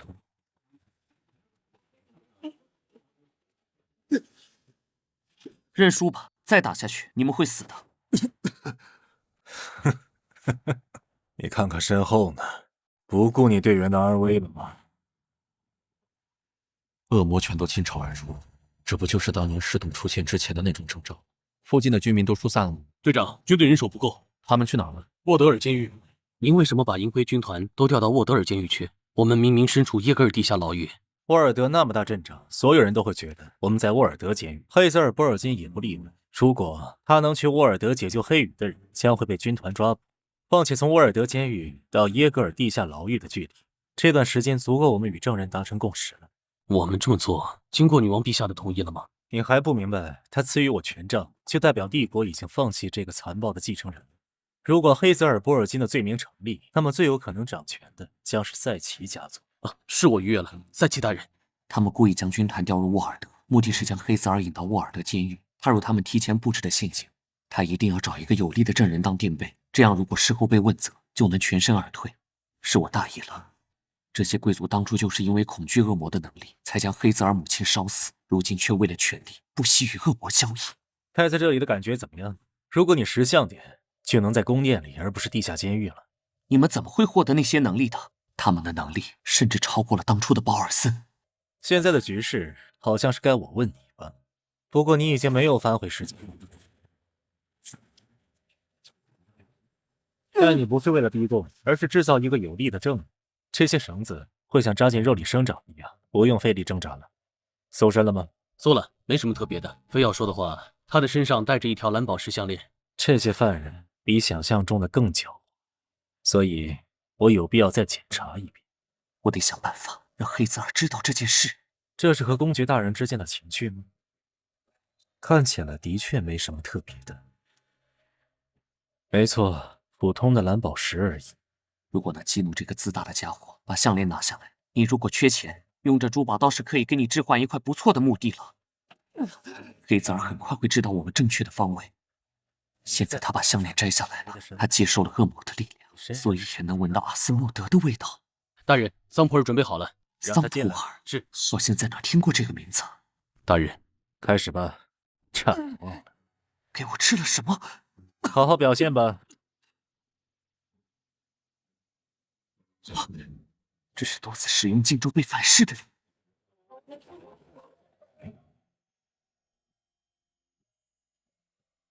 听到。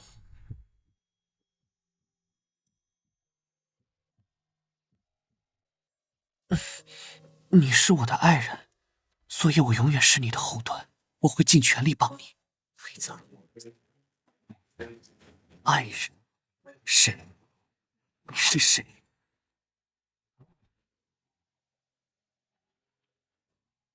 黑泽尔·波尔金。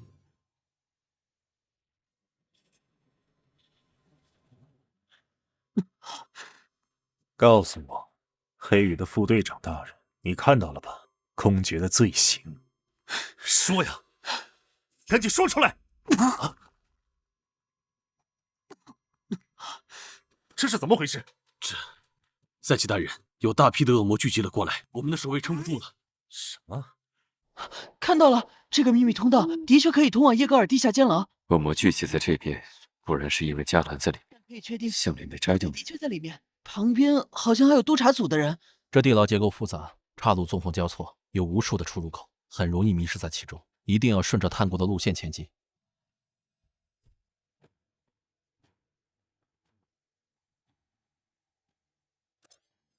还有其他人，啾啾感觉到危险，被吓跑了。不是人类，是恶魔。没错，我能感觉到这里散发出的强大力量。红月的力量开始显现，恶魔都不再躲藏了。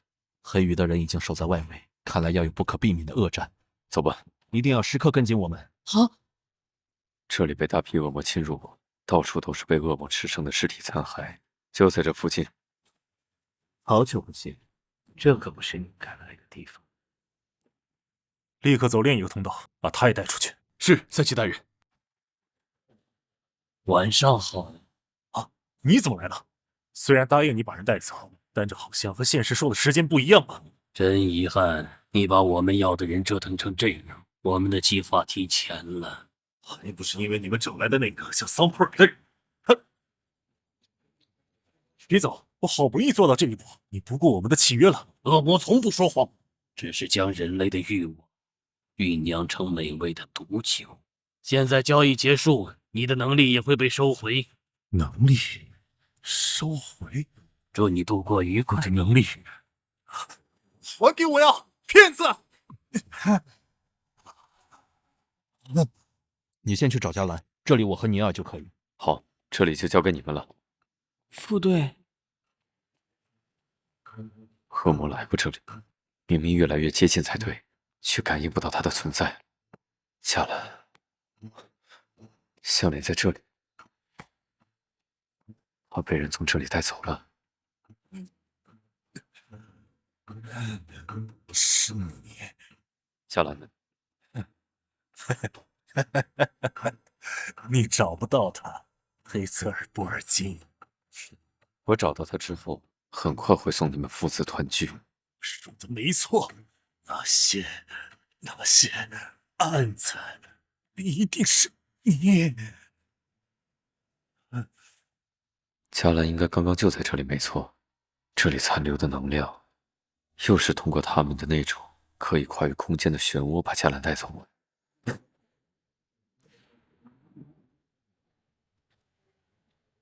这是来不及了，快带他们撤离！血月，塔罗马蒂，我曾经感应到他的接近，没想到近在眼前。红月终于出现了。小心！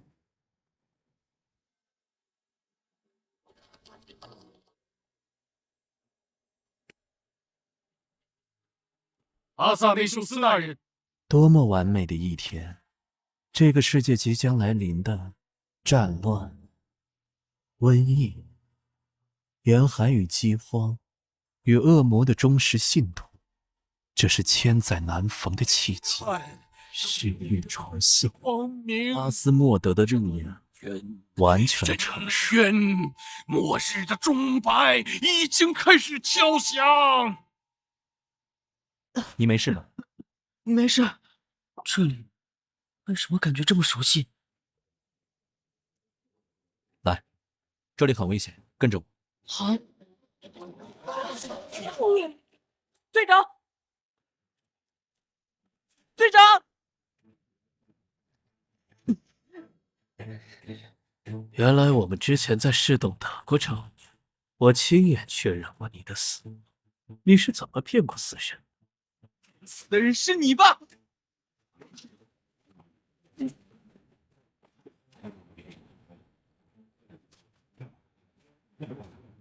对，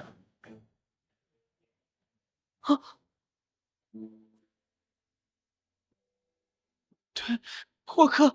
刚才那个我是恶魔制造的幻象。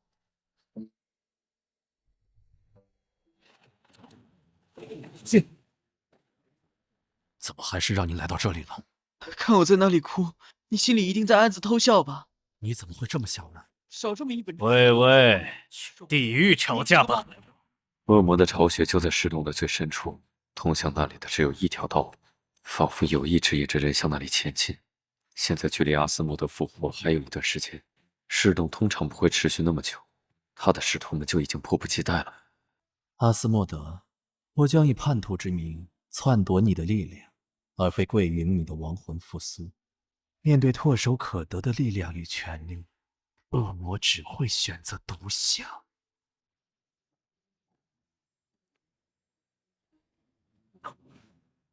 我就是盖布里埃尔。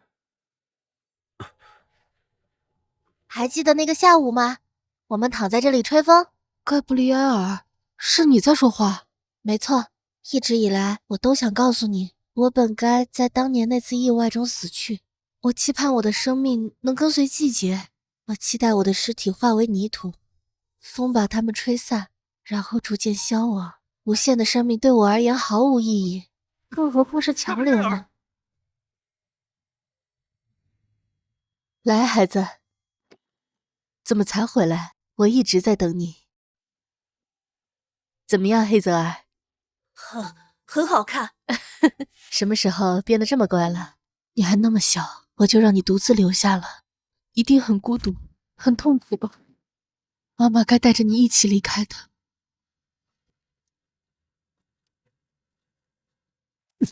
我的手反倒被吞噬了。阿斯莫德，原来你为了防止心脏被夺取，还留下了这么一手。一旦借用这副躯体复活，阿斯莫德会第一时间杀了我这个背叛他的门徒。伊莎多拉的孩子不已经闯入尸洞，苦苦寻找他吗？伊莎多拉的孩子不正在寻找眼前这个人吗？恶魔一旦生长出良知的毒牙，就会落得和伊莎多拉一样的下场。他被爱冲昏头，冠以约克金姓之时，就注定了他的结局。看来你的孩子也要重蹈覆辙。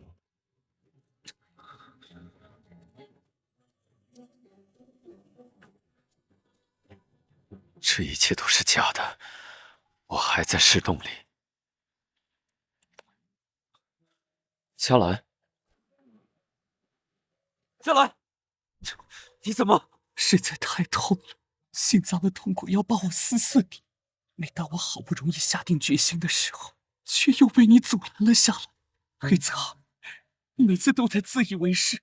你当初放过了莱西，让他在湖水里解脱，如今就也放不我。佳兰，我不是在抢你。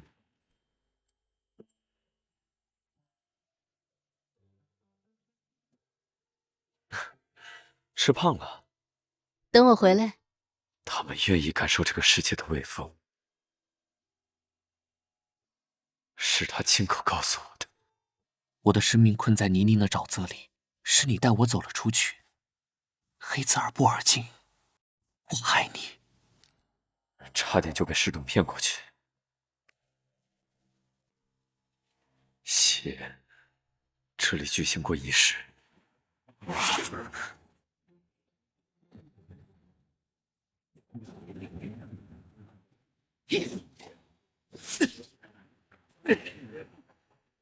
江兰，江兰，我来晚了吗？不，无意识攻击，我们还没完全占据他的身体。江兰，醒醒！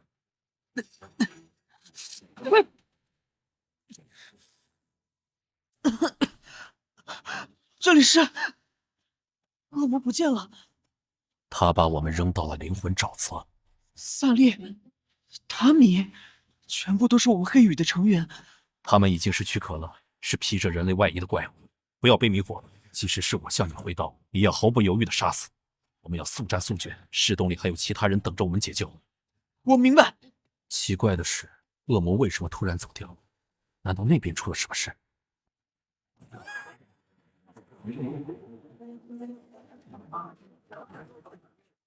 都是怪物！队长到底在哪里啊？这次失动的范围怎么会这么大？连在安全区的我们也被吞进来了。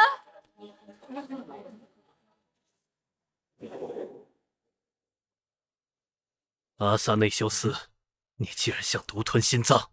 我还不知道你做中仆上瘾了，任凭他的差遣，虔诚地跪在他的脚边，亲吻他的脚趾。难道你就没打过心脏的主意？我的攻击迫使阿斯莫德提前醒来，显然他还没有完全控制这具身体，这正是我们最好的时机。你是想……恶魔最擅长隐藏、欺骗和操控人心。小兰，你是谁？是恶魔。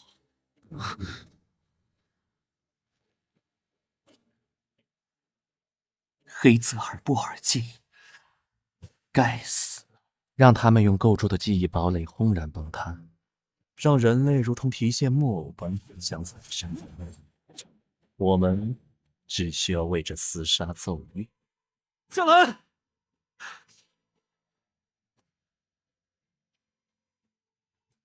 是我。小兰，别过来！我浑身沾满了血，几乎都是你的。你想干什么？当着我的面，还不明白吗？我马上就要无法控制自己了，不能让阿斯莫德醒来，现在就是最好的时机。可是你答应过我，事关所有人的未来，这已经不是你我的事，黑泽尔。当我被阿斯莫德控制的时候，当我彻底忘了你的时候，我就不是加南诺伊斯了。能在最后的时刻与你重逢，已经是命运对我的馈赠。你不明白，再拖下去，你会死的。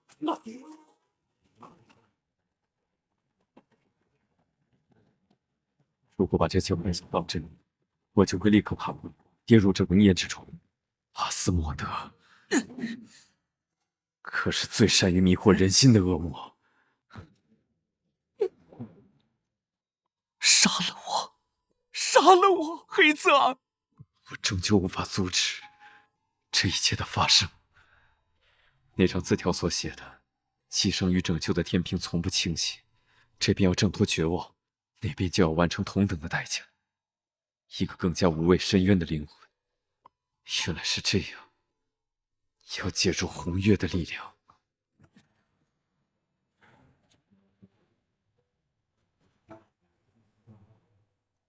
胜负已分，是时候去撕碎那些幸存者了。总算是找到你们了。又是巨响，是石洞深处那边传递来的。快去找夏兰他们。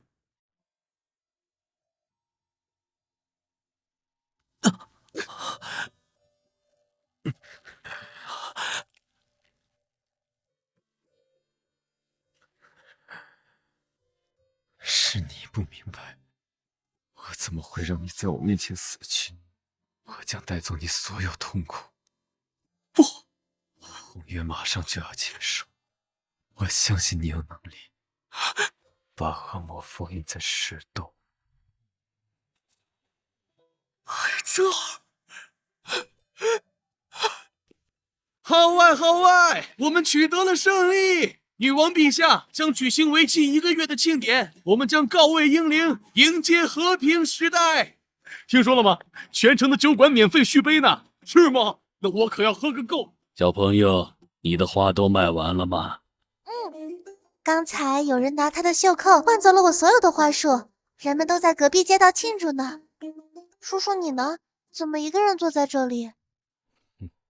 我呀，距离那场灾难已经过去整整2周了，现在到处都是庆祝的人。可我的妻子和孩子在灾难中去世了，有的人迎接新生，有的人却变成了行尸走肉。真是惊险！你注意到当时石洞中的一声巨响了吗？无数恶魔像蜂群一样涌入他们的巢穴，我们的咒语编织成网，飓风撕开结界。我的耳朵发麻，膝盖在打颤，我以为要被风带走了。不过，总算能迎来一段安全的日子了。好了，伤员们，到了检查时间，该回病房了。队长，你的腿怎么样？还是没有知觉。看来是要休养好一段时间了。你去过嘉兰那里了？他现在怎么样？整整2周了，看到的还是那个老管家。这样下去可不行。我们都知道原因。队长，他那么厉害，会不会给自己留一条后路呢？这是我们从没遇到过的。尼尔，你刚才去哪儿了？我刚才……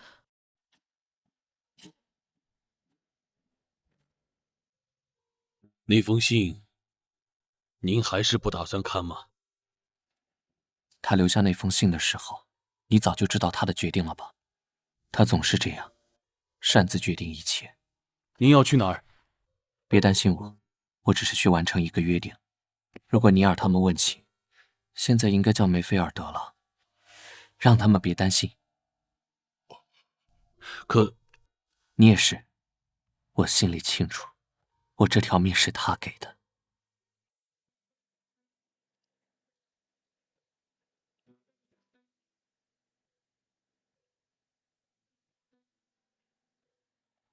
我开始迷茫，时间对我来说变得煎熬。你还记得我们当初的约定吗？要是身体好了，有什么想做的事或者想玩的地方吗？想做的事，要我说，在水里，这样很不错吧？哼，我去的时候才不会叫你。那就等你想的时候再开口吧。现在想让你来。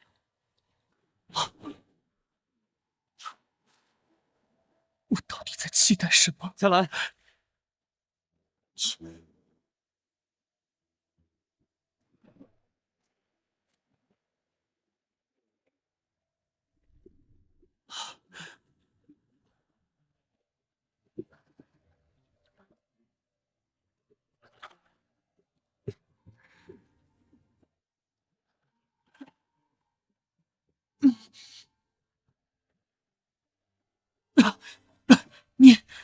你，没错，我回来了。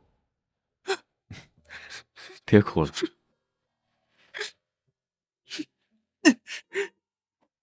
居然就这么把我丢下了。夏兰，夏兰，黑泽尔，我在。你刚才一激动晕过去了，这不是幻觉，我不会消失。难得你这么主动。都什么时候了，你还耍嘴皮子？别再流泪了。我忍不住。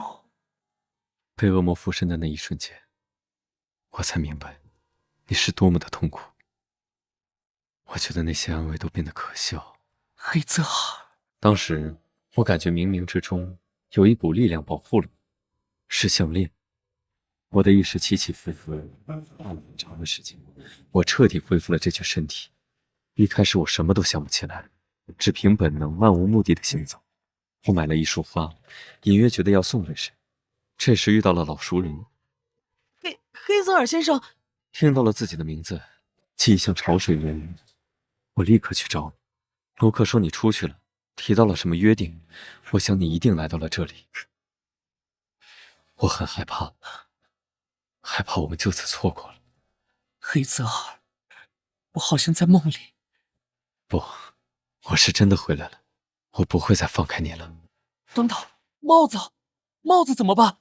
随他去吧。事情过去了这么久，我的心始终无法平静。随着赛奇的惨死，恶魔被封于巢穴深处，人们取得了暂时的胜利，一切看似回归原状。皇室似乎也无意深究贵族连环命案的真相。如果真的是黑泽尔做的，事情真的就此结束了吗？想什么呢？这么入神，连我来了都不知道。没什么，虽然痕迹没有随着阿斯莫德的离去而消失，不过已经不疼了。曾经它是我生命倒计时的警钟，如今却带来了另一种难以言说的痛楚。它时刻提醒着我的爱人差点因我而死。怎么了？让我深陷于失去他的梦魇中。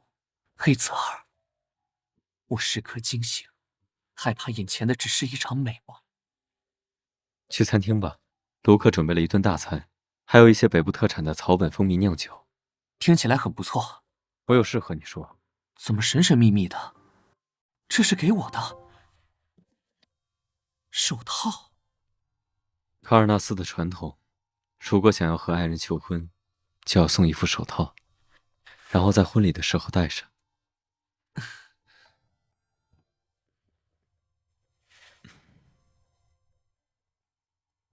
可是，婚礼不是只是一个仪式吗？我们已经在一起，何必在意这些形式？也是。喂，这种事情确实不能强求。这种仪式对他很重要。我脱口而出的话伤害了他，他这么期待，我为什么就不能答应这种小小的请求呢？等等，我答应。真的？你恢复的倒是很快，刚刚不会是演戏吧？不过，有一些条件。世界上还有我办不到的事吗？黑泽尔，怎么了？居然起这么早？看看你干的好事！你忘了我们昨晚的谈话了吗？你从什么时候开始计划婚礼的？我曾经也不理解这种繁琐的仪式，直到面临死亡，想了很多遗憾的事。如果能和你有个婚礼该多好。黑泽尔，现在我也开始期待了。只是，我希望我们的婚礼能低调一些。大新闻！卡尔纳斯的公爵府邸今日向各界宣布，尊贵的波尔金公爵将于近期举行婚礼盛典，结婚对象身份成谜。今天的报纸很受女士们欢迎呢。传闻说是黑羽的副队长，之前我就略有耳闻，果然是在一起了。可恶，还是被他抢先一步。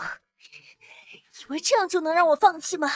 来人，给我备好马车！是。只是通知了全国，又不是全世界。我们的婚礼简单就好。这些又是什么？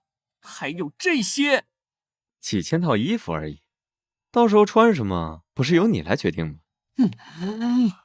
有些事情要和您确认。盛大的宴会和持续数日的歌舞表演等事宜。黑泽尔，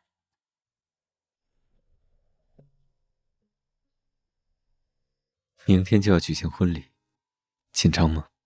我有些事情要和你谈谈。你不会是要临阵脱逃了吧？如果真是那样，我会在婚礼上抱着你痛哭哦。大晚上就不要说这么恶心的话，想想这个场景就脊背发凉。明天新婚之夜手套就别摘下来了。我是要和你谈正事。其实当初在车站，兰卡斯特叫住了我。兰卡斯特是谁？罗凯卡的那位啊。我们还一起乘坐了列车。那个不靠谱的预言家。对了，他果然又预见未来的能力。我想和你说，厄运将至，你的爱人可能……他欲言又止，说命运早已奔流至他该去的地方。我想你也一定是知道了什么，所以那段时间才会如此反常吧。或许你以为那些难熬的日子掩饰的还不错，笑得比哭还难看。婚礼前是该把这些事说清楚。黑泽尔，我害怕你擅作决定，再次把我丢下，害怕你离开我，连句告别都来不及。那你呢？你听了预言家所说的灾厄指向我时，你在想什么？你面对皇室的施压，却还是为了我单独付血。你看，我们做出了同样的选择，这从不是束缚我们的枷锁，而是我们相爱的证明。黑泽尔，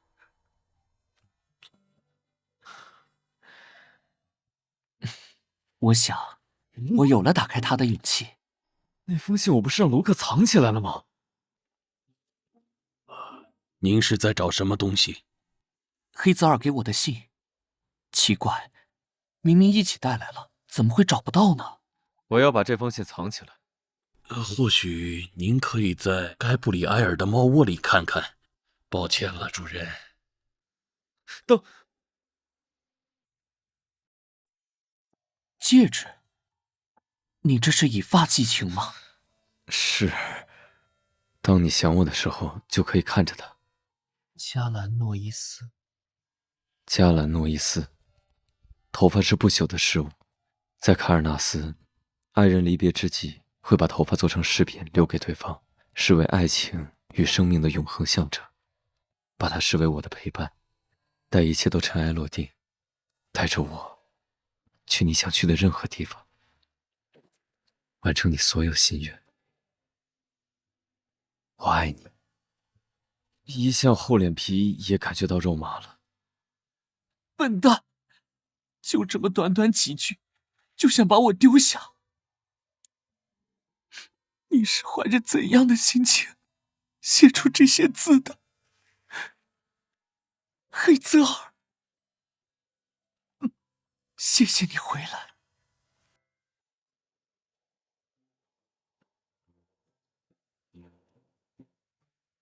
即使是有一只蛤蜊，也有这么豪华的住所。金子做的水池呢？据说是副队钓鱼比赛得到的奖品。话说，你怎么在这里和我？你不是一直和队长住一起照顾他吗？队长呢？哇，前面有很多红酒。恢复记忆了，一点也不可爱。没事吧？啊，泽诺比亚，好久不见。尤娜，我被调到了分部，正好在这附近，就来帮忙了。黑泽尔先生，你真是好事做尽。那我们一起去吧。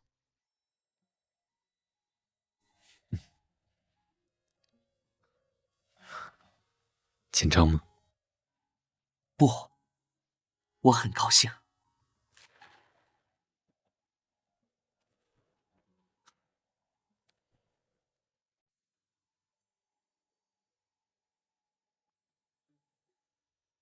加兰诺伊斯，我的爱人，我将献上永恒之心，将你视为珍宝，视为我的全部。我愿意与你共度此生。黑泽尔·波尔金，我的爱人，我将奉上我全部的爱。我愿与你共度余生，在此立誓，此界为证，此生挚爱，永不分离。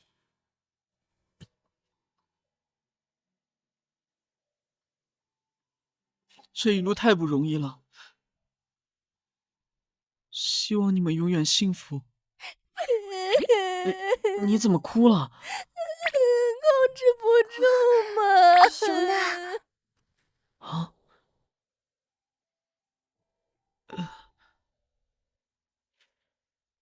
空中撒了很多谷物，这是祝福新人幸福美满的意思。接下来就是宾客畅饮的环节了。个子虽然这么高了，对于这种世俗的知识还一窍不通呢。我们之后也……看来也懂得不少事了。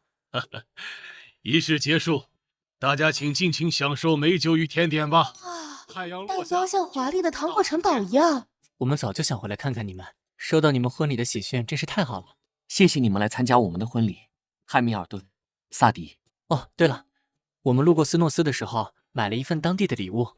据说当地的忘却湖有2位守护神，忘却湖眼睛是风水西和里守护当地的村这年为了感谢，可真是流我们行打造了这种珍贵的爱情雪花手链作为纪念。谢谢。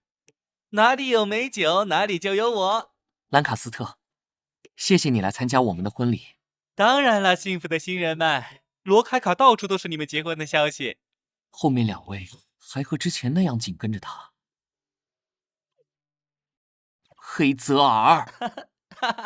哎呀呀，真是恩爱有加呀！乔治亚娜，你怎么来了？当然是给我的哥哥送上新婚祝福。在这个幸福美满的日子里，哥哥应该不介意我和嘉兰哥哥单独聊几句吧？不行，别忘了我对你可是有天大的恩情。瓦里莱亚族的藏品骨头酒杯是我给你的。2分钟。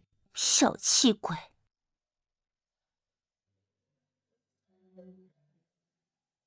你怎么不问公主和我说了什么？因为绝对的自信。其实你都听到了吧？公主根本不知道你那个距离可以听得一清二楚。当初黑泽尔波尔金突然找到我，来索取一件珍贵的藏品，说事关你的生死。因为是你，我没有半分犹豫地交给他了。谢谢你，公主。助人为乐不是很快乐吗？别想趁机教育我。公主找我来，只想说这些吗？我想看到他看到我们聊天气急败坏的样子。总而言之，如果对那个家伙厌倦了，可以随时来找我，我是不会放弃你的。居然敢说那样的话！确实是他才会说出的话。你为了我去找乔治亚娜公主，却什么都没和我说。这是理所当然的吧？是时候用欢乐的舞蹈来庆祝。尊贵的波尔金大人将和他的伴侣诺伊斯带领大家跳第一支舞。要开始跳舞了，走吧。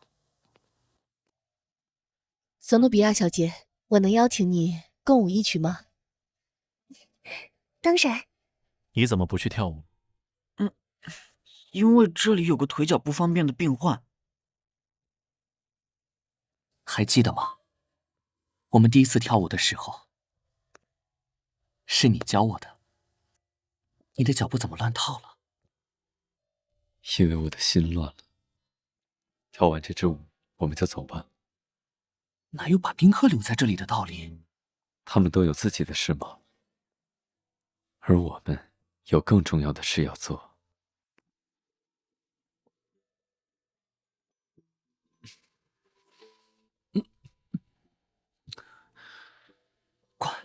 关门。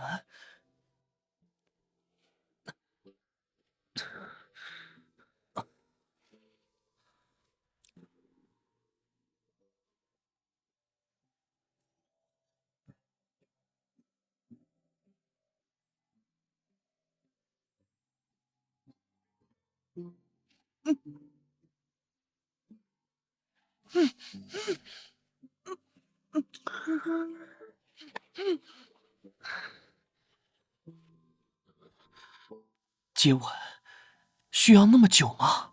为了结婚，我已经忍了很久了。为了躲着我，就连在浴池里都穿衣服。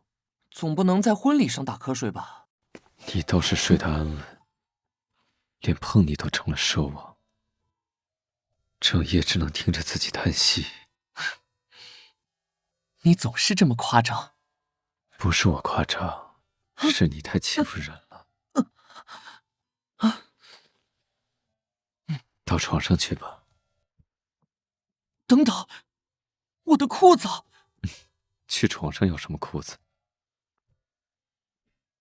啊，等等，该怎么形容这个眼神呢？好像是荒原上的饿狼，下一秒就要将猎物拆骨入腹了。新婚之夜，总要来点不一样的。这样就行了吗？因为怕控制不住自己。小小的丝带还能捆住你啊？这可是用施罗曼藤为原材料做成的丝带，越挣扎反而会捆得越紧，100%让你安心。这家伙到底在多久之前就开始准备这些东西了？这很适合你。闭嘴！接下来只能麻烦我的新婚伴侣了。现在这种情况，就算是很多次了，看到还是会让人犹豫。看见你，他很有精神呢。只过去几天，你好像什么都忘记了，是打算保持这个姿势到天亮吗？说这样事不关己的话，显得更可恶了。不得不承认，黑泽尔的脸的确有迷惑性，在这张脸的蛊惑下，答应了这些奇怪的要求。